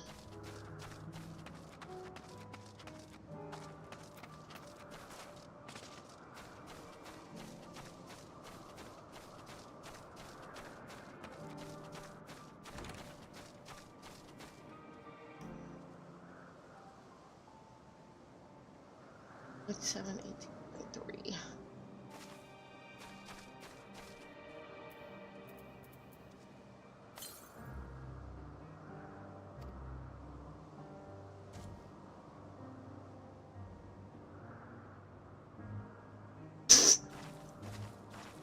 It's fucking annoying as shit. There ain't no other polite way to put that. You know, I don't mind it once in a while, but damn, it is almost everywhere, and it's like...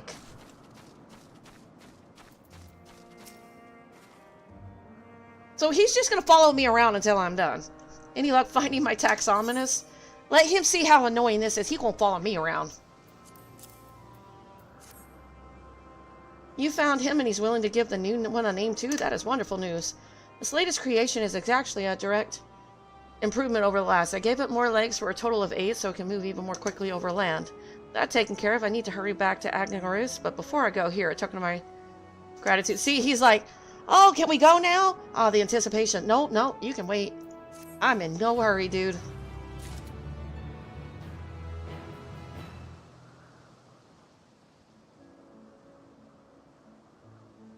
$7.2, 23.2.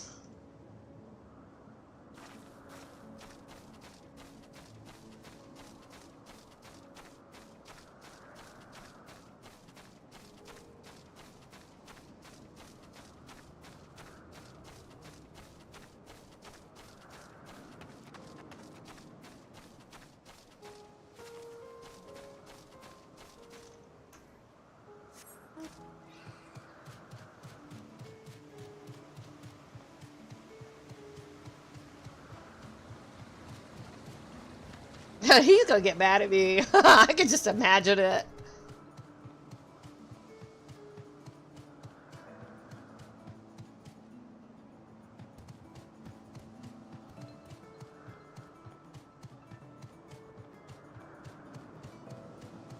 Oh, he went back.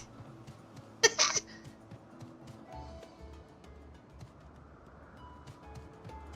think that's what I'm looking for.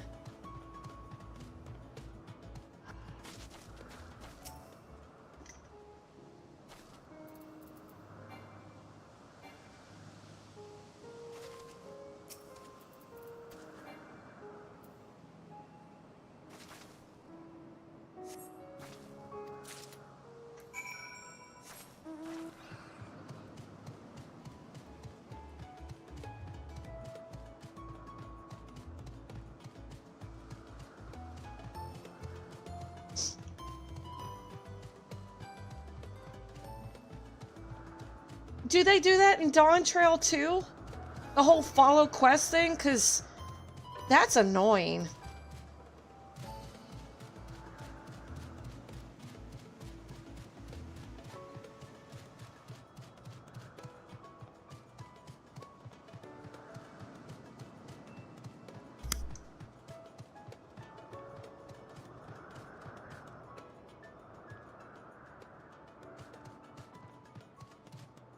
Oh, is it up on the stairs?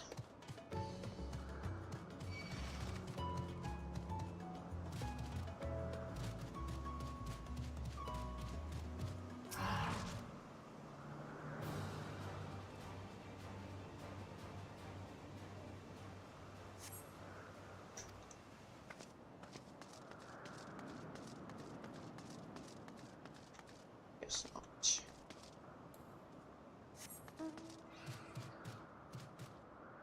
So, am I guessing? Oh, I might have to go through this door.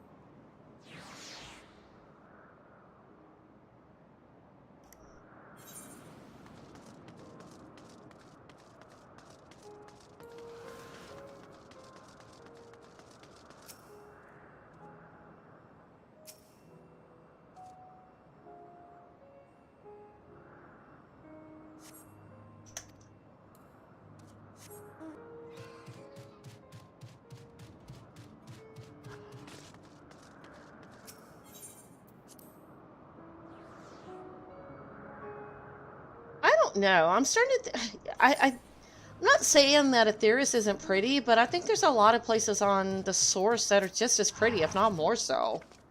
But these are I mean, I guess they broke into reflections, so it's hard to say.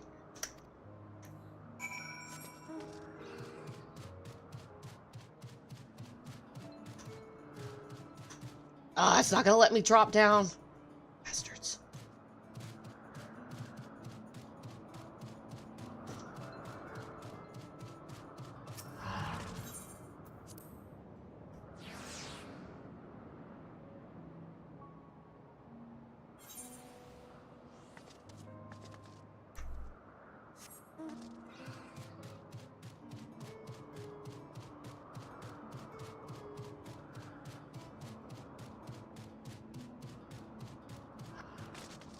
It's like, no, let me drop down. I'll survive. There's no such thing in death unless I'm in combat.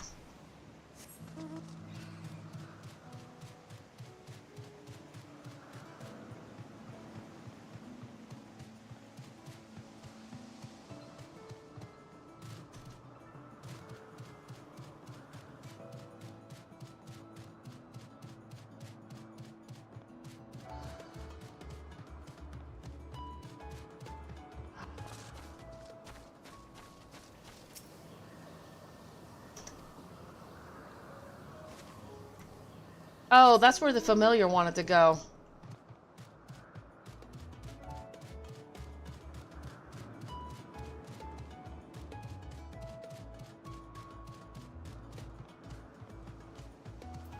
I'll be right back. I gotta go to the bathroom.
Oh, he stayed? What the hell? Are you serious? He's that slow? Hey, Dom. Other than escorting freaking slow Asians, man.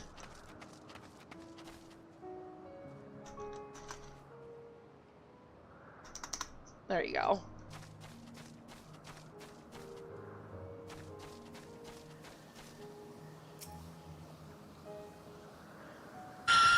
I'm full health. I'm full health.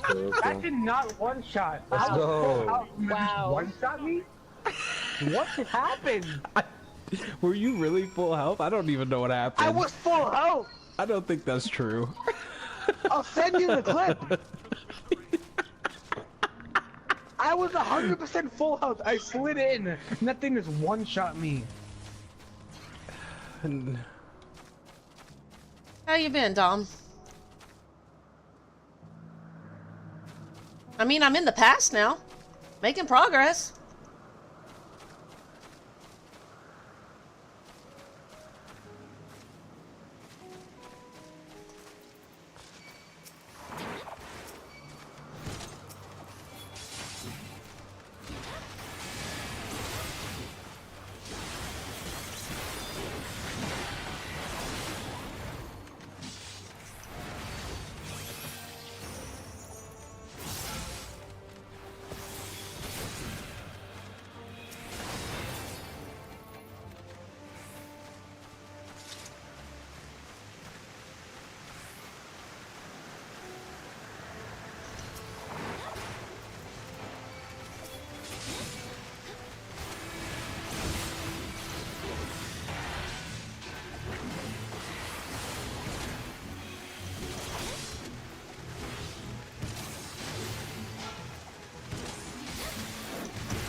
Still nothing. Well, let's see how you fare against an exceptionally large one.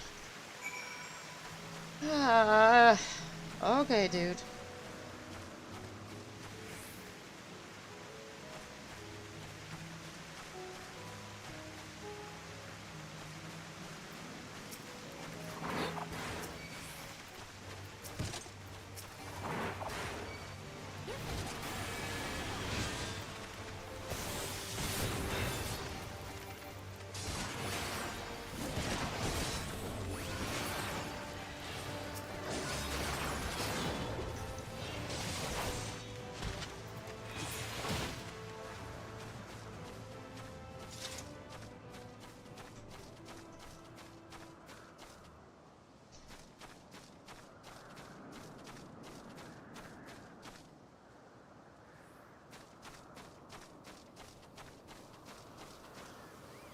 What?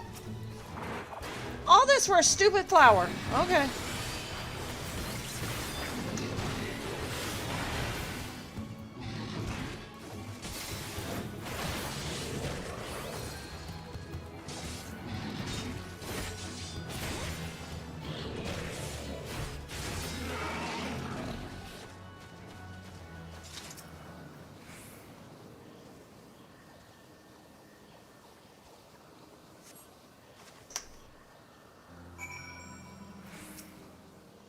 Incredible. Even a flower this size has no effect on you whatsoever. I thought for sure you would be enthralled. Considering the sparse nature of your ether, it simply doesn't make sense. Asa must possess some mastery which eludes me. In any case, that ends our experiment. Are you trying to enthrall me on purpose? I'll dissolve these blooms and meet you back at Poeton Orcus. It's almost like he's trying to do it on purpose.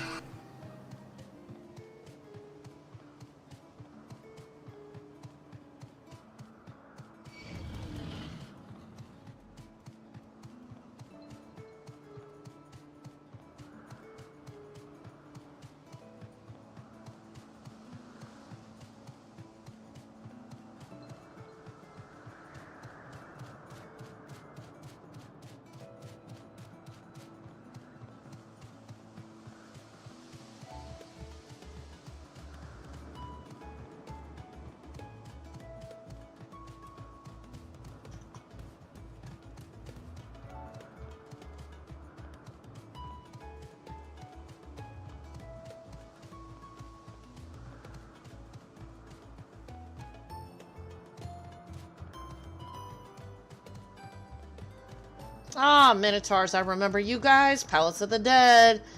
Floors 20 through 30. You roaming bastards.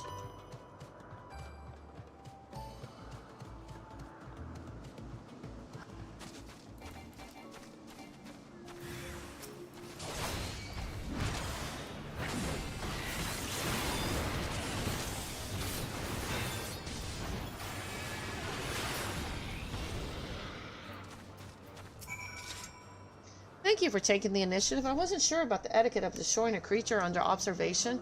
I am Cleon, recently arrived from Emerald. I assume Maria sent you to fetch me? I see. Well, we had best not keep her waiting any longer. Fear not, I will avoid upsetting any more of the local inhabitants. Well, you got a bunch of them to go through. You really think you can manage that?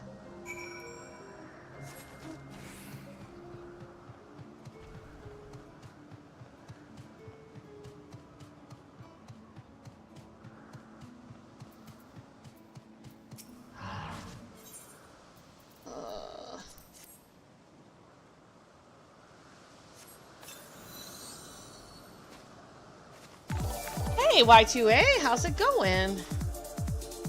Thank you for the raid. Hopefully you had a good game going. What'd you play?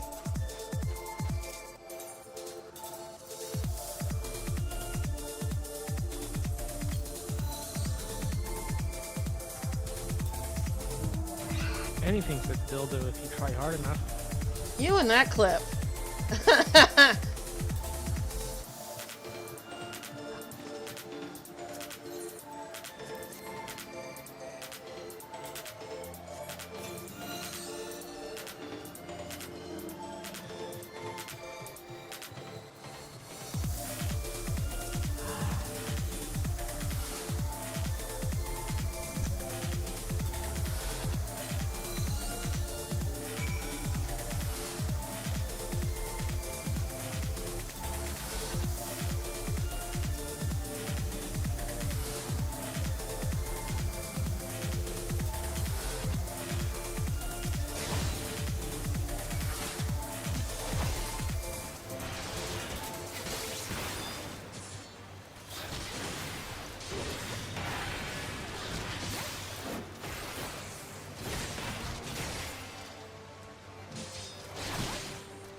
Well, I hope you had a good game. What are we?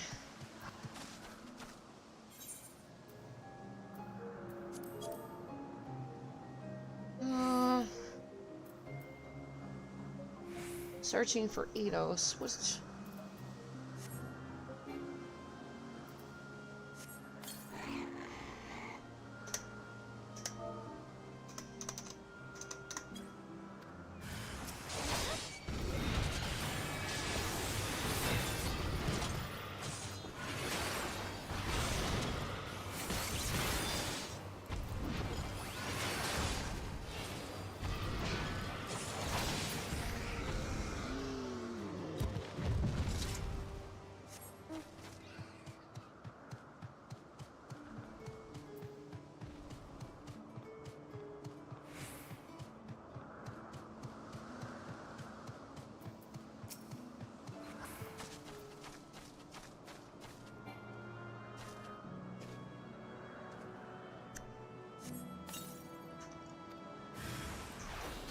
Well, that was quick.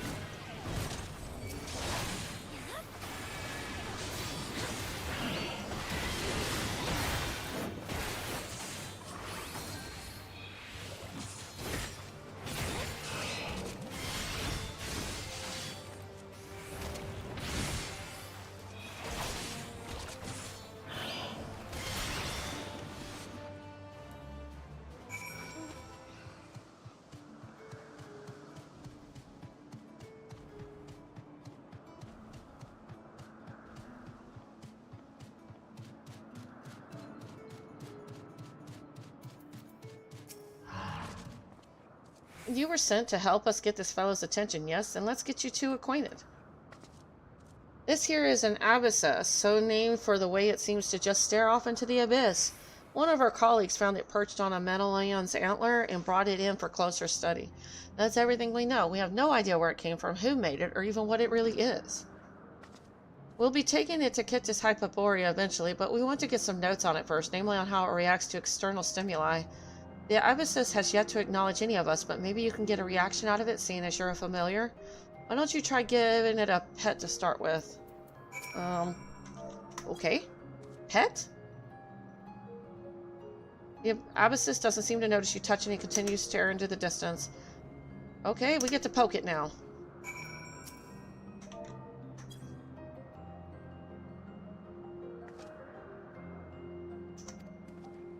No good. I'm all out of ideas. Unless you want to try giving it a hug. What?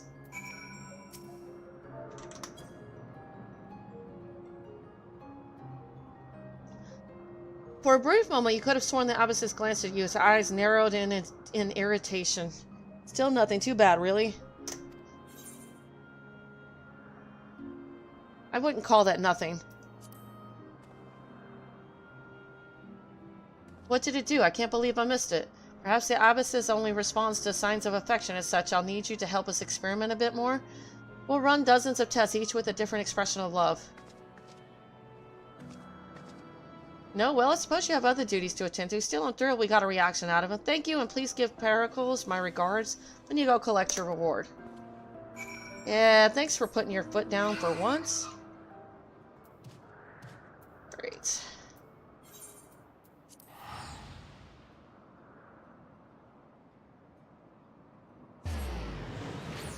Oh, there's one blue quest I didn't finish.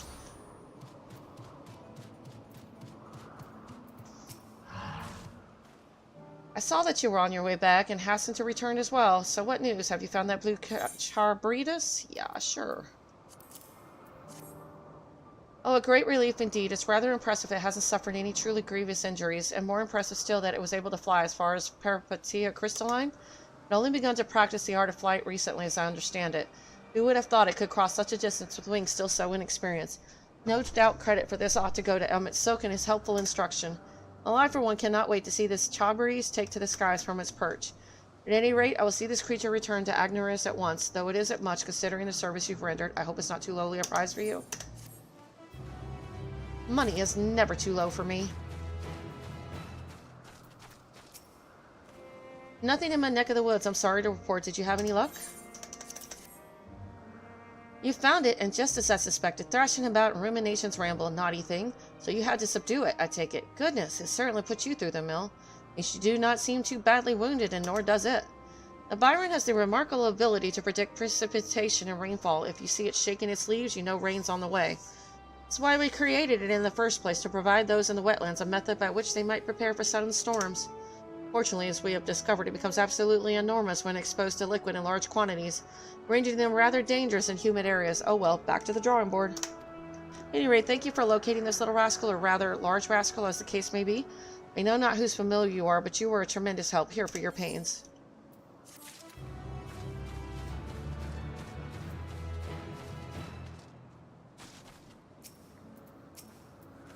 My associate said you were incredibly helpful. You have his thanks as well as mine. What did you think of the abysses? Strangely enthralling, isn't it? With those penetrating eyes that seem to stare right into your very core. Almost feels like it's studying us as much as we're studying it. I have to wonder who made it and for what purpose. I have to consult with Vanat. If anyone would know aught of this creation, it is her. Oh, and before I forget, here's your reward for today's work. Thank y'all. Money is always a good thing. Money, money, money.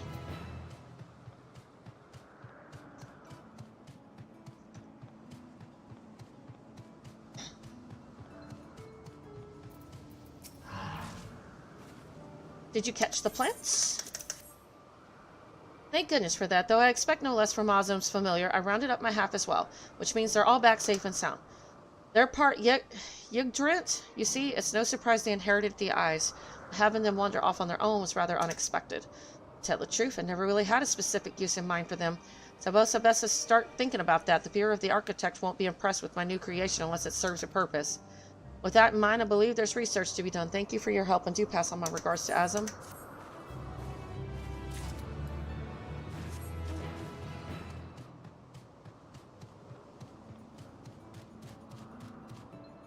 Oh no, that's a good. Oh, I've heard they are. Thank you for lending me your time. It was most enlightening. Not to mention perplexing. You have so little ether, yet something keeps you resistant to outside influence. Your physical constitution, perhaps? It's something to consider when creating familiars in the future, at least. I promised you a reward, didn't I? Here you go. Now, if you'll excuse me, I have some data analysis and concept planning to do.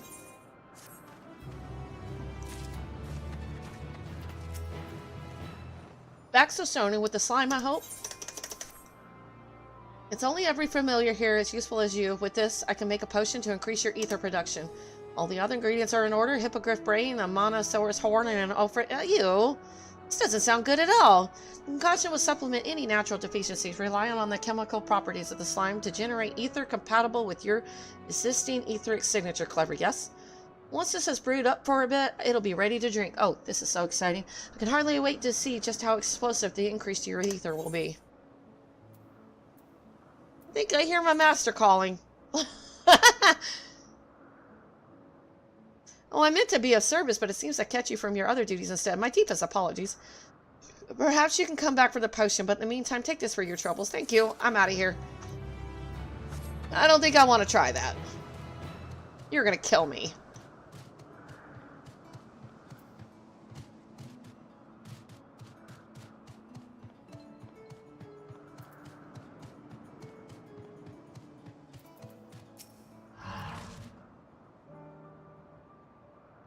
Oh, it's interesting. Lots of quests to do. You know how it is. Knight, thank you for seeing to the safety of our guest. Indeed, my hesitancy to act would have ended poorly had your messenger not been there to shield me. And I'm certainly glad that she was. Now, shall we proceed to the business of the day? I believe you had some concerns regarding your personal creations? Yes, as embarrassing as it is to admit, I was worried that the concepts I registered with the Bureau of Architects may not be fit for release into the wild. Oh, you needn't feel embarrassed. You wouldn't be the first visitor we've had who expressed difficulty in helping their children leave the nest. We can look in on them right now if you like. I should like that very much, but I do have one request. When you swooped in to rescue me from that beast, I was treated to an impressive display of battle prowess. An entity with your strength and instinct would be the perfect candidate for evaluating the worth of my modest creations. I must insist that you join us. What a fascinating notion. Yes, I quite agree with your assessment. Then we all go together whenever you're ready. Oh, you know, bastard. I might have my other things to do, you know. A better Batrakoi. Leon looks at you expectantly. Thank you for agreeing to accompany us tonight, shall we? Certainly, now that was the name of your creation again. The Bracticoi, a delightfully roly-poly pudding of a thing. Oh yes, the one over at Rumination's Ramble. My brother Alcois is in charge of tending to it. Right this way, if you please.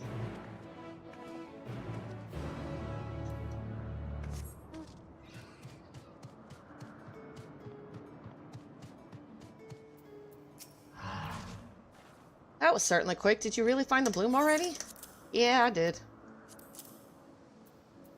Seeing as to how your cat never left. Incredible, I've never seen such a talented familiar. Speaking of which, mine seems to have been distracted. I suppose that's only natural considering its feline traits. It honestly seems more like a pet than a proper familiar at times. Well then, I believe you deserve a reward for your victory and for your assistance with my testing. Please be sure to convey my gratitude to your master as well. I don't even know who this person is.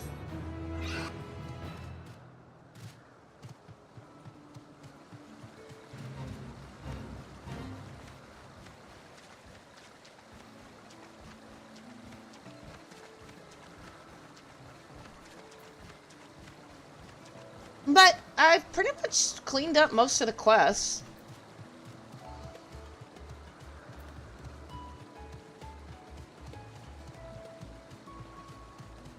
I think I'm almost done with the past too. There's not that many of the main story left for this area. Not many.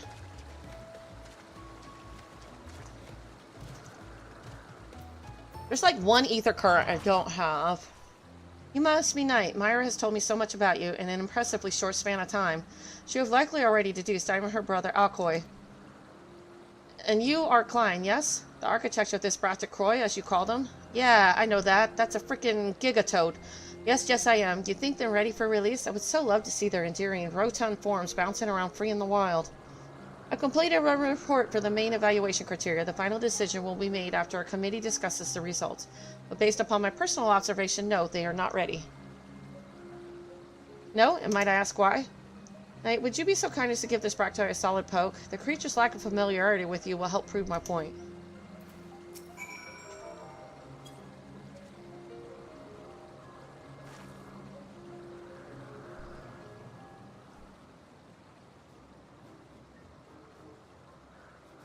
Is it going to do sticky tongue?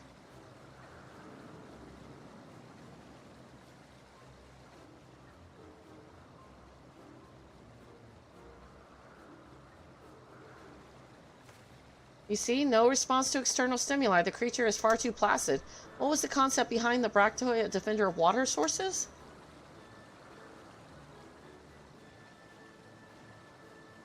In its current incarnation, it has neither the instincts nor the means to defend itself, much less fend off entities intent upon fouling the waterways. I cannot in good conscience certify a subject so poorly equipped to carry out its intended purpose. In fact, I suggest you redesign your concept entirely. Thank you for your candor, and I was so invested in this darling ball of pudgy flesh. Such a pity. Knight, as a Zoom's familiar, you must have seen your fair share of the world and its inhabitants. Without altering its physical form, what do you think the Bracticoi could do to become a more effective guardian? Sticky tongue!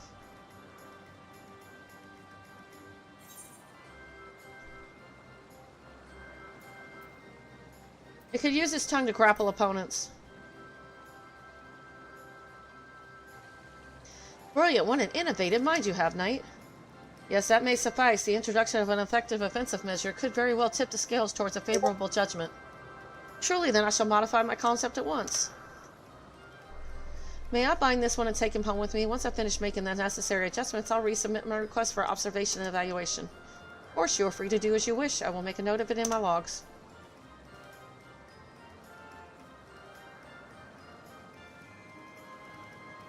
I'm basing my concepts based on the future?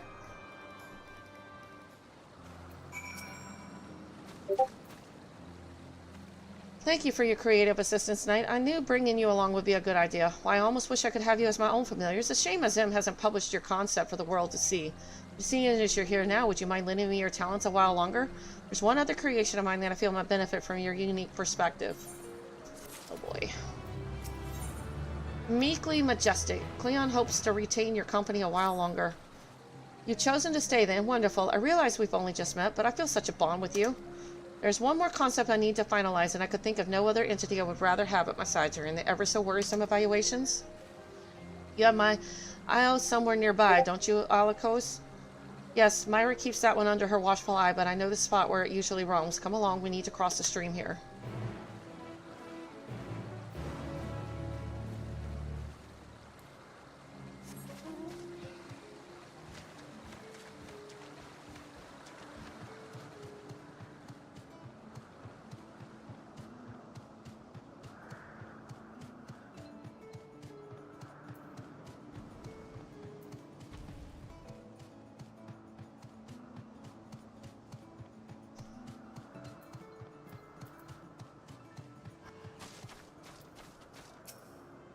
How odd, this is where it usually spends the greater part of its days.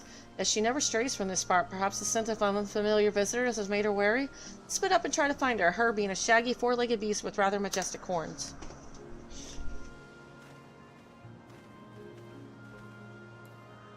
That's pretty far away.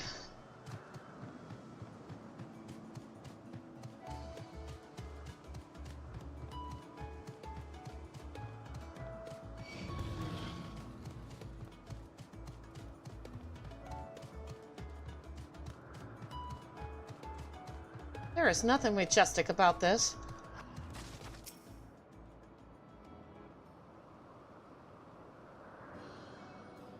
What is it? Find a shaggy, four-legged beast, and the horns really are rather majestic. This must be the EO. Ah, there she is, the naughty thing. Nicely tracked, knight. Hello, my lovely. Come to Myra now.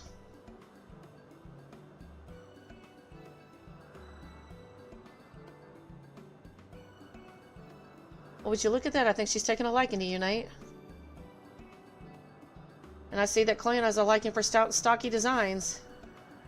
Yes, the heftier the better. The EO is one of my favorites, round and robust and bristling with spiky protrusions. A truly powerful beast. I envisioned her dominating any habitat she entered. What do you think?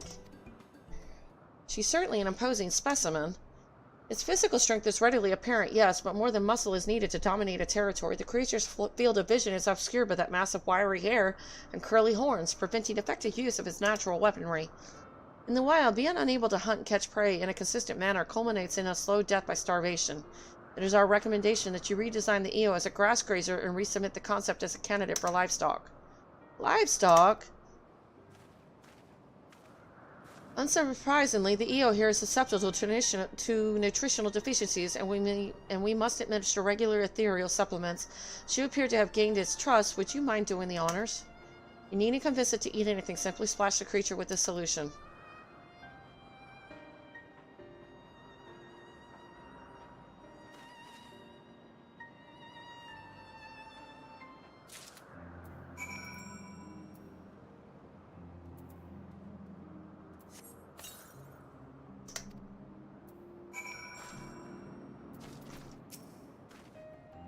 Thank you for tending to my creation.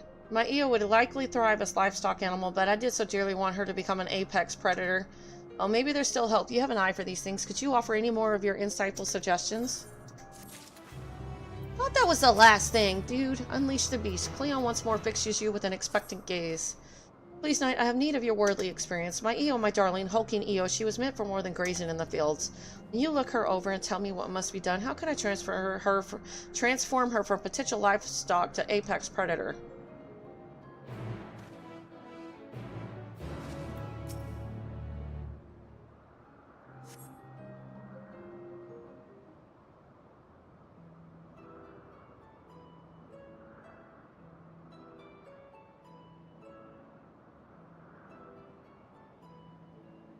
Upon closer inspection, you can't shake the feeling that you fought similar beasts before. Such magnificent horns rendered all but useless by the creature's poor field of vision.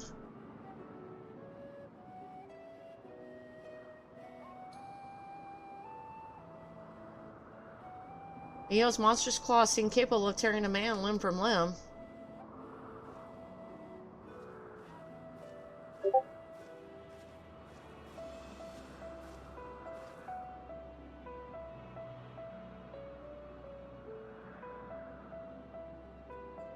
Even with Theo's limited vision, one swing of his muscular tail would be enough to shatter bones, but for true dominance, the beast will need something more, something overwhelming.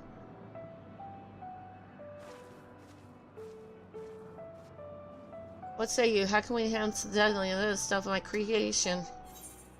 Cut back on the horns and the hair and let her bring those fangs and claws into play. Oh, like a behemoth.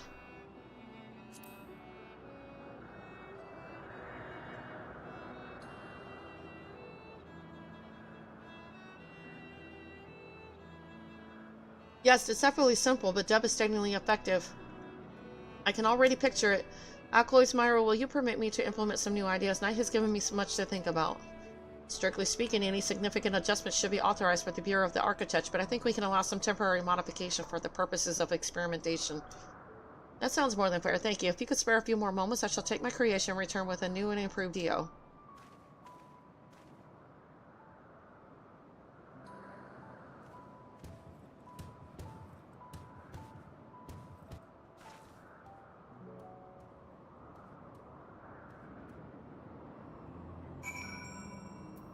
I think I just came up with the idea of a behemoth.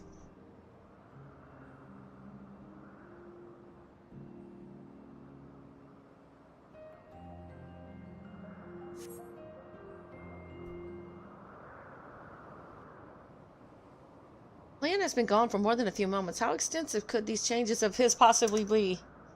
Yeah, I know, and I made them all in the past. Oops. It is done.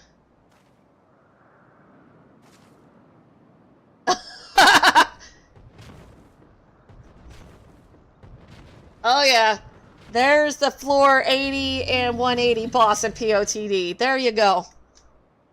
I just came up with my own worst enemy.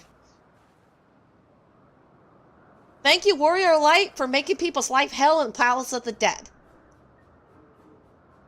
Leon, you've certainly been busy, haven't you? Knight's advice began the process, and then it became difficult to stop.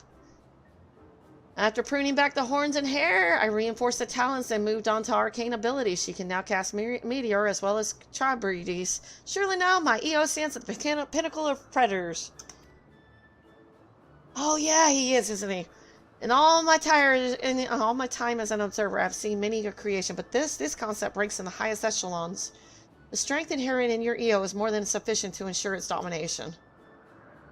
Wonderful, then I shall submit my refinements to the Bureau at once, but I think perhaps this new incarnation requires a new name. And I know just the familiar to bestow at night. Have you a fitting title for this glorious creature? Queen Behemoth.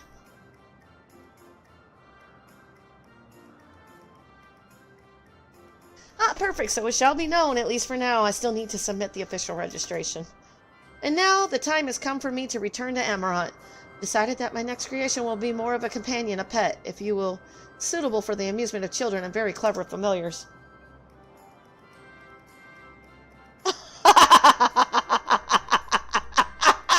I know it! And this is the reason why 180 is such a bitch to clear. Yeah. We always enjoy hosting visitors with such enthusiasm for their work. Yes, and we very much look forward to observing your future concepts, so we all blame the Warrior Light for this mess. So I didn't affect the future by giving them this absurd idea. Well, brother, Knight, shall we head back to Patayanokus? This is all my fault. Wow.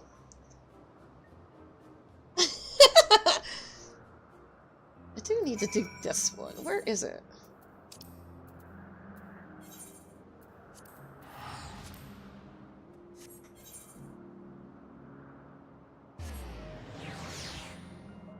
Should have flying soon. I know one of them's tied to the main storyline, and I still got one ether current I don't have yet.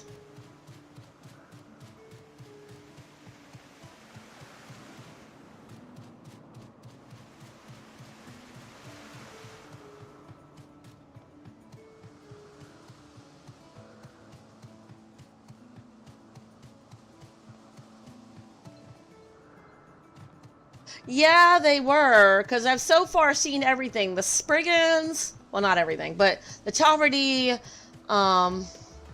there's a lot of things here.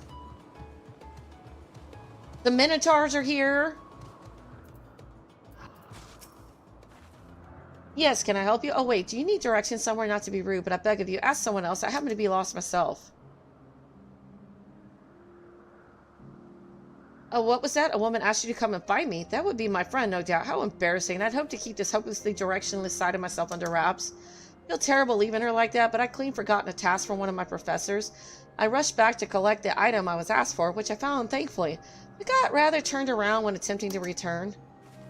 But don't you worry about me. I'll be just fine on my own. Now, if I might then follow this road east, will lead me to a teleporter, I think. I know.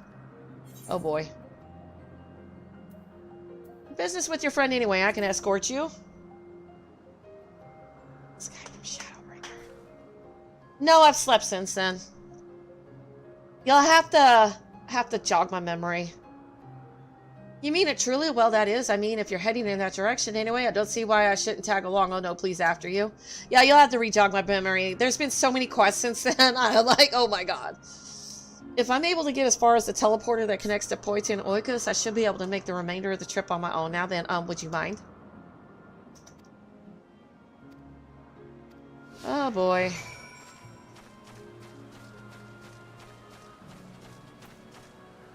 So I'm escorting this person?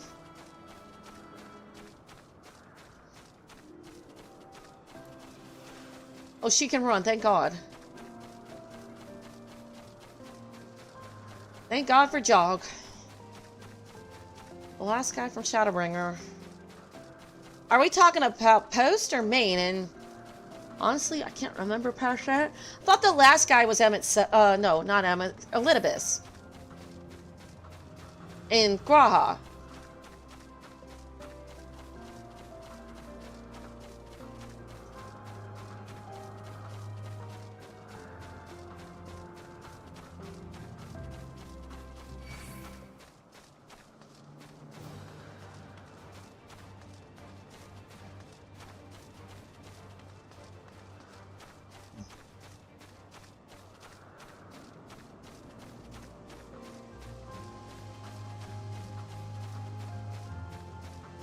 She wanted to go east? Oh my god. I'm glad I escorted her.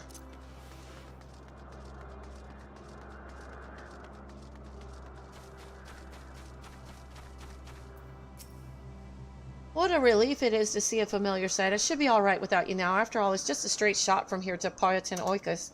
Goodness, the earful I'm going to get from my friend. I've kept her waiting for far too long.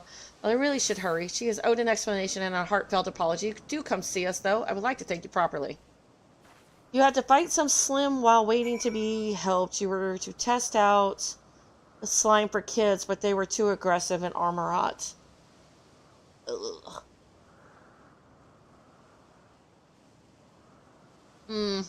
Yeah, no, I don't remember.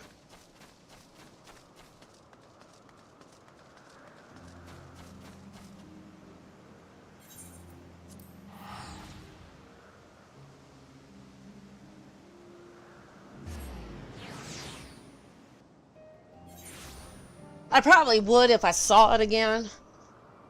But some of these quests are so freaking boring that it's kind of like I get them done and then it's like, I forget it. So it must not be that memorable.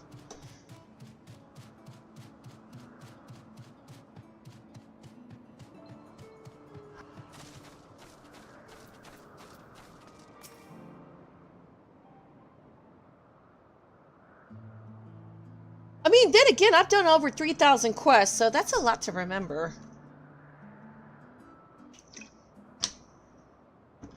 What a wonderful help you were with our visitor night. Even for a familiar of Ism, I cannot help but be impressed by your intelligence and your unique sense of creativity. I wholeheartedly agree your intervention salvaged some promising but unfortunately flawed creations. You have our gratitude for providing us with such a fascinating experience. Well, Icos, must you always be so formal? Although he has trouble expressing it, I assure you, my brother is absolutely giddy with joy. Thank you again, Knight. While I'm sure your duties as a familiar keep you occupied, we would very much welcome another chance to share your company. It'd be interesting if they ever talked about the creation of the Viera. That'd be cool.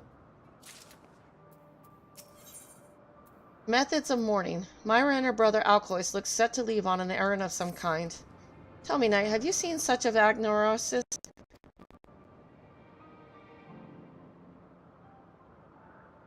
Oh, so you've met Overseer Sokos then. He sent my brother a request for aid, and we were just on our way to render our assistance. You're welcome to come along if you like. You may be interested to witness the duty which lies ahead. Come along, we mustn't keep the Overseer waiting.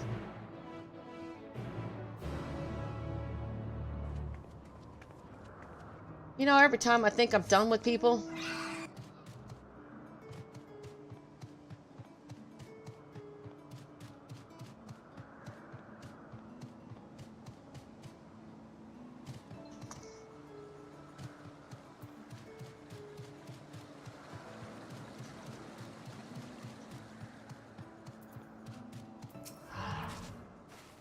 thank you for your help. Truth be told, when my friend first dashed off, I assumed it was because she forgot an assignment with Metron. Lo and behold, I was right.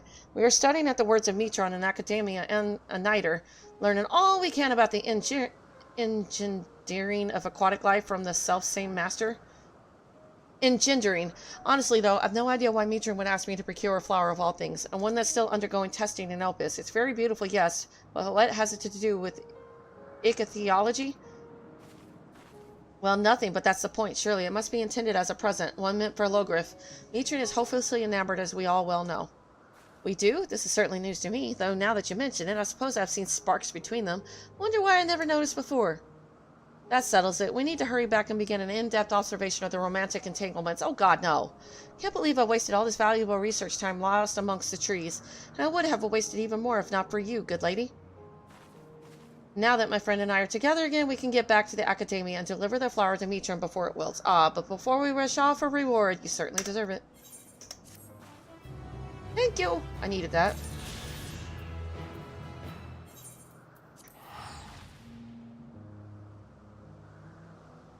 You know, every time they tell me, this is the last time I'll need of you, then it's not the last time.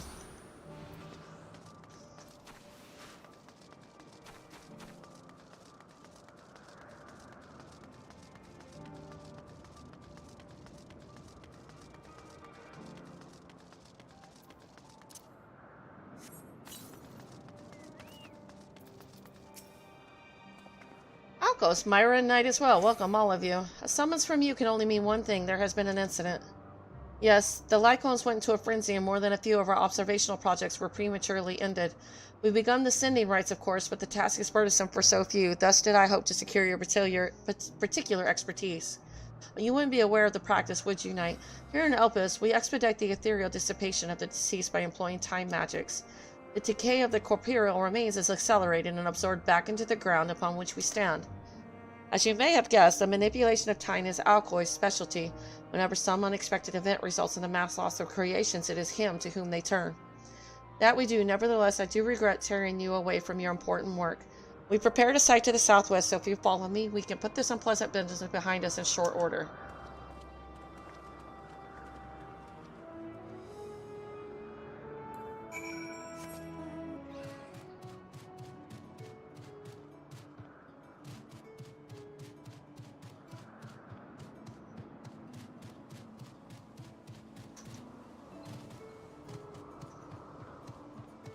Monoceros.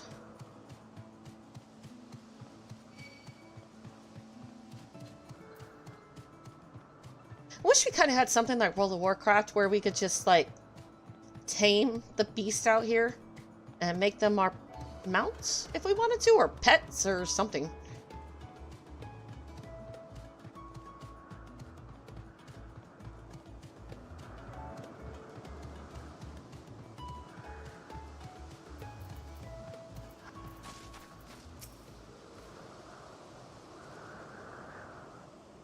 Ah, yeah. This is them, the Alcapetus, which fell victim to the Lyconis. They were still being evaluated. Yes, the poor things, they barely had a chance to fulfill their design. Their flesh and bones will return to the land. We will ensure that their existence was not in vain. Seeing life taken mid-purpose can be distressing. Have you witnessed such events before, Knight? Tell me, how do you express yourself at these times? With an offering of Nemia lilies. Indian lily is a beautiful name for a flower, but none what I've heard of. I wonder if it was recently registered. And you offer these lilies to the fallen? Interesting. We do have a custom of gifting flowers to those we love and admire, so I suppose this is not so different. Perhaps I can prepare some blooms to take the place of the ones you mentioned. Come with me, Knight. You can help me gather something suitable.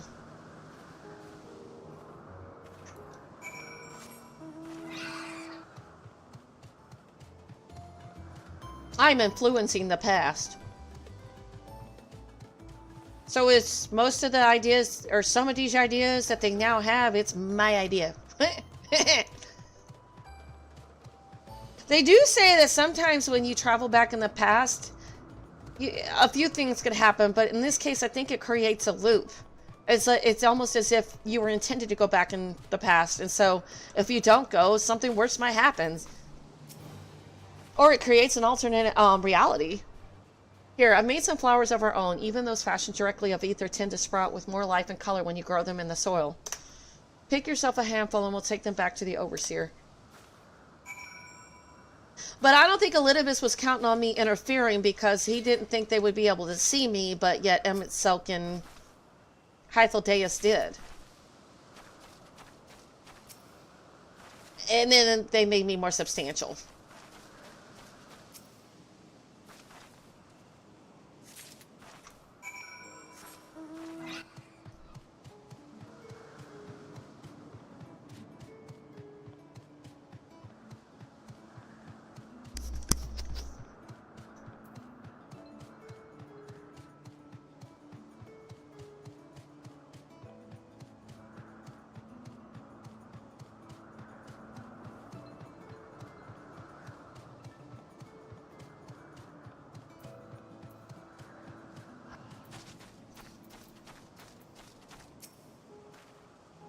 Wyhurst's creations were acceptable, I trust. I think these are the same lilies, they're just called something else.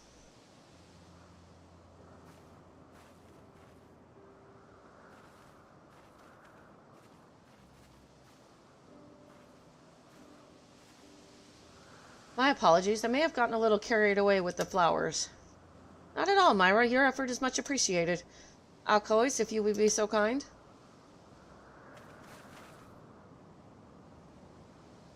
Yep, I'm familiar with that, too.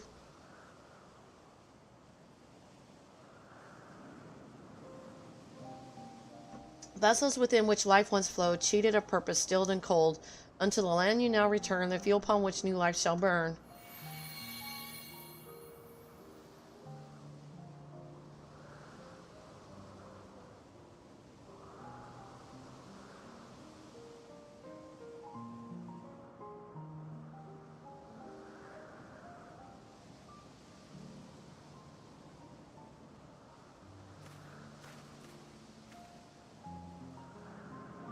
That was a beautiful service. I like to think that it brought some joy to their departed souls, much as one feels when receiving a thoughtful gift. Yes, the flowers were the perfect addition. How fortunate we are to have this knowledgeable familiar in our midst. We must return and commit this event to parchment while it remains fresh in our minds. A potential shift in our traditions is a historical moment worth recording. Yep, I just affected. Not affected, yeah. Thank you again, Alcoys. We are ever grateful for your calming presence. And our thanks to you, Myra and Knight, not only for attending, but also elevating the proceedings. Yes, you've contributed more than enough. Allow us to take care of the tedious administrative details.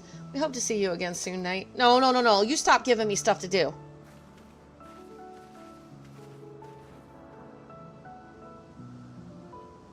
It's time we were headed back ourselves, dear sister. As you say, please, Knight, join us back in Poitin-Oikos? Okay.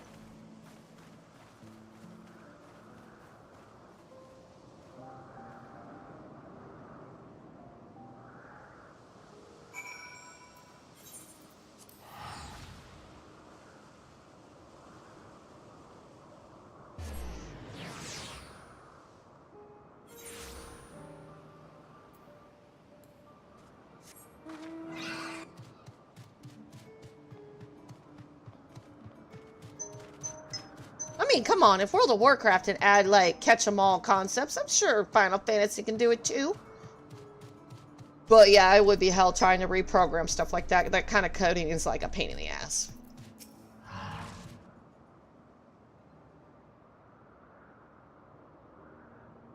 What a fortuitous turn of events that you were present when we received the summons to Agnorasis. As time marches on, we encounter fewer and fewer of these truly new experiences, and ever since you appeared, it's been one surprise after another. I suppose we should expect nothing less from one of Azim's creations.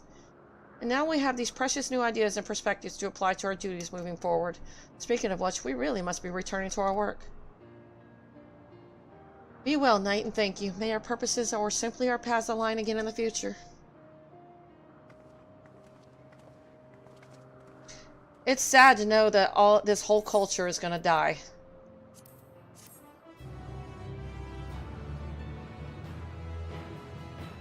Oh, you mean mounts I never buy? But yeah, I guess there's that.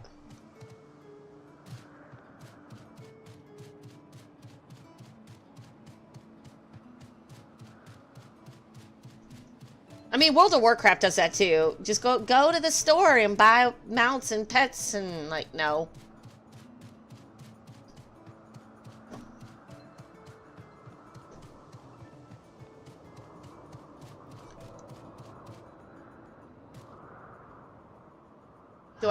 Do I do this?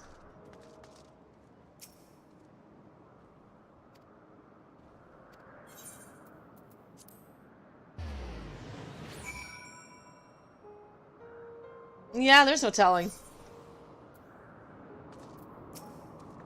Ah, good. The Nessus acknowledged you as my guest. You should now have the authority to use it as you wish. As for the way to Kitessis Hyperborea, we will follow this path and turn left at the crossroads.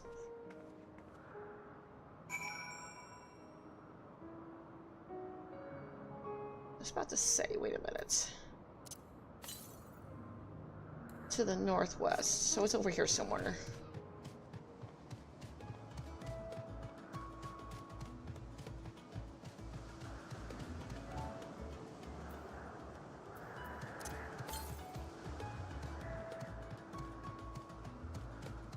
There we are.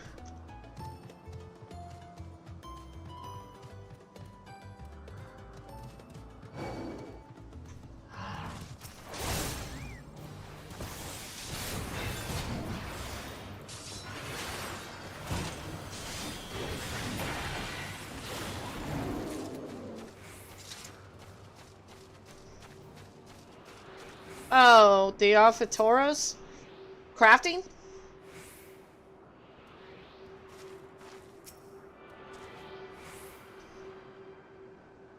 I can believe it. So that should be all of them but the main story. Yep.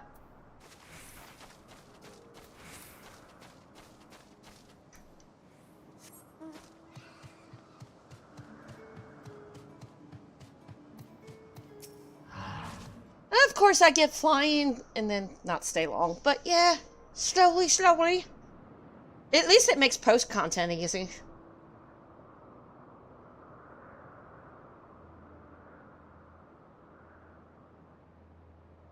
Here we are, the grandest research facility in Elpis. We should head inside and ask after Hermes' whereabouts. Hermes is at another facility, as we have just discovered.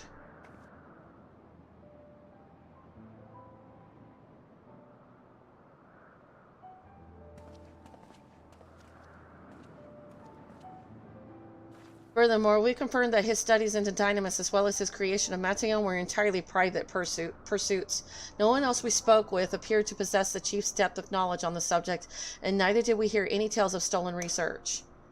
Which means that if Hermes himself harbors no desire to bring down an apocalypse, then he might be recruited to help prevent one. Or so saith the illustrious Emmett Selk.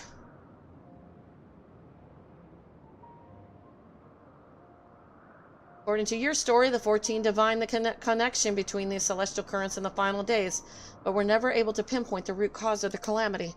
With our people's greatest minds, not to mention Hythodaeus' sharp eyes, committed to the pursuit of a solution, such an outcome seems inconceivable. The only possible explanation is if the nature of the catalyst was so inexplicable that even we failed to perceive it. And what better fits that description than the invisible, intangible Dynamis? Which in turn leads us to our next question. How did Hermes, in his role as Fandaniel, not recognize the subject of his own research? We must assume that he either knew and was unable to help, or that he was otherwise prevented from identifying the cause in the first place. This juncture, all we can do is speculate. To be clear, the Convocation does not tolerate acts of deception or malice.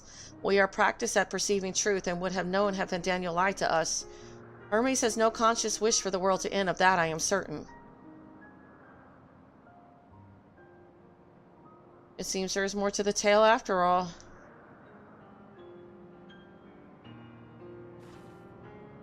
We conducted an investigation of our own, you see.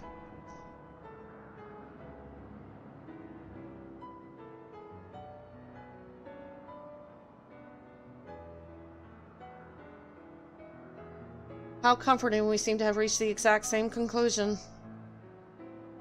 I see no reason to delay further. 'Tis time we brought Hermes into the fold, as it were.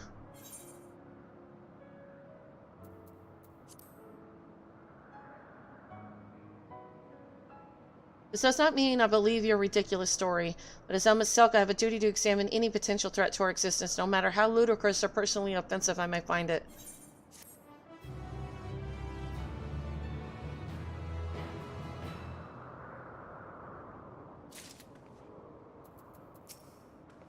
How lovely, our merry duo has become a quartet. Past disagreements are no reason to reject collaboration. In the here and now, I commend Elma Selk for his practicality. Do not approach me, do not speak to me, and do not dare presume to treat me as a friend. I'm merely carrying out my duty. Oh, get the stick out of your butt. Hunger in the garden. Hythodalis is eager to find Hermes. I think the time for leisurely exploration is past, if I might have a moment to adjust my vision. There he is, on the next aisle over. Metian is with them. Hermes appears to be in the midst of an observational study, but I suggest we hurry over before the venture elsewhere. Head straight down the path. We can teleport to Misopos Eurus from the device at the bottom of the slope.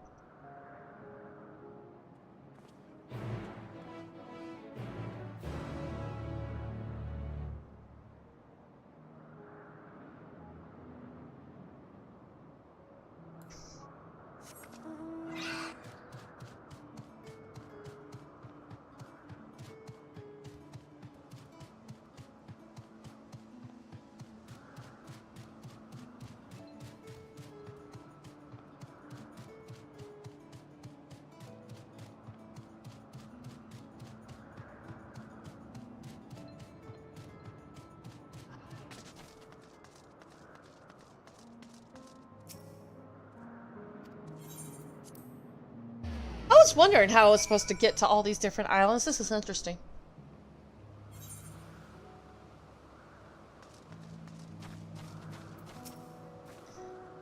Misopus Eurus is interesting in that it is the only region in Elpis which lacks a researcher hub. This is largely due to the nature of its observation sites within which they let loose creatures anticipated to be unruly and dangerous. I've also heard tell that the area is kept deliberately sparse in the event that, well, let us just say that no one should live near the noose, which provides access to a certain facility. What, you expect me to praise you in your progress? On the contrary, I'm simply surprised you made it this far. Then again, even with you slowing her down, there's no denying that Vanada is an accomplished researcher. Her wealth of wisdom and experience is unmatched, and her achievements in creation magics in any field, frankly, are nothing short of extraordinary. Though the singular brilliance which sets her apart can make her motives somewhat impenetrable at times. As her student and successor puts it, she is a force of nature, at once so close and at the same time so very distant. Does he ever loosen up? They are close by with the Hungering Gardens. That would be the circular enclosure you see just up ahead. I think I liked him better in the future. Well then, Knight, make yourself useful and bring Hermes out here to us. If I were to go, he would assume I was only there to press him on the Fandaniel matter. Of all of us present, you stand the best chance at convincing him to put aside his work for the moment. But the creations in there are not exactly... Then again, perhaps Knight can handle them. She did survive a bout with Vanada, after all. Off you go to find Hermes, but do be prepared to come to blows with Guardians... Dizians? Well, thanks.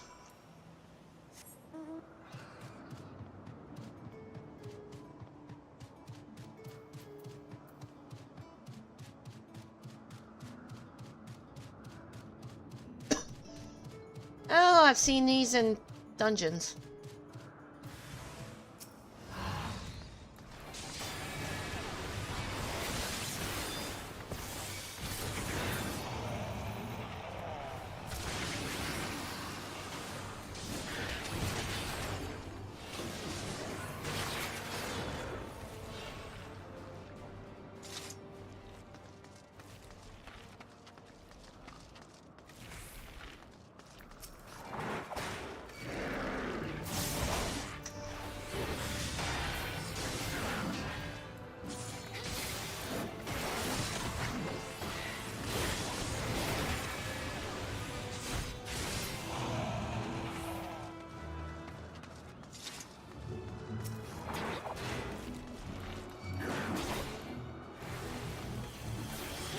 Oh, we'll do increased damage? Okay.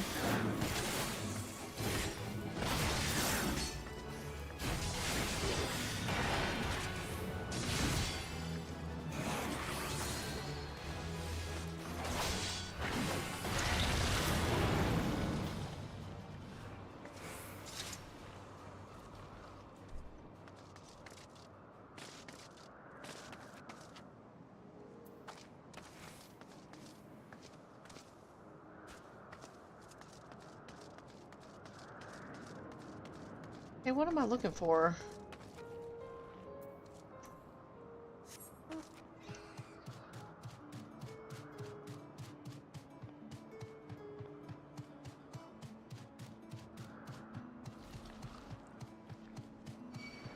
Oh, there we go.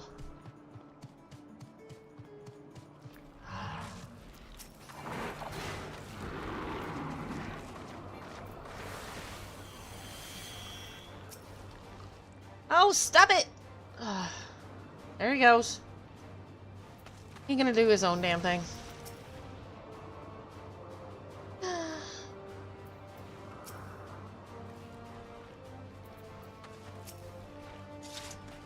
Knight, what are you doing here? I thought you were keeping Hythodialis as an Emma Silk company. An important matter and unrelated to my decision on Fandaniel, you say? And yes, I will come as soon as my work here is finished. Will not be long, I promise, but you should really wait outside the garden with the others. This is no place for idle exploration. We're taking notes. We'll talk later.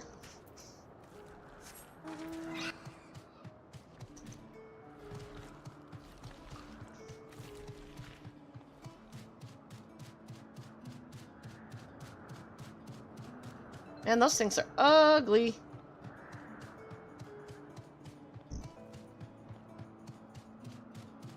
They're weird looking moorballs if that's what they are.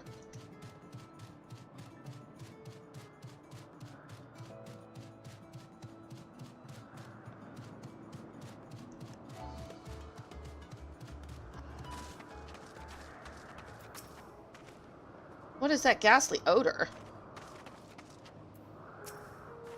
I was prepared to swoop in if need be, but it's clear you have faced your fair share of monstrous opponents.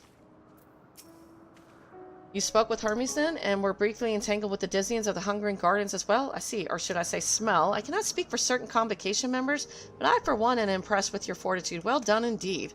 Now that you convinced Hermes to confer with us, let us pray that things will soon take a turn for the better.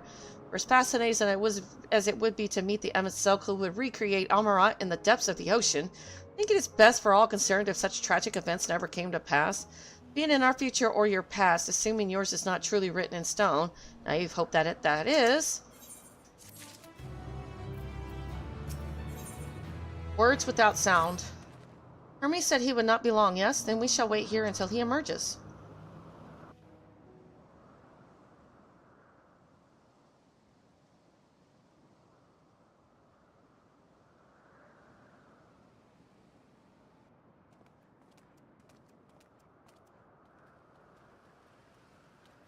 My apologies for keeping you waiting. I understand there is a matter you wish to discuss. Aye. A matter of the utmost gravity. If one can suspend disbelief. Go on then. Tell him what you told us.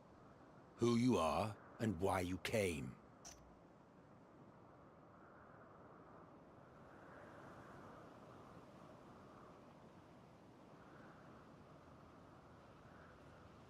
The final days.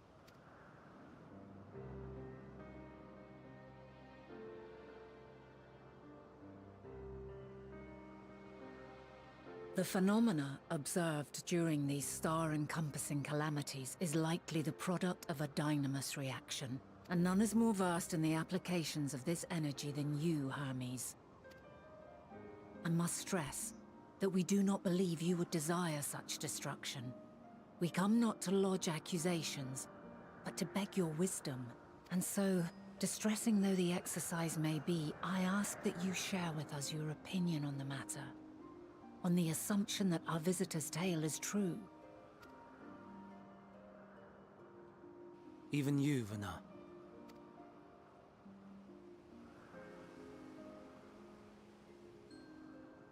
As you say, the phenomena observed in the two calamities may both be attributed to Dynamis.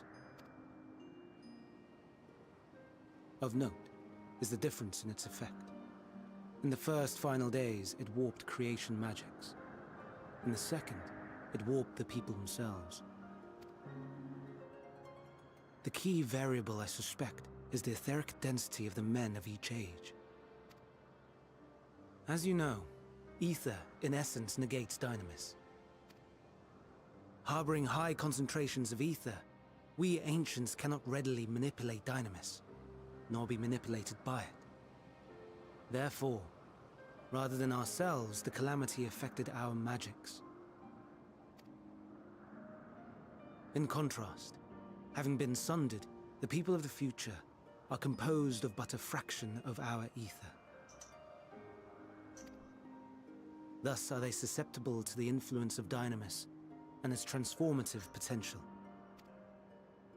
But that would explain only the mechanism, not the cause. Though perhaps... What is it? Even should it be a hypothesis, we would hear it. Dynamis is an energy put in motion by feelings. Feelings for which there must first exist a source. A source to which the victims must be attuned. One that harbors the selfsame negative emotions. Elsewise it could not be the agent of such extreme change. So it wasn't the stagnation of the celestial currents. Someone, or something, is instigating the star's demise. Interesting. So, we've a villain on our hands after all. Any idea who or what it could be? The celestial currents comprise the outermost layer of the star's ether, encasing it like a protective sphere. According to your tale, it was where the currents were weakest that the phenomena first manifested. If the inciting factor came from without Aetheris, then its effects would first be seen in those locations.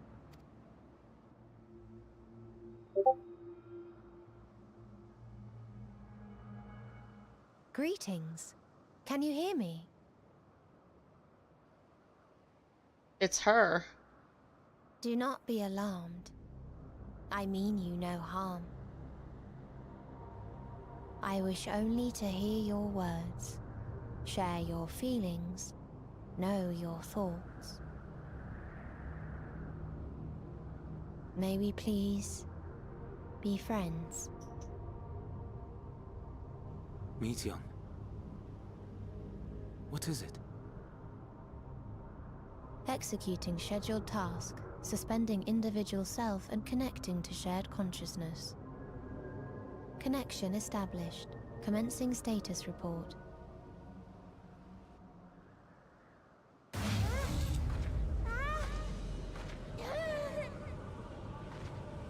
It hurts, it hurts! It hurts! So hot, so cold, so sad. I don't understand. Make it stop.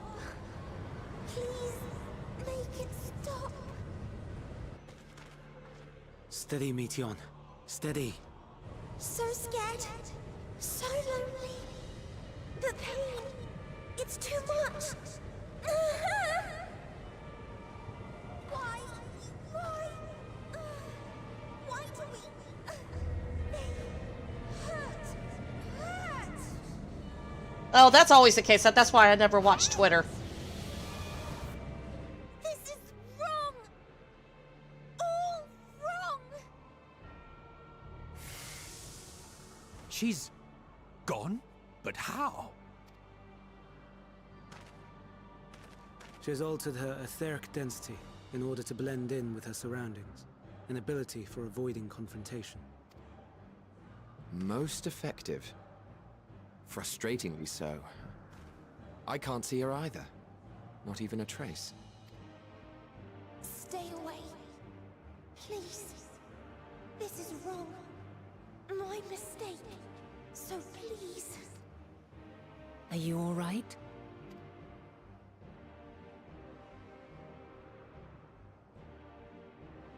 In your mind? No. We only heard her speak the instant before she vanished. Of course. When communicating without words, Meteon also employs Dynamis.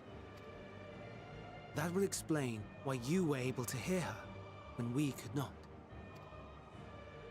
Then you are our best chance of finding her. Follow her voice and try to track her down. Hindered though we may be, let us split up and search as well.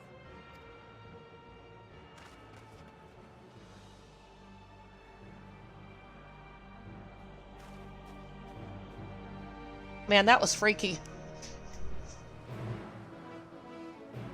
You know, the other sisters weren't gone that long for them to come back that quickly. What did they find?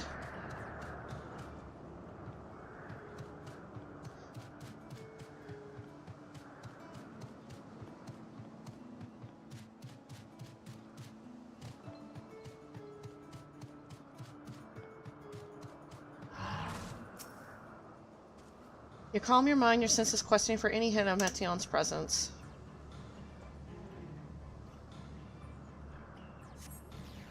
It seeps into my mind, their voices reporting. No, Hermes mustn't hear them. I have to run to hide.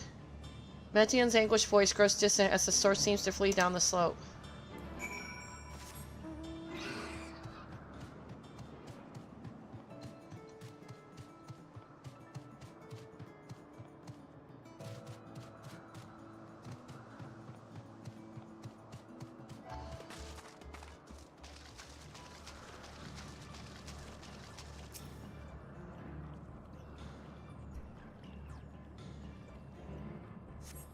Strain to catch even the faintest whisper, but fail to hear Meteon's voice. She must be elsewhere.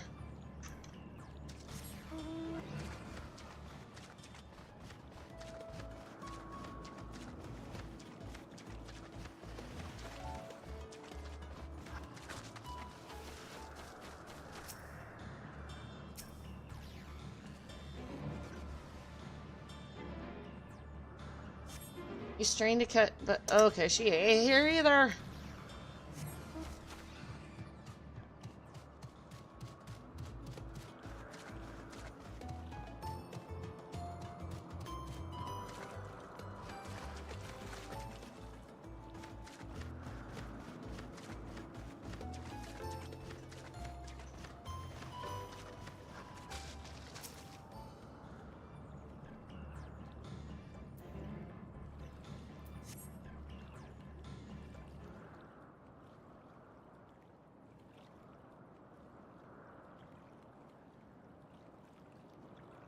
Greetings and salutations.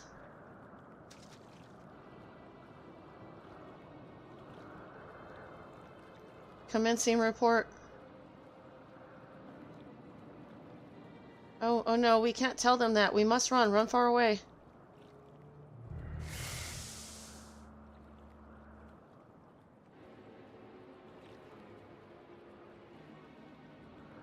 Please, don't follow me. Meteon's anguished voice fades as you sense her climbing to the top of the ridge. Oh boy.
Strain to catch even the faintest whisper, but fail to hear her. Okay, again.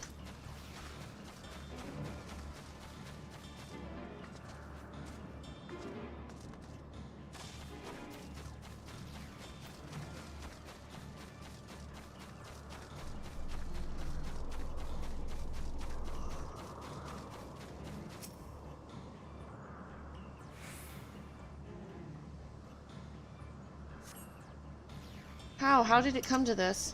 Is this the reason we traveled to the stars? Why we sought out other life forms? Is this it? Is this the answer? No, it can be. It cannot be. It cannot be.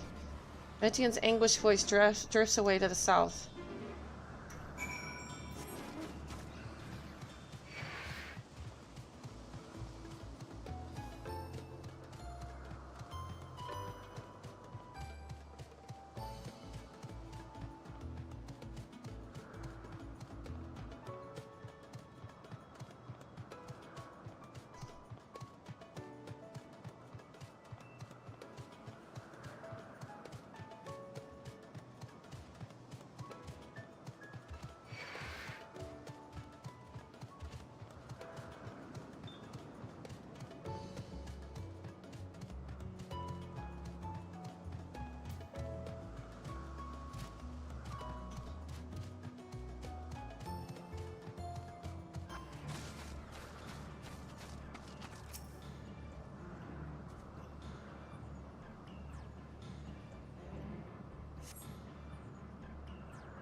Compiling a report for dissemination to Hermes and all peoples of Aetheris.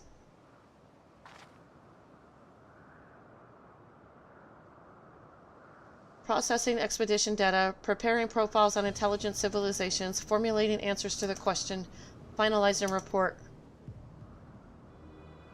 No, Knight, you mustn't listen. Okay, this is getting frustrating.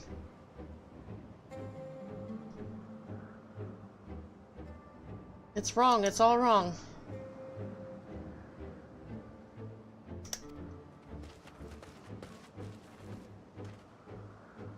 Any sign of Metion? Panicked and confused, which will make it all the more difficult to predict her movements. Hermes, what do you make of this situation? The Metia are linked to a single mind, a shared consciousness which connects them across any distance. I suspect something has happened which disrupted its usual harmony. How might we access this shared consciousness of theirs? Much as you would approach any sentient being directly. In the Metia's case, that means speaking to any incarnation within physical reach. So unless we can track down the Metia we just lost, we have no means to communicate with them. No way of knowing what befell her sisters, no way to provide directions or guidance. And we had best set our musings aside and concentrate on how we might find her.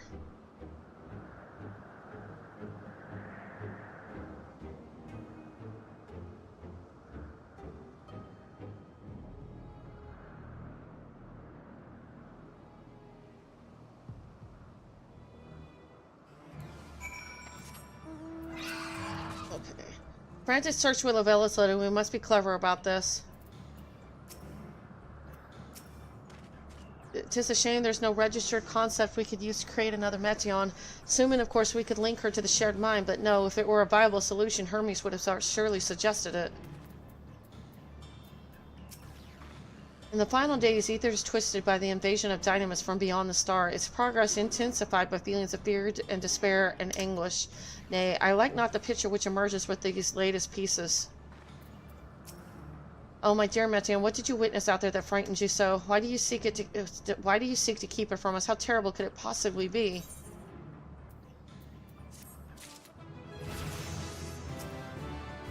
A frantic... Okay. Ooh, I hit 92. Cool. Ooh, what's that?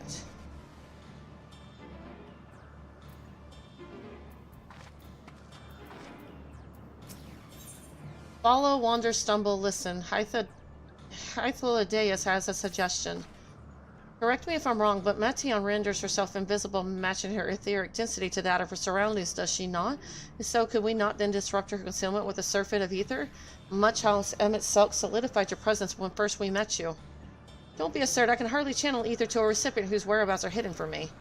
Which is why we must all work together. Night will continue the search in the same manner as before, but this time with you in tow. Once she is certain Metion's likely location, you proceed to reveal our wayward familiar with a swift ethereal downpour. Very clever, and thankfully she has made herself easier to capture by fleeing towards Leth. Assuming she is made visible, it should prove no great feat to herd her into a corner. Then we have our plan. Knight and Emet will be our tracker and trapper, respectively, while we others predict and obstruct Metian's avenues of escape. Emet and I will keep an eye on each other's ether to help coordinate our efforts. Let us be about it. It seems we are partners for the time being. Let us return where we last saw Metian and pick up the trail from there. We'll keep myself in a state of preparedness, ready to rain down ether at a moment's notice, meaning it falls to you to keep the way clear. Okay, another follow quest. Thanks.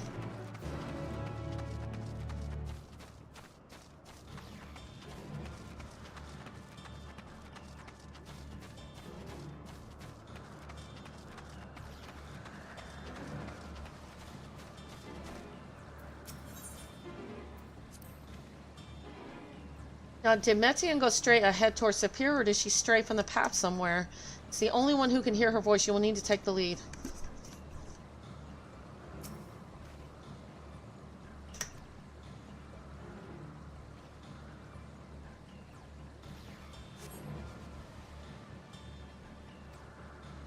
Nothing this way. We'll try another route then. Okay.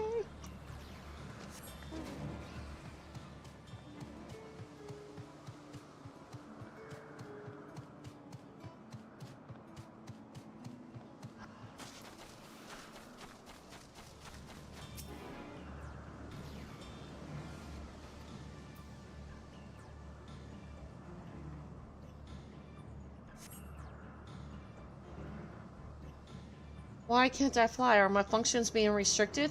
Hide, yes, I'll just have to hide then, where no one can find me. Metian's anguished voice heads towards the water's edge.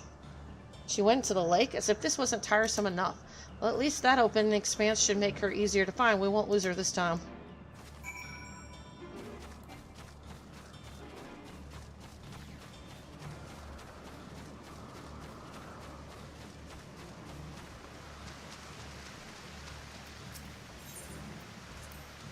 You should be able to reach the bottom of this drop by climbing down the rocks at the water edge. And not even think of dragging me over the falls. Final days or no, if I end up drenched from head to toe, I swear I'll feed you to Remora. Oh, thanks.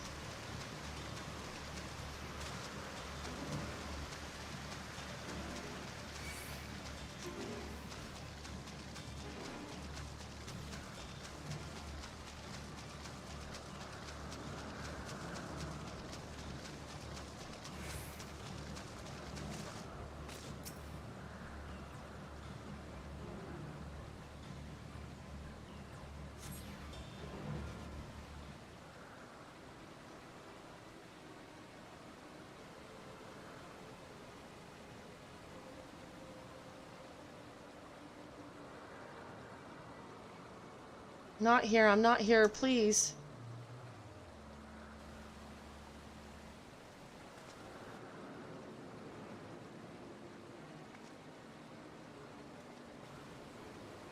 By the rock, is she very well.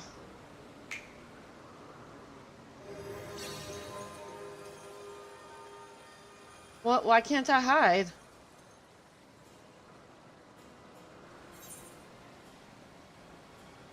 We will hear your report, good or bad.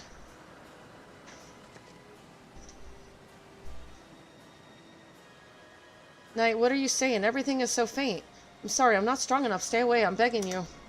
Don't make me say it. It will break him, his poor fragile heart.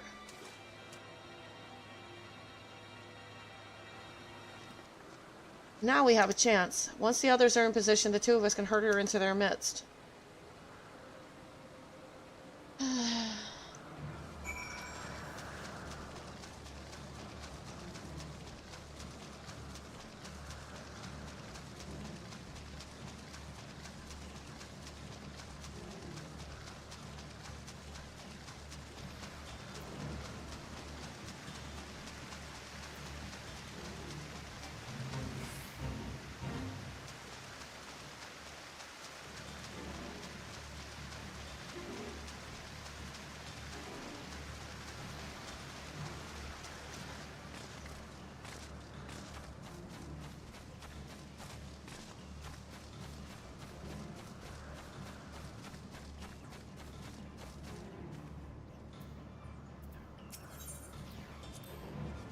Is this noose not in use? It seems to have been left to the mercy of the elements. Either way, it bears no trace of Metian's assets. We move on.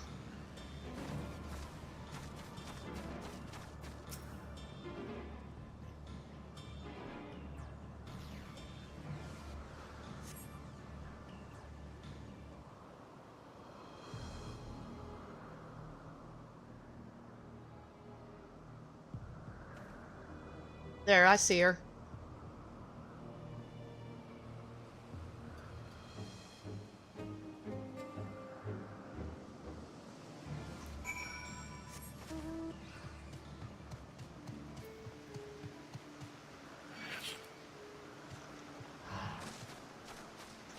I forgot. He's supposed to follow me.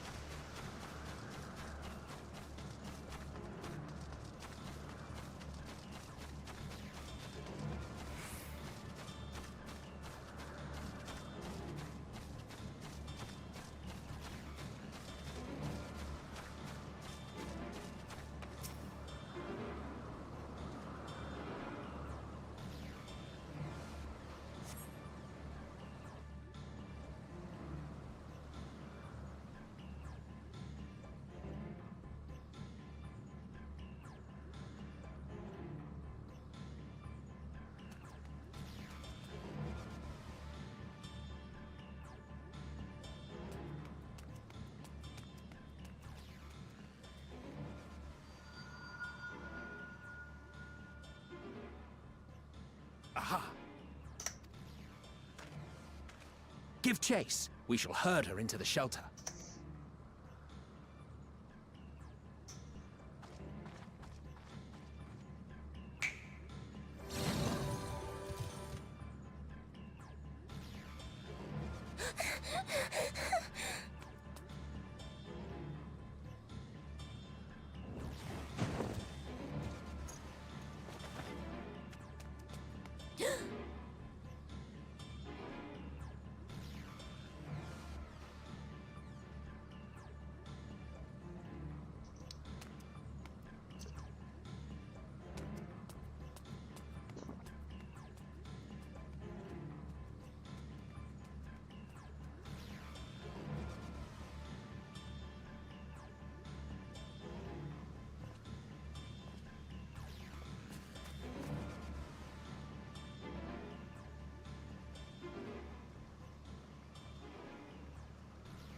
Please, Mission. We must speak.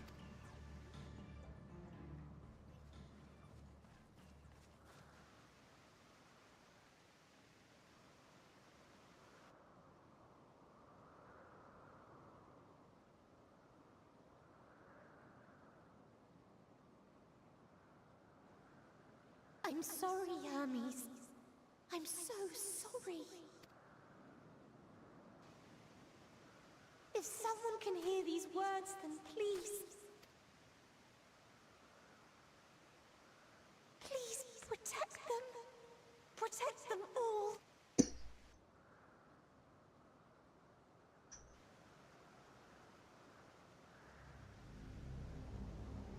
Individual self-suspended. Connection with shared consciousness stable. Our survey is complete. We shall now report our findings.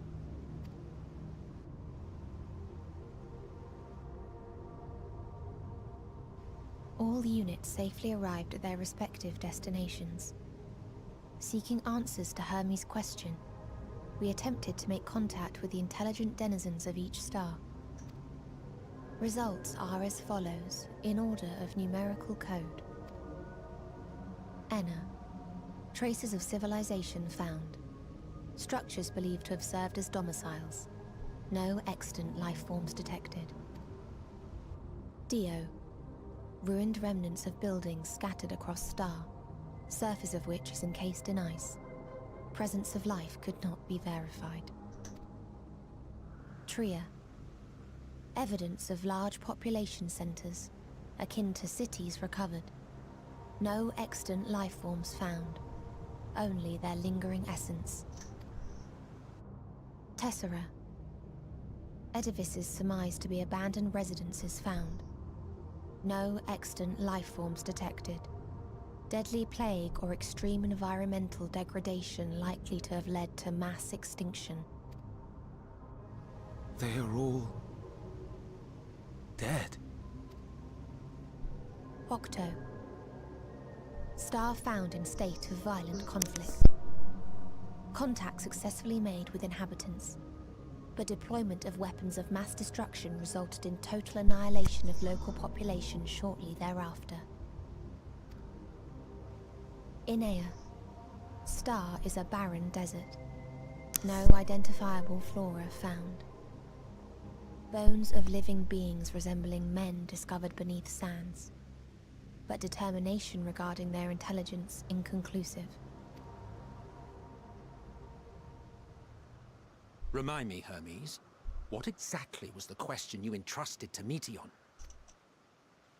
I tasked her with asking what others live for.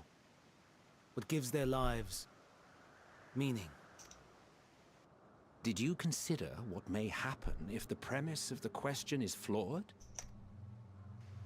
To be able to answer it, one must be living and desire to continue doing so. But if Meteon finds no living beings in the course of her journey, or none who desire to live, what then? What answers would she derive from their silence?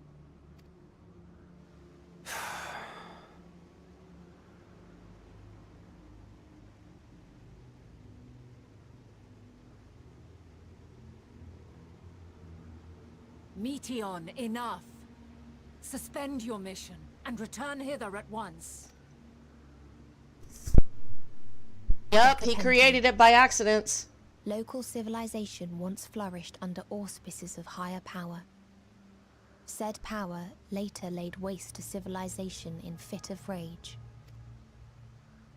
Upon revealing this to me, entity elected to self-terminate in lieu of providing answer to question.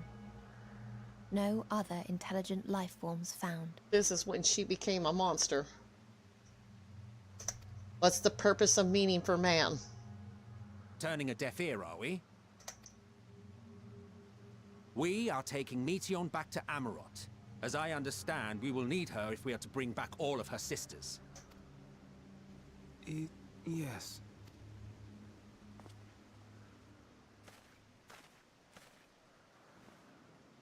Meteon.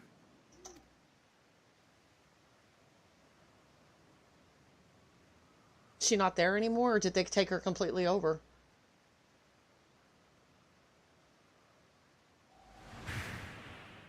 I can see why he went crazy. Right, is it? It isn't right to turn away from the answer. Even if the answer is pain. Even if we aberrations must scream ourselves hoarse to be heard.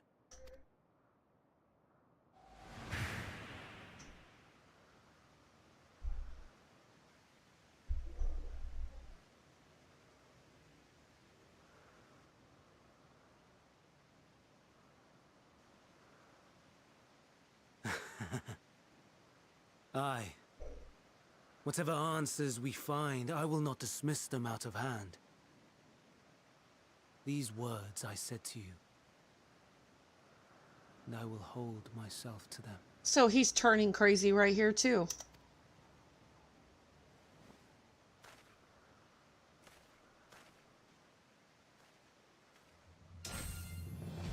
He's not going to let you have her.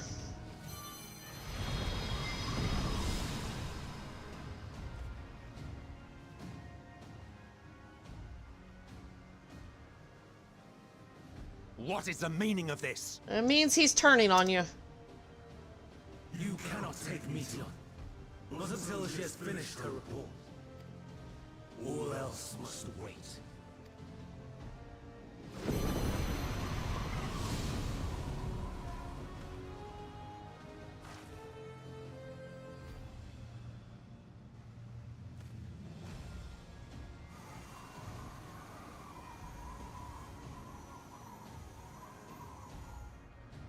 You fool!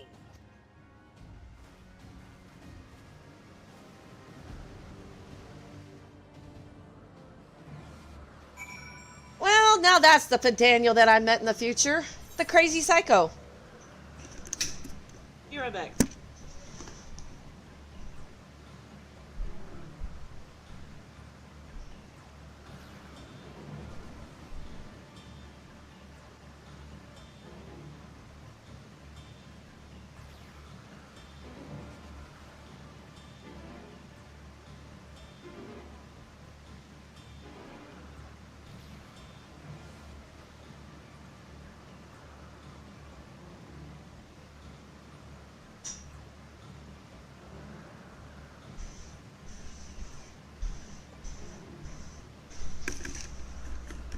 Yeah, I don't think I'm getting that mount, though. He's got nothing to say. If all Hermes means to do is listen to methods and report, then it is his right to do so. But once he receives the answers to a question, what then? The fate of the world may very well hinge on the choice he makes in that moment, and we must be there when he makes it. I don't think we're gonna like the result of that answer.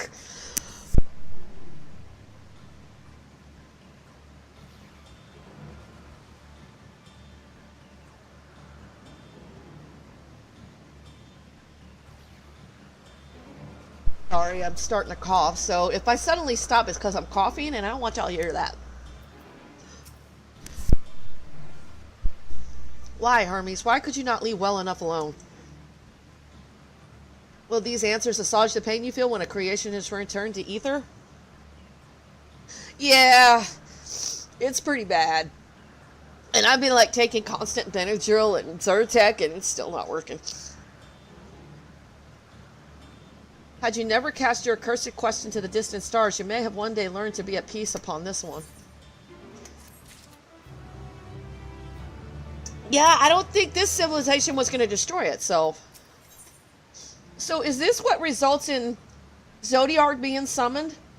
And then Heidelin after that? And then the Sundering because of this? Caging the messenger, Hythodaeus is pondering what to do next. So basically, this is what started it all. Zodiark, Heidelin, the Sundering, and then everything else. Hermes is headed to Kittisis. Considering the expansive dimensions of the place, even if we may have a difficult time locating his ether. All I can say is that he entered from the rooftop and likely arrived at the uppermost point in the facility. So do we pursue him? Of course we pursue him. No matter what Hermes might be thinking, Meteon is a potential threat that needs to be brought under our control. Communication's duty is to safeguard this star takes precedence over any personal stake in the matter. But not Knight? It is clear we stand on a precipice, but we have yet to determine beyond a shadow of a doubt that Meteon is the hand which tips us over the edge. Nevertheless, if we are to learn the truth at the final days, we must give chase. Even if neither Hermes nor Meteon is ultimately responsible, we cannot leave them to suffer this torment alone. Agreed on all counts. To Kittis Hyperborea we go. Oh boy. You know, there's something that they brought up when they were like talking to Hermes, that memory altering machine. They wouldn't just mention that and then never bring it back up again.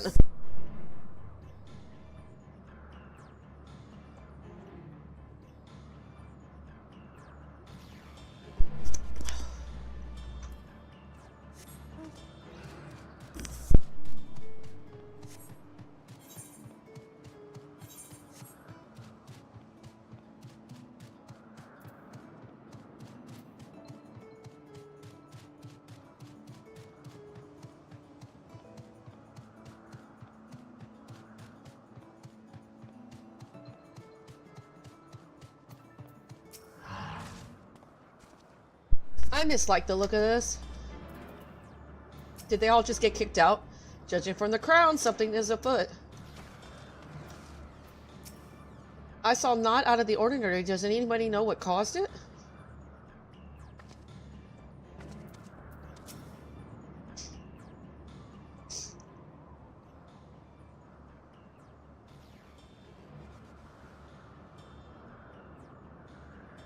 What have we here? Excuse me, has something happened inside Kittisis? Mistress Renat, I'm so glad you're here. No one knows what prompted it, but the alarm was sounded and Kittis put it into a state of alert. Procedure dictated that we evacuate immediately, and we've yet to investigate further. This is Hermes' doing, obviously. And what does this state of alert entail exactly? A field of dampening magic is draped over the entire facility, usually in response to escaped entities and the like. Kittis scholars and observers are unaffected, but everything and everyone else is weakened to a fraction of their usual capabilities. And consider us forewarned. We do, however, have urgent business with Chief Hermes and must enter the premises regardless.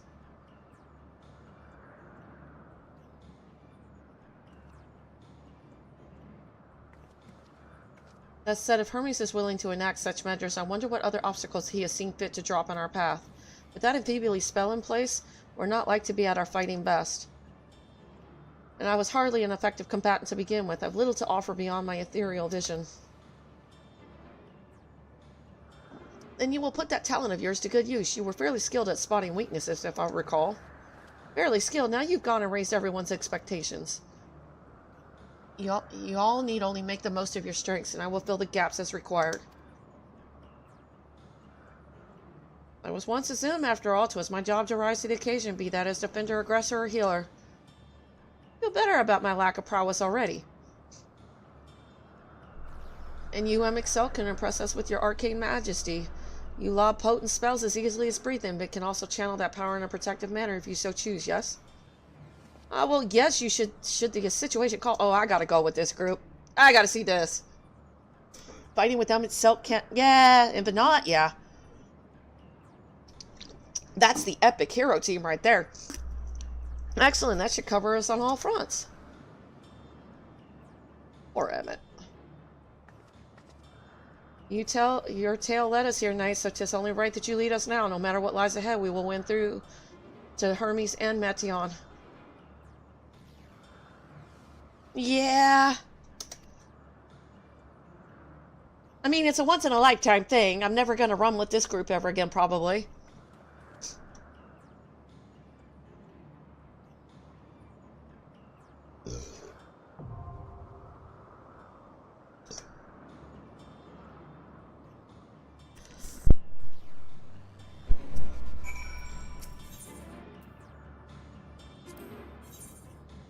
I mean, there's nobody else to pick.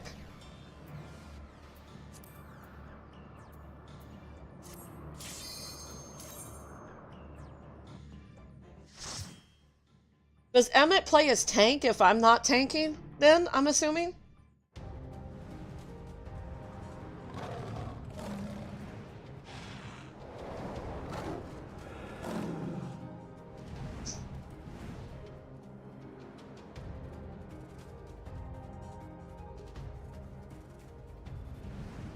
Oh, okay. I didn't really look at the roles too well. I should have probably looked at that. I did see her with the shield and a sword when I fought her, so...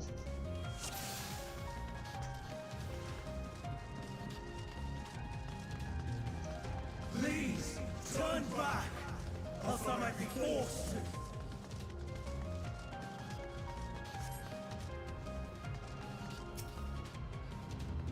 Have you ever wondered whether your creation is a beneficial existence to the star? Wonder no more, for it catches Hyperborea. Our mission is to determine the answer.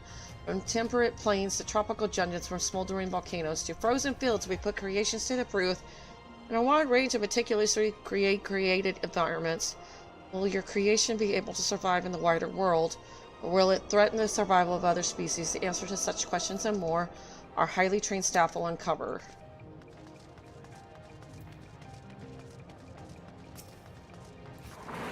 Oh, it would be helpful if I did that.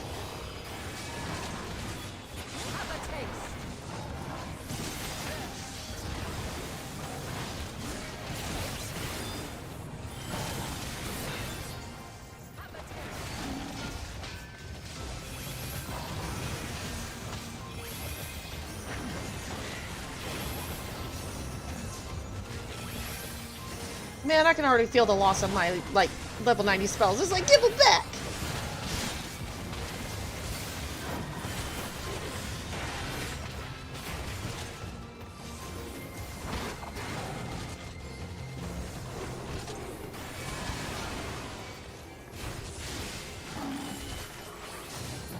I see you opening.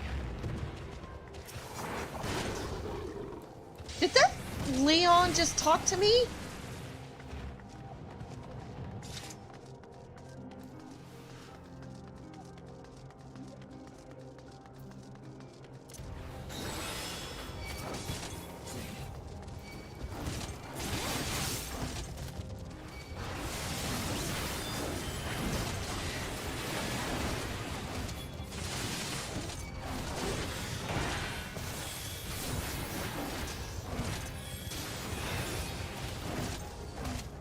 I see you opening. Oh, no, okay. Emmett Selker, Hythodeus said that. Okay.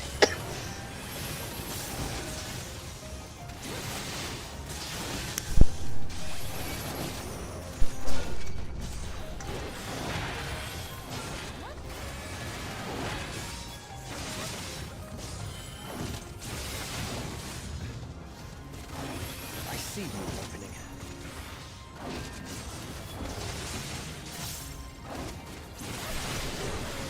I see you opening.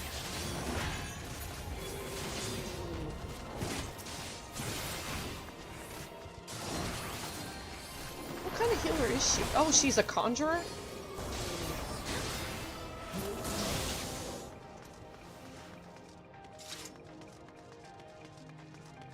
Black mage. Oh, I didn't know Hythodeus was a bard. And she's a white mage.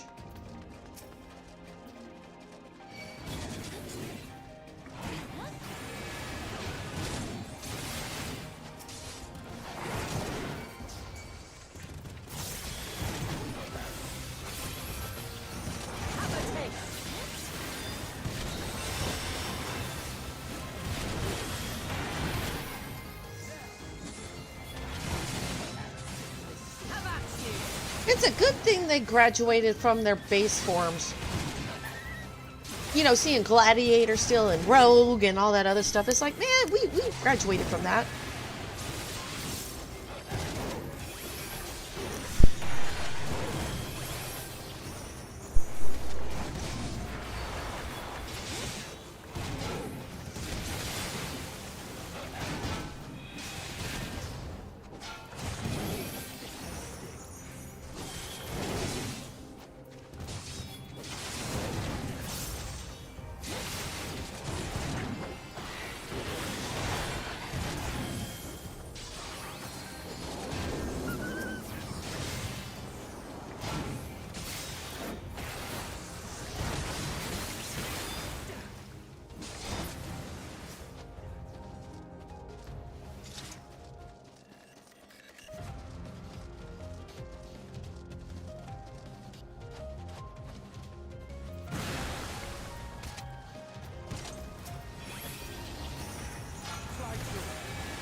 Okay, my first boss. Nice.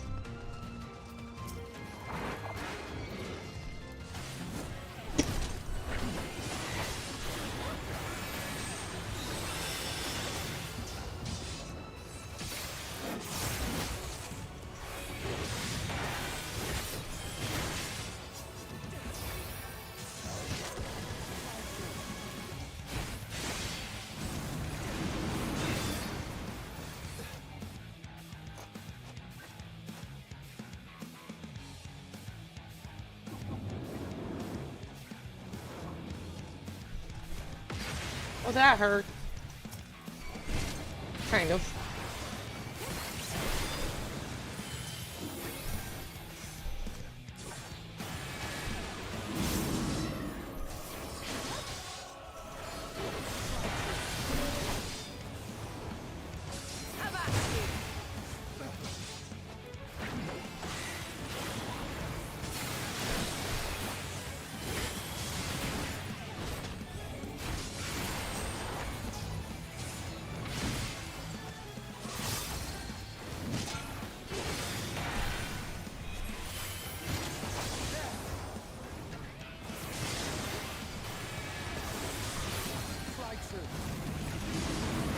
see you opening.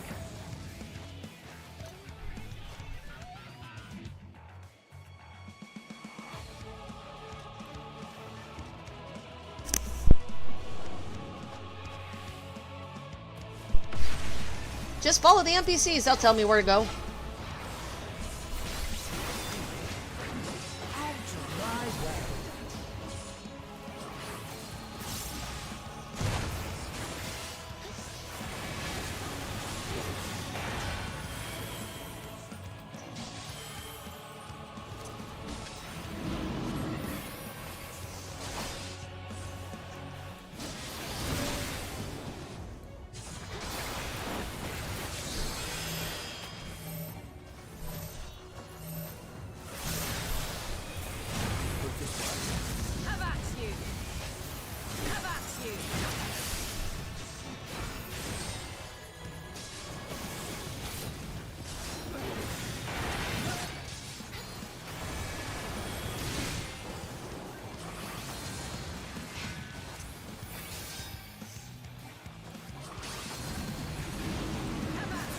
This boss wasn't that bad.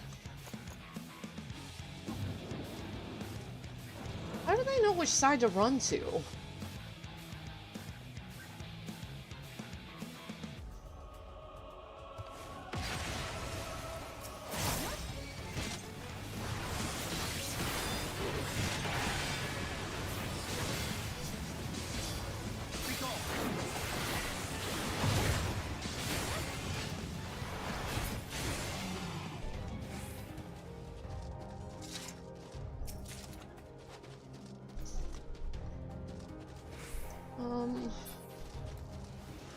Yeah, I'm kind of curious how they know which side to run to.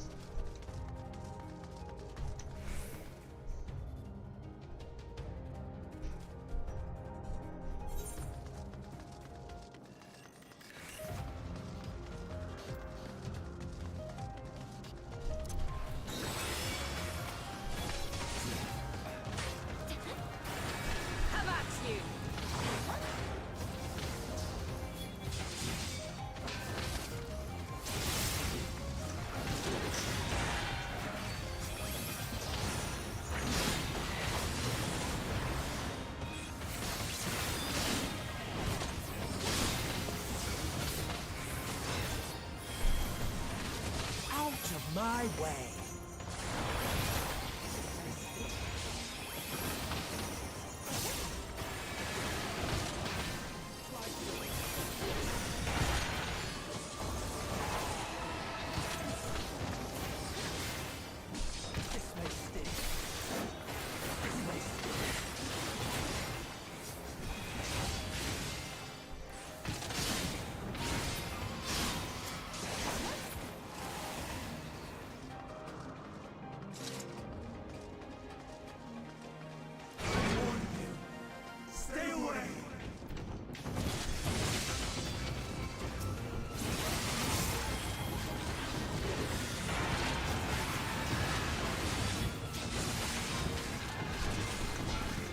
He's gone bonkers.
bad with the bow, but he's missing all his super special abilities. Where's his volley and shit? Well, he did say he wasn't very good with combat.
I'm not entirely useless.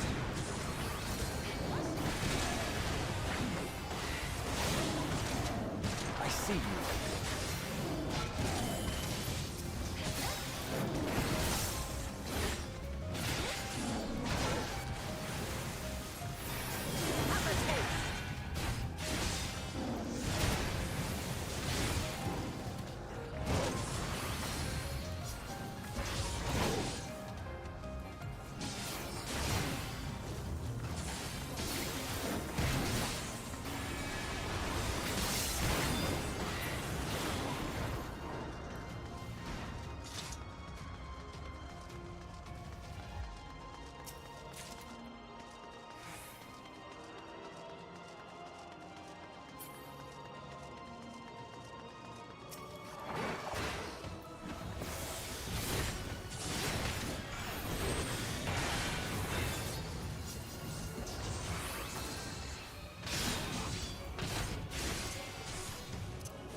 Pirate breath? Well, you guys are all standing together, so how about I just join you guys? Okay. Do not underestimate me.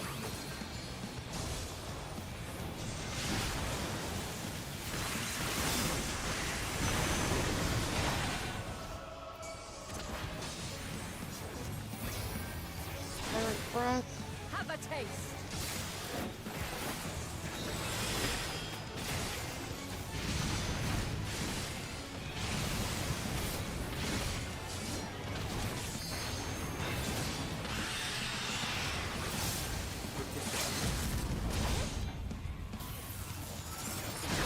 Well, hey, height.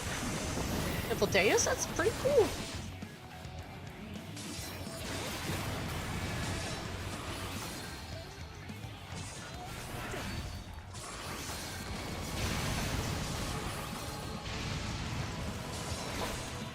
Intimidation?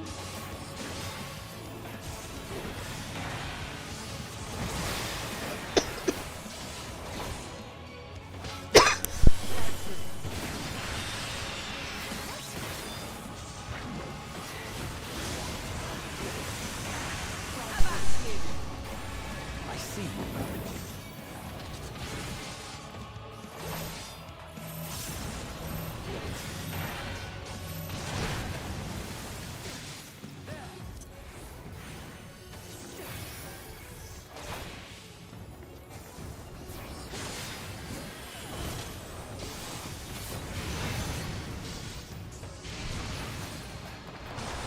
This one isn't too bad.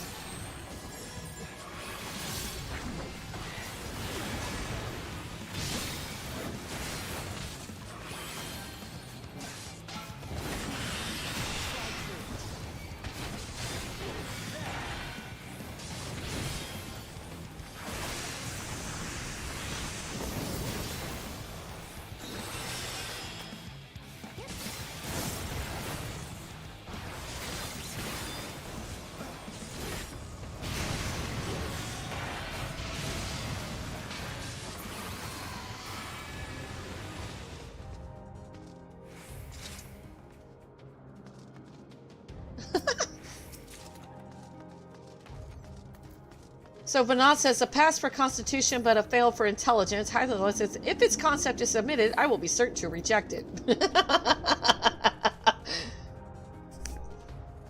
This team has jokes. I cannot let you take Mission. Not yet.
Okay, where am I supposed to go from here? Up here?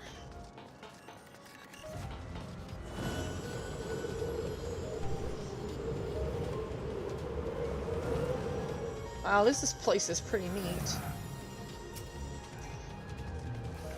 I must hear their answers before they're expunged from existence.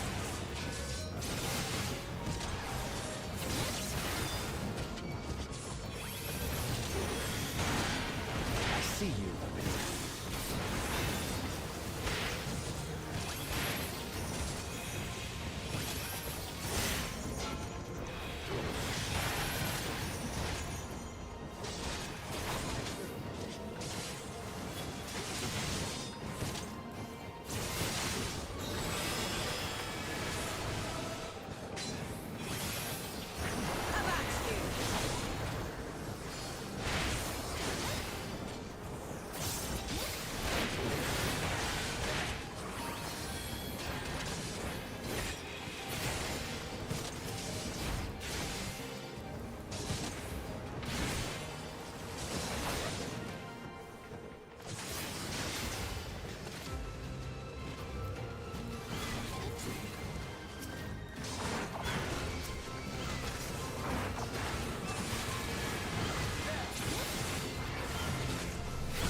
I see you.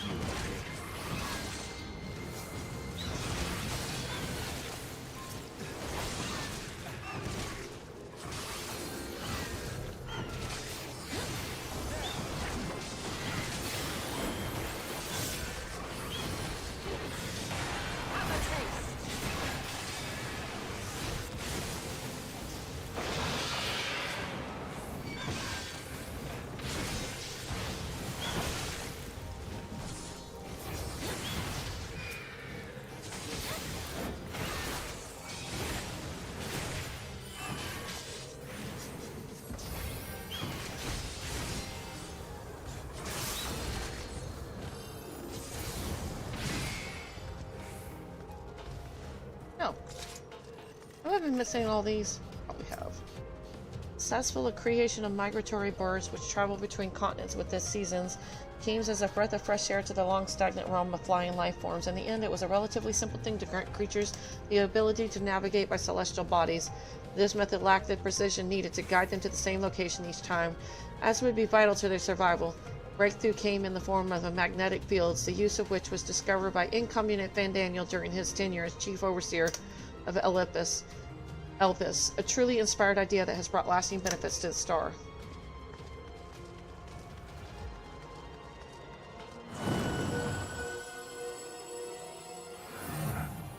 Well, oh boy.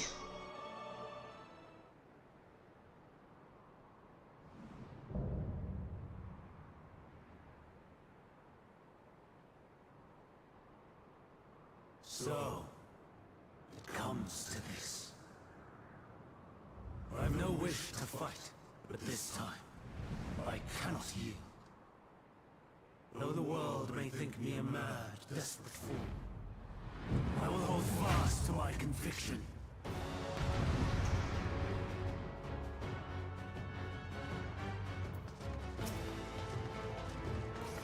I will have the time and tranquility I require. Lust and gale, gather to me!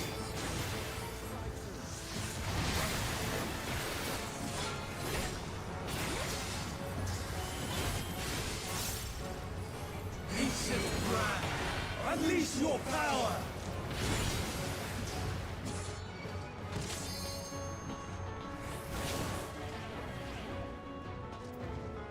Dancing winds, pierce my foe!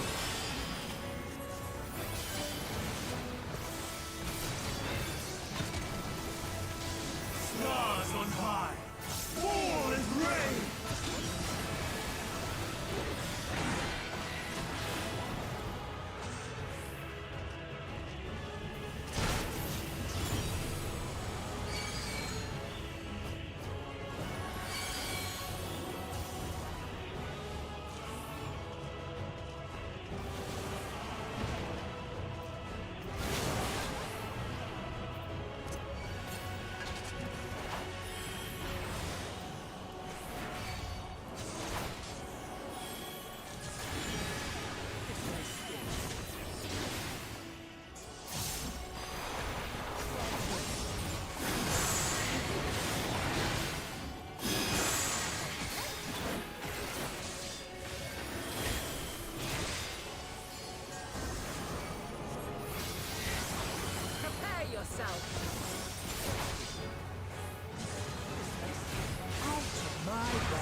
How come they're not moving?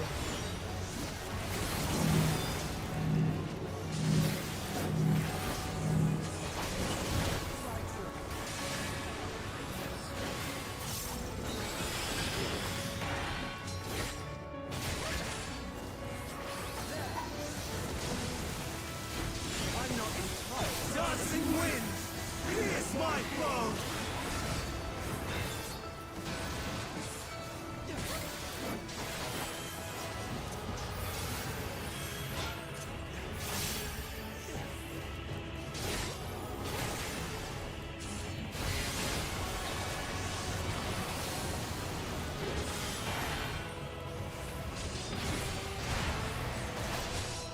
He gone psycho. Yeah, he's not a bad little black mage. Yeah, but Not's not the best healer I've ever seen in my life. Stars on high, fall and rain!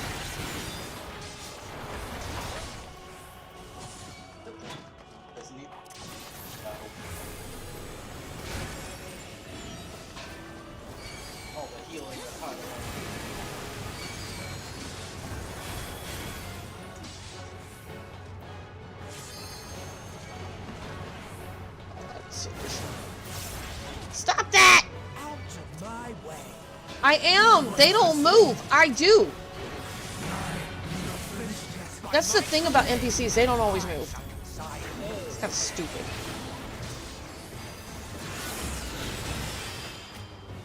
They're getting more from my freaking mitigation stuff than I'm getting heals.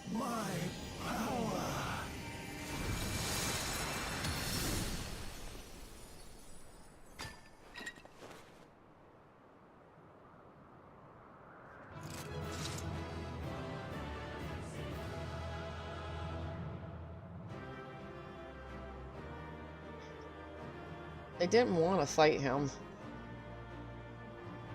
And they weren't gonna destroy her right away. That wasn't the original decision. They wanted to find out what was going on. Well, they knew that she was gonna, or he knew that it was recorded. After they found out what she. Well, it was his fault for asking the wrong freaking question. I gotta go to the bathroom. Shit.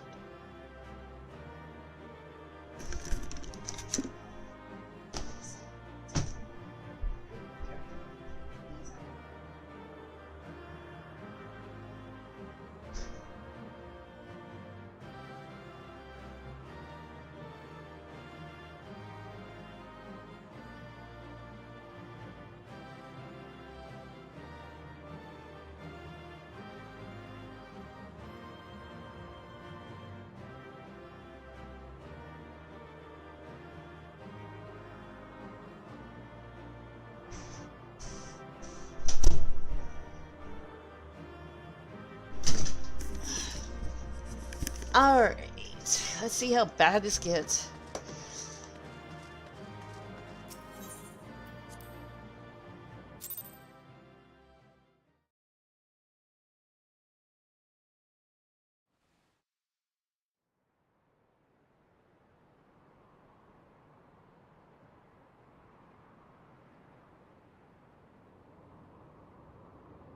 It's over, Hermes. In the name of the Convocation, I hereby take Meteion into custody. And setting aside the matter of your nomination, you will come with us too. We require your knowledge to assess and resolve the situation.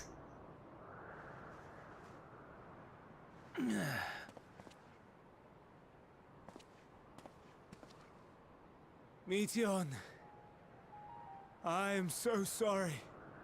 Would that I could have listened to your report in full. Reflected upon its meaning and conveyed it to others. That they might reconsider their chosen course. But I have failed. And that wish will never be realized. However, ere our fates become the province of others, I bid you tell me just one thing. Was there happiness in those distant stars? Well, if she never found a living civilization, my answer would be no. A reason for living? Probably not. Or at least she didn't find one.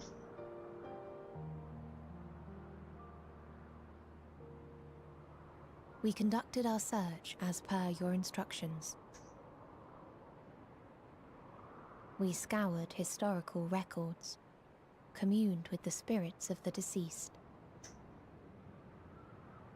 heard the final testaments of the dying, welcomed their shadowed hearts into our own. One race had striven to create a world bereft of animosity. They renounced relationships to avoid interpersonal strife, and in so doing brought about societal collapse. One race had renounced war and devoted itself to the enrichment of its people. They were conquered. Though they destroyed the enemy in reprisal, they could not regain their former glory. One race had concluded that finite time was the root of all woes. Aspiring to shatter its shackles, they went in search of infinity. They discovered nothing is infinite, and that neither time or death can be cheated. Disillusioned, they gave up on the future and themselves. One race had discarded all things that gave rise to sorrow, hoping to have only joy. They found joy lost its savor in the absence of sorrow, and lost their will to live. Though worlds apart, these peoples shared a belief. The belief that they had tried their best. That they had tried to fulfill their potential with every step and success. In the course of which, they learned the truth. That they would never be free of fear and sorrow, anger and despair, of loneliness, so long as they yet lived. So she's the original blasphemy. Even now their souls cry out for oblivion. And to this song of anguish, I lend my voice. We lend our voice. Oh, beloved mankind, shimmering jewels of beautiful Etheris, rejoice, for we will free you from the cruel yoke of existence. There is no need to struggle in vain, for in nihility awaits salvation. You will know peace and serenity, and it will be beautiful. We will make our nest at the edge of the universe, and there in the dark of dead worlds hoard sorrow and suffering. The original blasphemy. There we will sing, our chorus ever louder and ever clearer, that our song may reach even this ether-shrouded star. She's the original blasphemy. She's the original blasphemy. She turned. In the stars. Such is the gift we now offer to Etheris.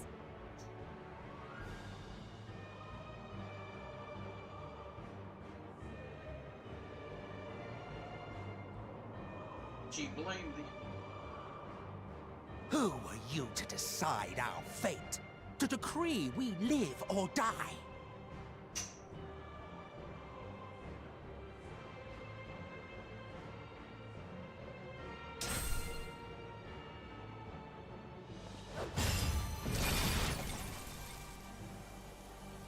Have you lost your mind? You heard what she said. She means to destroy us all, yet you'd still take her side? Yeah. In the name of the star, we have discarded those creations that we deemed flawed.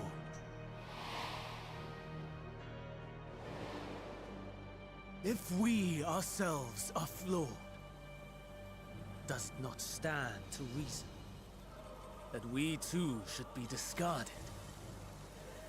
That is sophistry, and you know it! Perhaps it is. Perhaps I am wrong. But who is to say that you are right?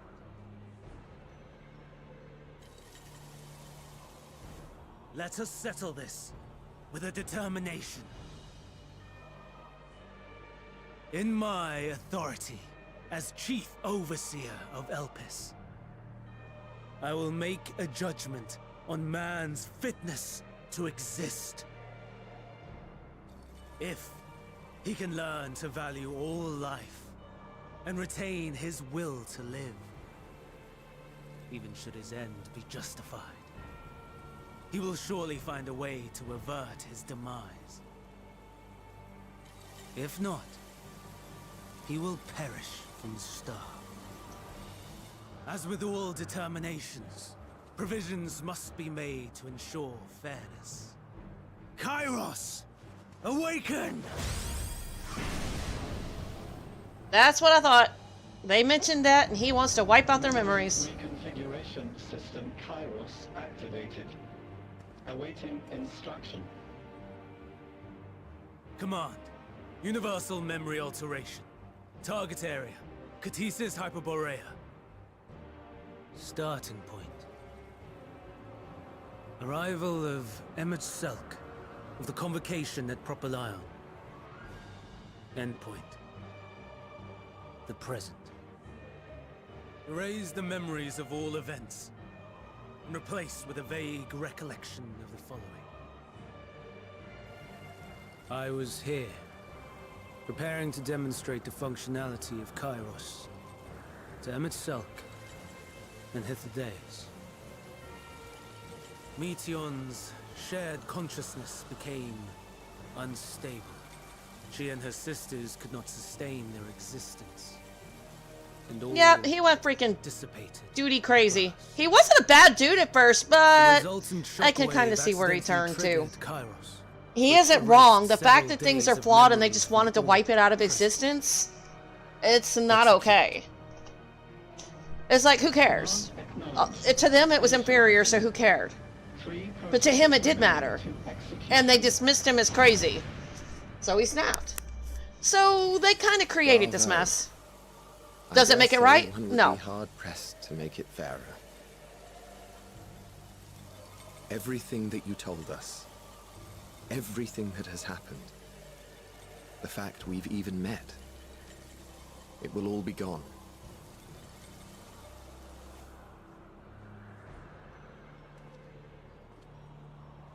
Go, Meteon. To the edge of the universe, where none can reach you.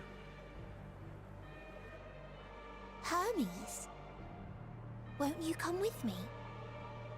If you were to shed your flesh, I should be able to carry you.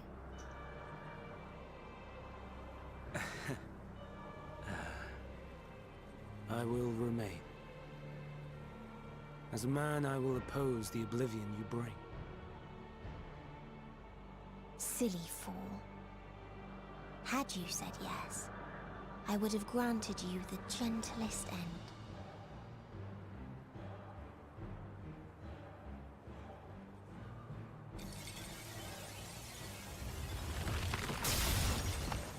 This ends here!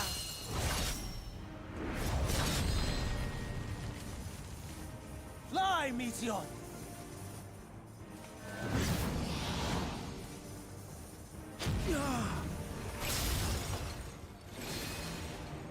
That is far enough, Hermes!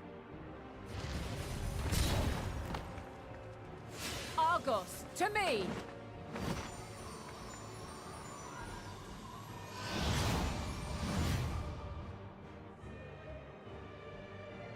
First process complete. 2 remaining to execution of memory reconfiguration. As if we needed more pressure.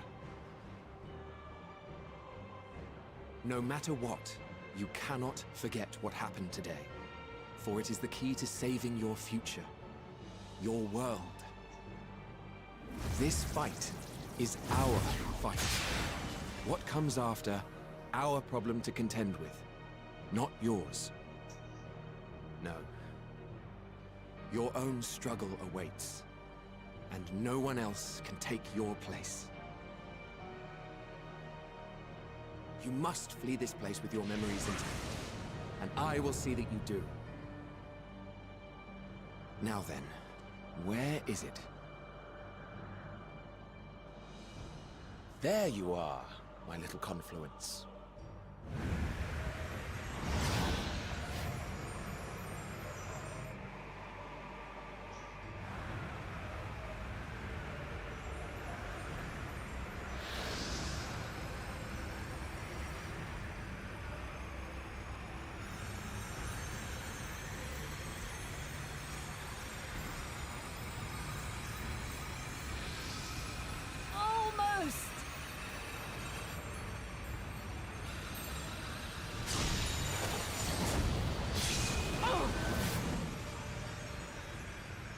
Very well, then.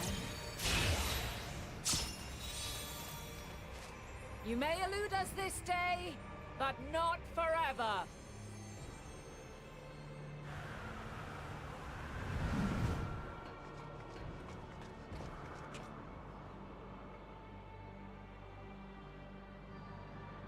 Meteon's gotten away. Second process complete. One remaining to execution. Ugh.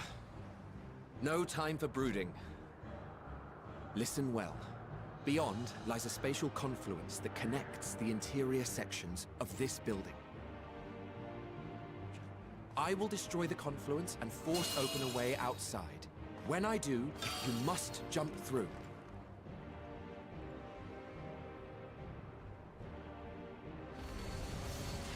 I cannot tell you how sorry I am. You're not fucking sorry, you dumbass. But neither can I let you escape!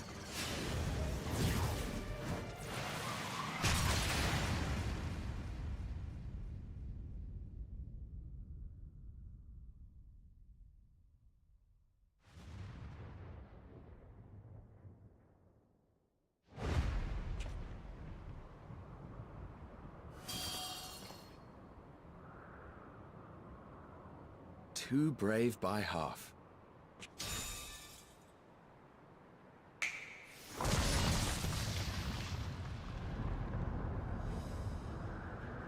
Exemplary work, as always, Emmett Selk.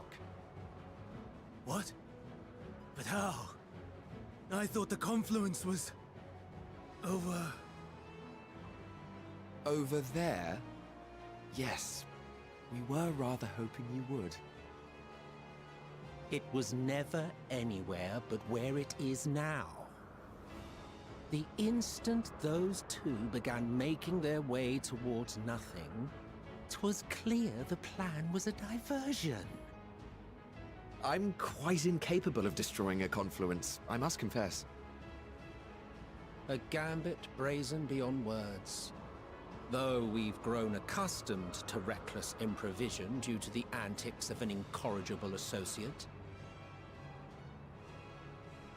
Though, in the case of certain present company, incorrigible is an understatement.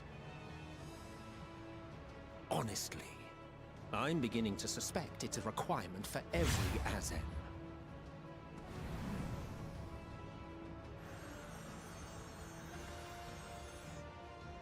There's no time! Quickly! Even now, I do not believe your tale. I would not suffer us to walk such a wretched path. Still, if it must be said, do not squander it. The legacy I leave you. Aww. She reached out to him. Final process complete. Executing universal memory alteration.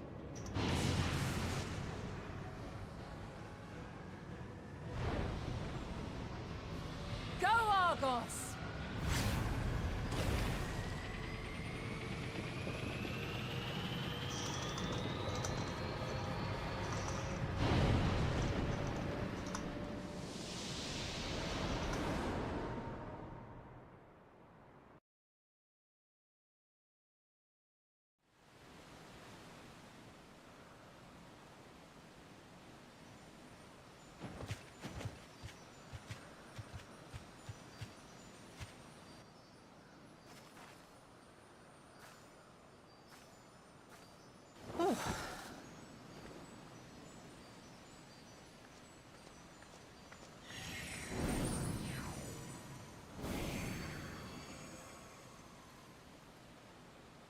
I'm fine. Just a little tired.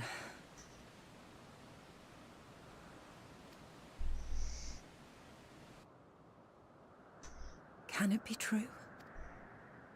Are we the only ones left who see beauty in the world?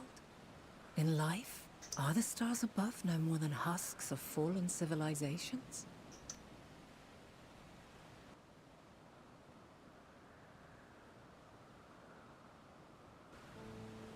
And yet... Yes, I do.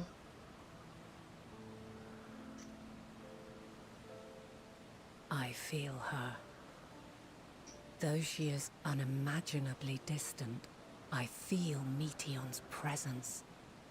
And the place where to we must go. Ere she made good her escape, I placed an enchantment upon her. One which allows us to follow her trail. She has already left the outermost bounds of Aetheris, and continues on her way. Given the vastness of the universe, it will still be no easy feat to track her down. But thanks to Emmet Selk and Hythlodaeus, all is not lost. We remember. So long as we remember, our fates remain ours to shape.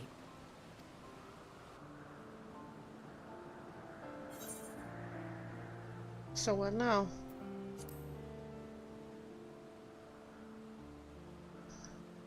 What indeed? Let us begin by ascertaining the situation at Catesis Hyperborea, where the others should still be.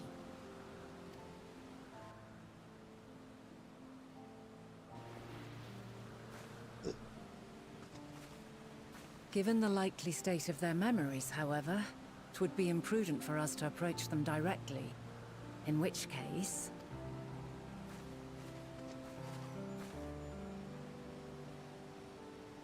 I am sorry, my friend.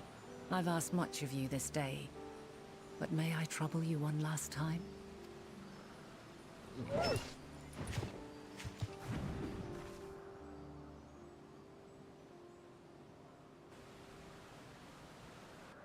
Argos will investigate in our stead.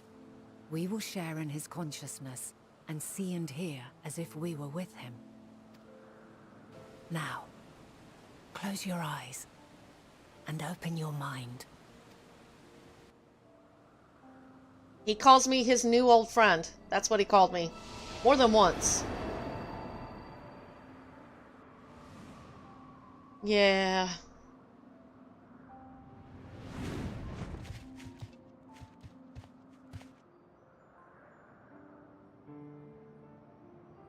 Thank goodness you are unharmed.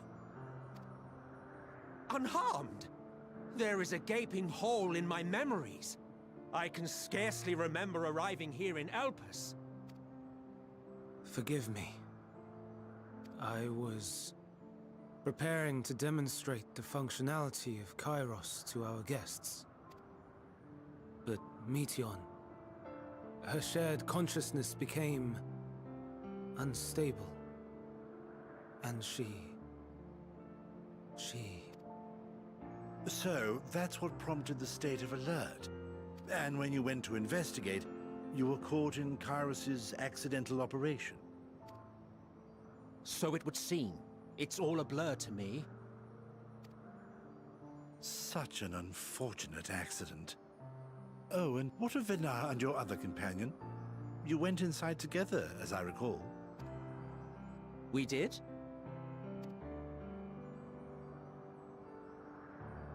If Venar was with us, I have no recollection of it. But that there is her familiar, is it not? The fellow seems happy enough, so I think it's safe to assume his mistress as well.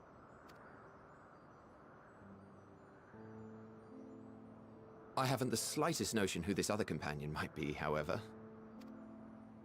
Ah, well, that individual struck me as a bit different, for want of a better word. Perhaps it wasn't actually a person, but some manner of creation. Curious. I must ask Venar about it when next we meet. Yes, yes, you do that. Now, if we may tend to Hermes, whatever this Meteon did, it seems he bore the brunt of it. Once you are fit to travel, you will return with us to Amarot. We need to make certain there are no other ill effects. Also, I am here on business of the 14. We've already had the conversation, like as not, but since your toy wiped my memory, we'll have to have it again. Yes, of course. As you see fit. Yeah, he is, but did he lose his memory or just Emmett Silk and what's his name? Ethyldeus.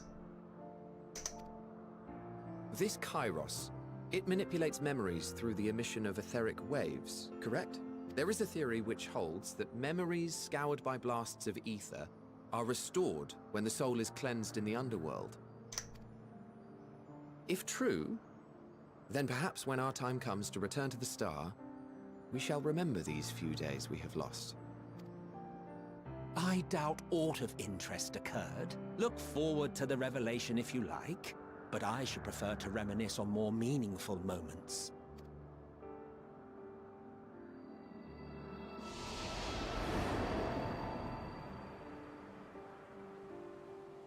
What, all three of them lost their memories? Let us rest. If only for a while. Oh, okay.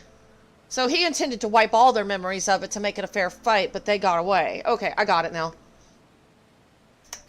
After all, you and I... Oh, we still have a long, long way to go.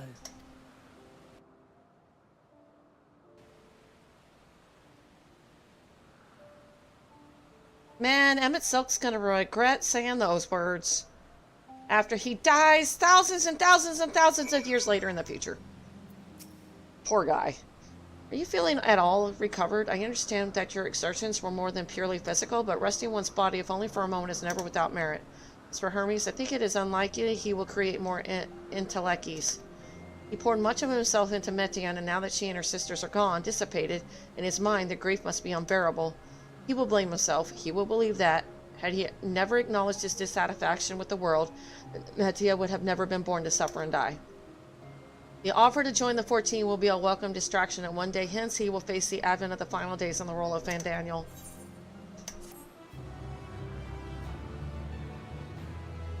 Shadowbringers is still my favorite. We now enter into Hebra with a party of NPC avatars to make use of this. Okay. Unfortunately, they're not high enough to do it. Thou must live, die, and know. Anon is watching you in quiet contemplation. Knight, listen to me. Our duty now is not to denounce Hermes for his misguided determination, or to convince Emmett Silk and Ethyldeus that they have been deceived. No, we must instead ensure that the experiences Hermes sought to expunge are preserved. What remains in our memories alone will be our weapon against the final days. We must fight this battle in your age and I in mine. Come, let us walk together once more. I will see you to the doors of Propylaeon. And that was what Elizabeth said. Things will still come to pass.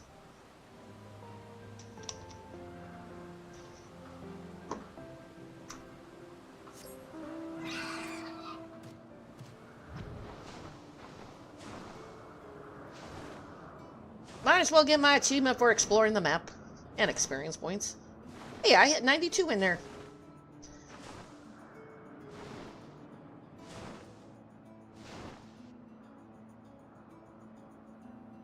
Did I explore everything else? It looks like it, so this is the only section left up here.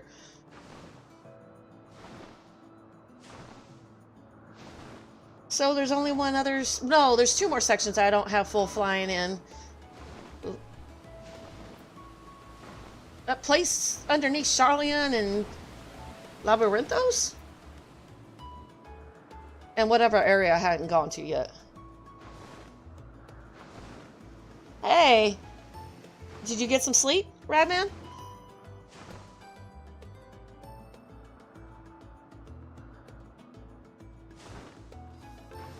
Meteors, he says.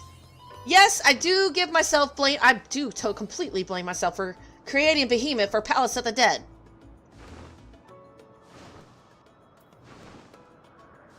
To think that that was the reason for all our pain and suffering. Well, that's good.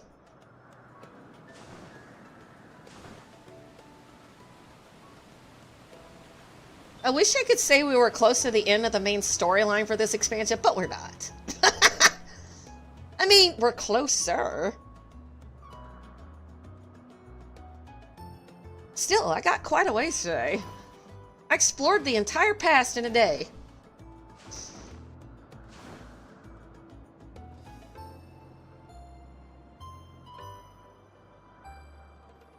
Closer is good, yeah. So, so I know the next section has like 20 main story quests.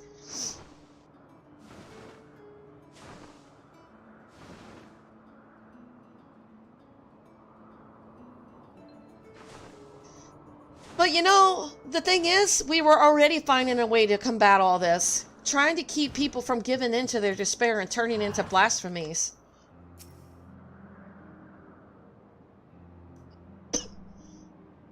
Yes, I did Elpis in one day. Yep. With all the side quests. There you go.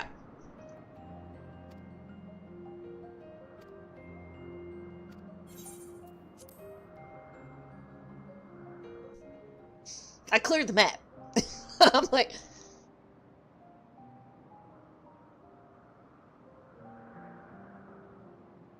So... I did it under 12 hours, too. The portal that brought you hither, and will take you home.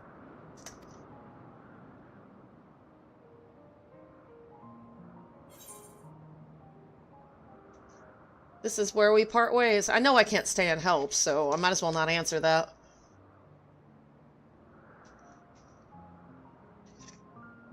May you and yours emerge triumphant.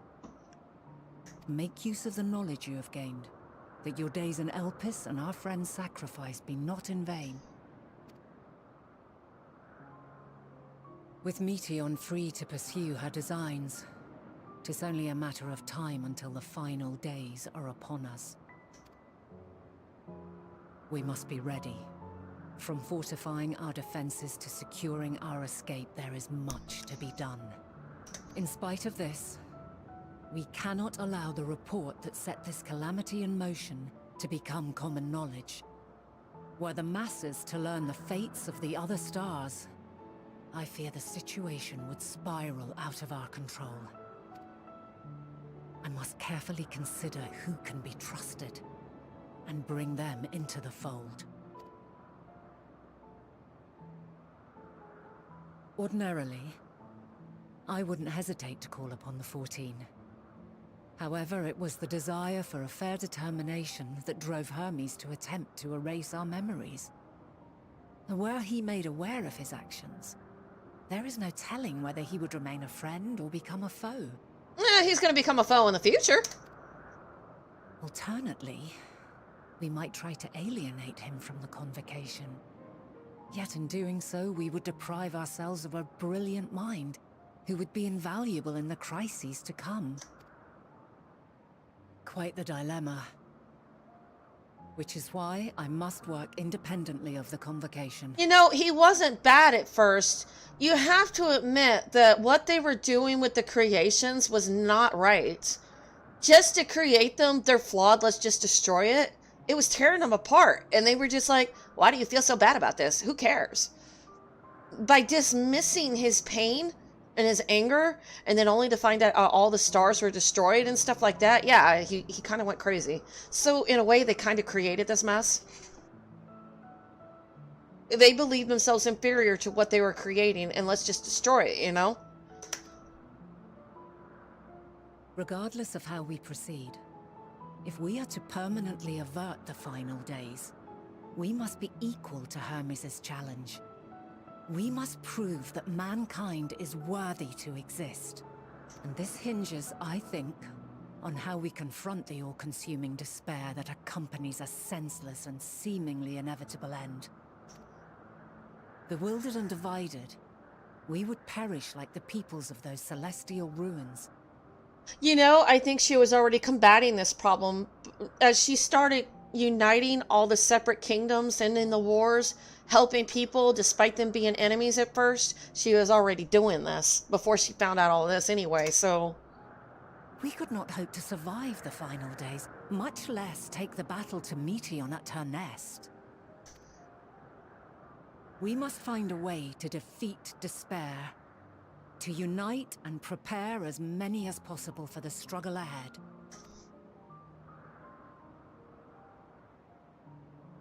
Heavy will weigh the burden of guiding this legion of souls. Yet I have faith in mankind's potential. As long as he believes in himself, there is naught he cannot achieve. So I will not give up on him. Or us. And I'm the one that gave him that idea. You may find your world to be very different. Or perhaps the erasure of our friends' memories has sown the seeds of a conjunction between us. We cannot know until the moment is at hand. So shall I strive to do my best, taking naught for granted as I walk my path.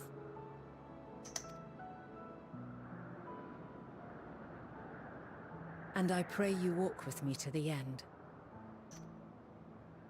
As you move forward, so too will I, as will all, resolved to fight for the morrow.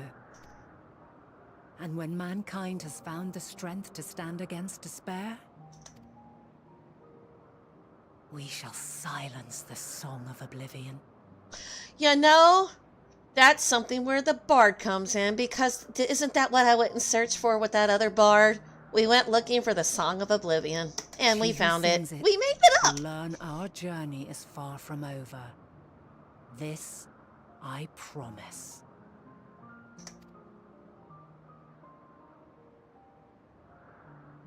Fare you well, my light of the future, till we meet again.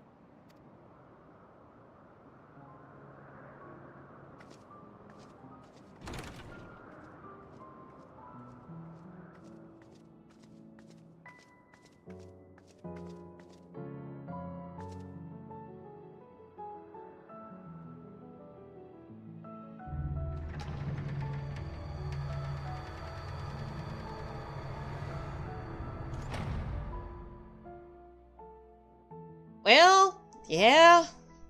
Or the song for the bards to sing about. It's kind of like the glass half empty versus half full, however you want to look at it.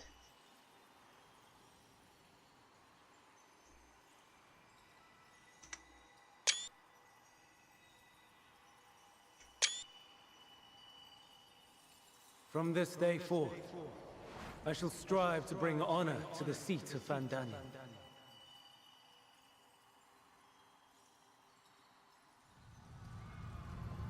So now she's seeing the final days for them.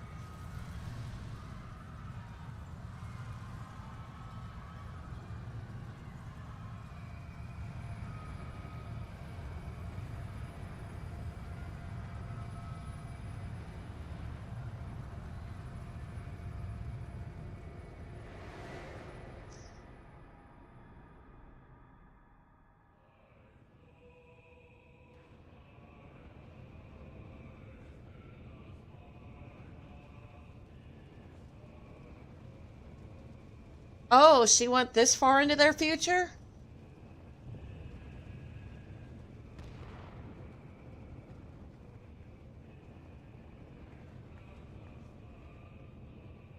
Even now, I remember standing there, locked in a moment where the sky is aflame.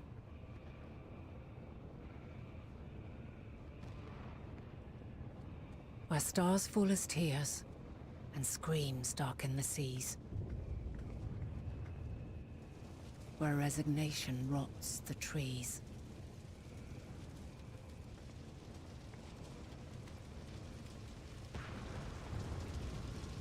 Where terror twists magics into abominations. Such is the lament of they who have gone before.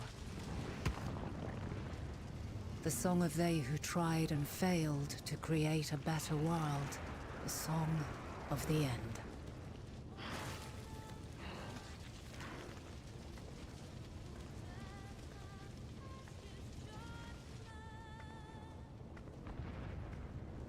That which hides at the edge of the universe is no longer Hope's creation.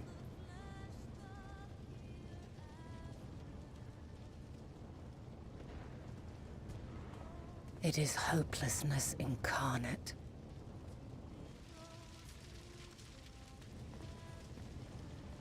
Are they not friends anymore? That day, mankind saw half of its number sacrificed to bring forth Zodiark.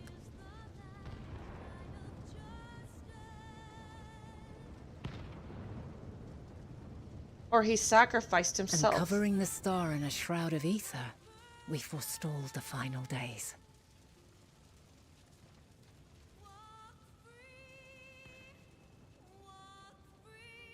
Because he didn't have his memories anymore, he went crazy.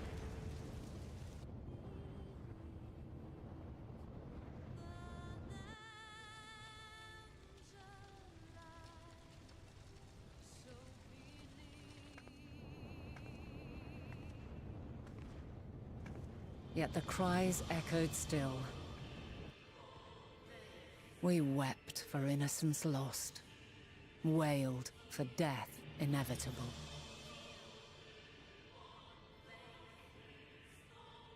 A reality too terrible to bear. And for too many who sought comfort in gilded memories of joyful days and tranquil nights.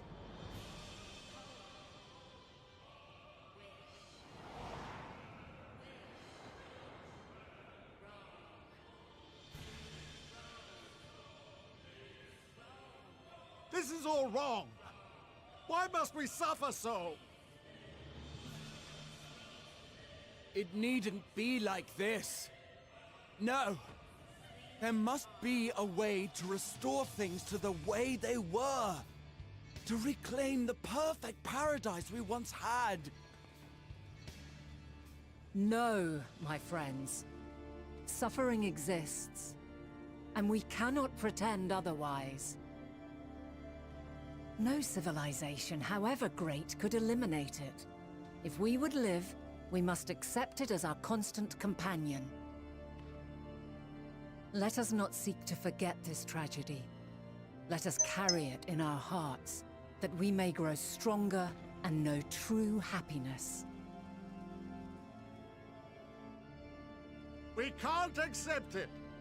We won't accept it. It will be ours again. A world free of sorrow. You can't do it. No, it will not. For there has ever been sorrow. Mankind was but spared its biting sting for a time. So please, open your eyes. To try and reclaim those lives we lost by sacrificing yet more isn't wisdom. It is weakness. No paradise is without its shadows. If we cannot accept this truth and learn from our pain, then our plight shall be repeated.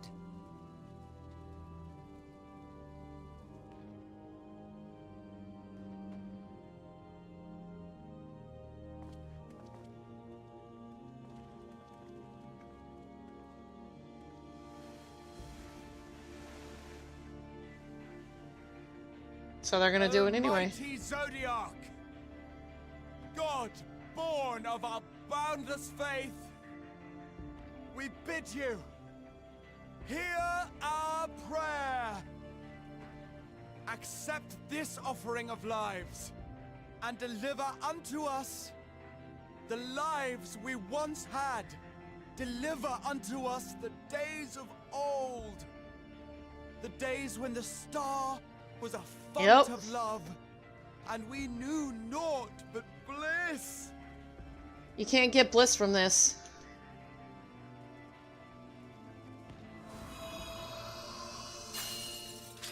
And this is why she became Heidelin.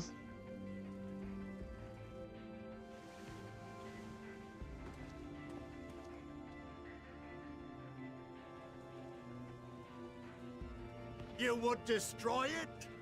Our beautiful world? What you want isn't a world.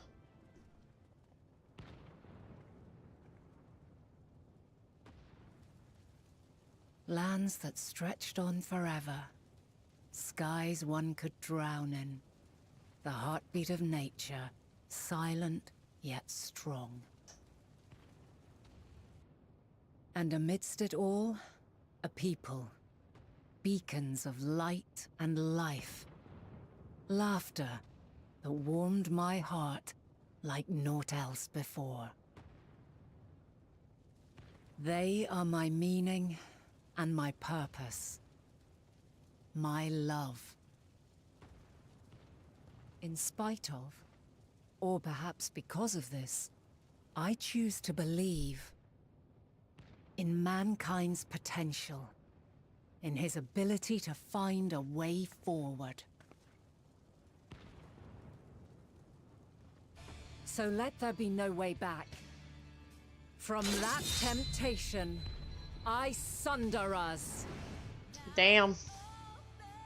No more shall man have wings to bear him to paradise. It's like, well, if you guys believe in the Bible stuff, this is almost like being cast out of heaven. I sunder thee, and y'all are no longer allowed back in heaven. Goodbye. Sundered. Bye. You're out. You ain't coming back. The fallen angels. How do you like that? And that's what she did. She cast them out.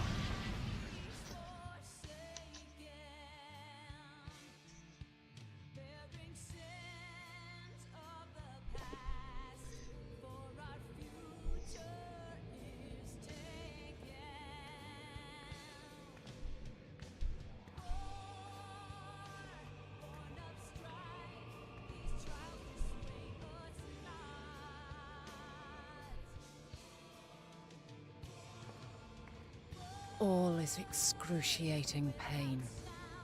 I breathe fire and torment. Damn.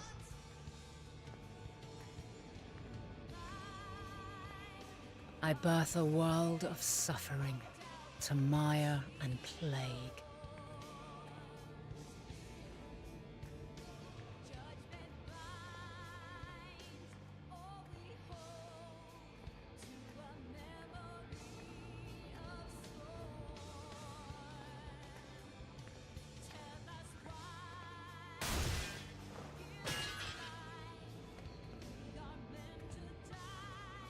Man, they're very graphic on this. Damn. In one fleeting moment, lives come and go, ever moving towards the unknown. And in that fleeting moment, they cry for the answer to the question. Why, given life, are they meant to suffer, to die?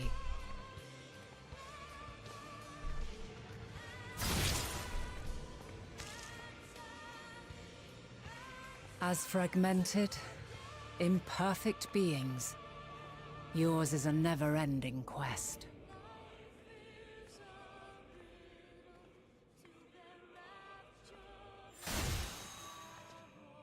A quest to find your purpose, knowing your end is assured.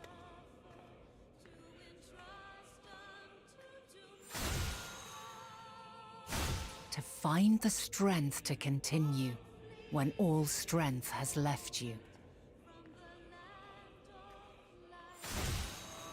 To find joy even as darkness descends. Oh, And amidst shit, deepest that's despair, creepy.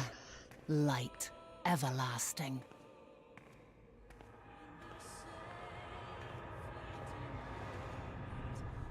Man, she suffered. That had to hurt.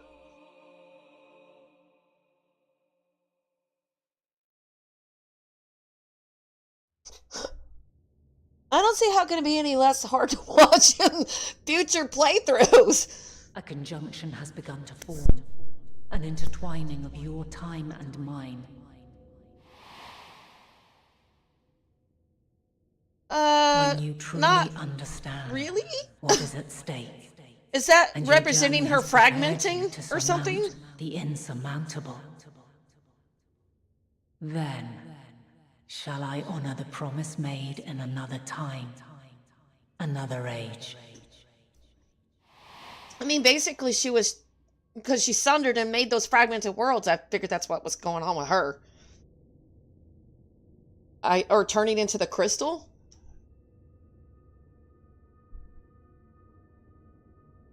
But aside from that, no.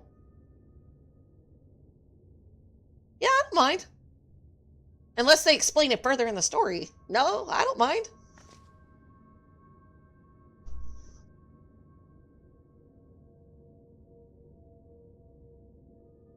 Oh, okay, cool.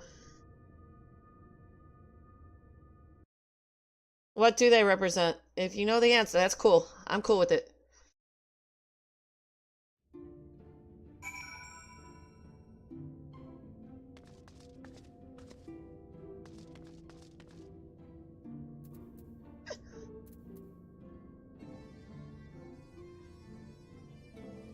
Oh, okay, okay, that makes sense.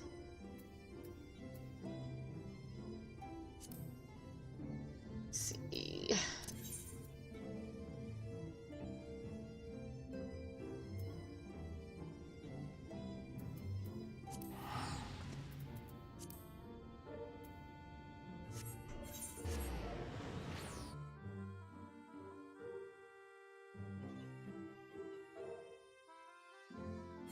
Oh, yeah, it definitely did.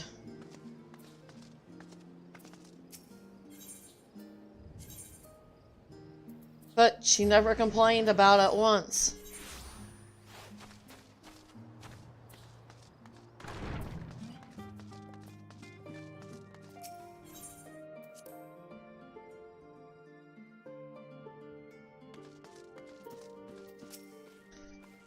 You have a knack for turning up exactly when needed, and this is no exception.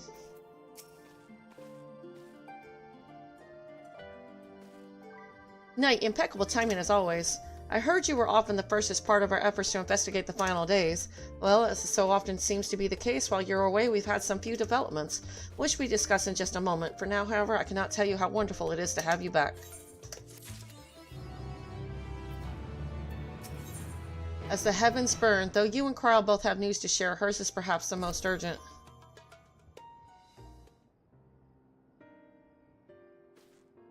So, have you learned aught more of the final days? Then the journey was well worth the risk. No doubt your newfound knowledge will be a great boon to us all. Unfortunately, during your time on the first, events here have taken a turn for the worse. The Scions are running themselves ragged trying to contain the spread of blasphemies, but it's a losing battle. Trying to ascertain the where and why of it, Alize and Alphanote have been traveling all over. All the regions they visited, Locos and Maninos is one of the worst affected. Thancred, Estinian, and Graha took a detachment of allied soldiers there to offer aid and succor to those in need. But the province is vast. They only managed to visit a handful of coastal villages. It was an accomplishment worth celebrating still, but a drop in the bucket at best.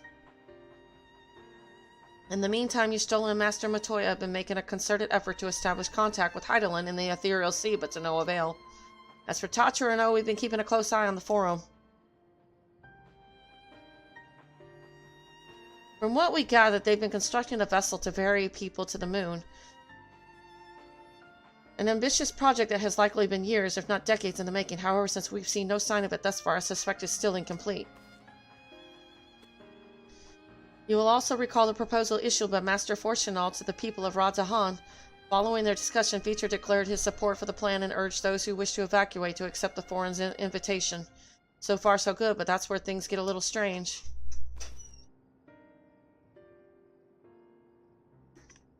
Apparently, the Forum caught wind of the lunar teleporter in the Tower of Babel and decided to use it to deliver people to the moon instead of their mysterious ship. Therefore, to secure safe passage for the Hanish refugees to the tower, Alphanote, Alize, Estinian, and Graha traveled to Garlemald not long ago. Trouble is, the capital was hardly the safest place to begin with, and now the final days have come to Garlemald. Shortly after our friends arrived, they were sent to rendezvous with Master Fortunal. Then panic broke out and our communications were severed. From what fragments we were able to make out before the link shell went completely silent, we can only assume the phenomena has spread to the capital. The others need you, Knight. Please, you must help them.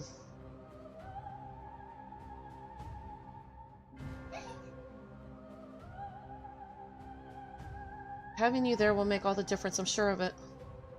Camp Broken Glass was their first port of call, so you best start there. Hopefully Lucio will know where they are. There's no telling what you'll be walking into, so you best take every possible precaution.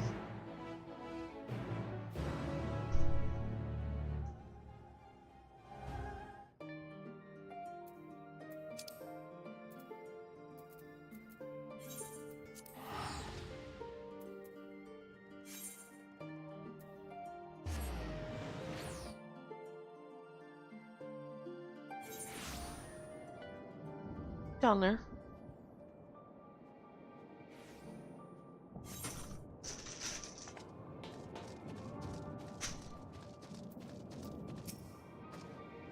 Night, and not a moment too soon. The skies over Gollerman are ablaze, but events on the ground that concern me. But you will have heard that your fellow Scions arrived ahead of you. We cut the customary greetings short after we received word from our troops on the Magna Glacias that the Forum's airship had landed. It was then that the heavens began to burn. Dispatch your friends at once to ensure the refugees come to no harm.